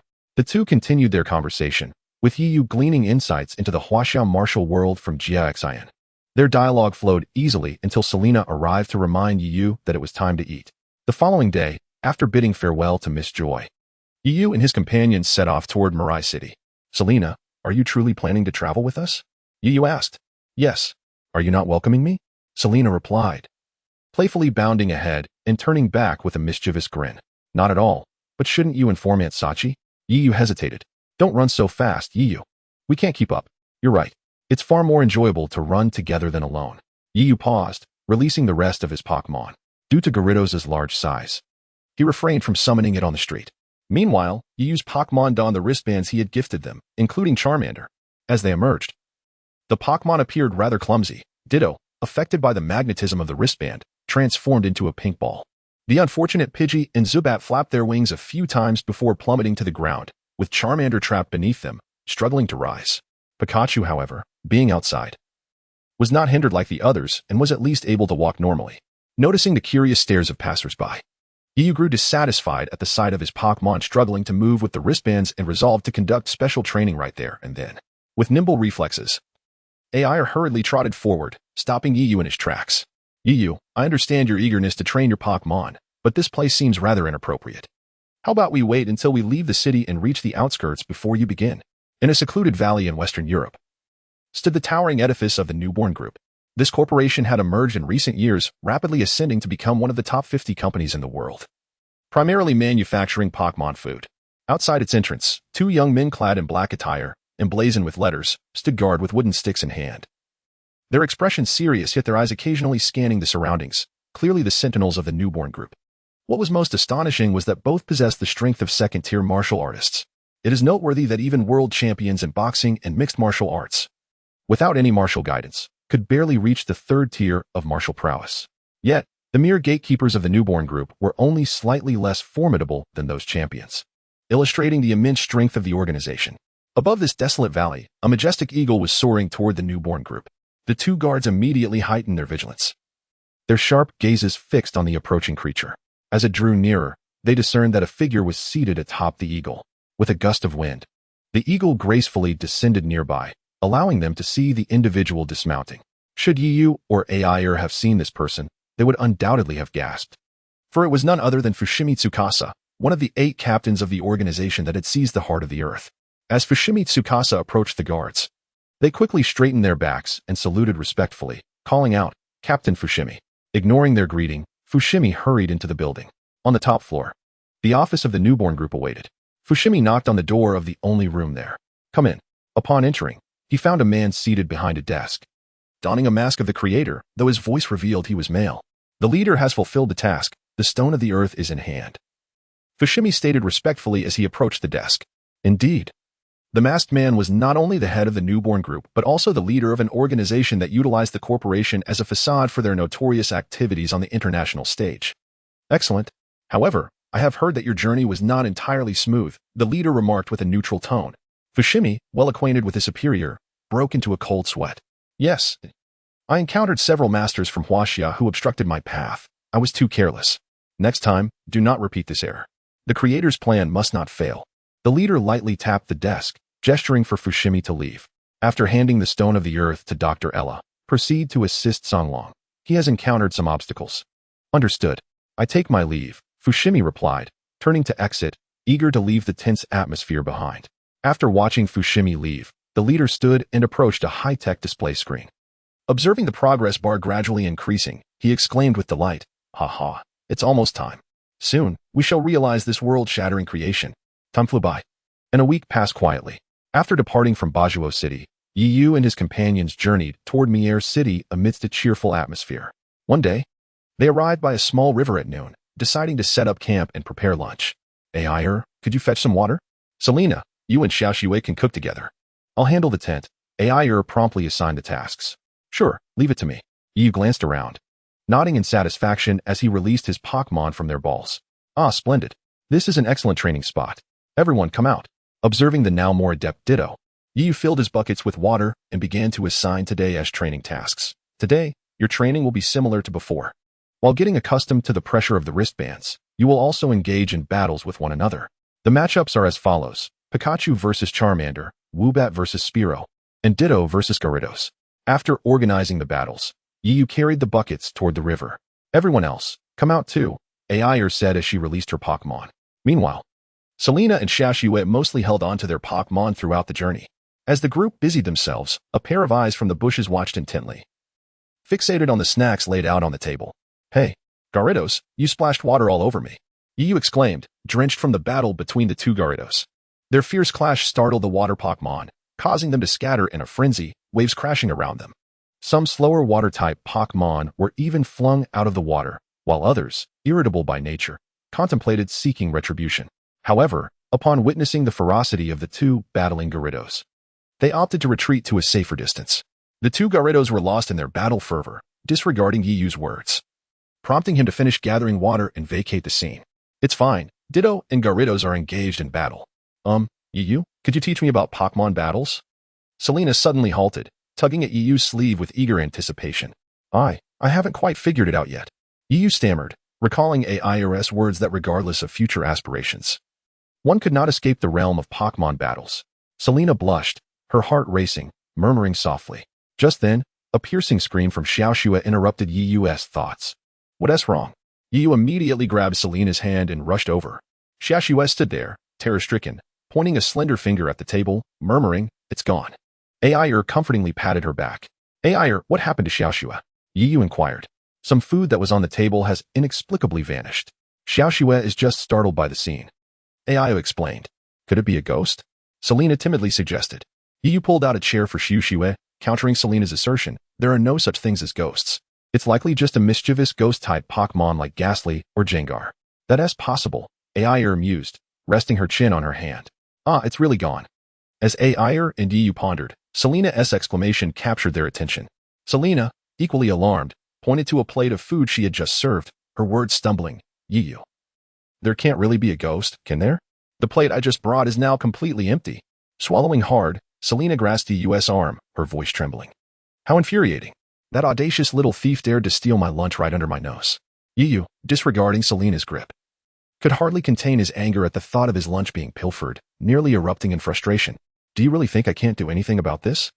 Although Yu was infuriated, he maintained his composure, a cold smile gracing his lips as he shouted skyward, Pikachu, hold your training for now. Our lunch has been stolen. Quickly, retrieve your weapon.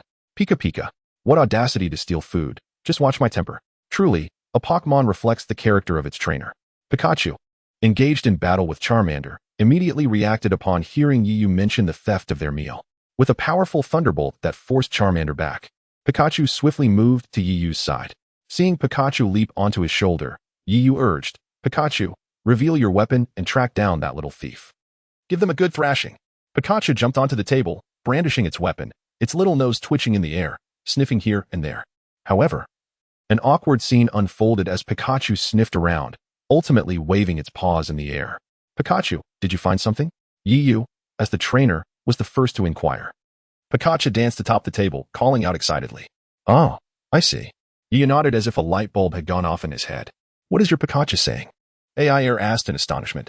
I have no idea. In an instant, Pikachu tumbled to the ground. And the eyes of the three girls turned into tiny dots as dark crows flew overhead. You don't know, but you don't have to act so serious. Coughing slightly, Yu interjected, while I may not fully grasp the meaning, I am certain of one thing. This is no ghostly mischief, but the doing of a Pokémon. Am I right, Pikachu? Pikachu exchanged a knowing glance with Yu, sharing a tacit smile. Pika, observing Pikachu nodding fervently. Aiair brushed back her wind-tousled hair and suggested, since it's a Pokémon's doing, let us devise a strategy to unveil its true identity. I concur. Whoever dares to steal my lunch right under my nose, I shall see who it is. Yu and Pikachu were eager for action, their anticipation palpable. Feeling the thrill of the hunt, Serena and Xiaoxue also expressed their support. Let us commence our battle plan. Xiaoxue, please prepare another meal to lure it out. Meanwhile, Serena, Yu, Pikachu, and I will find a place to lie in wait. Aiair organized with a glint of intelligence in her eyes. Action. As Xiaoxue set a plate of food on the table, Yu and the others had already taken their positions for ambush. Moments after the food was placed, the dishes began to levitate and disappear one by one. The thief has appeared. Charge. With a resounding shout, everyone surged from their hiding spots towards the table. Bang. Ouch. That hurt. The next moment, instead of capturing the food-stealing Pokémon, their heads collided with each other. Yet, this collision allowed Yu to catch a glimmer of insight. Ignoring the two girls and Pikachu who were groaning in pain, Yu began to explore the table. As he touched around, his brow furrowed in concentration. Hey, I refuse to believe I can't unearth you. Yu persisted, convinced he hadn't been mistaken. He took out his Pokédex and began to operate it. Yu, what are you doing? Serena inquired, rubbing her slightly sore forehead as she leaned in curiously. If I'm not mistaken, I believe I know who the food thief is. Really? Aiair leaned closer as well. With his nostrils flaring, two delightful scents enveloped him, causing Yu to momentarily lose himself in reverie, yet his hands remained steady in their task. I found it. So that's it. Yu's lips curled into a smirk. Let me see. As Yu held the Pokédex aloft, a mechanical voice chimed in, chameleon Pokémon, known as Transforming Dragon. It can alter its body color at will, possessing the unique ability to blend into its surroundings. But wait, how did you discover this? Xiaoxue asked, now intrigued. Yu maintained his smile, calmly explaining, you see, while Transforming Dragon has the ability to change its color to approach its prey stealthily, its serrated pattern on its belly remains unchanged. So it has been lurking on the table all this time. Aiair was the first to realize. Yu sighed, indeed. It was so. However, I cannot ascertain whether it still remains there now. What if we can't find it? It might cause trouble for others. Xiaoxue, ever kind-hearted, expressed her concern. You're right. Let me think. Yu stroked his chin, gazing at the battling Pokémon, when suddenly an idea illuminated his mind. I've got it. We can use Ditto. Yu proclaimed confidently, his right fist striking his left palm. Ditto? What does that have to do with this? Serena asked, momentarily baffled. Humph. Since Pikachu's sense of smell may not suffice, we shall have Ditto transform into a Pokémon with superior olfactory capabilities. Herdier, Yu explained with a hint of pride. Exactly. Although transforming dragon can change its color to blend in and achieve invisibility, it cannot conceal its own scent. Aiair's eyes sparkled with understanding as she complimented. Yu, I didn't expect you to be so clever. Of course. Yu accepted the praise with unabashed pride. Ditto, come here. Yu flipped through the Pokédex to reveal Herdier's profile, presenting it to Ditto, who had approached eagerly. Transform into this Pokémon as depicted in the image. Ditto. After a few calls, Ditto scrutinized the Herdier image in the Pokédex. Moments later, a flash of white light revealed a Herdier identical to the one in the Pokédex standing before them. Excellent. Yu sent detection on this plate. Yu instructed, positioning the plate of food before Ditto's nose. With a series of sniffs, Ditto memorized the lingering aroma before lying low, commencing a thorough search. Yu and his companions followed closely behind, keeping a safe distance to react swiftly if needed. Ditto's first stop was a nearby patch of grass. It appeared the transforming dragon had previously concealed itself there. As Yu surveyed the grass, he felt a twinge of carelessness. His recent enjoyable days with the girls had lulled him into a false sense of security. At such proximity, he had failed to notice a pair of eyes watching them intently. After lingering and sniffing for a while, Ditto proceeded towards the riverbank. Upon crossing a small thicket, the view opened up to reveal a Pokémon, entirely green with red markings on its abdomen, delightfully devouring the pastries Xiaoxua had prepared earlier. Look, that's the Pokémon. It must be the transforming dragon. Serena excitedly pointed. Woof woof. Upon spotting the Pokémon, Ditto dashed eagerly towards it. Transforming dragon. Startled by the sudden appearance of the group and the imposing figure charging towards it, instinctively dropped the pastry it held. As Ditto was just a few strides away from capturing the transforming dragon, the creature suddenly leaped, vanishing into thin air. Woof woof. Ditto abruptly halted, quickly dropping to the ground, its nose twitching in search. Chapter 79, The Sea Wing Conference. I am well aware of what you all are discussing. Yet I sense a familiar essence within that human lad, albeit currently in a dormant state. The tone of the Water Lord was calm, unperturbed by the fact that by relinquishing that stone, he had diminished his combat prowess by a third. If you were to realize that the three sacred beasts had gathered, conversing in human language about him, he would undoubtedly remark with indifference, simpleton, that is called telepathy. Could it be that the individual possesses a kinship with your kind? The Thunder Lord inquired curiously. There can be no mistake. The aura that clings to that human has not formed in just a day or two. It has likely taken years to develop. Gazing in the direction Yu departed, the Water Lord spoke softly. I find myself rather eager to see what the future holds for that young man. The Fire Emperor expressed with excitement. Let us await the outcome. As these words fell, the previously dissipating mist around them began to gather once more, and within the blink of an eye, the three legendary Pokémon vanished from sight. The tranquility of the lake returned, save for the gentle rustle of the breeze. Time passed. Seawing City is renowned as a paradise for leisure and relaxation, a charming little city where the sea, trees, and light rail harmoniously coexist, rich in natural beauty and cultural ambience. Today, however, Seawing City buzzed with extraordinary excitement, as it was set to host the Seawing Conference, attracting numerous exceptional Pokémon performers. At this moment, backstage in the competition area, Aiair donned a simple white dress, complemented by a white handbag. Her long hair was loosely tied up, with two delicate pink curls cascading down. Her skin was fair, her eyes shimmering like the sea, and she wore no jewelry, which only accentuated her pure and fresh beauty. Beside her stood the long-tailed fox, clad in a striking red gown. Wonderful. Long-tailed fox, we have advanced. Aiair exclaimed, her heart racing with excitement as she gazed at the results displayed on the screen, despite her confidence. The fox, seeing Aiair's joy, also wore a delighted smile. Congratulations, Aiair. You have made it to the finals. Your performance was truly magnificent, chimed Xiaoxua, with her light green hair and white dress, who had arrived backstage with the six tails. Of course, the long-tailed fox has worked very hard too. Upon hearing the praise, the long-tailed fox's eyes curved into crescents, beaming with happiness. Hee. This is all thanks to the Pokémon, Aiair responded playfully, but then teased, Xiaoxua, I already praised the long-tailed fox. If you compliment it again, its tail will surely shoot up in pride. Upon hearing Aiair's jest, the long-tailed fox's cheeks flushed a noticeable shade of red, hastily attempting to lower its slightly elevated tail. Giggling at the scene, Aiair and Xiaoxua stifled their laughter.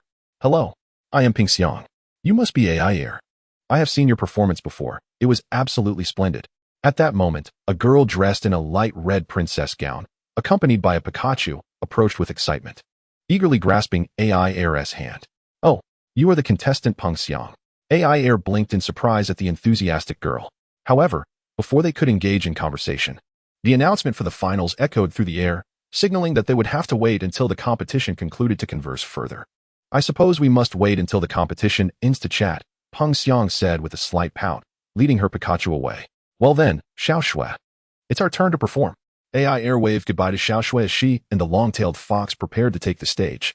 Meanwhile, within the venue hosting the C-Wing conference, the audience was already packed, eagerly anticipating the contestants' appearances.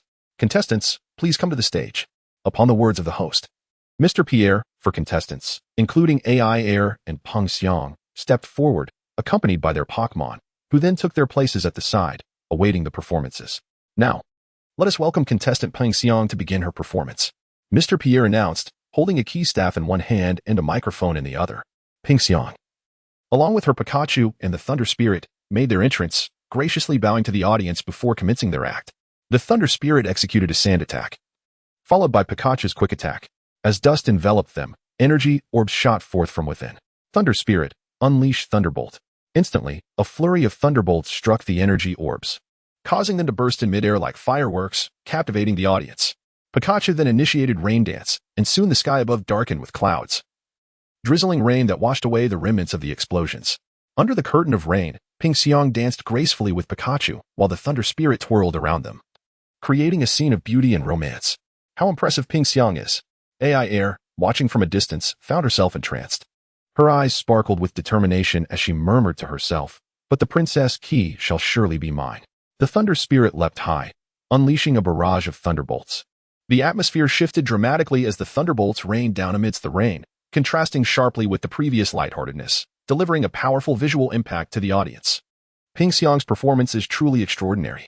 Xiao Shui, seated in the audience, was left in awe, her gaze fixed intently on the stage. The six tails in her arms also watched with bright eyes, captivated by the charming Pokémon on stage. "So this is what a Pokémon performer is like." A boy sitting next to Xiao Shui murmured to himself. Although he had no understanding of Pokémon performances, his heart brimmed with astonishment. Curious about the boy's remarks, Xiao Shui turned to look at him, noticing his peculiar attire, a long robe reminiscent of ancient Chinese chivalry, with his hair tied back, cradling a Pikachu in his arms, though the dim light obscured his features. "Do you understand Pokémon performances as well?" Xiao Shui inquired. I have a slight understanding." The sudden question caught Yu off guard, as he had been lost in thought. He hadn't expected a girl to speak to him. After regaining his composure, he replied awkwardly. Indeed, the individual seated beside Xiao Shui was none other than Yu, who had finally arrived at the venue after several days of travel. Just as the C-Wing conference was halfway through, he had come to this place after waiting at the Pokémon Center in C-Wing City for Aiair. And inquiring with Nurse Joy, he had made his way here, leading to the scene just described. Since they were swept down by the waterfall, let us follow the downstream to search. We are certain to find them. Meanwhile, downstream, two individuals and their Pokémon drifted along the river. The water of the stream resembled a lurking predator, and no one knew where it would lead. At that moment, unbeknownst to Yu, his storage space was illuminated by a brilliant glow, casting a radiant light throughout the entire area. If one listened closely, they could faintly hear the sound of something cracking. Suddenly, a few pairs of eyes emerged from the depths of the water, moving in tandem with Yu and his companions. Had the rocket sparrow located them? Ah, I see. Thank you for your efforts. Please continue the search, Yu expressed. Observing the departing rocket sparrow, Aiair let out a resigned sigh. At that moment, she had already brought Selena and Yu's other Pokémon to the waterfalls downstream. Upon arrival, Aiair immediately released her Beautifly and Milotic, coordinating them with Yu's rocket sparrow, Woobat, and Gyarados for aerial and aquatic reconnaissance. Meanwhile, she led Selena and her Fennekin and Braixen to conduct a search on land, calling out as they went. Despite their efforts, they had yet to catch sight of Yu and Xiao Shui. Aiair, we've searched for so long without finding anything. What should we do now? The day is nearly over, Selena remarked, wiping the sweat from her forehead and glancing at the increasingly dim sky with a worried tone. Sigh, there's nothing we can do. Perhaps we should set up camp for the night and continue searching tomorrow. That seems to be the only option. I believe Yu is incredibly capable. They will surely be all right. As they spoke, the two girls fell into a contemplative silence, gazing at the setting sun, lost in their thoughts. Chapter 102. An unexpected capture on an uncharted, deserted island. Two figures lay sprawled. A large crab, scuttling from the shore in search of food, approached one of the figures, moving sideways with an unhurried pace. However, this crab appeared smaller than its counterparts, clearly underdeveloped. It reached the boy's side, tapping his head with its claw, producing a muffled thud. After several attempts with no response, the crab seemed to find amusement in the boy's slightly protruding backside, and without hesitation, it pinched him. Ouch! My backside. The boy instinctively yelped, sitting up in confusion, causing a Pokémon hanging from his waist to tumble to the ground. The unsuspecting crab bore the brunt of this, as a Pokeball landed squarely on it, enveloped in a red light, capturing it without so much as a struggle. Ouch! My head hurts. Where am I? A refreshing breeze, fragrant with the scent of earth, swept across the deserted island. Yi rubbed his aching head, cautiously surveying his surroundings. Wasn't I swept away by the waterfall? How did I end up here? He pushed himself up with his hands. Right, where are Xiaoshui and Pikachu? Realizing this, Yi quickly focused, determined to search for them. However, his exhausted body faltered, and he accidentally stumbled over a small figure, tumbling toward another striking form. Pikachu? With a muffled sound, both Xiaoshui and Pikachu stirred awake. You pervert. Upon opening her eyes, Xiaoshui discovered Yu in an ambiguous position atop her. Alarmed, she assumed he was a rogue attempting to assault her, and without a thought, she raised her hand to slap him. Ah! Yu cried out, his dazed mind clearing somewhat as he glanced at Xiaoshui, whose eyes blazed with anger. Xiaoshui, why are you hitting me? He asked innocently. And why not? You big lecher, get off me. Xiaoshui's face flushed with embarrassment and anger. Ah, I'm sorry, it was unintentional. Yu quickly stood, reaching out to help Xiaoshui up. After a moment's hesitation, she placed her hand in his, allowing him to assist her. Surveying their surroundings, Xiaoshui asked nervously, Yu, where are we? I'm not sure, but it appears to be a deserted island, Yu replied, casually picking up a Pokeball that had fallen nearby, oblivious to the fact that it now contained a Pokémon. Pikachu, are you alright? He asked, noticing Pikachu looking somewhat weak at his feet. Pika. Pikachu weakly shook its head. Yu lifted Pikachu, placing a hand on its forehead, only to furrow his brow in concern. You say you're fine, but your forehead is burning up. From his storage ring, he retrieved some fever-reducing medicine and sprayed it on Pikachu, then spread out a blanket on the ground for Pikachu to rest. Oh, where is my chameleon? It has been swept away, has it? Xiaoshui expressed her worry, noticing the absence of her Pokémon. I think it must have blended into the surrounding environment. Perhaps if you call it, it will come out. Yu teased while tending to Pikachu. Just then, Chameleon suddenly sprang from an unknown location, leaping onto Xiaoshui's long, fair legs. Ah! Xiaoshui jumped in surprise, but, upon realizing it was Chameleon, joyfully embraced it. Chameleon, I'm so glad you're all right. You scared me. Chameleon. Chameleon squinted its eyes in delight, clearly enjoying Xiaoshui's affection, snuggling closer. Xiaoshui, I think this Chameleon really likes you. Why not capture it? Yu suggested, watching with interest. Is that really okay? Xiaoshui hesitated. Absolutely. Here, take this Pokeball, Yu said, handing her a ball from his belt. Chameleon, would you like to travel with me? Xiaoshui asked, her voice a mix of uncertainty and hope. Chameleon. It tilted its head, gazing into Xiaoshui's beautiful eyes, then nodded with a smile. All right then, go, Pokeball. Xiaoshui released Chameleon, throwing the ball toward it. Yet, the next moment left Yu and Xiaoshui dumbfounded as the Pokeball struck Chameleon. But instead of being enveloped in red light, a large crab emerged, waving its pincers. It appeared significantly smaller than an ordinary crab. Yu, is this your newly captured Pokémon? You must be careless to mistake it for an empty Pokeball. Xiaoshui chided. I had no idea. Yu stammered, taken aback. But it seems a bit malnourished. Why is it so small? As a nurturing expert, Xiaoshui immediately noticed the crab's peculiarities. Wait a moment, let me ask, Yu said, clearing his throat before squatting down in front of the crab. Hey there, little one, do you recognize me? Crab. The crab waved its pincers excitedly, frothing at the mouth, clearly delighted to see Yu, who had played with it earlier. Yu stared in confusion and scratched his nose. Although I don't understand what you're saying, I also have no idea when you were captured. However, now that it has been tamed by me, let us strive together. With that said, Yu extended his right hand, poised to shake hands with the Kingler. Yu was not the type to easily release a Pokémon, even if the creature had not been captured according to his wishes. He would still seek to forge a bond with it.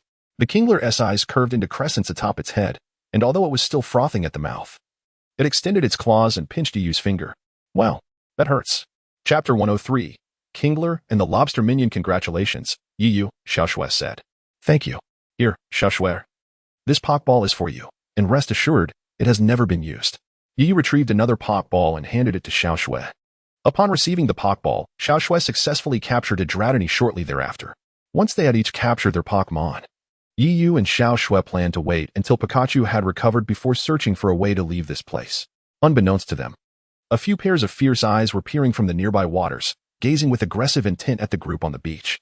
Those eyes were steadily drawing closer to the shore. Yiyu, how is Pikachu doing? Xiaoshui approached, clutching a blue orange she had foraged. Taking the blue orange from her, Yiyu took a bite and replied while chewing, "It has cooled down a bit." "That's good. I wonder how Selena and Aiair are doing. They must be worried since we were swept down the waterfall." "Indeed. Once Pikachu is better, we will find a way to leave." "Xiaoshui, what's wrong?" Noticing Xiaoshui's sudden daze, Yiyu felt puzzled and followed her gaze. He saw pairs of eyes rapidly approaching them on the water's surface. As the river grew shallower, the true forms of those eyes began to reveal themselves. "Oh no. It's a Kingler." Yiyu's expression changed, a serious look entering his eyes. "A Kingler?" Xiaoshui grabbed Yiyu's Pokédex, and an electronic voice introduced, "Kingler. The raucous Pokémon. Known for its volatile temperament, it is quick to pick fights. Which is why it is said that no other Pokémon can inhabit the areas where Kinglers reside." After Xiaoshui finished listening to the introduction, Yiyu uttered 4 words. "The newcomers are hostile. What should we do?" Xiaoshui instinctively shrank back behind Yiyu. When faced with hostility, we must fight. It was evident that the group of Kinglers had set their sights on Yiyu and Xiaoshui. Despite his words, Yiyu's expression remained grim. It was unfortunate that they had chosen this moment, when Pikachu was ill and his other Pokémon were with Selena and Aiair. Oh wait. There's also the Kingler I accidentally captured. Since Yiyu's other Pokémon were with Selena and Aiair, this fortuitous capture had prevented the Kingler from being sent to Professor Oak's lab. "I'll help too," Xiaoshui timidly declared, sending forth her sole Pokémon. "Dragonite, let us give it our all." Meanwhile, Xiaoshui's Vulpix was still with Aiair, who was searching for them. "Kingler, let me see your strength." Yiyu released the Kingler. The Kinglers, with their fierce gazes, had not fought other Pokémon in a long time. Now that they had someone willingly stepping into their domain, they could hardly contain their excitement. Taking a deep breath, Yiyu understood that this battle was unavoidable and decided to strike first. "Kingler, use Bubble Beam." The claws opened, releasing a barrage of bubbles that shot forth like a submachine gun toward the group of Kinglers. The Kinglers, unable to contain their fury, roared in unison, raising their formidable claws, unleashing streams of water that countered Kingler's Bubble Beam like a machine gun, suppressing its attack. "Dragonite, use Scare to support Kingler," Xiaoshui commanded at the right moment. "Dragonite, what's wrong? Don't be afraid. Use Tackle. We can't let Yiyu down." Xiaoshui encouraged the frightened Dragonite, urging it to rejoin the battle and assist Yiyu and Kingler. "Kingler, charge with Crabhammer." Ignoring the situation on Xiaoshui's side, Yiyu issued his command. The claws of both sides glimmered with white light, akin to boxing gloves, as they swung to counter the water jets while advancing. However, a lone crab could not withstand a pack of wolves, especially a malnourished Kingler. Due to the overwhelming onslaught of water jets, Kingler was eventually forced to halt its advance. One figure broke through the ranks of Kinglers, its powerful claws glowing white as it struck down hard on Kingler. "Block it." A green energy shield appeared, deflecting the Crabhammer attack. In this critical moment, Kingler unleashed its ultimate defensive technique for the first time. Upon recognizing the attacking figure, Yiyu felt a surge of anger. It was infuriating that a whole swarm of Kinglers was surrounding them, and yet a mere lobster minion dared to interfere. Seeing its attack thwarted, the lobster minion became enraged. Swinging its claws like hammers in a furious flurry, the air crackled with intensity as the claws of the Kingler and lobster minion clashed, creating a fierce spectacle of combat. Each blow landing with palpable force. Both Pokémon fought with fervor, panting heavily but unwilling to concede. This was not merely a contest of strength. It was a battle of endurance. Kingler, perhaps too engrossed in the fight, failed to heed Yiyu's commands, while the Kinglers around them ceased their assault. Watching the duel intently, Yiyu, far from being annoyed with Kingler's disobedience, simply observed. This was an excellent opportunity for Kingler to develop its combat instincts. Time passed swiftly under the scorching sun, and the battle between Kingler and the lobster minion reached its climax, punctuated by the light sounds of their clashing claws. Exhausted, both Pokémon ultimately lost their fighting capabilities, resulting in a stalemate. The Kinglers, however, appeared displeased with this outcome, roaring furiously and disregarding the incapacitated lobster minion as they instinctively prepared to launch another attack. But just then, an unexpected arrival occurred. Chapter 104, The Water Deity Indeed. An unforeseen Pokémon emerged, unlike the legendary figures clad in golden armor and riding on clouds of vibrant colors. Instead, it approached with an elegant stride, surrounded by fluttering white ribbons as if swept by the wind. In just a few leaps, it arrived before Yiyu, Xiaoshui, and the surrounding Kinglers. At that moment, everyone could finally discern the true appearance of this Pokémon. Wow, what is this Pokémon? It's so beautiful. Even the mature Xiaoshui found herself clasping her hands in awe, her eyes sparkling with wonder. The Pokémon was a slender, blue quadruped mammal adorned with white diamond-shaped spots across its body. Its face and underside were white, with a lush purple mane symbolizing the aurora, and a ribbon-like tail that danced gracefully. Its muzzle protruded forward, also white, and atop its head sat a large hexagonal crown of sky blue, reminiscent of a chelan's horns. With red eyes and a protruding jaw, its paws were small, featuring white pads. Seeing this familiar figure from his memories, Yi was filled with excitement. Even though it appeared slightly smaller than he remembered, perhaps it was the innate pressure emanating from the divine beast, as Shui Jun made its grand entrance. The previously formidable swarm of iron claw lobsters was instantly subdued. They found themselves in a state of indecision, neither advancing nor retreating, ignoring the iron claw lobster horde. Shui Jun approached Yiyu directly, extending its delicate pink tongue to gently lick Yiyu's cheek, nuzzling affectionately into his embrace. It was a clear display of endearment. At this moment, Xiaoshui stood in stunned silence, utterly astonished by the scene unfolding before her. Being from a neighboring area of Chengdu, she was well acquainted with the tales of the three sacred beasts under the reign of the Phoenix King. Shui Jun was indeed one of them, a veritable divine beast. Even though it had only just hatched, it still held the essence of divinity. Yet, this Shui Jun lacked the imposing dignity typically associated with divine beings, appearing instead as gentle and playful as a kitten, even engaging in a display of affection towards Yiyu. Yiyu's words only served to amplify Xiaoshui's mounting excitement. Ah, little one, you have finally emerged.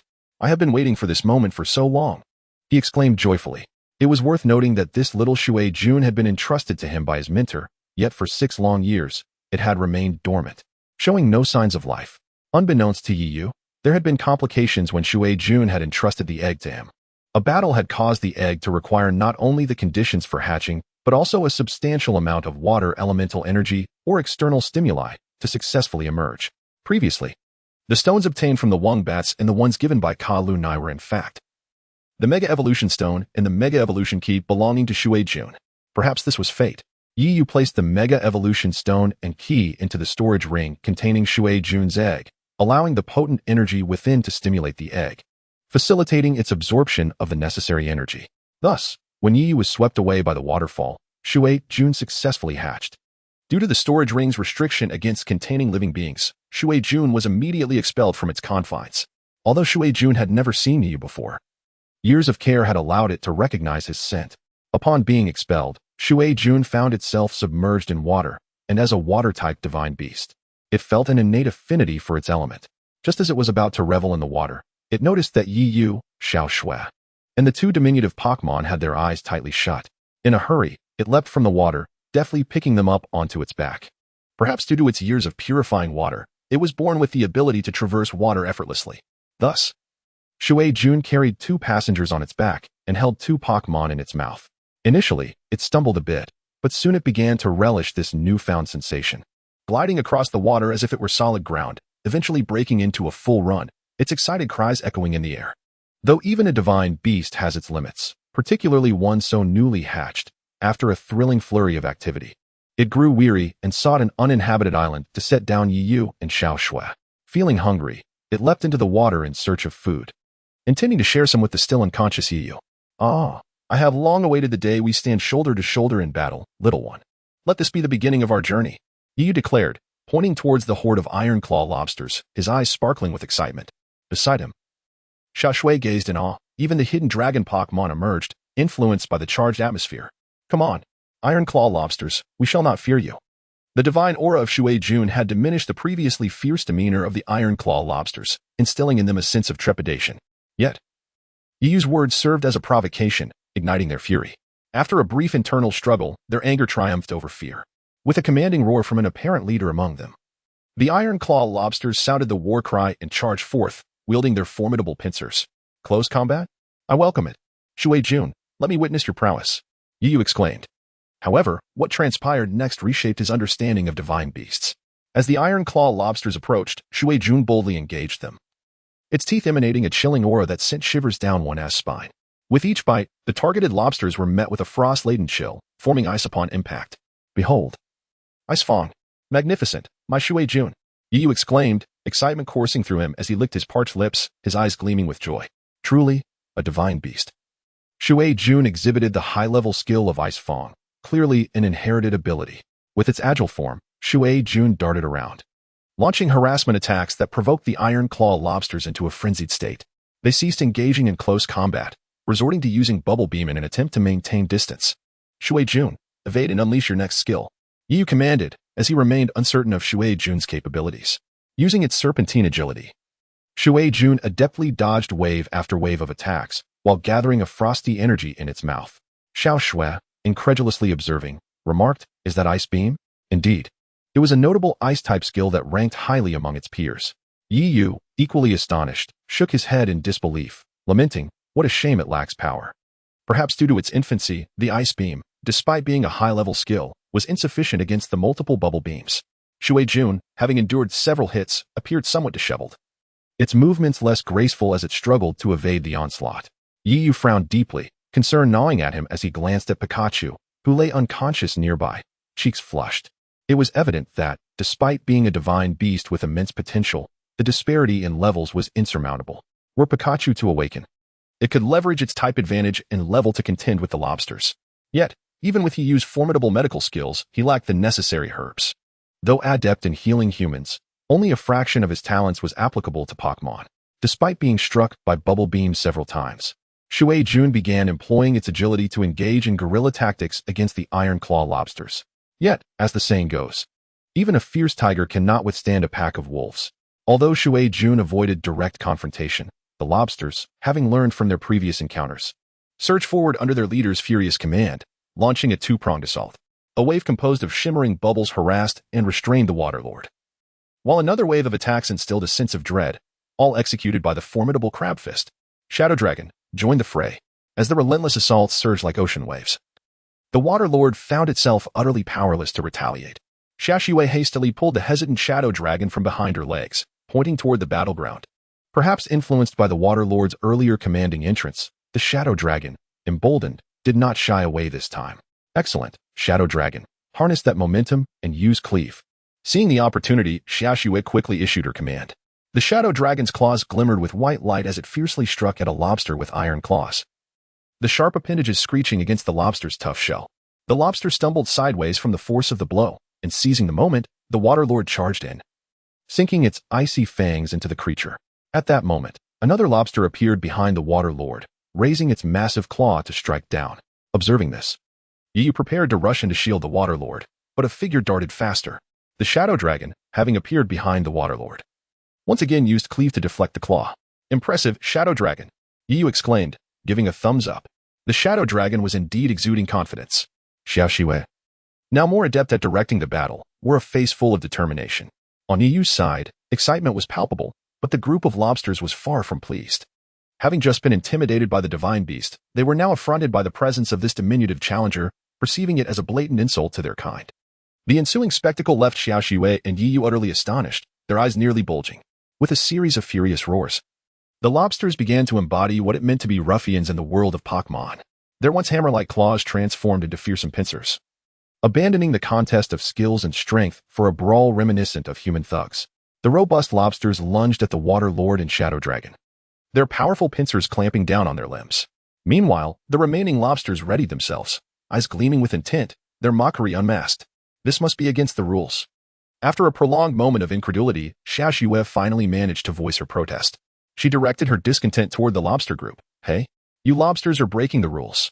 However, the lobsters paid her no heed, continuing their brazen antics.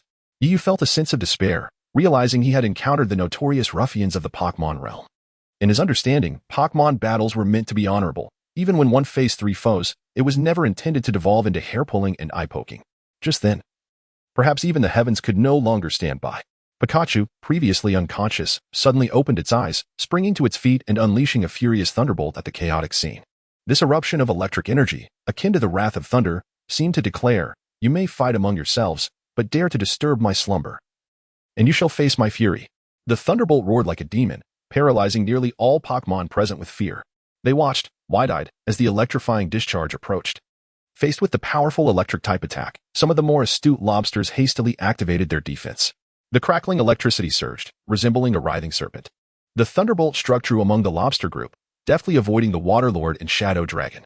The damage was overwhelming, causing many lobsters to lose their combat effectiveness, leaving only a few fortunate ones who had managed to employ their protective skills. Witnessing their fallen comrades, the remaining lobsters were struck with dread, retreating in disarray. The water lord regarded Pikachu with a complex mix of emotions, gratitude and admiration intertwined with a hint of defiance. This moment affirmed Pikachu's status as their leader. Prior, the water lord had looked down upon Pikachu, viewing its earlier frailty as a sign of weakness. Even if Pikachu possessed strength surpassing its own, it was merely a matter of having hatched earlier. However, the recent events compelled the water lord to acknowledge Pikachu's leadership, albeit with lingering reluctance. Pikachu, noticing the remaining lobsters still lingering, let out another fierce cry, arcs of electricity dancing at its cheeks. The lobsters, still capable of fighting, trembled at the sound. Fear etched across their faces as they scrambled to escape, each clutching a companion in their claws, frantically fleeing. Some lobsters, dragged along the beach, fared better, while others stumbled over hidden stones, unmindful of their injured comrades, driven by the instinct that any delay could spell their doom. Wow, Pikachu, you were incredible, Xiaoxua exclaimed, her excitement overwhelming as she scooped Pikachu into her arms, disregarding the arcs of electricity sparking on its cheeks and pressing her cheek against its fluffy face. Xiaoxua, are you all right? Yu observed her hair standing on end, struggling to contain his laughter as he forced a polite smile. What's wrong, Yu? Your smile looks so stiff. Xiaoxua finally noticed, her expression tightening. Yu retrieved a small mirror from his storage ring and held it up for her. My hair. Seeing her disheveled locks, Xiaoxua felt a wave of despair. The adage that a woman's hair is her lifeline resonated deeply within her, despite her typically composed demeanor. Tears threatened to spill from her beautiful eyes. Realizing the potential fallout from her distress, Yu swiftly took Pikachu from her grasp, instinctively reaching to pat Pikachu's forehead, only to find its fever still present. It had merely been enduring, and although its first thunderbolt had been strong, the subsequent ones were far weaker, straining against its discomfort. Pikachu valiantly maintained its posture, deliberately charging arcs of electricity at its cheeks to intimidate the lobster group. Indeed, the lobsters, already terrified by the thunderbolt, retreated in haste. Pikachu, striving to mask its own weakness, forced its eyelids to remain fierce and angry, watching as the lobsters faded into the sea. After surveying the beach, devoid of any remaining lobsters, Pikachu managed to muster a faint, reassuring smile.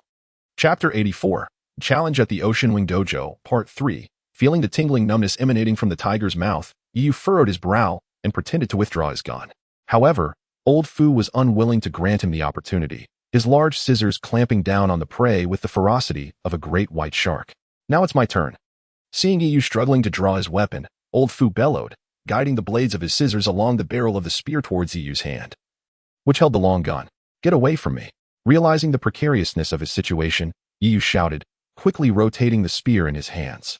This sudden movement diminished the friction between the scissors and the spear, allowing Yu to withdraw the spear and block Old Fu's advance, hastily sidestepping and pushing the long gun forward to repel Old Fu. Delightful Yu. I must admit, you truly possess remarkable skill, Old Fu exclaimed with evident satisfaction. Positioning the large scissors horizontally across his chest, the sharp tips aimed at Yu. In an instant, the scissors in Old Fu's hands began to move with astonishing speed, akin to a meat grinder in operation. As Yu beheld the approaching scissors, a fleeting moment of panic flashed in his eyes, quickly replaced by unwavering determination. A fierce resolve etched upon his face. Were there anyone who had previously engaged with Yu at this moment, they would undoubtedly exclaim, a madman. That reckless fool has re-emerged. I shall shatter your illusions. At this juncture, Yu's mind focused solely on this singular thought. He readied his long spear, preparing for a strike that would inflict 1,000 wounds upon the enemy, while sacrificing 800 of his own. As Old Fu's scissors drew perilously close to Yu, just as he was about to thrust the spear, Old Fu abruptly halted, stepping back several paces to evade Yu's attack and planting the scissors into the ground. Yu's expression turned one of confusion, prompting Old Fu to respond somewhat irritably. All right, that's enough. Why? Before Yu could finish his query, Old Fu interrupted him, his words firing off like a machine gun. Why? In our agreed bout, I can see a death-defying spirit radiating from you. I, an old man, cannot withstand such relentless fervor. If we continue like this, we shall both be injured, And how then shall we proceed to the dojo battle? My apologies, Mr. Fu. I was merely swept up in the excitement of the moment. Yu hastily apologized, recognizing his fault. Yu, are you all right? Aiair rushed over with concern. Pika, I knew you would ask that. Old Fu chuckled lightly, gesturing toward a young man who had appeared nearby. Come here and act as our referee. Yes, father. The young man responded promptly. Moments later, both Old Fu and Yu took their positions, while Aiair and her companions retreated to the sidelines to observe. This is my first time witnessing a dojo battle. I wonder what extraordinary Pokémon Yu will employ. I am genuinely excited. Xiao Shui expressed her anticipation, her lovely eyes darting between the two contenders. That stingy Yu didn't share a word with us when I asked him yesterday. It infuriates me. Aiair pouted, her tone laced with complaint. Come forth, Cotton Fluff. As expected, Yu summoned a Pokémon that caught Aiair off guard. Go, my vanguard, Wingbat.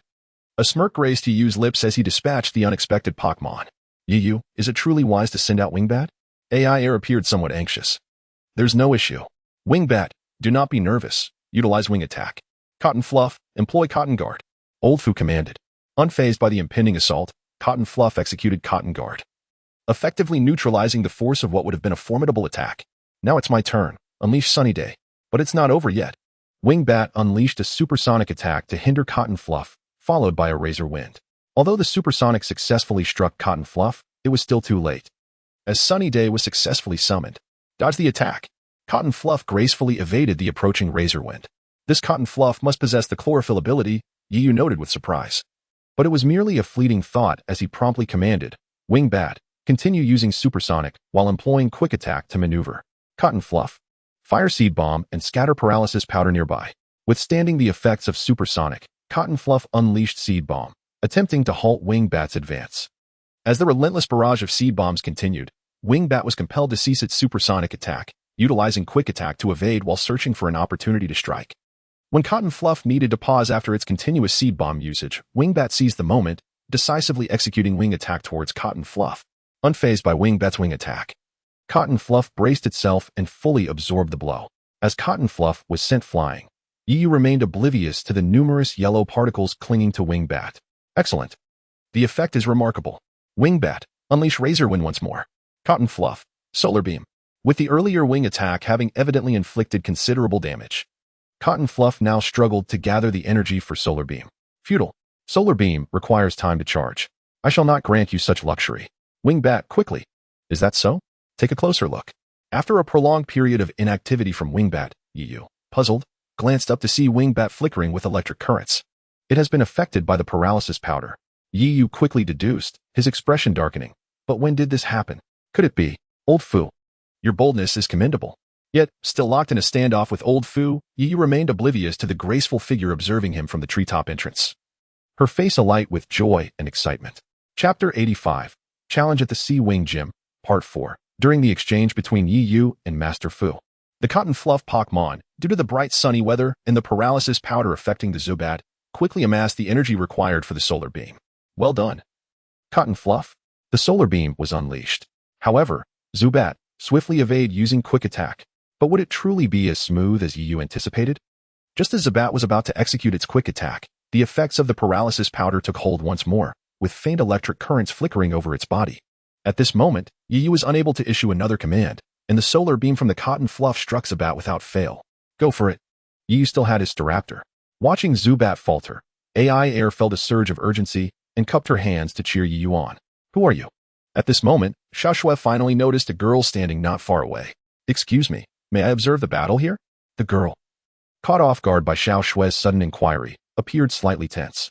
Of course, the battle is underway. Come join us. The exciting part is about to begin. Aiair smiled gently upon noticing the nervous girl. Thank you so much, the girl said, offering a grateful smile as she approached Aiair and Xiao Shui. The girl was tall and slender, with an oval face and slightly curled flaxen hair. She wore a sleeveless black top, a red miniskirt, black sneakers, and knee-high black socks, adorned with a bracelet engraved with half a Pokeball. She exuded a fresh sense of fashion and charm, entirely unaware of the additional observer. Yu calmly issued commands, his emotions unaffected by the loss of one battle. Staraptor, don't give it a moment's respite. Use the fastest flame charge repeatedly. With a cry, Staraptor, already swift, accelerated further, leaving a fiery red trail as it charged toward the cotton fluff, the air shimmering with sparks of flame. Cotton fluff dodge. Even with its chlorophyll ability, the cotton fluff narrowly evaded the full-speed assault of Staraptor. A mere 0.01 seconds delay would have resulted in severe burns. At this moment, the cotton fluff appeared dazed, its expression one of confusion. That's enough, Staraptor. Let it down now. Only when Yu felt that the cotton fluff had nearly lost its fighting capability did he order Staraptor to halt. As Staraptor came to a stop, the cotton fluff collapsed, rendered incapable of battle. Yu is amazing. Observing the incapacitated cotton fluff, the onlooking girl felt a thrill of joy. Is he planning a fast-paced offensive strategy? This time, I won't let you succeed. Hearing Yu's command, Master Fu, exuding confidence, said Dajuo. Evade and wait for the right moment to use poison powder. Staraptor launched another rapid attack. However, this time, Dajuo, perhaps due to its ample stamina, dodged with far greater speed than the cotton fluff had managed. Finally, after Staraptor's attack, just as it was regaining its strength, Dajuo's poison powder struck true. As a purplish hue appeared on Staraptor's beak, Yu's expression shifted. It had been poisoned. There was no choice but to go all out. Staraptor, use aerial ace. With a gleam in its beak, ignoring the effects of the poison, Staraptor extended its wings vigorously, charging toward Dajuo. Just as this attack seemed poised to miss, Staraptor suddenly halted, spreading its wings to tightly grasp Dajuo's leaves, relentlessly pecking at it. What? In the face of this unexpected turn of events, Master Fu was momentarily stunned. Is this still a Pokémon battle? This is clearly the behavior of a rogue Pokémon. Can Pokémon battles even be conducted this way?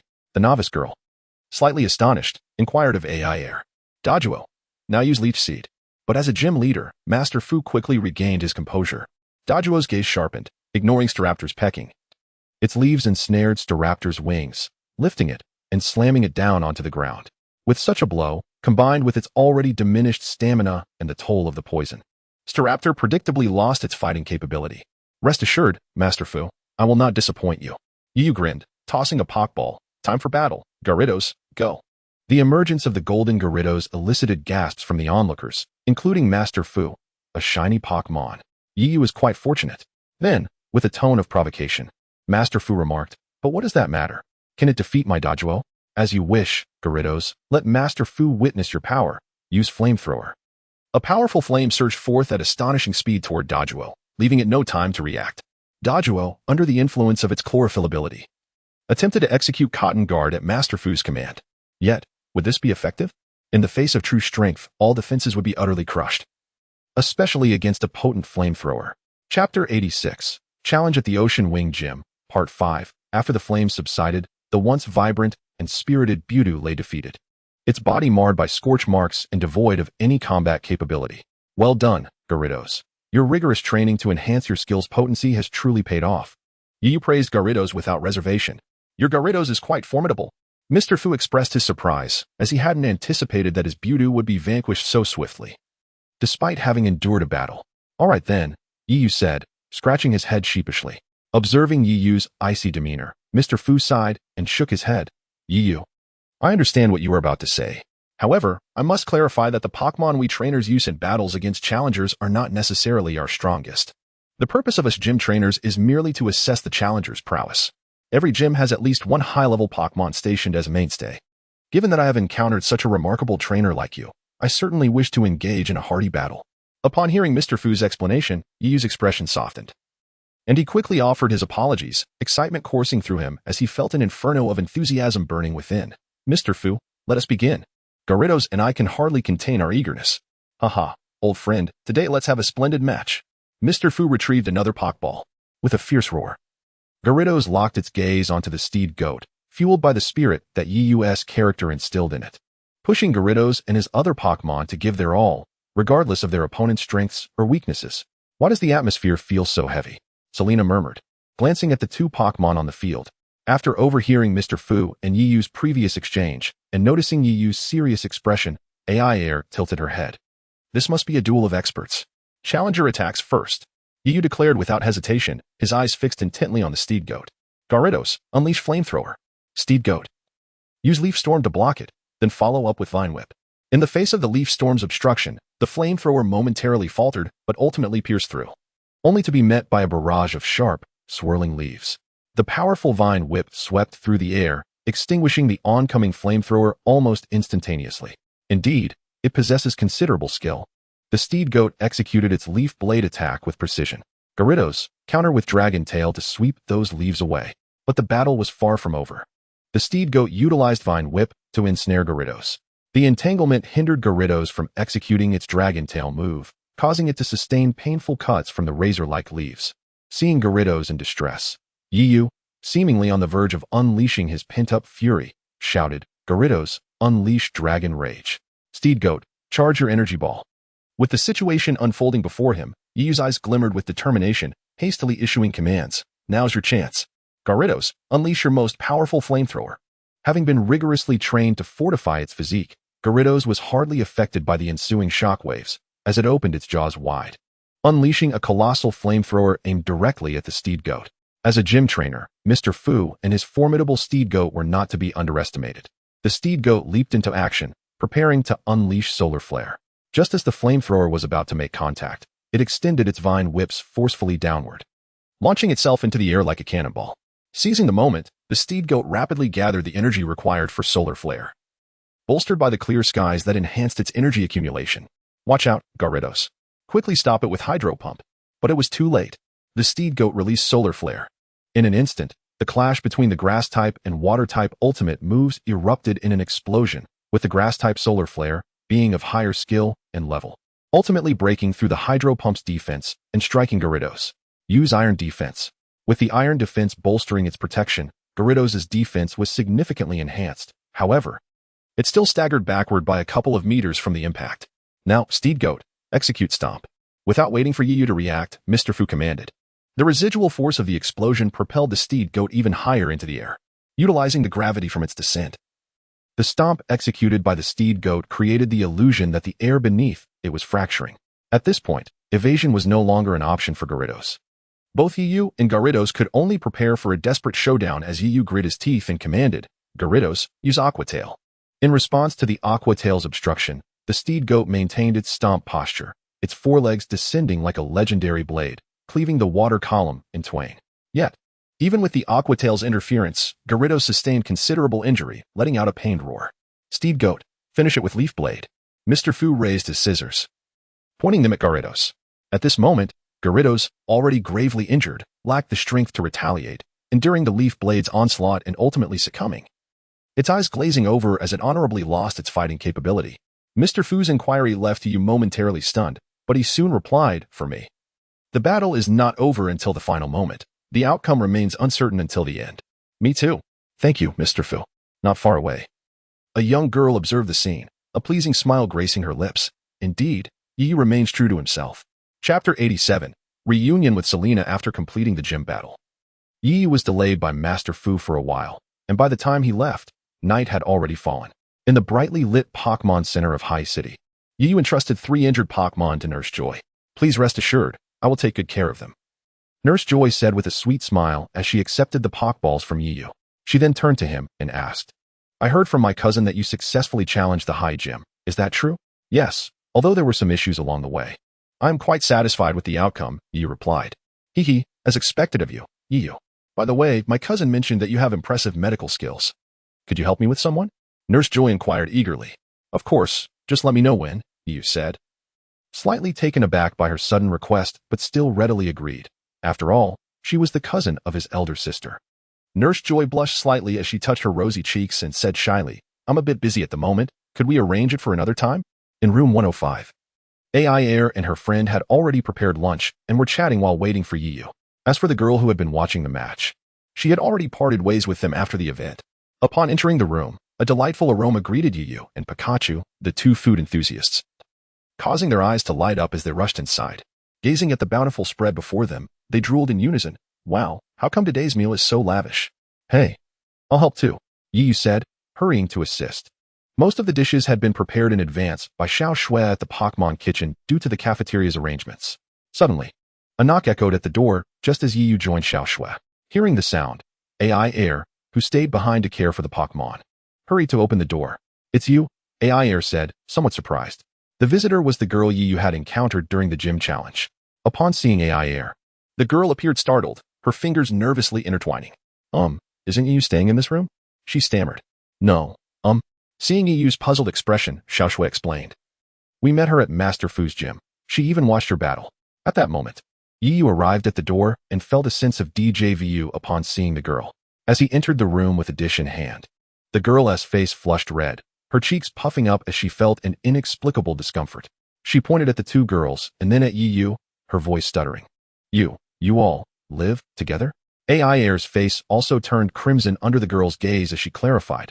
No, this is our room. Yiyu lives next door. We gathered here for dinner. All right, no standing around. We made plenty of food tonight. You should join us, Aiair said, pulling the girl into the room before she could refuse. Inside the room, after Yiyu and Xiaoshui set the table and prepared some Pokémon food for Pikachu, they all sat together, enjoying the feast while chatting. Suddenly, as if recalling something, Aiair put down her utensils and said apologetically, I'm sorry, I haven't introduced myself yet. I'm Aiair, a Pokémon performer. Everyone followed suit, placing down their utensils, even the food-loving Yiyu. Xiaoshui then introduced herself. You can call me Xiaoshui. I'm a Pokémon breeder. I am Yiyu, from WUXIA, a Pokémon trainer. Indeed, the girl thought to herself as she introduced herself. Hello, my name is Selena, and I am a novice trainer. As she spoke, Selena raised her wrist, revealing a bracelet adorned with a half Pokémon ball design. Selena. Upon hearing her name, Yiyu was momentarily stunned as he looked at the bracelet on her wrist. Suddenly, his eyes brightened, and he stood up excitedly. Pointing at Selena in disbelief, Selena, is it really you? I'm so glad to see you again. Yiyu, you are quite the forgetful one. It took you this long to remember me, and it seems you have broken your promise. Selena pouted, her tone more playful than reproachful. You look even more beautiful than before. I hardly recognized you. And it's not really a broken promise. I did come to the Kalos region after 6 years. Didn't I? But you didn't come to find me.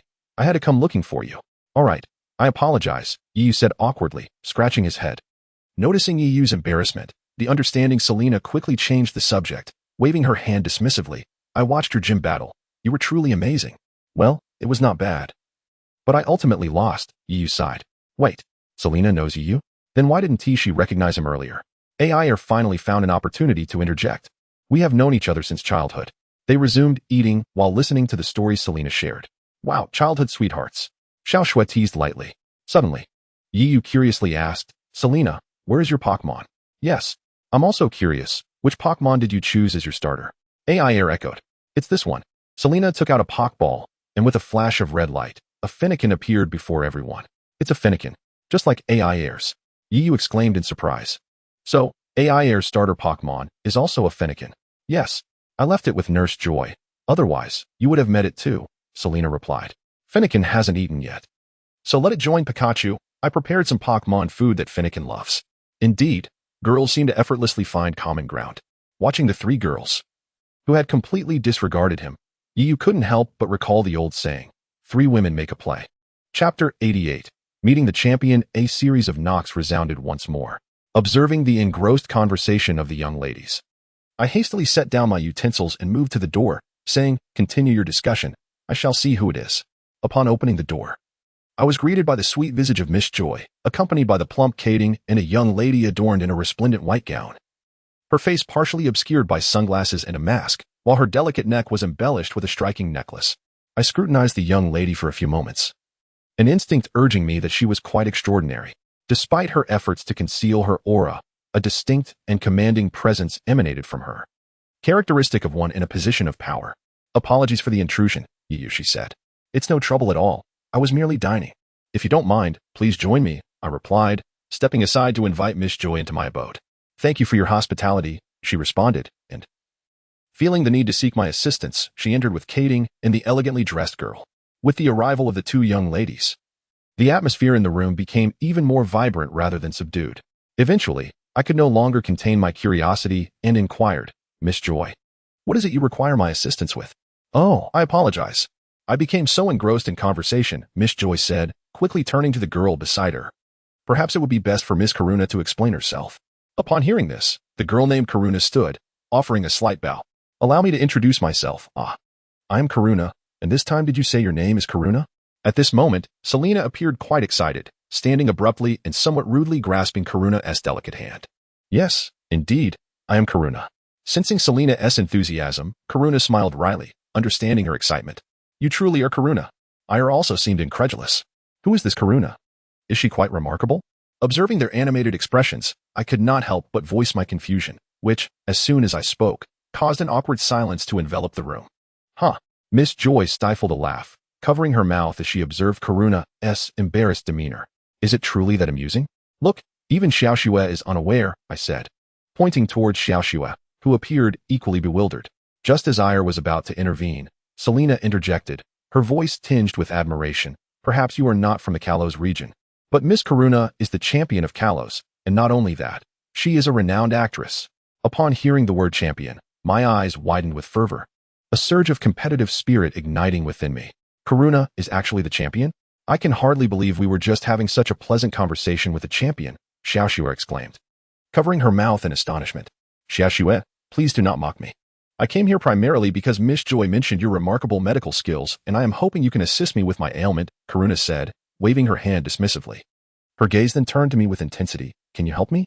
You refer to the chill that occasionally torments you, do you not? Given your feminine constitution, which tends to be moraine, combined with your likely prolonged exposure to damp environments, it is understandable, I replied. In truth, I had discerned her health issue the moment she entered, yet I had refrained from speaking out of courtesy. Truly a miraculous healer, to identify my ailment at a glance. Karuna's eyes sparkled with excitement. To be honest, I have recently been residing next to a lake in a valley due to filming. Then that explains it. Do you wish to pursue long-term treatment, or would you prefer immediate relief? I inquired, sensing a dilemma. Immediate relief, of course. At the mention of such intimate treatment, Karuna momentarily froze, though soon adopted a resolute demeanor. Very well, Miss Karuna, please follow me to my room, I suggested, adding, I require a tranquil environment to administer the acupuncture. Understood. As the two departed, Xiaoxue expressed her confusion. Yiyu is skilled in medicine? Indeed. Yiyu's medical prowess is astounding. He has previously treated many of my friends and Pokémon, Miss Joy declared, her hands cupping her face. Her eyes filled with admiration. In Yiyu's room, as I observed Karuna reclining on the bed, compliant and poised, I prepared the silver needles for sterilization, reminding her. Miss Karuna, we shall proceed with the acupuncture. If you feel warmth in the areas where the needles penetrate, do not be alarmed. It is a normal reaction. I can endure it. Gazing at her smooth back, I maintained a calm demeanor, embodying the essence of a healer. Commencing now. As the silver needles were deftly inserted into the acupoints, I internally recited the incantation for the fire of the mountain. The fire of the mountain can dispel the chill. 3 in, 1 out. The heat surge as time slipped by, and soon I was drenched in sweat. Meanwhile, the young ladies in the adjacent room grew anxious as the two had yet to emerge. Shall we check on them? One proposed, but was quickly met with dissent. No. We must not interrupt. They are engaged in treatment. Indeed, we must trust you. It is already quite late. You should all rest.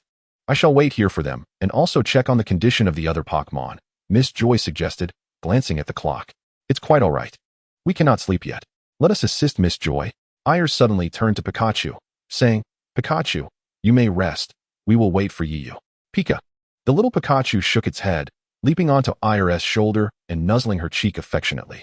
Given your affection, I suppose we shall wait together. Aiair conceded, albeit reluctantly. Just as we exited the room, the door to the adjacent room swung open, and Yiyu stumbled out. Looking as though he had just emerged from the depths of a lake, his clothes thoroughly soaked and a few strands of hair plastered to his sweat-drenched face. Appearing quite disheveled. Yiyu Chapter 89. Charmander Yiyu, are you all right? The girls hurriedly gathered around him with concern upon witnessing the scene. Pikachu promptly leapt down from Aiair's shoulder and approached Yiyu, gazing at him with worry. I'm fine, just a little fatigued from expending too much energy. Please find me a room where I can rest. Yiyu waved his hand dismissively. What about Miss Karuna? Miss Joy inquired nervously. Oh, she fell asleep while I was treating her. As he spoke, Yiyu felt a dizzying sensation wash over him, his head tilted. And he promptly succumbed to slumber. Let us help him to our room. Aiair and Xiaoxue supported Yiyu as they guided him away. The following morning, sunlight streamed through the curtains and illuminated the room, causing Yiyu to instinctively raise his hand to shield his eyes. Suddenly, he felt a soft weight pressing down on his arm. Confused, he opened his eyes to see Pikachu lazily perched beside him. The little creature, roused by Yiyu's movements, blinked sleepily at him. Upon seeing Yiyu awake, Pikachu sprang to life, leaping into Yiyu's embrace and nuzzling against him. Haha, that tickles, Pikachu. The two engaged in playful antics until Serena entered the room. Hey, Yiyu, you're awake. Yes, but why is it so noisy outside? What is happening? Yu inquired curiously, his ears perked up. Today is the annual festival of Hai City, Serena explained, noticing Yu's lingering confusion. On this day, trainers present gifts to their Pokémon beneath the vow tree to strengthen their bonds. Sounds fascinating, like a Japanese festival. I want to join, Yu exclaimed, eager to freshen up. However, Serena halted him, extending a colorful, spherical stone towards Yu. This is a gift from Miss Karuna. She had to leave early and asked me to give this to you. She mentioned she found it while filming by a lake in a valley. Oh, Miss Karuna has left, Yu remarked in surprise. Are you going to miss her? Serena teased, pouting playfully. Of course, I was hoping to challenge her to a Pokémon battle. An opportunity to battle a champion is rare, Yu replied with a hint of annoyance. Realizing her misunderstanding, Serena playfully stuck her tongue out. Alas, it seems that with my current strength, harnessing the power of fire is still quite challenging, Yu sighed. Stretching lazily and tossing the stone beside the one he had previously obtained from the Woobat, glimpsing at Serena as she departed. He made his way to the bathroom with Pikachu in tow, unbeknownst to him. The arrival of these two stones caused the Pokémon egg within to emit a faint glow. After exiting, Serena headed directly to the dining hall, where Aiair and Xiao Shui were already enjoying breakfast and discussing the festival. Hey, what are you two talking about? She inquired, sitting beside Aiair. You can just call me Aiair. Xiao Shui and I were discussing what gifts to present to our Pokémon at the festival. Aiair replied, nodding in agreement with Xiao Shui. Have you decided on anything yet? Serena asked. Not yet, Aiair shook her head, looking somewhat troubled. By the way, has Yu woken up? He might have some suggestions. Upon hearing Yu's name, Serena slapped her forehead with a wry smile. Don't count on him. He wouldn't he have known if I hadn't reminded him. Ah, I heard that. Suddenly, Yu emerged with Pikachu, startling the girls. You scared me, Xiao Shui exclaimed, patting her chest in mock indignation. Have you prepared a gift for your Pokémon yet? Serena was the first to inquire. A gift? Yu pondered for a moment before replying earnestly, I've decided to forego special training today. Let us give our Pokémon a day off to relax. How about we leave our Pokémon with Miss Joy and explore Hai City together? Serena suggested, upon hearing that he would be separated from his trainer. Pikachu clung tightly to Yu's head, unwilling to let go, fearful of abandonment. All right. I promise to take you with me, just let go. I can't see. Yu chuckled as he began to playfully tussle with Pikachu. Their merriment drew laughter from the girls, echoing like silver bells. In stark contrast to the lively atmosphere at the dining hall, a troubling scene unfolded in the Pokémon Center. A lavishly dressed yet arrogant young boy disdainfully pointed at a Charmander beside him, berating it. You worthless creature. How many times have you come to the Pokémon Center? If you weren't my first fire-type Pokémon, I would have discarded you long ago. The Charmander lowered its head, occasionally casting furtive glances at its master, seeking approval. What are you looking at? You don't deserve gifts, the boy sneered, a malevolent smile creeping across his face. How can you say that? Indeed. What kind of trainer are you? The onlookers, incensed by the boy's remarks, began to voice their support for Charmander. Unfazed by the crowd's anger, the boy remained arrogant. What do you know? This creature can't even defeat a Bulbasaur. What good is it? As tensions rose, the boy prepared to strike the Charmander when a firm voice interrupted. Enough. This is the Pokémon Center. If you wish to quarrel, take it outside. You're not welcome here. Even the typically amiable Miss Joy could no longer tolerate his behavior, her expression frosty as she reprimanded him. Humph. I'll let you go today because of Miss Joy, but don't think this is over. Just then, a voice filled with wrath echoed from the crowd. I have no intention of letting you off. Chapter 90. The Transforming Pokémon vs. Charmeleon. Following the sound, a young man with a furious expression and a harsh tone exclaimed, Who dares to provoke me? Humph. You must be Prince Shir, right? Have you forgotten your place? At that moment, Yu emerged from the crowd, cradling Pikachu, his voice laced with mockery. Accompanying him were three distinctively styled young women, each with her own charm. It turned out that Yu and his companions had been chatting in the restaurant, discussing their upcoming itinerary. However, the ruckus and throngs of onlookers in the nearby hall piqued their curiosity, leading them to investigate, hoping to assist in any way. To their astonishment, as they squeezed into the crowd, they were met with a scene that ignited their ire. Upon recognizing the instigator as a familiar face, Yu's expression turned icy, and the air around him seemed to thicken. He stepped forward with a sardonic tone, addressing the brazen Prince Shir, who had not changed a bit in his arrogance after a few days. It's you. Upon seeing Yu, Prince Shir's gaze sharpened momentarily before he chuckled. This is my affair. What do you intend to do? I harbor no ill will toward you. We are civilized individuals. Let us engage in a Pokémon battle. If I win, you must apologize to Charmeleon and present it with a gift. And if you lose? Impossible. While I may not be the strongest, I am more than a match for you. Yi Yu's confidence was evident as he provocatively challenged. What say you? Do you dare? Of course I dare. Let us proceed to the Pokémon Center's battle arena. And should you lose, you will serve as my subordinate, obeying my every command. Prince Shir wore a triumphant expression, staring provocatively at Yi Yu.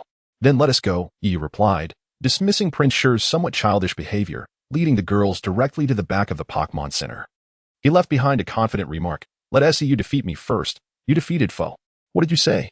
Prince Shir's fury surged at Yi Yu's words. His face contorted with rage. Yet, a sinister smile crept onto his lips as he turned to stealthily head toward the Pokémon transporter. Meanwhile, the back of the Pokémon Center was bustling with spectators eagerly anticipating the impending battle. Excuse me, what is happening here? Why are there so many people gathered? I heard 2 trainers are about to clash over a Pokémon. Yes, it seems they arranged to battle here, but the other trainer has yet to arrive. Could it be that he is afraid and has fled? I heard he was previously defeated by the trainer on the field. As time passed, the battle area of the Pokémon Center was teeming with onlookers, encircled by eager spectators. Who says I'm afraid? Prince Shir's anger intensified upon overhearing the whispers in the crowd. He shoved past those in his way, clear the path. Enough chatter. Yi Yu. This time I will teach you a proper lesson. His face was nearly grotesque with rage, but then a glimmer of pride appeared as a thought crossed his mind. I hope this time you won't be as useless as last time. I want a satisfying match. Turning to Miss Joy, he requested, Miss Joy, please act as the referee. Of course. Miss Joy signaled with an approving gesture, brandishing a red and green flag seemingly pulled from thin air. We will now commence the Pokémon battle between Trainer Yi Yu and Prince Shir. Each trainer may use 3 Pokémon. And victory is declared when one side's Pokémon is unable to continue. Go, transforming Pokémon. Not sending out your Pikachu? You must think little of me. Seeing Yi Yu's choice of Pokémon, Prince Shir was initially taken aback, then exploded with rage. 1 transforming Pokémon is enough to handle you. You have truly incensed me. Prince Shir hurled a Pokeball. Your turn, you worthless creature. Why are you hesitating? Get out there. Flame burst. As Charmeleon hesitated instead of launching an attack, Prince Shir was nearly driven mad with fury. Unbelievable. You actually sent out Charmeleon, but I will not hold back. Transforming Pokémon, transform and use Flame Burst. Yi Yu, fully engaged in battle, felt sympathy for Charmeleon but remained relentless. This was his fighting style. If you cannot defeat that imposter, you are even worse than useless. Hurry up. Strike, Charmeleon. Do not concern yourself with me. Though reluctant to attack, Charmeleon could not defy its trainer's command. A jet of fire erupted from its mouth, surging toward the transforming Pokémon. As the 2 streams of flame collided, vapor filled the air, creating a moment of parody. Transforming Pokémon, increase your power. Charmeleon, unleash your most powerful flame burst. With the rising temperature of the flames, a faint sizzling sound could be heard. We cannot afford to drag this out any longer. Charmeleon's flames are stronger. Observing the battlefield, Yi Yu frowned and decisively ordered. Transforming Pokémon, continue using Flame Burst to press the attack, then utilize Claw. While restraining the opponent with Flame Burst, the transforming Pokémon advanced steadily, its 3 claws already glowing with a brilliant light. Charmeleon, use Fire Spin. You can even use Fire Spin. Yi Yu was taken aback, yet a smile danced upon his lips now. In the instant Charmeleon changed its move, the transforming Pokémon's claws, slicing through the air, aimed at Charmeleon. Caught off guard, Charmeleon succumbed to the strike, its head spinning with stars. Seizing the opportunity, the transforming Pokémon howled before launching another claw attack. Chapter 91. Rampaging Onix. Adhering to the principle of striking while the iron is hot, Yi Yu decisively commanded his Charmeleon to continue its assault. A piercing shriek erupted from Ditto's mouth, causing Charmeleon to instinctively cover its ears in discomfort. Before it could retaliate, a column of fire surged towards it, rendering Charmeleon helpless in the face of the searing flames. In that moment, as it was knocked down by the fiery blast, Charmeleon distinctly perceived its master's growing disdain. It yearned to rise and continue the battle, to prove to its trainer that it was not worthless. Yet the pain coursing through its body made it difficult to keep its eyes clear, rendering it incapable of further combat. Upon the emergence of this Pokémon, Prince Shir subtly displayed a triumphant smile. With a flash of red light, a Pokémon resembling a massive sphere encased in rocks, with relatively short limbs protruding from its central body, appeared on the battlefield. Onix. An invisible aura emanated swiftly from Onix, unmistakably indicating that it was a Pokémon of considerable caliber. Yi Yu's expression darkened. Among the Pokémon he currently possessed, only his golden Gyarados and Pikachu had a fighting chance against Onix. Although Pikachu had risen in level, the inherent type disadvantage made it clear that only the golden Gyarados stood a chance of defeating Onix. It appeared that Prince Shir had come well prepared. Sending out Charmeleon at the outset seemed merely a ruse or an act of vengeance. Nevertheless, overthinking the situation would prove futile. Yi Yu rubbed his aching temples. Noticing Yi Yu's hesitation, Prince Shir believed he was afraid and laughed even more arrogantly. Haha, Yi Yu, are you scared now? This onyx was specially borrowed from my father to deal with you. What a despicable person. To seek assistance from family to borrow a Pokémon, Sally exclaimed indignantly. There's nothing we can do. We didn't specify that we had to use our own Pokémon before the match, Xiao Shui added, her concern evident. Don't worry. Yi Yu's been traveling with me the longest, and I know him well, Aiair chimed in, a confident smile gracing her lips. Retreating is not his style. We must believe in him. However, despite her reassurances, the three girls continued to watch with apprehension as they observed the not particularly tall but remarkably upright figure in the arena. Humph. Do you think you can defeat me like this? Yi Yu scoffed, affirming Aiair's words. Retreating was not his style. Ditto transform. Yet, in comparison to the imposing Onyx, Ditto's transformation into Onyx lacked a certain grandeur. Ditto took the initiative with a roll attack. Onyx, use roll. The two colossal creatures charged towards each other. And upon the moment of impact, the ground trembled beneath them. This was a primal clash, a collision of sheer physical might. As they continued to collide and separate, dust swirled around the battlefield, with sections of the ground collapsing under the weight of the two Pokémon. After a tumultuous internal debate, Yi Yu gritted his teeth and ultimately resolved to go all out. Ditto, grab hold of Onyx and use self-destruct. Haha, Yi Yu, you must be desperate. Prince Shir taunted, but what does that matter? Onyx, continue rolling and crush your opponent into a pancake. Upon hearing Yi Yu's command, Ditto extended its limbs and boldly confronted the charging Onyx. With a resounding crash, Onyx's rolling advance was ultimately halted. After a relentless struggle and waning stamina, Ditto firmly clutched Onyx's rocky body. Without a moment's hesitation, Ditto let out a mighty roar, and its form was enveloped in brilliant white light. Quick, Onyx, use defense curl. Prince Shir's expression shifted as he realized he had underestimated Yi Yu and hurried to issue a counter command. Yet, it was already too late.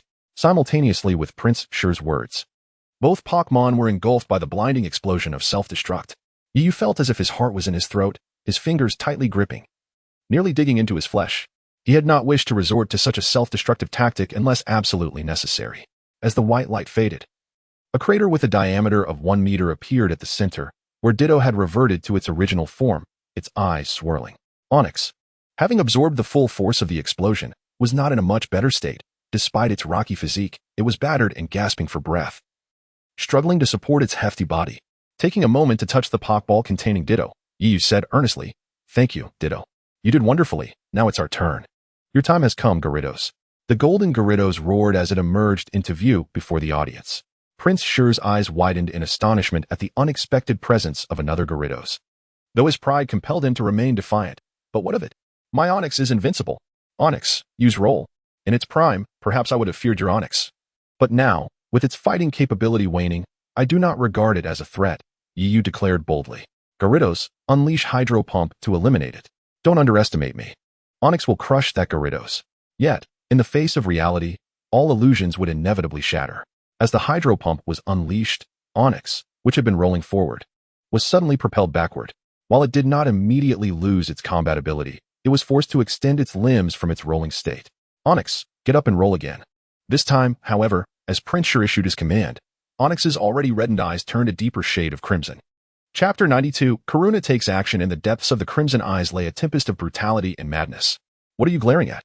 Do you dare to rebel? Hurry up and act.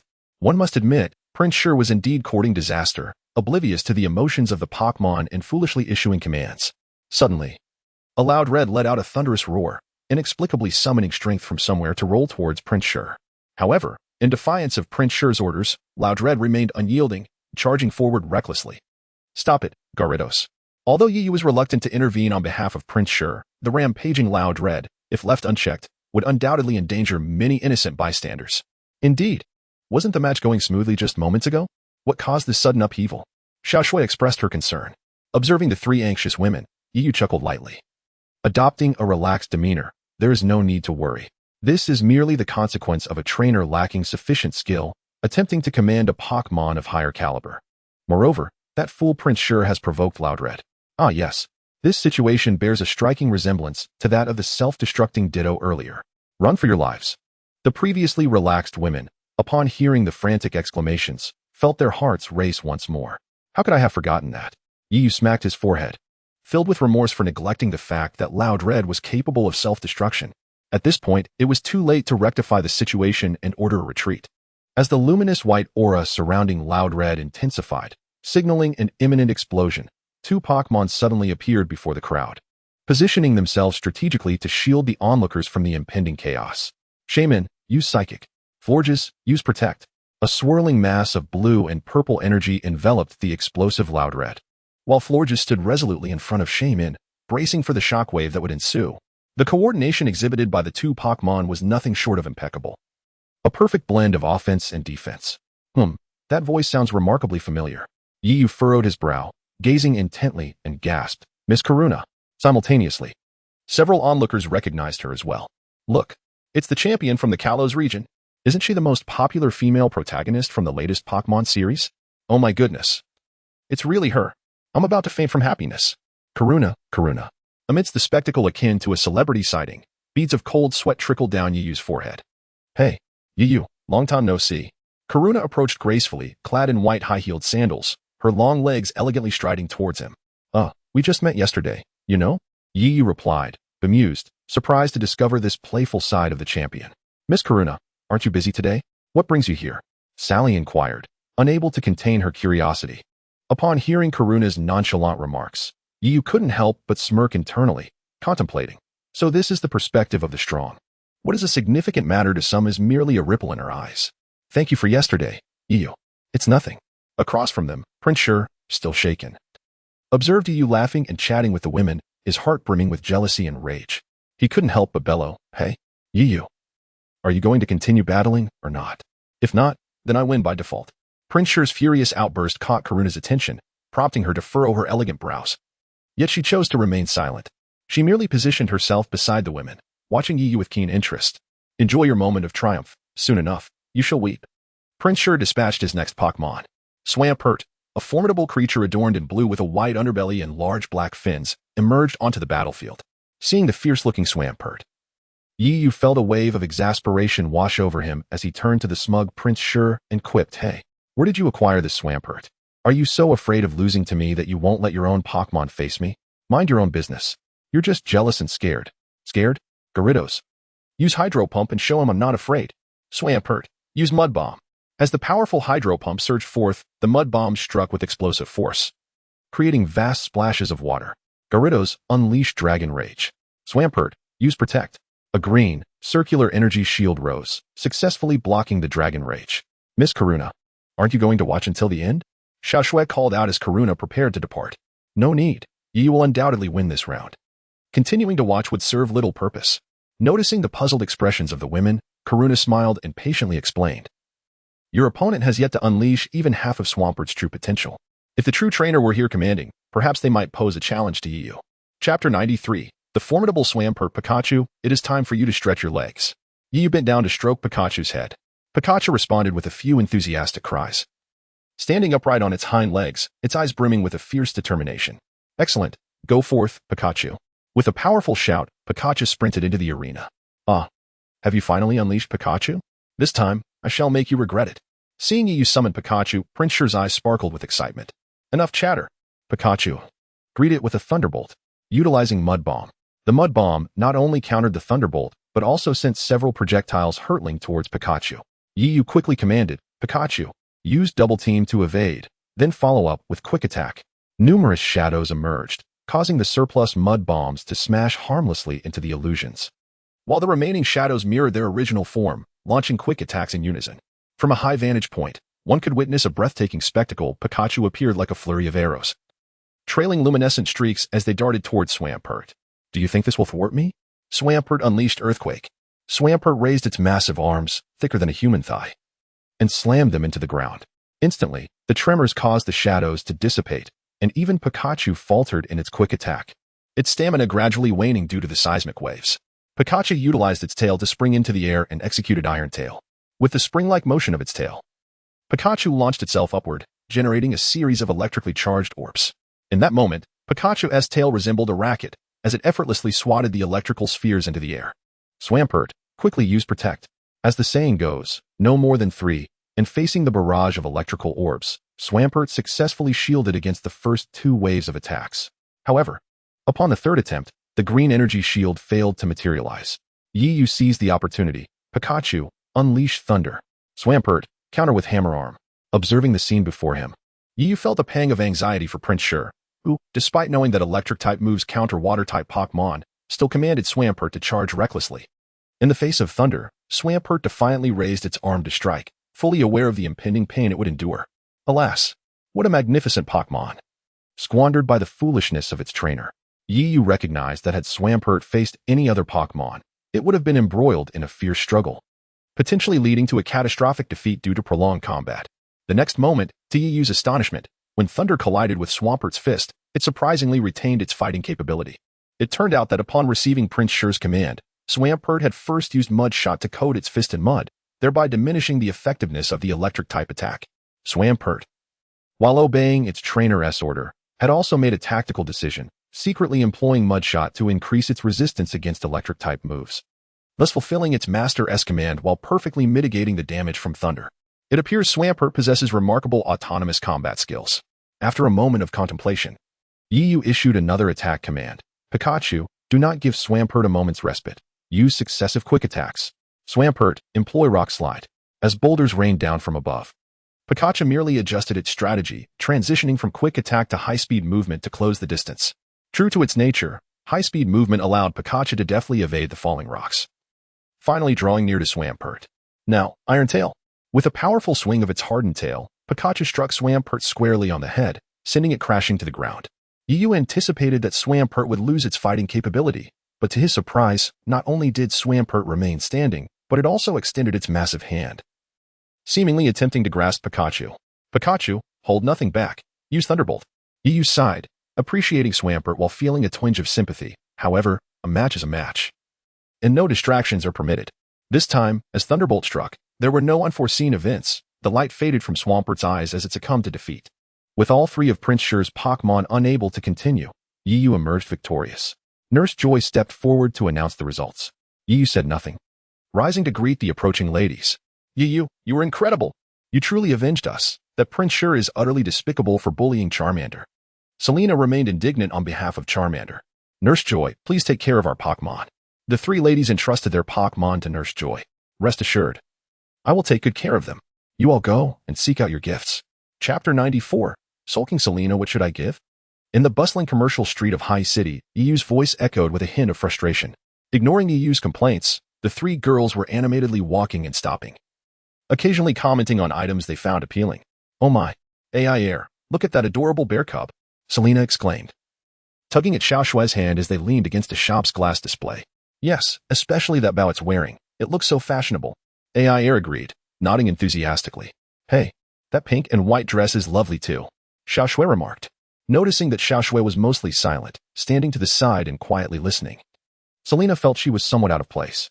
Upon Yiyu's sudden inquiry, Xiaoshui paused momentarily but smiled softly, tucking a loose strand of hair behind her ear. My main focus is on Pokémon breeding and grooming, so I can't really comment much on fashion. I know what to get for the Vulpix. I'll be right back. Let's meet at the Pokémon Center later, Aiair suddenly exclaimed, her face lighting up as she waved goodbye to Yiyu and the others, dashing towards a nearby mall. Looking at the 2 girls who had quickly run off, only Yiyu and Selena remained, exchanging glances. Shall we head out as well? Yiyu suggested, already stepping forward. Selena hurried to catch up, walking side by side with him. Perhaps due to the upcoming celebration, the street was vibrant and lively, with trainers and their Pokémon bustling in and out of shops. Yet, Yiyu and Selena seemed somewhat peculiar, as they neither had Pokémon with them nor entered any stores. As they walked through the busy street, Selena's heart was tumultuous. Stealing glances at Yiyu's handsome, sunlit profile, her heart raced as thoughts battled in her mind. Am I on a date with Yiyu? Should we be holding hands right now? As these thoughts swirled, Selena's cheeks began to flush, her hands fidgeting restlessly, itching to reach out, yet hesitating. Yiyu noticed Selena's small movements, but said nothing, assuming she was merely nervous about being alone together.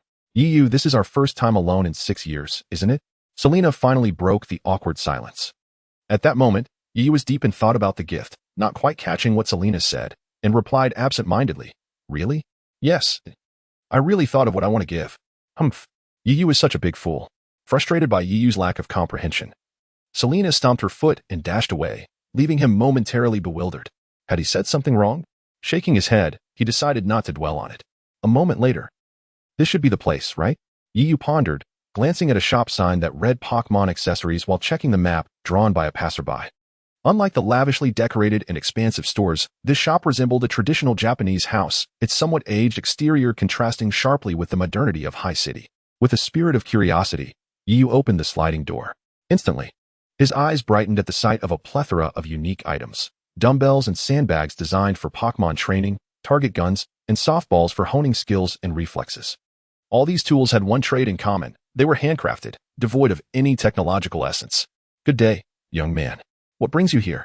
An elderly man, dressed in a traditional kimono with white hair and beard, emerged from within. Well, I heard that the accessories you create are of exceptional quality, so I came to take a look. You've come to the right place. What kind of functionality are you looking for? The elder stroked his beard, appearing quite pleased. I intend to purchase some wrist guards. The elder was momentarily taken aback, then his expression shifted to one of irritation. How could someone come to him for something so commonplace? This was a clear sign of disrespect to a craftsman who had dedicated 40 years to making Pokémon accessories. Oh, your idea is quite novel. That's an interesting approach. After hearing Yiyu's specific request, the elder's interest piqued, and he paused his hand from stroking his beard. Haha, how fascinating. Others either want added weight while demanding flexibility or restrict flexibility without weight. But you want both. Yiyu chuckled lightly, not engaging with the elder's remarks. Instead adopting a somewhat provocative tone. Can you make it or not? Why wouldn't I be able to make it? You don't need to bait me with words. I'll have you know, I am a registered disciple of the WUXIA family, and my manufacturing skills are top-notch. The elder's tone carried a hint of pride as he mentioned the WUXIA family. WUXIA family? What is your status there? The elder intended to elaborate, to boast about his background, but Yiyu's next words left him speechless. Enough with the formalities. Yiyu waved his hand dismissively, his tone growing impatient. I am Chinese, and when it comes to knowledge of WUXIA, I know far more than you've eaten meals in your lifetime. Coughing lightly to mask his embarrassment at Yiyu's impatience, the elder quickly formed a fist and coughed into it. So, how many of these wrist guards do you intend to order? By the way, could you also make 3 more for me? Chapter 95. The Abandoned Little Fire Dragon. Due to the festival, the city of Hai is particularly lively today. Under the glow of the setting sun, both humans and Pokémon wear joyful smiles that reflect their happiness. As the venue for today's celebration, the oak tree has already been adorned with dazzling Christmas lights, transforming its trunk into a spectacle of festivity. Inside the Pokémon Center, the atmosphere is especially vibrant. Most of the economically challenged trainers prefer to stay here, and with the festival taking place, many trainers have already presented gifts to their beloved Pokémon. Aside from those who are there for healing. What about you, Aiair? Asked Selena. With a hint of pride, Selena scooped up her fire fox, which now sported a charming red bow on its fluffy tail, making the already petite creature even more enchanting. Wow, Selena, that bow is absolutely adorable. Hee, of course. Just look at my taste, Selena replied, a smirk on her face. Aiair, what gift did you bring? I bought some lovely clothes. Look, Aiair revealed her long-tailed fire fox, which had already donned the outfit she had purchased.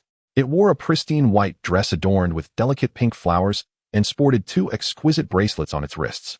The attire imbued the long-tailed fire fox with a youthful charm reminiscent of a human girl. The long-tailed fire fox looks even cuter now, exclaimed Xiaoxue in admiration. The 3 girls engaged in animated discussions about their gifts while their Pokémon frolicked nearby. Initially, time seemed to pass unnoticed, but as moments slipped away, the girls began to grow anxious. Yiyu, why is he taking so long? By the way, Selena, I recall you 2 were last seen together, right? Well? There were some circumstances that led to Yiyu and I parting ways shortly after, Selena stammered. Aiair cast a curious glance at Selena but chose not to press further, instead gazing silently in the direction of the entrance. Hey, why are you all still here? I thought you'd be at the oath tree by now. Yiyu exclaimed as he entered, spotting the 3 beautifully dressed girls deep in conversation, their faces reflecting a mix of concern. Yiyu, why are you so late? Aiair chided playfully. Humph. Selena turned her head away, deliberately ignoring Yiyu as he glanced at them. Apologies, I got delayed while preparing the gifts, Yiyu quickly apologized, eager to avoid upsetting the girls. What did you prepare for us? Xiaoxue inquired, her curiosity piqued. Just this. Yiyu retrieved a beautifully crafted set of wristbands from his storage ring and waved over to Pikachu, who was still playing nearby. Pikachu, come here for a moment. As Pikachu approached, Yiyu promptly adorned it with the wristbands, which consisted of separate pieces for the wrists and ankles. This was the reason for Yeuyu's tardiness. He wanted to ensure that the elderly craftsman could make a few extra items. Once adorned, Pikachu was filled with excitement and attempted to dash off to show off its new accessories to other Pokémon. However, as soon as its feet touched the ground, it felt an immense weight pressing down on it. Once it adapted to the pressure and tried to run, its limbs suddenly felt as though they were magnetically drawn together, leaving Pikachu bewildered, almost as if its limbs had been bound. If a stick had been inserted between Pikachu's limbs at that moment, it would have resembled a roasted Pikachu. Haha, Pikachu, you look quite amusing. Yeiu couldn't help but laugh at the sight, causing the three girls to giggle uncontrollably. Pika. Pikachu, feeling disgruntled, puffed up its cheeks, its red electric pouches crackling with energy. My sincerest apologies, Pikachu. Yeiu quickly apologized, eager to avoid a thunderbolt. The girls, intrigued, watched curiously as Pikachu struggled to free its limbs from the wristbands.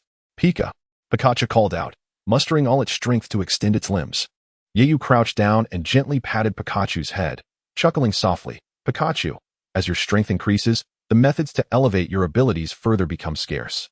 This is the only solution I could conceive. Just as Yeiu and Pikachu were encouraging each other, an unwelcome voice pierced through the atmosphere, prompting Yeiu to furrow his brow and look toward the source of the disturbance. What had been a light-hearted moment with Pikachu transformed as Yeiu stood up, his expression darkening as he fixed his gaze on the entrance of the Pokémon Center. The girls instinctively turned to see what had captured his attention. Outside, Prince Shir, with an air of arrogance, stood accompanied by a peculiar Pokémon with large eyes, short limbs, a red pig-like nose, and a spring-like tail. Get lost, you worthless creature. My father has sent me a far superior warm pig. I no longer have any use for you, Prince Shir sneered, staring disdainfully at the battered little fire dragon before him. Clearly, after his battle with Yeiu, Prince Shir had not only failed to fulfill his end of the wager, but had also neglected to hand over the fire dragon to Nurse Joy. The little fire dragon looked up at its master with timid eyes, filled with a plea for understanding. What are you staring at? No one wants a weak Pokémon like you. Just stay out of my sight. You're a nuisance. With a tone of impatience, Prince Shir's voice grew sharper. No sooner had he spoken than his slight figure was overshadowed by a tall silhouette. Who says no one wants it? Chapter 96. The initial exchange meeting. Who says nobody wants it? The newcomer reiterated, then cast a glance at the little fire dragon, offering a smile as he extended his hand towards it. Little fire dragon, since this young master sure has no use for you, why not join me? Together, we shall challenge the Kalos League. Pfft. Young master sure scoffed, his expression darkening as he bellowed at the newcomer. Hey, I was wondering how you always manage to meddle, Yeiu. Like a stubborn piece of gum that one teeth come off. Indeed, the newcomer was Yeiu. Initially, he had no intention of intervening, considering it a matter that did not concern him. However, seeing the little fire dragon on the verge of abandonment stirred his heart. As an avid Pokémon enthusiast, he felt compelled to act. It must be fate. The heavens have sent me to punish you for bullying Pokémon, Yeiu teased, turning his gaze back to young Master Shir. And if I'm not mistaken, it seems you have yet to fulfill our wager. A single phrase drifted into the little fire dragon's ears. You worthless creature, don't follow me any longer, and don't let me see you again. This remark caused the little fire dragon, torn in its decision, to look up at Yeiu, meeting his earnest gaze. What do you say, little fire dragon? Join me. Together we will grow stronger, and he will regret his decision. Pikachu, even with its arm restraints, was animatedly flailing about, urging the little fire dragon to agree. The three girls encircled Yeiu and the little fire dragon, their eyes alight with hope, wishing for the little fire dragon to accompany them on their journey. They truly felt sorry for it if it were to stay with young Master Shir. Upon sensing the little fire dragon's wavering resolve, Yeiu swiftly produced a new Pokeball and placed it before the creature. Glancing from the sincere Yeiu to the expectant faces of the three girls, the little fire dragon ultimately succumbed to the temptation of becoming stronger and decided to join Yeiyu's team. With newfound determination, the little fire dragon quickly reached out its tiny hand and tapped the Pokeball, which instantly enveloped it in a beam of red light. After the ball wobbled 3 times in Yeiyu's hands, it emitted a satisfying thud sound. Yeiu, cradling the Pokeball, leaped with joy, exclaiming, "Wonderful! I've captured the little fire dragon."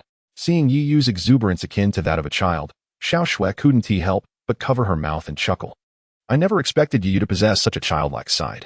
In response, Aiair gently nodded, adding, he only reveals this side of himself when it comes to Pokémon. Indeed, Selena instinctively agreed, but as she glanced at Yeiu, a contemplative expression crossed her face. Miss Joy, I entrust the little fire dragon to you. After capturing the little fire dragon, Yeiu hurried to find Miss Joy, thinking of its care. At that moment, beneath the oak tree, its dense foliage adorned with multicolored Christmas lights, resembling falling pearls, illuminated the lush green branches. Trainers and Pokémon alike gathered around, all wearing radiant smiles filled with joy. Yiyu, why do you seem so excited today? You're not usually like this.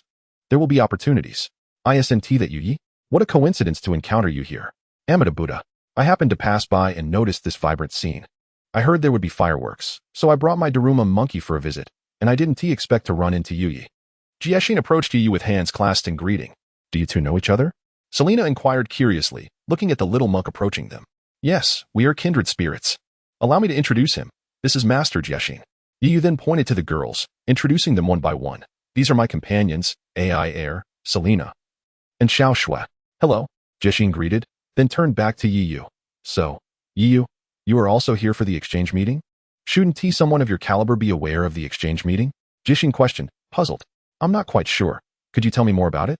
The exchange meeting, also known as the International Medical and Martial Arts Exchange Conference, is held every 3 years, though the location varies.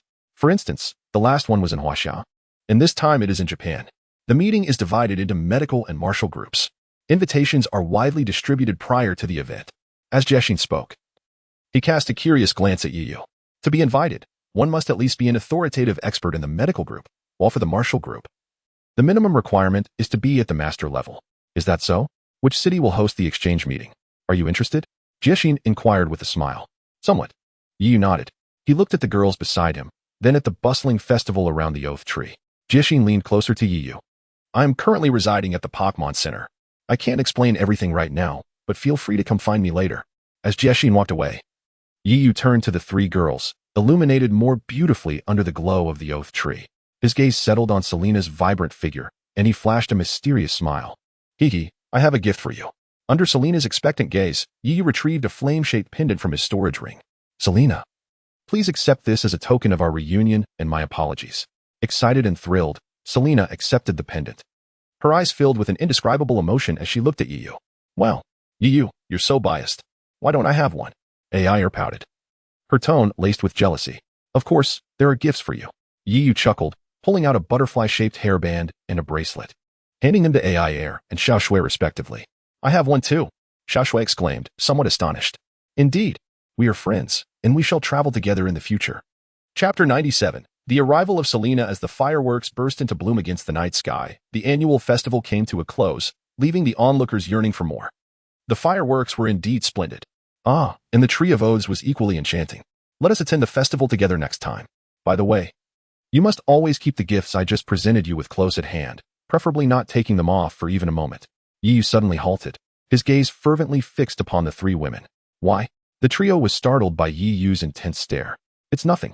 Just remember, if you encounter someone like me, a practitioner of martial arts, who intends to bring you harm, you must use the gifts I bestowed upon you against them. Do you understand? Yiyu's expression remained serious. The women nodded in agreement, and Yiyu finally allowed a smile to grace his face. Then let us hurry. Speaking of which, we haven't even had dinner yet. I'm almost starving. Seeing Pikachu and the others enjoying the Pokémon food made by Xiaoshu nearly drove me to rush over and snatch some away. With that, Yiyu dashed forward. Yiyu, wait for us. The 3 women followed closely behind, though Yiyu felt a twinge of guilt. I apologize, everyone. It is not my intention to keep secrets from you, but being around someone like me in the martial world is perilous. The gifts Yiyu had given them were, in fact, concealed weapons, crafted with the help of an elder and slightly modified to resemble the legendary rainstorm pear blossom needles. Thus, they had taken the form of 3 decorative yet deadly trinkets. Upon entering, they spotted Jieshin seated not far away. Well then, Yiyu, we shall begin preparing dinner. Aiair greeted him before leading the other 2 women towards the dining area. I'll go speak with Jieshin. Call me when dinner is ready. Yiyu said as he took a seat across from Jieshin and unceremoniously grabbed a donut from the table. Jieshin, unperturbed, clasped her hands together and spoke with a calm demeanor that exuded an air of detachment. Amatba, now you may share your thoughts on the exchange meeting. In truth, when it comes to the exchange meeting, we in the Huaxia martial arts community prefer to refer to it as the New Youth Exchange. Yiyu listened quietly, despite the myriad questions swirling in his mind. Isn't it curious? Why do we call it the New Youth Exchange? The older generation of martial artists hardly cares for fame or fortune, engrossed in their cultivation, and due to the language barrier, they are reluctant to participate. They prefer to view this exchange as an opportunity for the younger generation to gain experience, Jieshin explained, her tone tinged with resignation. Thus, Anyone who has reached the master level can participate in this exchange, but this has resulted in our nation rarely achieving commendable standings. When does this exchange commence? Where is it held? I wish to participate, Yu interjected, momentarily pausing his eating. Such decisiveness. As long as it benefits the country, I will undoubtedly take action. Yu asserted with unwavering determination. Perhaps influenced by Yu's fervor, Jixin reverently clasped her hands together and said, Amit Ba, I did not anticipate that you benefactor, are such a passionate patriot. You are indeed a role model for our generation. Yu chuckled, picking up another donut from the table. It's not as exaggerated as you say, but still, as I mentioned, if the nation requires assistance, I shall do my utmost to help. The two continued to engage in light conversation, during which Yu gleaned insights into various matters concerning the Huaxia martial arts world. They were engrossed in their discussion until Selena arrived to remind Yu that dinner was ready, prompting him to rise and leave. The following day, after bidding farewell to Miss Joy, Yu and his companions set forth towards the direction of Miele City. Selena, do you truly intend to travel with us? Yu inquired. Of course. Do you not welcome me? Selena playfully sprinted a few steps ahead, turning back with her torso slightly bent forward, hands clasped behind her back. That's not it. But shouldn't you inform Aunt Saki? Yu hesitated. Yu, don't run so fast. We can't keep up. You're right. Traveling with more people is far more enjoyable than going alone, Yu said, pausing to release his other Pokémon. Due to the large size of his Gyarados, he refrained from summoning it while still on the streets. Meanwhile, Yu's Pokémon donned the wristbands he had gifted them, including Charmander. As soon as they appeared, the Pokémon appeared quite hapless. Ditto had transformed into a pink ball due to the wristband's magnetic properties, while the unfortunate Spearow and Zubat struggled in the air, only to plummet helplessly to the ground, with Charmander trapped beneath them, unable to muster the strength to rise. Fortunately, Pikachu, being outside, was not as hindered as the others and managed to walk normally. Noticing the difficulties his Pokémon faced in walking with the wristbands, Yu felt a surge of displeasure and contemplated initiating training right there. Just as Yu was about to commence his impromptu training session, Aiair quickly jogged over to him, stopping him. Yu, I understand your eagerness to train your Pokémon, but this location seems unsuitable. How about we wait until we leave the city and reach the outskirts? In a certain valley in Western Europe, an unremarkable building stood, belonging to the New Life Group, a corporation that had only recently emerged but had swiftly risen to become one of the top 50 companies in the world, primarily producing Pokémon food. At the entrance of the New Life Group, two young men clad in black uniforms emblazoned with the letter S stood guard, each wielding a wooden staff, their expression serious as they scanned the surroundings. Remarkably, both possessed the strength of second-tier martial artists. Chapter 98. The creation. It is essential to recognize that even those world champions in boxing and mixed martial arts, without the guidance of any martial artist, can scarcely reach the third tier of martial prowess. However, the mere presence of two guards from the newborn group suggests that they are only slightly inferior to those champions, a fact that underscores the formidable strength of the newborn group. In the desolate expanse above the valley, a majestic eagle is soaring towards the newborn group. The two guards immediately become alert, their keen eyes fixated on the approaching bird. As it draws nearer, they discern that a figure is seated upon the eagle's back. With a gust of wind approaching them, the eagle lands gracefully not far from their position, allowing them to clearly see the individual dismounting from it. If Yu or Jixin were to witness this person, they would undoubtedly exclaim the name Fushimi Tsukasa. Indeed, the individual who has arrived is none other than Fushimi Tsukasa, one of the 8 captains of Organization S, known for seizing the heart of the earth. As he approaches the two guards, they quickly straighten their postures and salute respectfully, addressing him as Captain Fushimi. Without acknowledging the guards, Fushimi Tsukasa hastily enters the building. On the top floor, where the boss of the newborn group conducts business, he knocks on the door of the only room. Come in, a voice responds. Upon entering, he finds a man seated behind a desk, adorned with a mask reminiscent of a deity, though the voice reveals him to be male. The leader has fulfilled his promise. The stone of the earth is secured, Fushimi Tsukasa states respectfully as he approaches the desk. The masked man is not only the boss of the newborn group, but also the leader of Organization S, using the newborn group to mask the nefarious reputation of their organization on the international stage. Excellent. However, I have heard that your journey was not without difficulties. The leader remarks, his tone devoid of emotion. This, Fushimi Tsukasa, familiar with his leader's temperament, breaks into a cold sweat. Yes. I encountered a few masters from Huaxia who obstructed my path. It was my negligence. Indeed. Do not let this happen again. The creation plan must not fail. The leader admonishes, tapping his fingers lightly on the desk. You may leave now. After delivering the stone of the earth to Dr. Era, proceed to assist Songlong. He has encountered some obstacles. Understood. I take my leave, Fushimi Tsukasa responds, eager to exit the room. As he departs, the leader strides to a high-tech display screen. Observing a progress bar that is gradually increasing, his voice filled with joy. Ha! It is nearly complete. Soon, the world will witness this astonishing creation. Time passes swiftly, and a week elapses quietly. After leaving Bajua City, Yu and his companions travel leisurely toward Miele City, surrounded by laughter. One day, Yu and Selena arrive by a small river, taking note of the midday sun and deciding to set up camp for lunch. Yu, could you fetch some water? Selena, you and Xiao Shui can prepare the meal. I will handle the tent. Aiair quickly assigns tasks. Sure, leave it to me, Yu replies. Surveying the surroundings with satisfaction, he releases a number of Pokeballs, exclaiming, this is a splendid location for special training. Everyone, come out. Observing the transformed Ditto. Now adept at adapting to their surroundings, Yu fills his buckets with water and begins outlining today's training tasks. Your training will continue as before. Familiarize yourselves with the pressure from the wristbands while engaging in battle with one another. The battle pairs are as follows: Pikachu and Charmander, Zubat and Spearow, Ditto and Gyarados. After assigning the battle pairs, Yu heads toward the river with his buckets. Now everyone come out. Aiair also releases her Pokémon. Selena and Xiao Shui, meanwhile, clutch their Pokémon closely as they join in the activity, while the group busies themselves. A pair of eyes hidden in the grass fixates intently on the snacks laid out on the table. Hey, Gyarados, you splashed water all over me, Yu exclaims, drenched from the chaotic battle between two Gyarados. The clash of these colossal creatures sends the water Pokémon into a frenzy, creating waves that splash around them. Some slower water Pokémon are even tossed out of the water, while the more temperamental ones consider retaliating, only to be cowed by the ferocity of the two battling Gyarados. Having grown accustomed to their training, the two Gyarados seem oblivious to Yu's calls, forcing him to hastily finish gathering water and retreat from the tumultuous scene. It's all right. Ditto and Gyarados are engaged in battle, he reassures himself. Yu, could you teach me about Pokémon battles? Selena suddenly halts, tugging at Yu's sleeve with hopeful eyes. I haven't quite figured it out yet. Yu stammers, recalling Aiair's words that regardless of the future, one cannot escape the realm of Pokémon battles. Selena blushes, her heart racing like a startled deer. Whispering softly, suddenly, a piercing scream from Xiao Shui interrupts Yu's thoughts. Chapter 99, The Disappearing Dragon, What Happened? Upon hearing the scream, Yu immediately grabbed Selena and rushed over.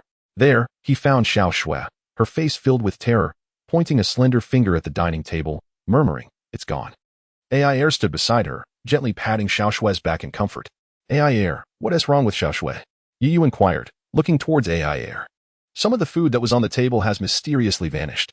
Xiao Shui is just frightened by this scene, Aiair explained. Could it be the work of a ghost? Selena ventured weakly. Yu pulled a chair for Xiao Shui to sit down, and upon hearing Selena's words, he retorted. What ghosts exist in this world? It's likely just some mischievous Pokémon, like a Ghastly or Haunter. That could be possible, Aiair said thoughtfully, resting her chin on her hand. It's gone. Just as Aiair and Yu were deep in contemplation, Selena's exclamation immediately drew their attention. She was also looking panicked, pointing at a plate of food she had just brought over, her words somewhat stammering. Yu, could there really be a ghost? The plate of food I just served is now left empty. Selena gulped, grabbing Yu's arm, her voice trembling. This is infuriating. How dare that little thief steal my lunch under my nose? Yu, undeterred by Selena's grip on his arm, could hardly contain his rage at the thought of his lunch being stolen. You really think you can get away with this? Though Yu was angry, he maintained his composure, a cold smile appearing on his lips as he shouted to the heavens, Pikachu, hold off on training. Our lunch has been stolen. Hurry and fetch the culprit. Pika Pika. What? Who dares to steal food? Just wait until I unleash my temper. True to the saying that a Pokémon reflects its trainer, Pikachu, who was battling with Charmeleon, immediately became agitated upon hearing Yu's words about stolen food. After using Thunderbolt to push Charmeleon back, Pikachu swiftly dashed to Yu's side. Pikachu, quickly reveal your tools and track down that little thief. Give it a good lesson, Yu commanded as Pikachu hopped onto his shoulder. Pikachu leaped onto the table, eagerly brandishing its tools, its little nose twitching as it sniffed the air, first here, then there.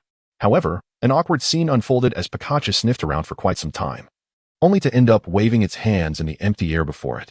Pikachu, have you discovered anything? Yu, ever the attentive trainer, was the first to react. Pika. Pikachu was gesturing animatedly on the table. So that is how it is. Yu nodded, a look of realization dawning on his face. What is your Pikachu saying? Aiair asked curiously. I don't know. Suddenly, Pikachu fell over, and all three girls' eyes widened in shock as dark crows flew overhead. You don't know? But you shouldn't be so serious about it. Though I may not fully grasp the meaning, one thing is certain. This is not the work of a ghost, but rather the doing of a Pokémon. Am I right, Pikachu? Pikachu met Yiyu's gaze, and they exchanged a knowing smile. Pika Pika.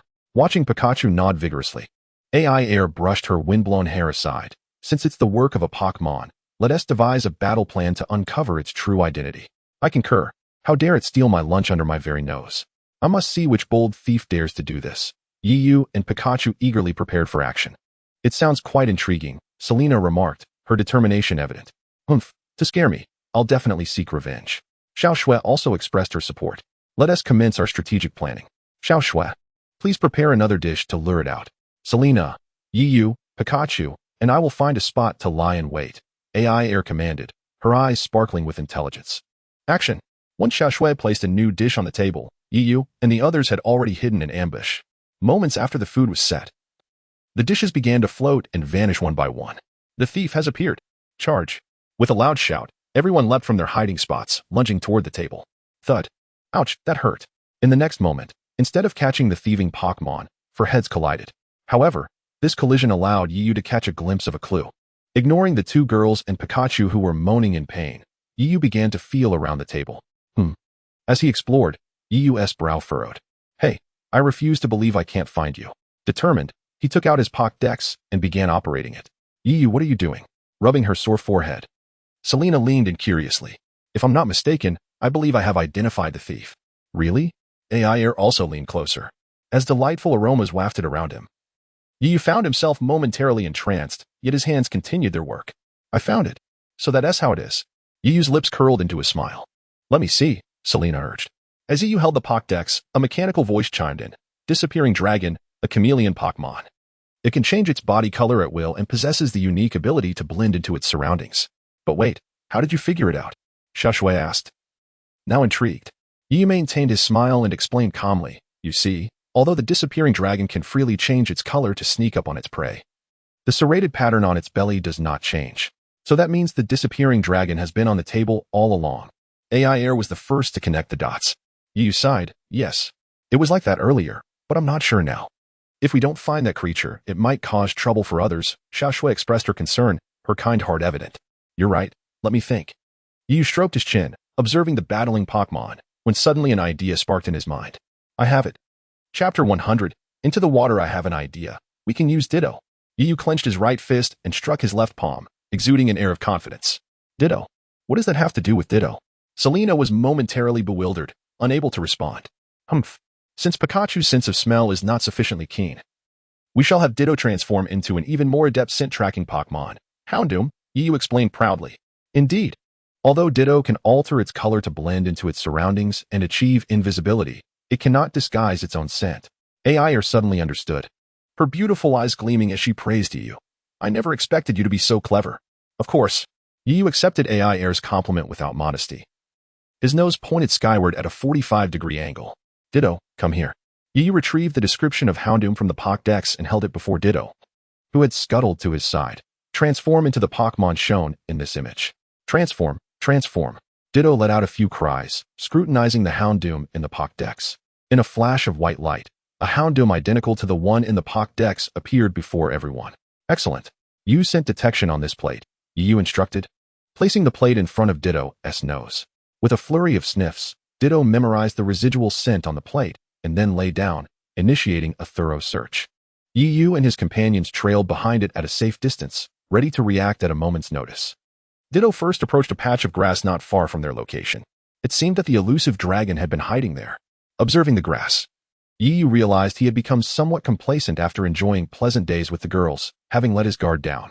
At such close proximity, he had failed to notice a pair of eyes fixated upon them. After lingering and sniffing for a moment, Ditto then headed toward the riverbank. As they passed through a small grove, the view opened up, revealing a Pokémon entirely green with red patterns on its belly, contentedly consuming pastries crafted by Xiao Shui. Look ahead, that must be the elusive dragon, Selena exclaimed excitedly, pointing. Woof. Upon spotting the Pokémon, Ditto immediately dashed towards it. The sudden appearance of a group of people and the imposing figure racing towards it startled the elusive dragon, causing the pastry in its hands to drop onto the grass. Just as Ditto was about to subdue the elusive dragon with a few strides, the latter suddenly leaped and vanished into thin air. Woof! Ditto skidded to a halt, then quickly crouched down, its nose twitching. The elusive dragon, now anxious, tried to blend into its surroundings while slowly retreating backward. How's Houndoom doing? Though you asked. His ears were still perked up. Woof! Ditto swiped its paw across the grass just an inch ahead, but its paw met with nothing but air before striking the ground. A frown crossed Ditto's face as it, undeterred, swiped several more times in a circular motion. What Ditto did not realize was that its first swipe was perilously close to the elusive dragon, mere inches away from its right leg. Seeing the paw nearly land on it, the elusive dragon became terrified and hastily crawled backward, perhaps due to its heightened anxiety. It failed to notice a rock at its feet, stumbling over it and losing balance as it fell backward. Meanwhile, in its attempt to evade Yi Yu and his companions, the elusive dragon's color-changing ability continued to mask it. The gentle sounds of the flowing stream effectively drowned out the noise of its fall, so even Yi Yu, with his keen ears, remained oblivious. At this moment, Ditto, once brimming with confidence, was genuinely flustered, its eyes darting around in a frenzy. Its nose twitched as it frantically pawed the ground, unable to detect the elusive dragon's scent. Moreover, Ditto noticed that the scent of the elusive dragon was growing fainter. Woof! Unlike its earlier bravado, Ditto turned to Yi Yu and let out a few low whines. Yi Yu, as Ditto's trainer, instantly understood that something was amiss. Hey, Ditto. Did you already detect the elusive dragon? Yi Yu speculated, piecing together Ditto's prior behavior. Woof! Unable to meet Yi Yu's fiery gaze, Ditto lost all semblance of Houndoom's might. Its head lowered like a remorseful student awaiting a parent's reprimand. Ah, everyone look. Is that the elusive dragon? Suddenly, Xiao Shui covered her mouth with her right hand while pointing with her slender left finger towards the river, where a struggling green figure was visible. Clearly, the elusive dragon was not a strong swimmer, with only its head above water. Before anyone could react, a white figure zipped past them, diving into the water and swimming towards the elusive dragon. Xiao Shui. Yi Yu's expression changed, and he shot a fierce glare at Ditto. I will deal with you later. He too leaped into the river. It turned out that the earlier stumble caused the elusive dragon to roll directly into the water due to inertia. The sounds of the flowing river masked the splashes it made, so even Yi Yu, with his acute senses, failed to notice. Despite the elusive dragon having stolen their lunch, Yi Yu's affection for Pokémon compelled him to intervene and ensure its safety. Thus, after Xiao Shui, he followed suit and jumped in after her. Elusive dragon, hold on. Xiao Shui reached the unconscious creature, grasping it firmly. Just before losing consciousness, the last sight for the elusive dragon was Xiao Shui's concerned and anxious face. Cough, cough. Suddenly, the river's current became turbulent, and Xiao Shui inadvertently swallowed a few mouthfuls of water, originally drawing closer to the shore. The rapid change in the river's flow threatened to sweep both her and the elusive dragon downstream. Watch out, Xiao Shui. Be careful behind you. On the shore, Selena and Aiair, witnessing the unfolding chaos, began to run alongside the river. But in the next instant, they seemed to see something terrifying, pointing ahead in panic, their pace quickening involuntarily. Upon turning to follow their gaze, Xiao Shui's face also turned pale with terror. Chapter 101, The Search Before Xiao Shui's Eyes. The tumultuous river rushed with unstoppable force downward, its speed increasing with each passing moment. Had there been esteemed poets from Huaxiao present, they would surely have been compelled to recite, the waterfall cascades 3,000 feet, as if the Milky Way were descending from the heavens. The waterfall. Overcome by fear, Xiao Shui promptly shut her eyes, yet clung tightly to the shape-shifting dragon. Being a rather delicate girl, her strength was nearly depleted, and she could do little but be swept along by the accelerating current toward the waterfall. She was drawing perilously close. Just as Xiao Shui approached the brink, Yi Yu finally arrived, wrapping his arms around her slender waist. However, the tremendous resistance against him, compounded by the need to carry both Xiao Shui and the shape-shifting dragon, left him unable to fully exert his strength. Even as a master, he found himself swimming against the current at a painfully slow pace. The resistance of the water was daunting, and his expression darkened as he summoned all the internal energy from his dantian to his limbs, striving to reach the shore more swiftly. Cursed be his insufficient cultivation. If this continued, they would surely be swept over the edge of the waterfall. In that critical moment, Yi Yu, fueled by desperation, channeled the remainder of his internal energy into his arms and legs, determined to fight for their survival. His ferocity was not to be underestimated. When he unleashed his fury, even he felt a twinge of fear. As he intensified his efforts, his speed noticeably increased. At that moment, Pikachu, having found a vine from somewhere, tossed it toward Yi Yu. Seizing the vine with one hand, He could not prepare for the approaching deadwood that surged toward him in the current, with one hand occupied holding Xiaoxue and the other grasping the vine. He could only awkwardly sidestep, using his right arm to shield himself. Yet the force of the water was too great, and with a muffled grunt, Yi was pushed backward toward the waterfall, inadvertently dragging Pikachu into the water. Aiair, rushing toward Pikachu, was too late to assist, and could only watch helplessly as Pikachu was pulled beneath the surface. In mere moments, Yi, Xiaoxue, and Pikachu were swept to the waterfall's edge, cascading down into the abyss below. As Aiair witnessed the river's surface devoid of Yi's figure, she collapsed to the ground, extending her left hand in a desperate cry, then covering her mouth with her right hand. Even someone as strong as she was now in tears. The water's surface revealed no sign of Yi and Xiaoxue. Oh, they have been swept over the waterfall. I could have saved them. But I was just a moment too late, Aiair lamented, tears streaming down her face as she buried herself in Selena's embrace.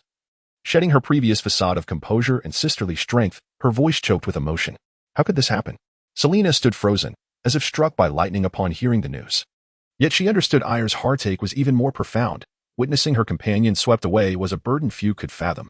Taking a deep breath to steady herself, Selena forced a semblance of strength, though tears shimmered in her eyes. Aiair, it's not your fault. Besides, Yi is strong. He will surely find a way to survive. In that instant, two sorrowful cries echoed along the riverbank. We cannot simply wait here. Eventually, it was the more mature Aiair who regained her composure. Wiping away the remnants of her tears, her gaze shone with newfound determination. Selena, sitting on the ground with a tear-streaked face, looked quite endearing. What shall we do? Since they were swept over the waterfall, we must follow the river downstream. We will surely find them. Meanwhile, downstream, Yi, Xiaoxue, and Pikachu were drifting along the river's course. The water flowed like a lurking beast, its destination unknown. At that moment, unbeknownst to Yi, a brilliant light radiated from his storage space, illuminating the entire area. If one listened closely, they could hear the faint sound of something cracking. Suddenly, a pair of eyes emerged from the depths, moving in tandem with Yi and his companions. Has the rocket sparrow located Yi? Ah, I see. Thank you for your efforts. Please continue searching. Watching the rocket sparrow depart yet again, Aiair sighed in exasperation. Presently, she had led Selena and the other Pokémon of Yi to the river's mouth. Upon arrival, Aiair immediately released her Butterfree and Milotic, instructing them to search both air and water alongside Yi's rocket sparrow, Zubat, and Gyarados, while she, accompanied by Selena and their fire-type Pokémon, scoured the land, calling out as they searched. Despite their efforts, they had yet to catch sight of Yi and Xiaoxue. Aiair, we have searched for so long without any sign of them. What shall we do now? The day is nearly over, Selena said. Wiping the sweat from her brow and glancing at the dimming sky, her voice laced with concern. Alas, there is little we can do. Perhaps we should set up camp for the night and continue searching in the morning. It seems that is our only option. I believe in Yi's strength. They will be all right. As they spoke, the two girls fell into a contemplative silence, gazing at the setting sun, each lost in her thoughts. Chapter 102. An unexpected capture on a nameless, deserted island. Two figures lay sprawled. A large crab, laboriously crawling from the shoreline in search of food, approached one of the figures.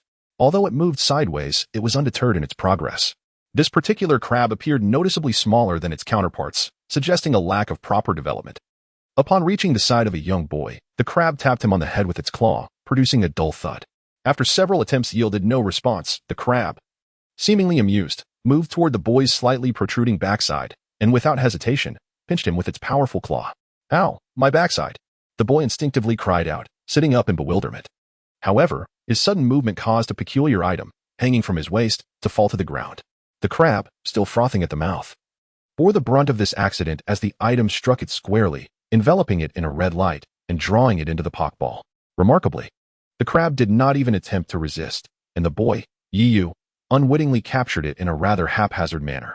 Ouch, my head hurts. Where am I? A gentle breeze, laden with the fragrance of earth, swept over the deserted island. Yi, cradling his throbbing head, cautiously surveyed his surroundings. Wasn't I swept away by a waterfall? How did I end up here? He pushed himself up with his hands. Right, where are Xiaoxue and Pikachu? Realizing this, Yi quickly regained his composure, determined to search for them. Unfortunately, his body, fatigued from exertion, faltered, and he tripped over a small figure, tumbling directly onto another striking silhouette. Pikachu. With a muffled sound, both Xiaoxue and Pikachu stirred from their slumber as Yi's actions jolted them awake. Pervert. Upon opening her eyes, Xiaoxue was taken aback to find Yi sprawled on top of her in a compromising position. Instantly flustered, She assumed he was trying to take advantage of her. Without verifying his identity, she raised her hand and slapped him. Ah, Yu yelped in pain, his dazed mind clearing somewhat as he looked at Xiao Shui, whose eyes blazed with anger. Xiao Shui, why did you hit me? Don't play innocent. You big pervert. Get off me. Xiao Shui's face flushed with embarrassment and rage. Ah, I'm sorry, I didn't mean to. Yu quickly rose to his feet, extending his right hand to help Xiao Shui up. After a moment's hesitation, she placed her hand in his, allowing him to assist her, surveying their surroundings. Xiao Shui expressed her concern. Yu, where are we? I'm not sure, but it seems we are on a deserted island, he replied, casually picking up a Pokeball that had fallen nearby, completely oblivious to the fact that it now contained a Pokemon. Pikachu, are you all right? Yu looked down at the somewhat weak Pikachu at his feet, worry creasing his brow. Pikachu weakly shook its head. Yu lifted Pikachu into his arms, gently stroking its forehead, and his brow furrowed with concern. You said you were fine, but your forehead is burning up. He retrieved some medicine from his storage ring, sprayed it on Pikachu, and then laid out a blanket on the ground for it to rest. Wait, where's the shape-shifting dragon? It couldn't have been washed away. Could it? Xiao Shui fretted as she scanned the area. I think it has probably blended in with the surroundings. Maybe if you call it, it will come out. Yu teased while tending to Pikachu. Just then, as if summoned, the shape-shifting dragon leapt out from an unseen corner, landing on Xiao Shui's long, fair legs. Ah. Startled, Xiao Shui gasped, but her expression quickly turned to joy as she recognized it. Shape-shifting dragon. I'm so relieved you're okay. Shape-shifting. The creature squinted its eyes into crescent shapes, clearly enjoying the embrace, and snuggled closer to Xiao Shui. Xiao Shui. It seems the shape-shifting dragon has taken quite a liking to you. Why not capture it? Yu suggested from the side. Is that really possible? Xiao Shui hesitated. Absolutely. Here, take this Pokeball. Yu handed her a Pokeball from his waist. Shape-shifting dragon, do you want to travel with me? Xiao Shui asked, a mix of uncertainty and anticipation in her voice. Shape-shifting. The creature tilted its head, gazing into her beautiful eyes, then smiled and nodded. All right then, go. Pokeball. Xiao Shui released the shape-shifting dragon, tossing the Pokeball toward it. However, to the astonishment of both Yu and Xiao Shui, the Pokeball struck the shape-shifting dragon and, instead of being enveloped in red light, popped open to reveal a smaller than usual large crab, brandishing its claws. Yu, is this your newly captured Pokemon? How careless can you be to mistake it for an empty Pokeball? Xiao Shui scolded. I had no idea. Yu replied, equally dumbfounded. But it looks rather undernourished. Why is it so small? As a Pokemon caretaker, Xiao Shui immediately noticed the crab's peculiarities. Cough, cough. Just a moment. Let me inquire. Yu cleared his throat and squatted in front of the crab, pointing at himself. Hey there, little one. Do you know who I am? Large Claw. The crab waved its claws, frothing at the mouth, clearly excited to see Yu, remembering the playful moments they shared earlier. Yu, bewildered, scratched his nose. Though I don't understand your words, I'm not sure when you were captured. But since you are now mine, let us strive together from here on out. With that, he extended his right hand, offering the crab a handshake. Yu was not the type to easily release a Pokemon, even if it had not been captured in the manner he intended. He would always seek to forge a bond with them. Large Claw. The crab's south eyes curved into crescent shapes, and even while frothing at the mouth, it reached out with its claw and pinched Yu's finger. Ouch. That hurts. Chapter 103. King Crab vs. Lobster Soldier. Congratulations, Yu, Xiao Shui said with warmth. Thank you, Yu replied, taking out a Pokeball. Here, Xiao Shui, this Pokeball is for you. Rest assured, it has never been used. He handed the Pokeball to her. Upon receiving it, Xiao Shui successfully captured the shape-shifting dragon. After both had captured their Pokemon, Yu and Xiao Shui planned to wait until Pikachu's fever subsided before seeking a way to depart from their current location. Unbeknownst to them, several pairs of ferocious eyes lurked not far from the water, their gaze filled with aggression as they fixated on the group on the beach. These eyes drew ever closer to the shoreline. How's Pikachu doing now? Xiao Shui approached, clutching a blue orange she had picked from somewhere. Taking a bite of the fruit, Yu chewed thoughtfully and replied, the fever has subsided a bit. That's good, Xiao Shui sighed. I wonder how Selena and Aiair are faring. They must be quite anxious after we were swept down the waterfall. Yes, once Pikachu is well, we shall find a way to leave. Xiao Shui, what's wrong? Yu noticed Xiao Shui's sudden daze and followed her gaze. On the water's surface, pairs of eyes sped towards them, and as the river grew shallower, the true forms beneath those eyes were gradually revealed. Not good, it's the Ironclaw lobsters. Yu's expression shifted, a serious look overtaking his features. Ironclaw lobsters. Xiao Shui retrieved Yu's Pokédex, which emitted a mechanical voice. Ironclaw lobster, a rogue Pokémon.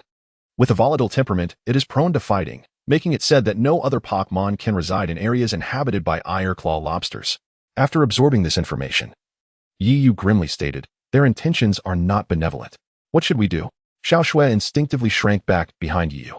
"With ill intent, we can only fight," Yiyu declared, fully aware that the group of Iron Claw lobsters had set their sights on him and Xiao Shui. Despite his resolve, Yiyu felt a tinge of anxiety. Why did they have to confront such a threat while Pikachu is ill and without his other Pokémon? Oh, wait, there is also the unexpectedly captured King Crab. Since Yiyu's Pokémon were currently with Selena and Aiair, the King Crab had not been transported to Professor Oak's laboratory. "Then I will help too," Xiao Shui said timidly, releasing her only Pokémon. "Shape-shifting dragon, we must persevere." Meanwhile, Xiao Shui's Vulpix, not being with her, was still being sought after by Aiair. "King Crab, let me see your strength." Yiyu summoned the King Crab. The Iron Claw lobsters glared menacingly. It had been a long time since they had battled any other Pokémon, and now that prey had willingly approached them, how could they contain their glee? Taking a deep breath, Yiyu, knowing that this battle was inevitable, decided to strike first. King Crab used Bubble Beam.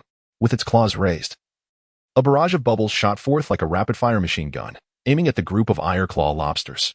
The Aiair Claw lobsters could no longer contain their fury, raising their powerful claws as jets of water erupted from them. Their counterattack against the bubble beam resembled a machine gun, fiercely suppressing the King Crab's assault. Shape-shifting dragon. Provide support to King Crab with Scare. Xiao Shui commanded at the opportune moment. Shape-shifting dragon, what's wrong? Do not be afraid. Use Lick. We cannot hinder Yiyu. Xiao Shui encouraged the frightened shape-shifting dragon, hoping to rally its courage to assist Yiyu and the King Crab. King Crab, charge forward with Crab Hammer. Yiyu issued his command, undeterred by Xiao Shui's situation.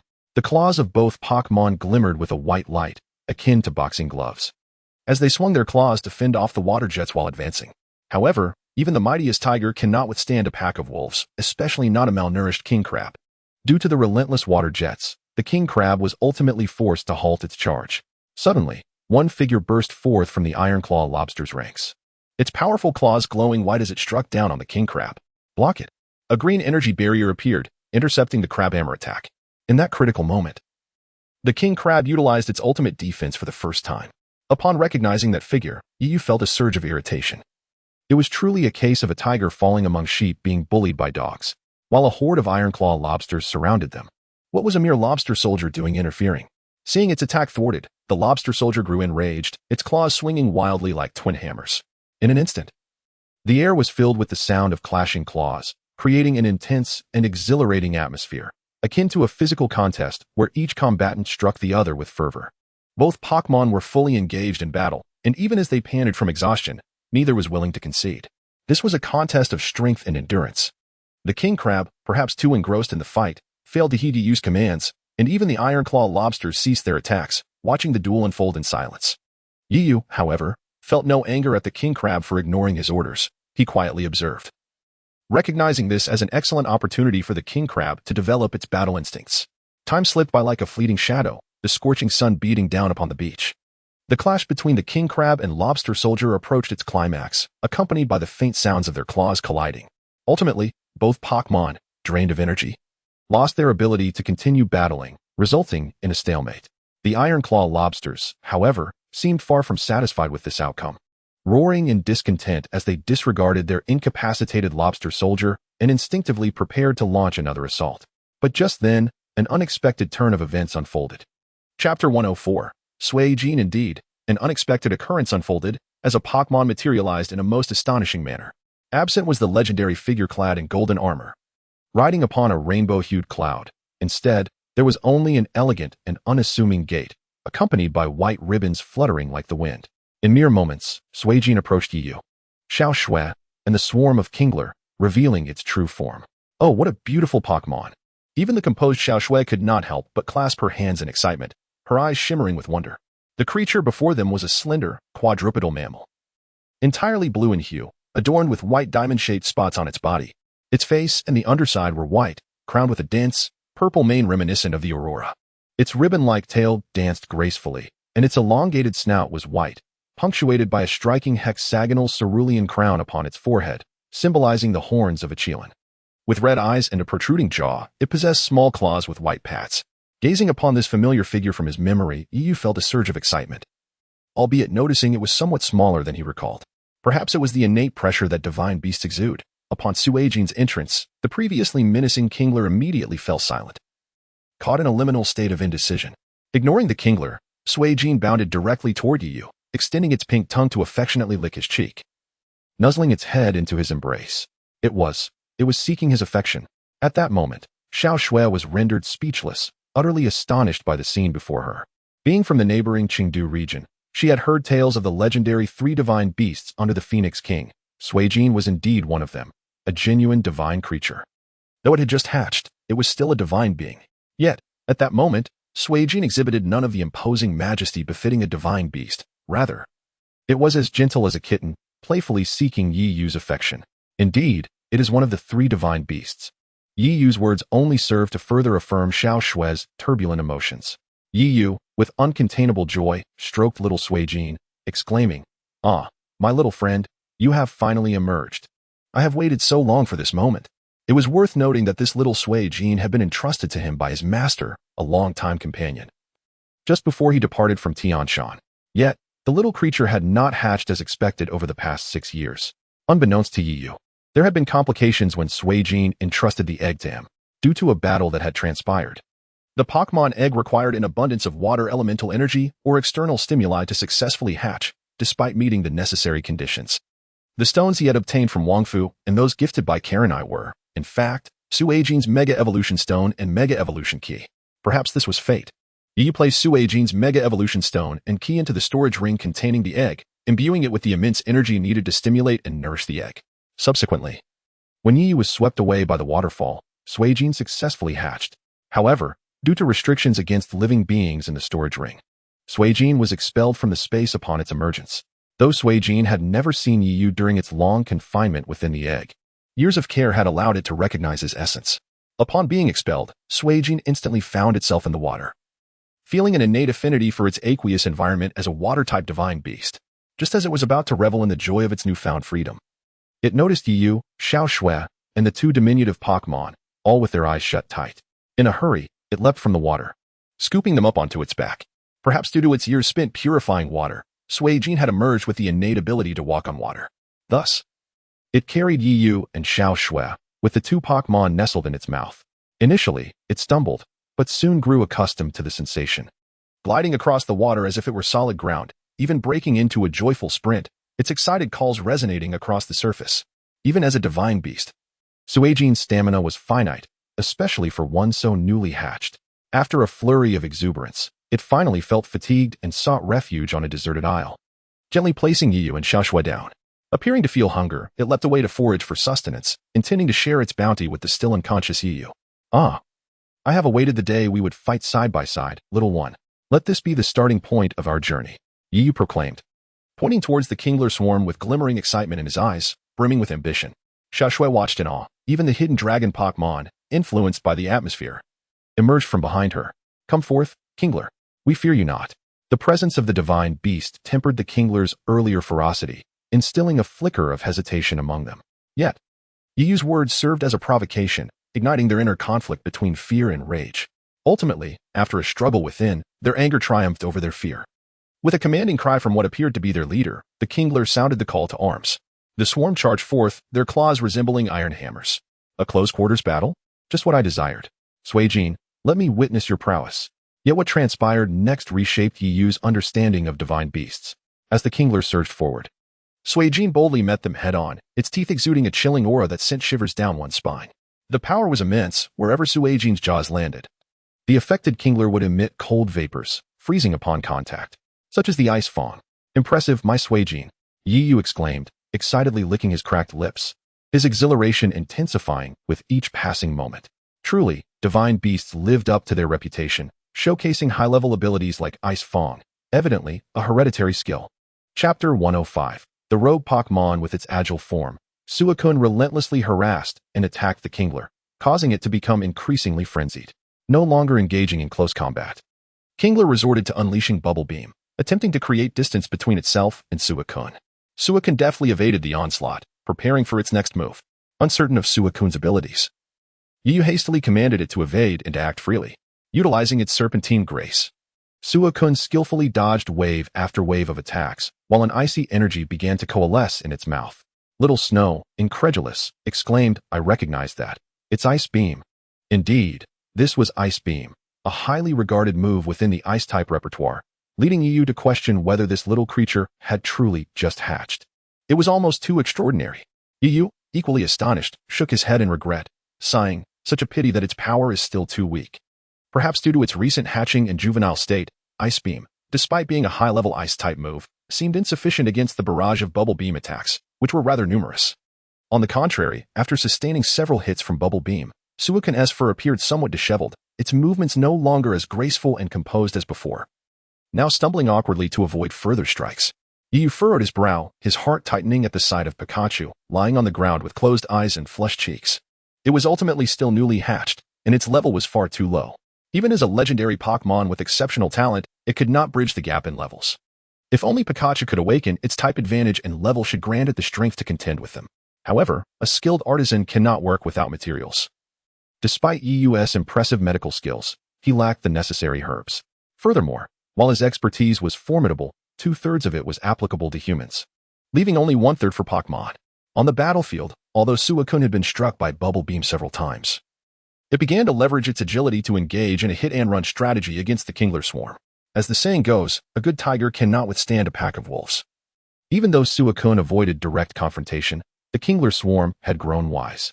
With a furious roar from the Kingler leader, the swarm surged forward in 2 waves, one composed of Bubble Beam to harass and restrain Suicune, and the other, a terrifying assault of Crabhammer strikes.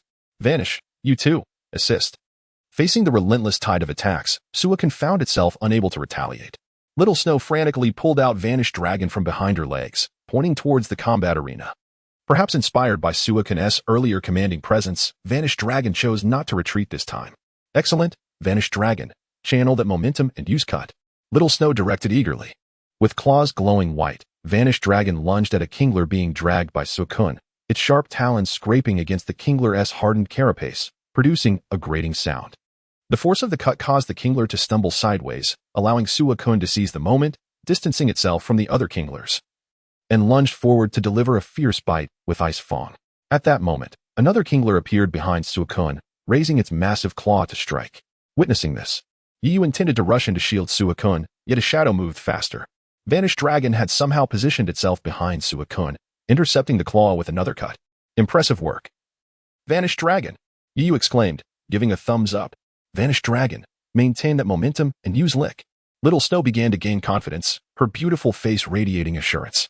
However, while Yu rejoiced, the Kingler Swarm grew furious. Having already been intimidated by the legendary Pokémon, they now faced a diminutive interloper, which seemed to mock the Kingler clan.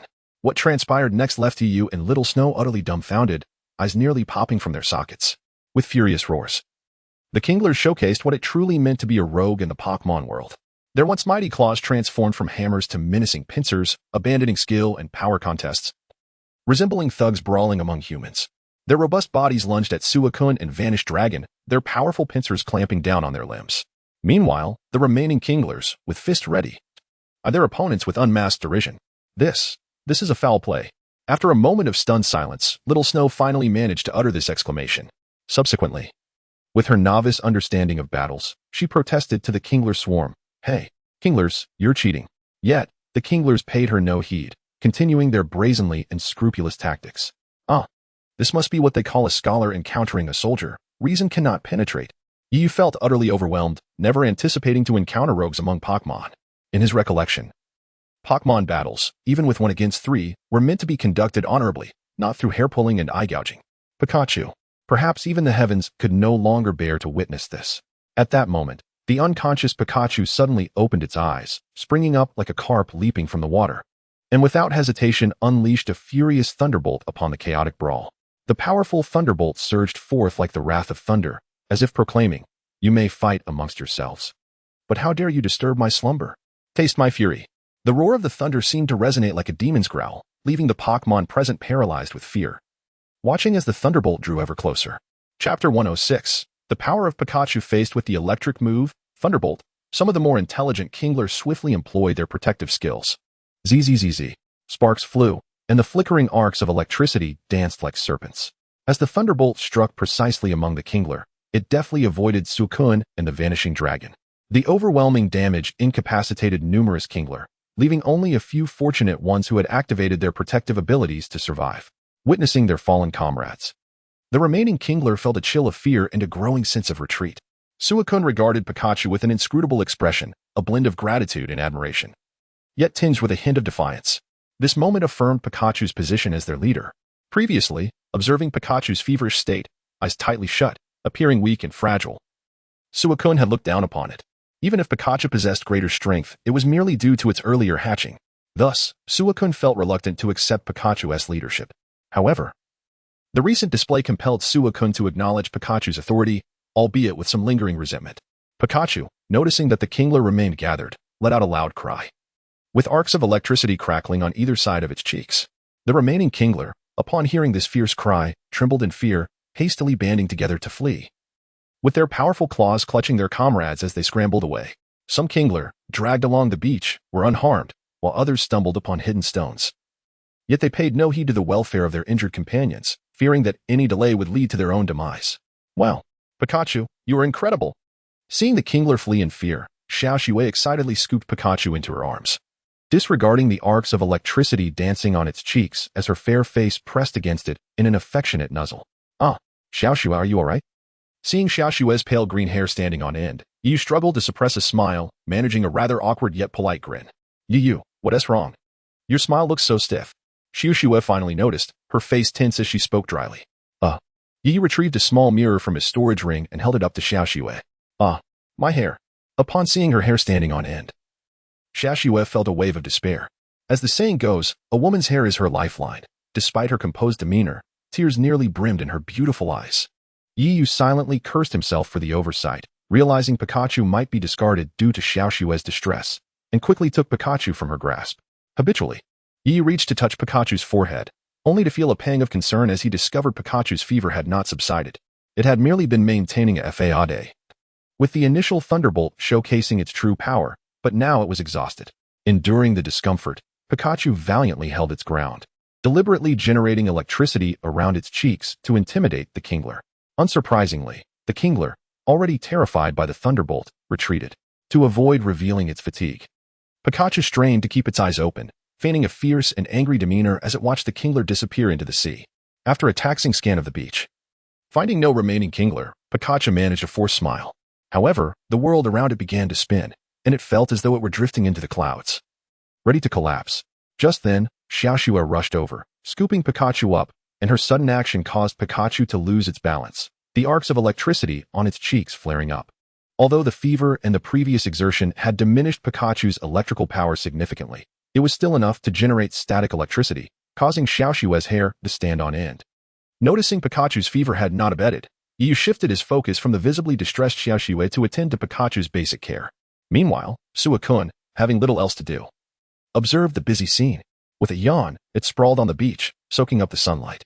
For a time, this deserted island resonated only with the sound of waves crashing against the shore and the occasional flight of Pokémon, accompanied by the melodies of nature. As the sun set, the deserted island appeared eerily quiet, with sounds emanating from the depths of the forest, reminiscent of unknown Pokémon, sending shivers down the spine.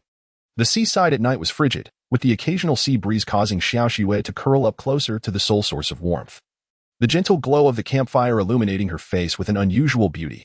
After helping Pikachu with another ice compress, Yu sat beside Xiaoxue, draping a white robe over her shoulders.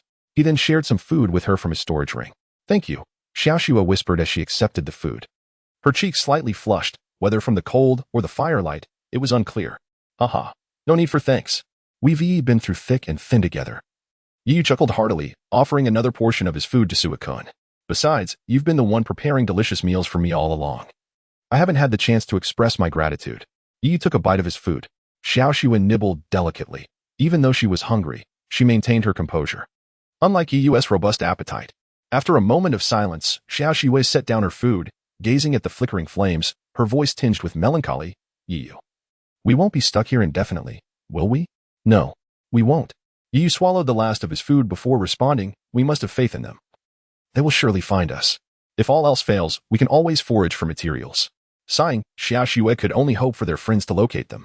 Yu's ears perked up, and a smile crept across his face indeed. Speak of the devil, and the devil shall appear.